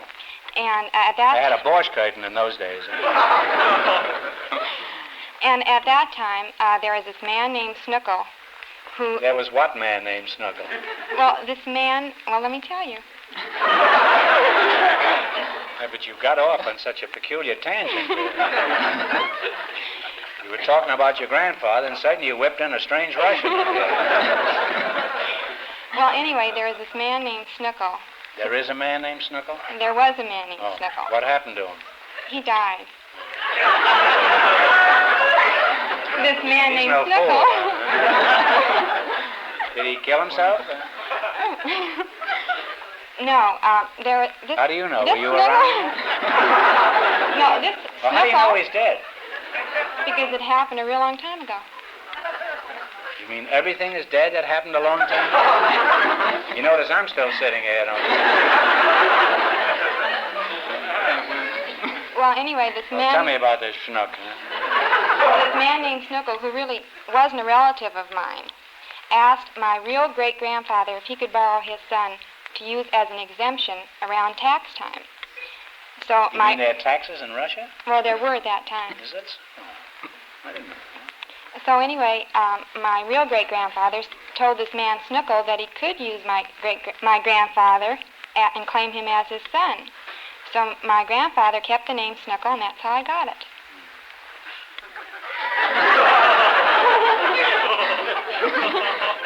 Well, I didn't follow any of that. I'd rather follow you than your grandfather. I had my choice. I'll just call you Snooky, eh? No, I don't like that name. You don't like Snooky? What No. about Snooky Ookums? Huh? No, I'm not the Snooky type. Well, are you the sneaky type? No, Are you married, Snooks? no, Would you like to be someday? yes, Soon? yes. What's your hurry? Well, I don't want to be an old maid. You're practically a boy. I mean, a girl. Huh? Well, I can understand. You want to get married so you can change your name, huh? We had a girl up here once with the same problem you had. Her name was Sally Smoot. This is true. And she didn't like it. She was married to a guy named Alden Oberjerky. That's true. They were on our show about 3 years ago. They're now known as Mr. and Mrs. Smith. How old are you, kid? 21. 21. Well, you've got lots of time. Married yet. And, what is your name? Jack McFadden? Jack McFadden. Yeah, pretty I forgot about you. Well, since she doesn't Don't want to blame be me. called Snooky, I'll call you Snooky. Is that okay? Well, Call me Jack, if you don't mind. Well, I'd rather have some Jack than some Snooky, but at the same How old are you, Jack? I'm 21. 21, say, something may come of this. Where are you from, Jack? I'm from Fort Worth, Texas, near the oil fields. Texas, huh? Where is that? Is that near Neiman Marcus? No, that's the bigger half of the United States. It's where the husky people, beautiful girls come from. Had a nice drought down there a little while ago. And they wiped out the whole state, huh? Why did you leave Texas? Why, oh, why did you leave Texas? Well, I came to California. Did you have a banjo on your knee? Well, a ukulele. And I came out here to work for my father, who bought the Arrowhead Springs Hotel.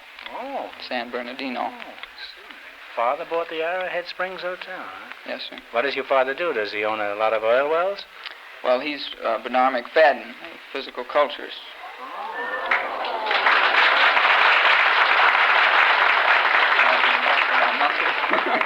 Say, he's been in the public prints for 60 years. Old Bernard McFadden, the physical cultural enthusiast. Huh? That's right. I'm glad to have you here. Thank you. Take it easy now. Don't pull all the NBC equipment down. Well, why don't you sit down and I'll squeeze you up a bunch of carrot juice, eh? My favorite drink. Oh, no thanks. She might need it, but not me, you know. I might break the chair. We try so hard to be accommodating here. Well, tell us something about about your father. How old is he? He's 84 years young. Well, I think that aptly describes him, too. He is young. What do you mean young? How does he qualify for this adjective specifically? Well, to prove just how young he can be and you could be at 84, I don't mean you in general, at 84, he made a parachute jump in Paris. I was last year, and he almost hit the river, but didn't quite. He landed in a carrot patch near the Notre Dame Cathedral. Did he do this deliberately? Oh, yes. It was to show that... I mean the carrot patch. Oh, the carrot patch. No, he had his juice before he left on the trip. Oh. Thought maybe he was part bunny. What is Bernard doing for a living these days? Well, he's the president of the Bernard McFadden Charitable Foundation, which publishes the Physical Culture magazine. Oh, he has a foundation? Yes, sir. No wonder he keeps in shape at 84. What sort of work do you do, Jack? Well, I represent him here, take subscriptions to the Physical Culture magazine. Box 2525, Hollywood. Be glad to. Be glad to what? Give me some carrot juice? We'll give you a subscription. To the hotel? To the Physical Culture magazine, that is. Oh, I see. Well, he's a great old boy, and I, like millions of others, admire him. Does he still go around jumping over tennis nets? Yes, he's still very active at 84 and up every morning doing his nip-ups, walk through the park, flirting with the pretty girls. He doesn't play tennis, He just goes around jumping over nets, that's all. He flirts with the pretty girls, you say? Oh, yes. Where is this, at Arrowhead Springs? Well, this is in Central Park right now, but he's no longer at the Arrowhead Springs Hotel. Oh, he isn't there anymore? No. Well, Snooky, I beg your pardon, I mean Miss Snookle. I'll call you Harriet, huh? Fine. Tell me, Snooks, what are you doing? Well, right now I'm working for Bernard Altman Cashmere's. I'm personal secretary to Mr. Frederick Altman. Now, I don't think you understood my question. I mean, what are you doing after the show? Well, I'm free. You're free? Said you couldn't get it cheaper than that, huh?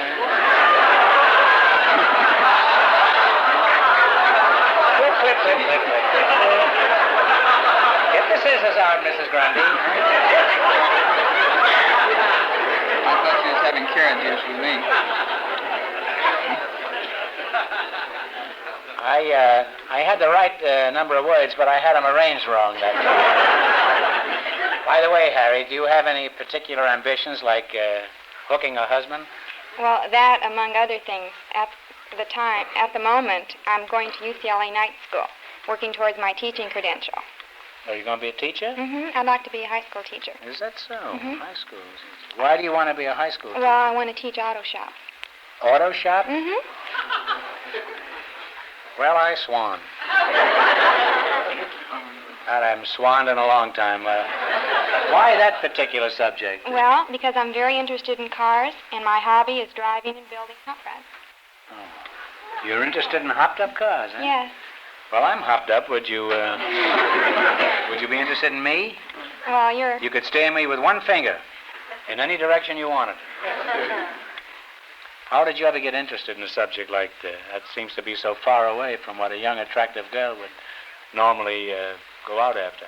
Well, it all started when I was applying for a job about 2 years ago, and I applied for a job at this company, Trend Incorporated. And I thought they were a soap company, but they turned out to be a motor car publication. And that's how I started to work for Hot Rod magazine and get interested in hot rods. Well, have you built one of these things yourself? Yes, I converted a stock car into a hot rod. Well, what are some of the things you did to your car? Well, some of the things I've done, To your car? to my car.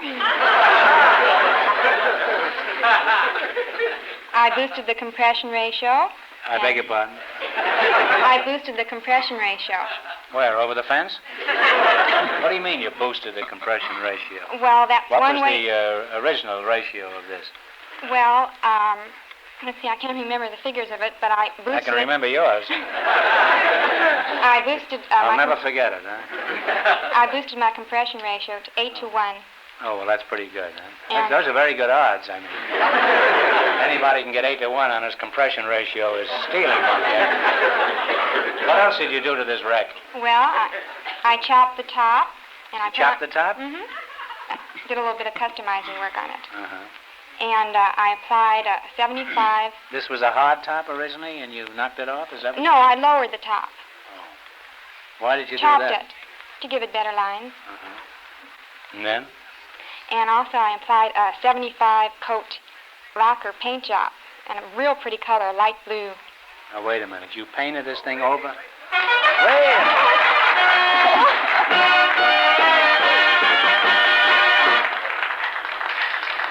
Well, you said light, and you and your partner here are splitting $100. That's no 50 for wonder. you and 50 for old McFadden's son over here. Oh. Okay, then. Will ya? You lead your life, and I'll lead mine. Well, thank you.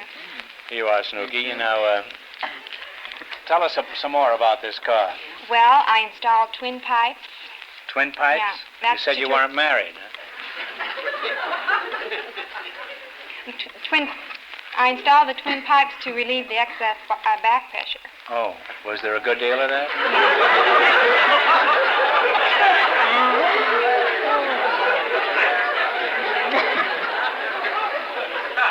Jack, what do you think of a pretty girl who knows so much about cars? Do you think this is a danger signal to us bachelors? No, I think it's really wonderful. I'd just love to have her work on my car. And certainly... The language here tonight is very euphemistic. Well, it needs overhauling. But seriously, the women are doing so many things that men can do today, and I guess someday we'll have a woman president, no doubt. Well, they'll have to take up golf, of course. What are you looking for in a wife, Jack, besides muscles, of course? Do you have any ideas on this subject? Well, seriously... Preconceived notions that are going to be knocked out of your head the minute you get married? Well, muscles aren't too important. Of course, I don't want her to throw me, you know, but seriously, I would like a girl, preferably, that didn't drink like or a smoke. girl, eh? Well, a girl, yes. That's a very careful statement. That is definitely. But a girl who didn't drink or smoke and certainly had a nice figure and was intelligent and religious and interested in... In you? In me, yeah. Physical culture. Do you Sure. smoke, Snooky? Yes, I do. No. Snooky, have you thought of getting a new set of piston rings? Well, I bought a set of racing pistons, so I won't be getting any more. No, I guess you wouldn't. Jack, should your dream girl be necessarily beautiful? Yes, I would like her to be physically beautiful and certainly to be beautiful internally as well. Well, what are you going to do? X-ray her?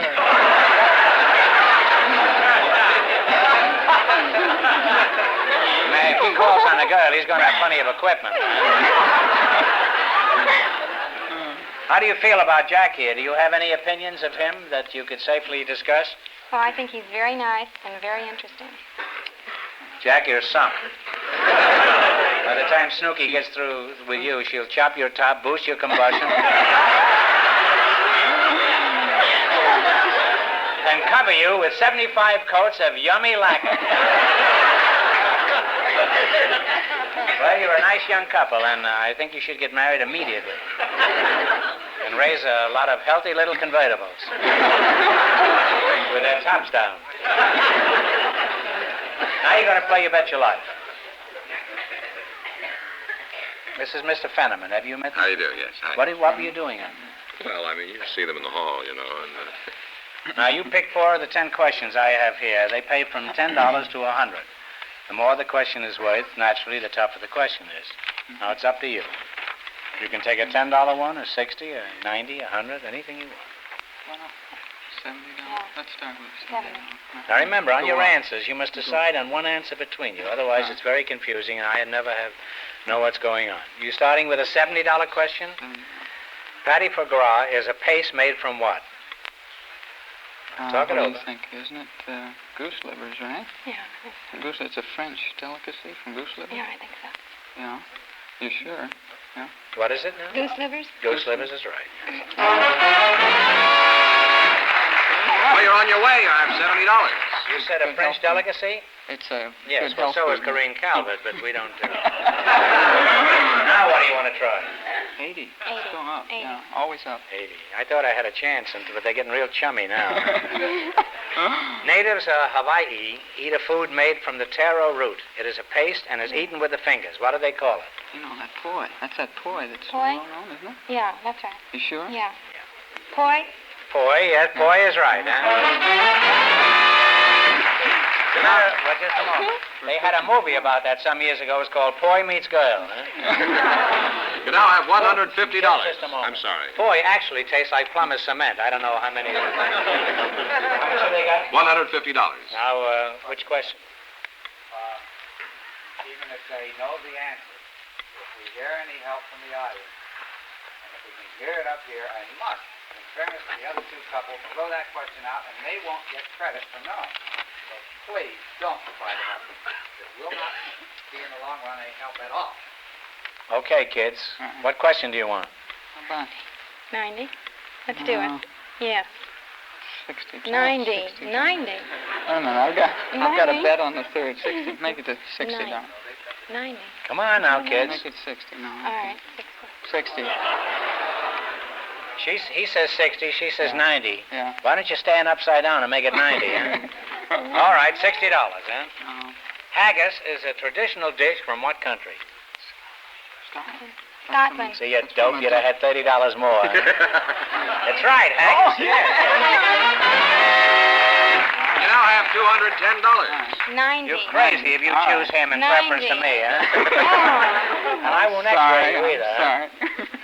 Sorry. 90? 90. You agree with this, Mac? Okay, this is the last question, This right? is the coup de grace. All right, this is a health food, isn't it? Yes. Okay. What was the food of the ancient gods called? Talk it over. Nectar of the gods. That's wine, isn't it?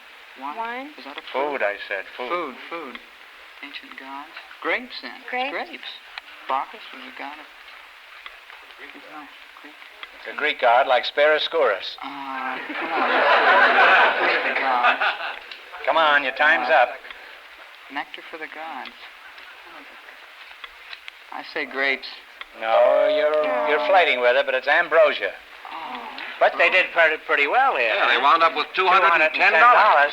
Well, thanks, and a Happy New Year from the DeSoto Plymouth dealers.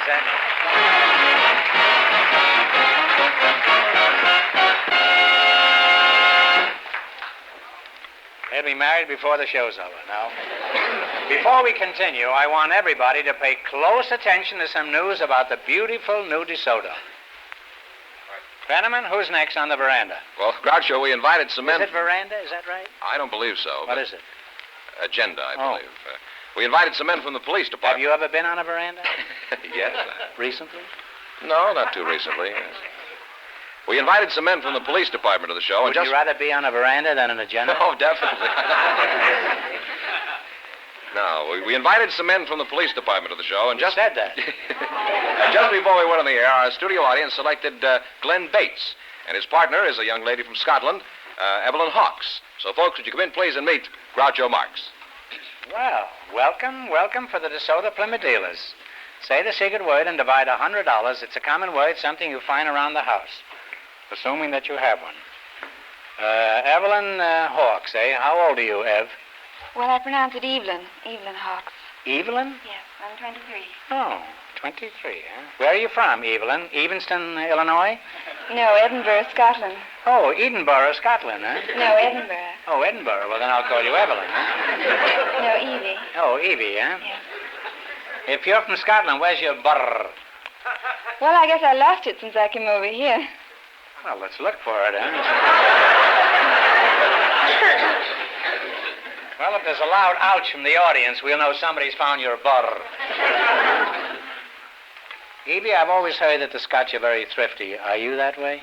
Well, no, they're not thrifty at all. I strongly resent the fact they're always talking about the Scottish people being thrifty and all that sort of thing. I mean, Scottish people are very warm-hearted and they're very kind, and every time there's something advertised, or rather these commercials go on about go here this and go get that. It's very cheap, and you see the Scotsman with the bagpipes or something playing, you know, because all the Scottish people go buy all these things. And that isn't so. I don't like it at all. Well, I don't like it. You're real cute. I think we all have misconceptions about other countries. And I think once we can eliminate that, we'll eliminate one of the chief causes of war. Now, have you any idea how that rumor got started that the Scotch are stingy? Well, I don't know at all. I never heard so much about it since I came over here. And every time you read anything or they know you're Scottish, they say, oh, yes, where's your money, you know. And we hang on. So I carry mine around with me now. Well, maybe they're only stingy in this country. Maybe they're not stingy in Scotland. Well, they are stingy over here, I think, sometimes. Are they? You mean the Americanos or the Scottish? No, the Americans. Oh. Well, maybe you've been out with the wrong fellas. Now, what are you doing? What are you doing later, Eve? Well... Are you pretty well tied up? Yes, sort of. That's letting me down easy.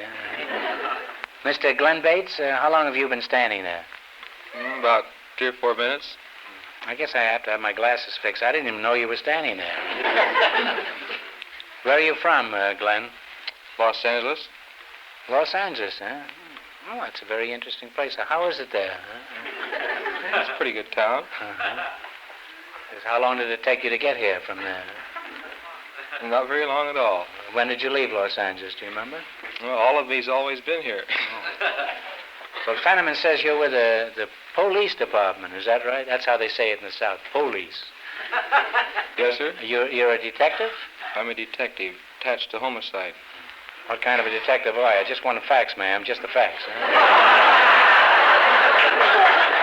I'm attached to the homicide division. Attached to homicide, huh? How, by handcuffs?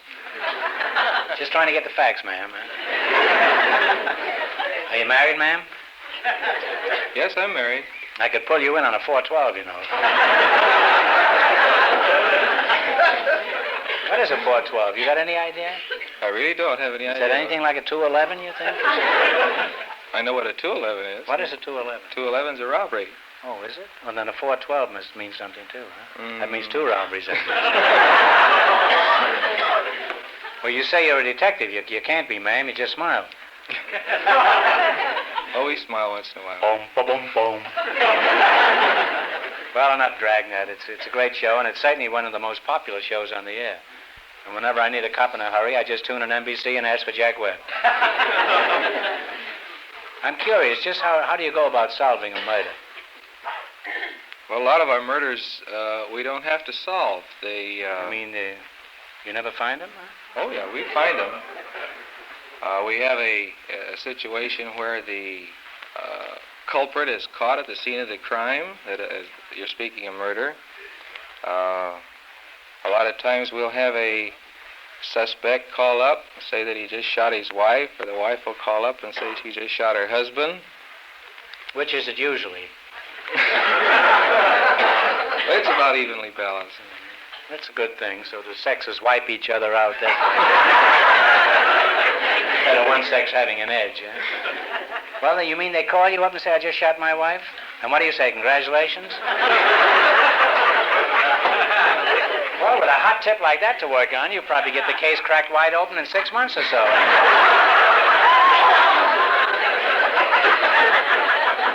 Has anything unusual ever happened in your work, like actually solving a case? Yes. I mean, recent years. We had one that we worked about 6 months on before we were fortunate enough to pick up. What was it, a parking ticket? That was a little more serious than parking. Is there anything more serious than parking? Yes, I think there is. Oh. Well, tell us about some case that you've had that... Well, we had a burglar enter a house, and as a result of his entering, shot the housewife. And why did he shoot the housewife? Well, that's something that we don't know. He did, and it took us about 6 months for us to find him, though. You found the housewife right away, huh? Oh, we found her right away. Why did it take you so long to find him? Well, we only had 2 clues to work on. That was his picture, and I suppose his... No, it was a gun.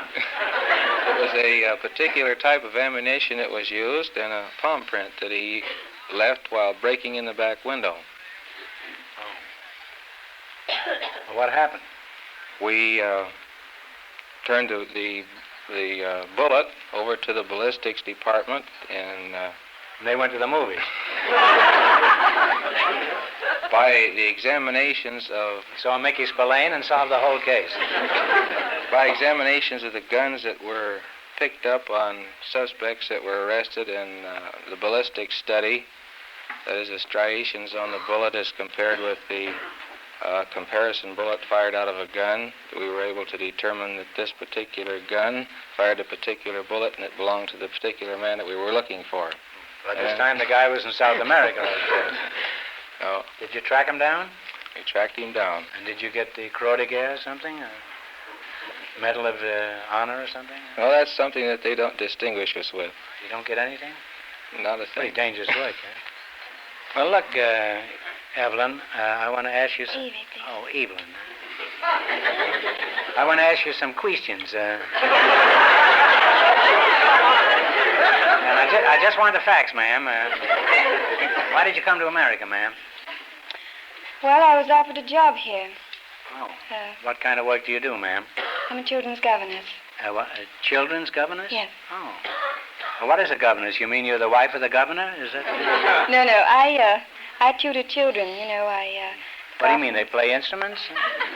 No, I teach them, well, you know, prepare them before they go to school and teach them languages and That's pretty interesting work, isn't very it, being a governess? Oh, it's very interesting, yes.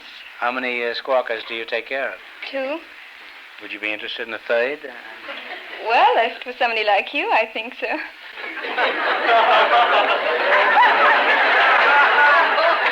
Would you prepare me for school in the morning? Oh, yes. Well, I better not go any further with this one. How'd you get this job, Evelyn? Well, it was through a friend of mine in New York. Me, Evelyn. No, Evie, I prefer. Oh, Evie. Well, I prefer Evie, too, but I don't get anywhere. This friend of mine in New York, she told me about some people who are looking for a governess, a Scottish one preferred, out in California. And so Jane wrote to me, and I wrote back. This is your employee? Yes, Jane Russell. Oh, Jane Russell. Oh.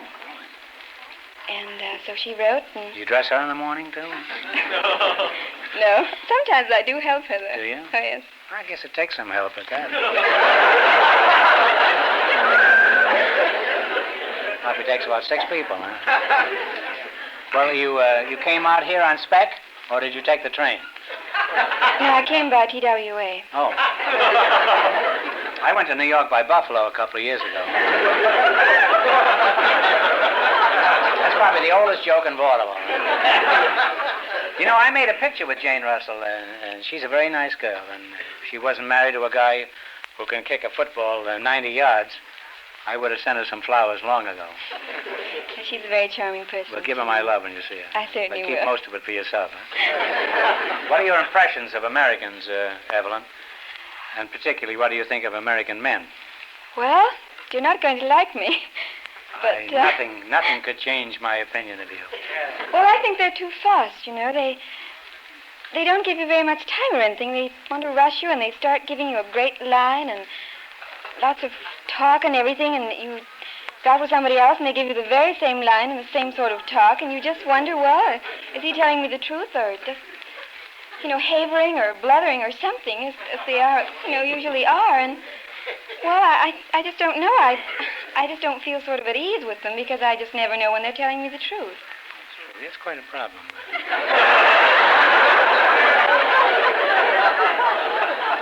Would you try me sometime? Well, you wouldn't haver and blether, would you? I might blather a little. I don't think.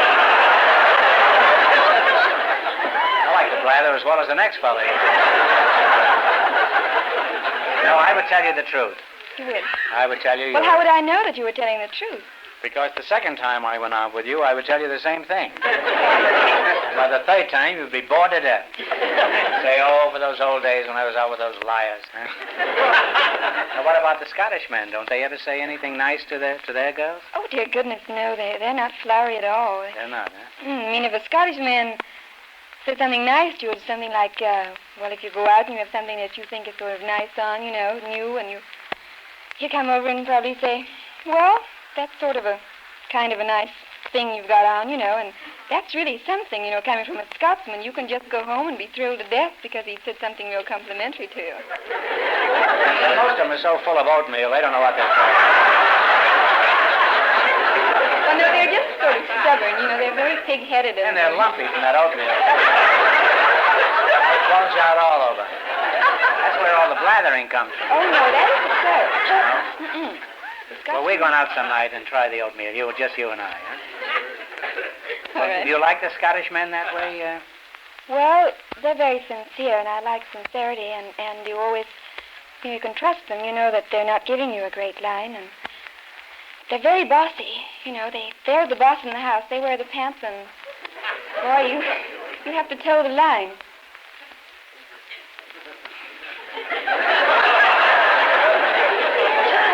I just don't know what to say.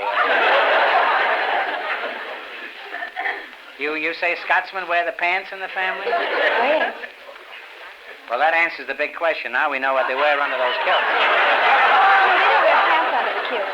They don't wear pants under the kilts? No, they wear trews. Do they wear kilts under the pants? They wear trews. They wear trews? Trews. Trews, huh? Yes. Oh. What is trews? Is it anything like oatmeal? Well, no, it's sort of like a bikini bathing suit. Imagine blowing bagpipes in a bikini bathing suit. You know, you'd blow yourself right out of the...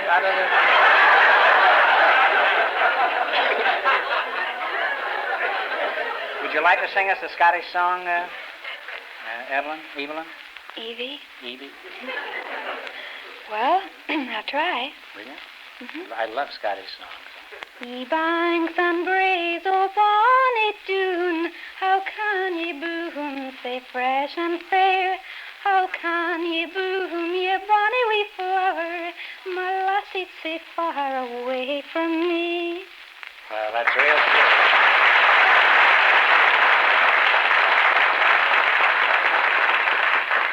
I'm going off to Glasgow in the morning, huh?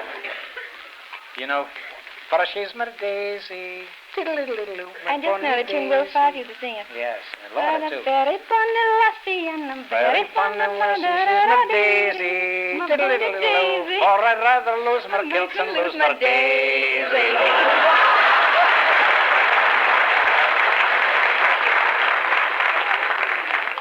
no use. We were made for each other. Well, enough of this palaver. And Evelyn, you're a very nice brand of scotch. You're certainly a good ad. You're a good ad for the tight little isle. Or is that island, huh? Or is that all of it, huh? It's not a tight little island. Well, it is after the scotch. It is after New Year's. Now, I hope someday you'll have a whole cellar full of little half pints of your own. Thank you, Remus. Now we're going to play You Bet Your Life. You know how the game works? Yes, I think so. What about you? I think I know how it works. But remember, the more the question is worth, the tougher it is. That's clear? The $10 question is the pushover, and the $100 is the tough one. Now, which question do you want? And decide on one answer between you, both on the sum you bet and on the answer to the question. Straight up halfway. All right. Okay. We'll start on halfway. Halfway. $50. $50. Let's see if you can identify one of my pictures. The plot involved a young singer played by Alan Jones and a stateroom scene that involved practically everyone in the cast. What was the name of the picture? Night at the Opera? Hey, you're too fast, huh? This German actor in 1922 was the first star to win an Academy Award. What was his name? Very good. Talk it over. Eric von Stroheim? Yeah. 1922. Emil? Was it Emil somebody? Come on. Jennings? Emil Jennings? That's right. Emil Jennings is right. Squeeze it. And you wind up with $210. You look exactly like a girl that once turned me down in Louisville. Well, how much did they win? $210. Well, thanks and good luck from the DeSoto Plymouth dealers.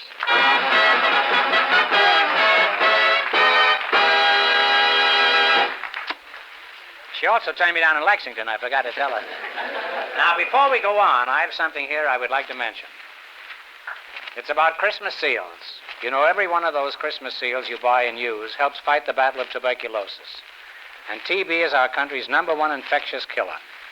So answer that letter you get containing the Christmas seals. Buy them and use them. All right, George, who's next? Well, Groucho, we have some people with interesting stories for you now.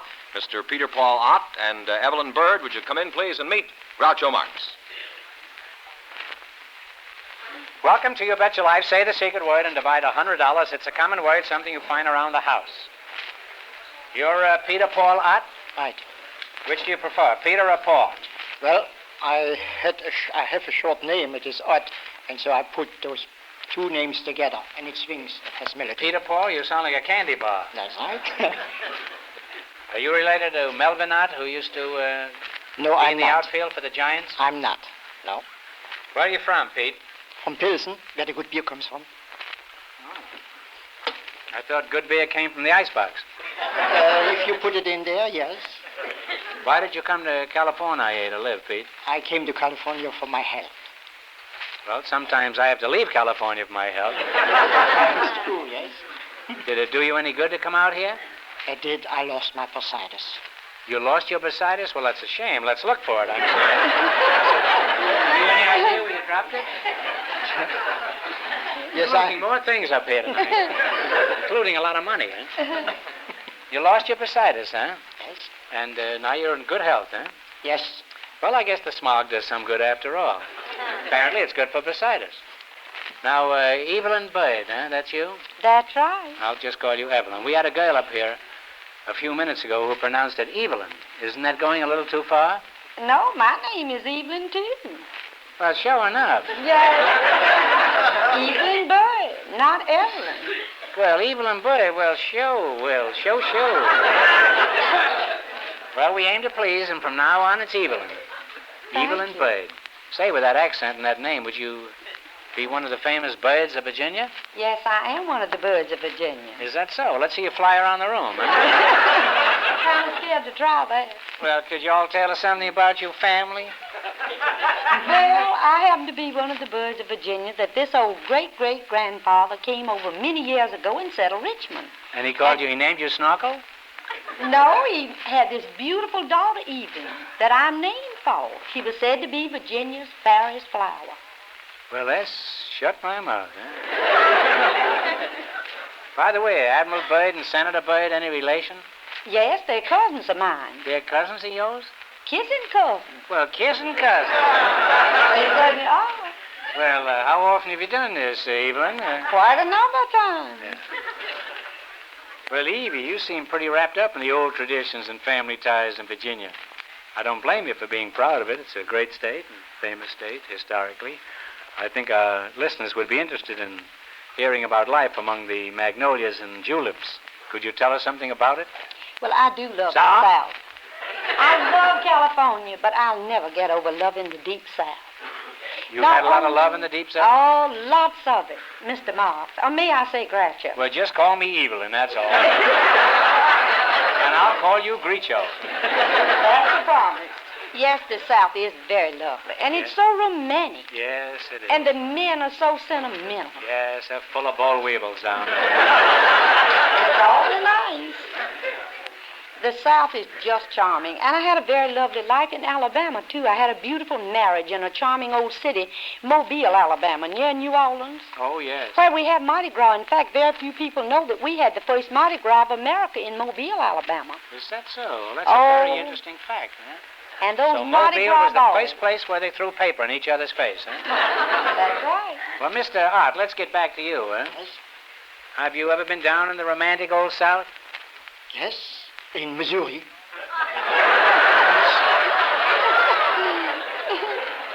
You know, I knew a fellow once from Missouri who got as far south as Washington. And while we're on the subject, if you know anybody who needs any neckties, this fella has a nice line of stuff. And what sort of work do you do, Pete? I'm a sculptor. A sculptor? What kind of sculpturing do you do? Some good ones. Good sculptor. No, I didn't mean the quality of them. I meant what type. Oh, any modern and not so much modern. You do modeling and not so much modeling. That's right, yes. Well, like what, for example? I do busts and figures, ornamental, architecture. You do a lot of people of... Yes, I do portraits. Well, how many people want to be a complete bust? Well, Many of them? no, I don't think so. Not here in California. Well, do you make a pretty good living at sculpturing? In order to make a living, I run a hamburger stand during the summer.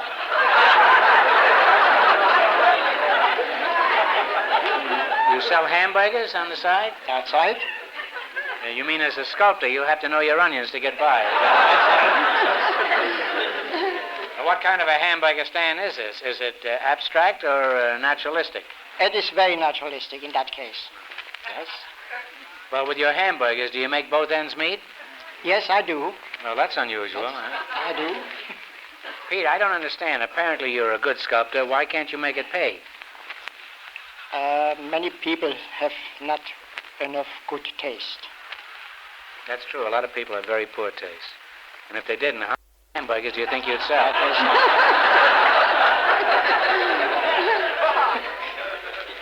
Evelyn, how do you feel about sculpturing? Do you appreciate it? Oh, I just love it. I'd love to be done in bronze. And by Peter.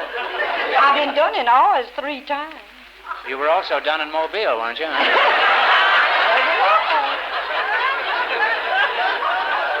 Yes, I'd love to have Peter do me in bronze. Well, that runs into money. You have to bring your own metal. You're just crazy about statues, huh? Just love statues. Well, that Got them follows. all over my house. Bronze, marble, and everything. That follows. After all, you're one of the birds of Virginia. Where there are birds, there should be statues.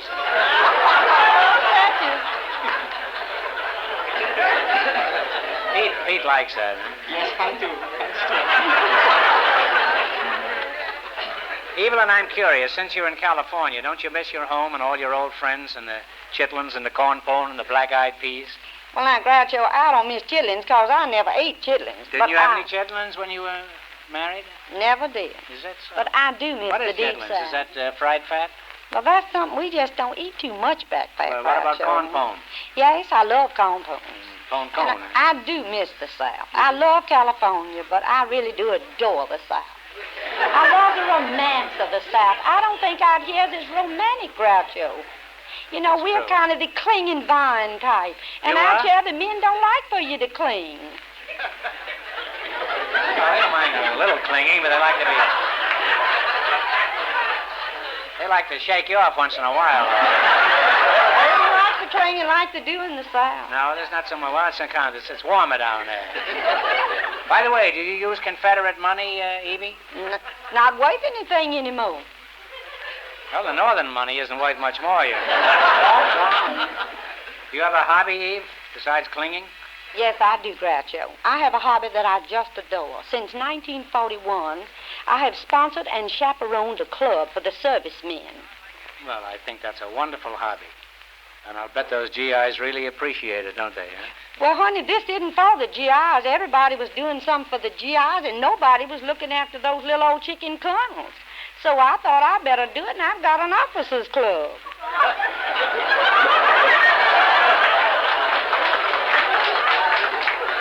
You do this just for chicken colonels? Well, a few little lieutenants thrown in. Do you ever ringing a rooster on you down there? Haven't yet. You say those poor little old officers, they don't have any place to go? They just didn't until I opened this officers' club. Well, did they bother to ask any of the GIs where they could go? Regulations won't let them come in. Well, the GIs would be glad to tell them where they could go.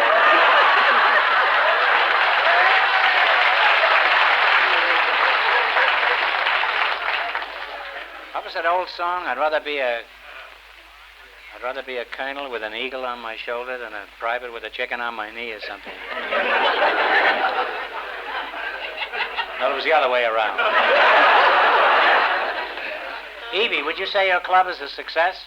Well, now I'm going to ask you, what do you think? I've had 106 marriages.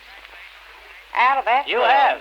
106. Well, that sunny South City does something to you, huh? I think that's pretty good, don't Well, you? you've had more marriages than any woman in the United States, huh? Just about. You're sort of an Alabama bluebeard, huh? Well, I think I'd have had even more, but these girls, I don't think they're quite as romantic as the Southern girls. And as I said, they don't cling to the men as much.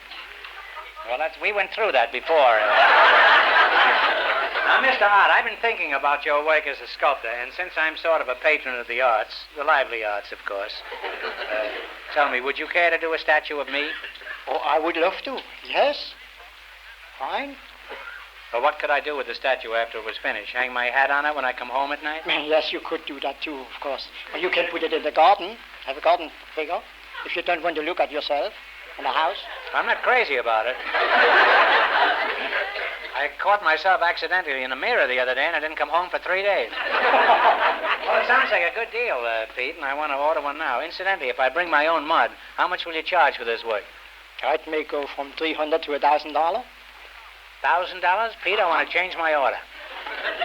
Make that one hamburger and heavy on the mustard. Right. We'll do it in the summer. Well, the time is up for conversation. Let's see if you can both make some money here tonight. You're going to play You Bet Your Life for a chance at the big question later. Phenomenantes.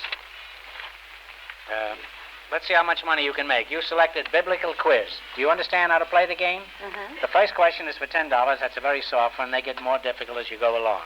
And on the answers to the questions, decide on one answer between you. Are you ready? Now, what question do you want to start with? Your partner, so talk it over. Not a lot of yatta to yatta. How much should we do?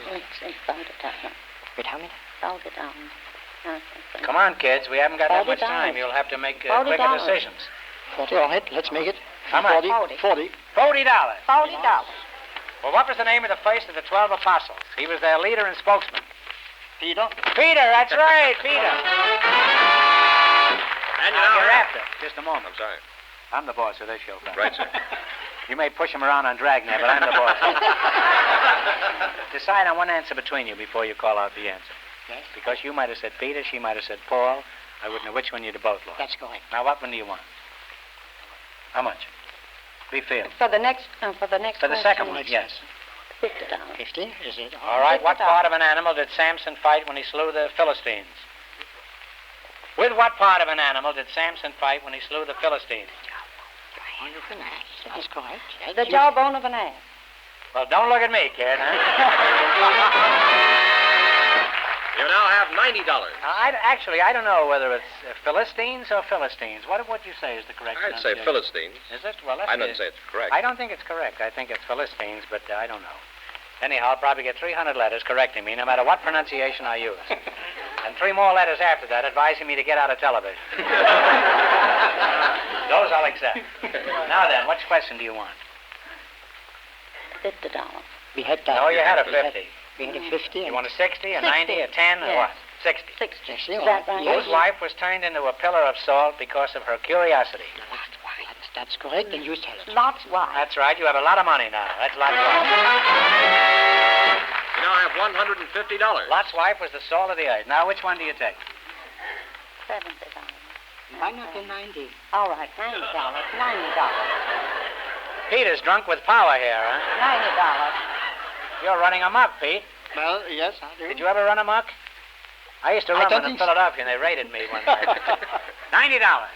Which of the 12 apostles was a tax collector by profession? Talk it over. Your partner. Who? Hurry. The fellow who Say it quick. I know, Charlotte. Time is up. It's Matthew. Matthew? I knew Matthew, it. I just yes. couldn't think. Well, you wind up with $150. Well, that's not too bad, is it? Not too bad. Thanks and a Happy New Year from the DeSoto Plymouth dealers. Thank you so much. Well, thank you.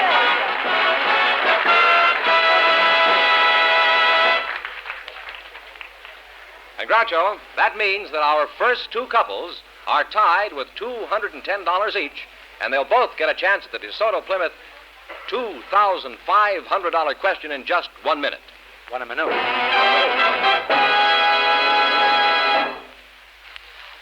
Getting better. Might be ready.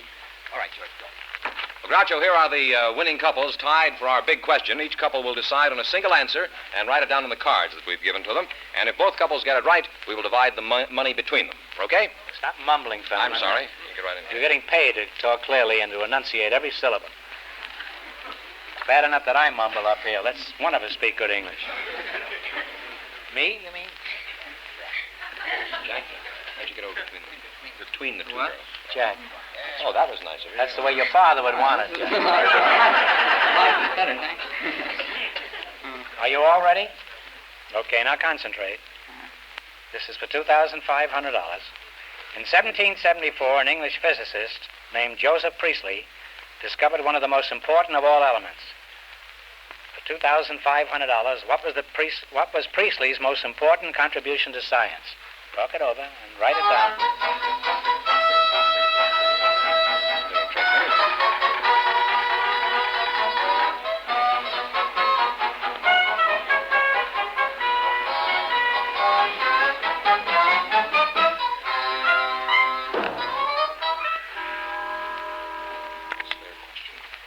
You have your card, please? And Well, the one couple, Mr. McFadden and his girlfriend, said gypsum, which is wrong. And the other one said nothing, which is also wrong. The answer is oxygen. So that means the big question next week will be worth $3,000. Well, they lost the big money, but how much did they all win the quiz? well, each couple won $210 in the quiz, Groucho. Well, congratulations and thanks to all of you and to all of our contestants on the show tonight, and a Happy New Year from the DeSoto Plymouth dealers. That's good.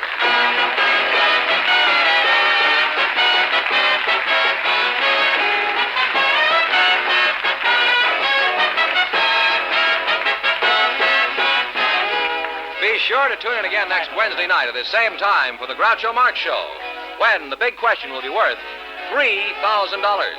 And don't miss Groucho's television show, also brought to you by the DeSoto Plymouth Dealers of America. And remember that the dealers who sell the outstanding 1954 DeSoto Automatic with fully automatic power flight transmission also have on display the remarkable new Plymouth, engineered and built to be your best buy in the low-priced field. DeSoto, Plymouth. Two great new cars, both products of the Chrysler Corporation. And when you drive in, tell them Groucho sent you. Good night, folks, and remember, just be sure to see the DeSoto Automatic.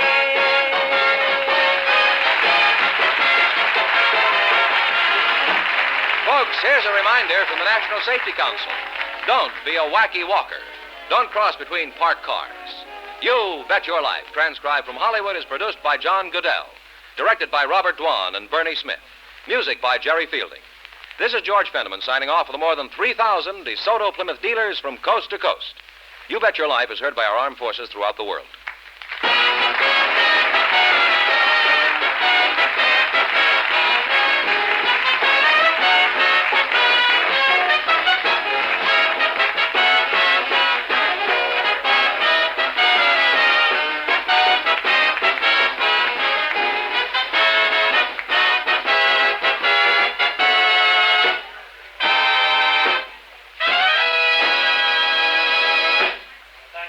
showing up, and I hope you all had a good time.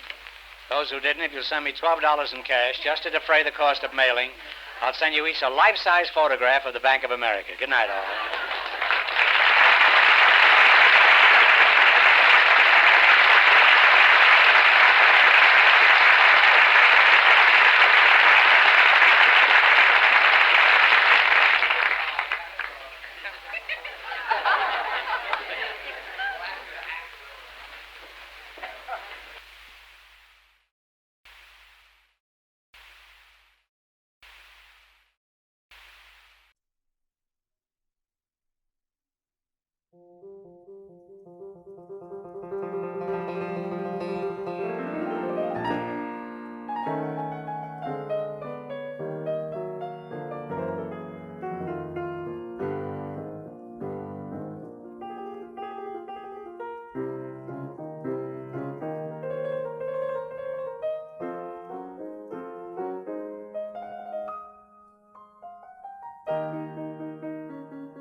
Well, this concludes another stream. I want to thank you all for listening with me, and I hope you enjoyed these shows that represent, in my opinion, some of the best of old-time radio. Join me again tomorrow night at 8 p.m. Thank you for listening, and have a good day.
Bye.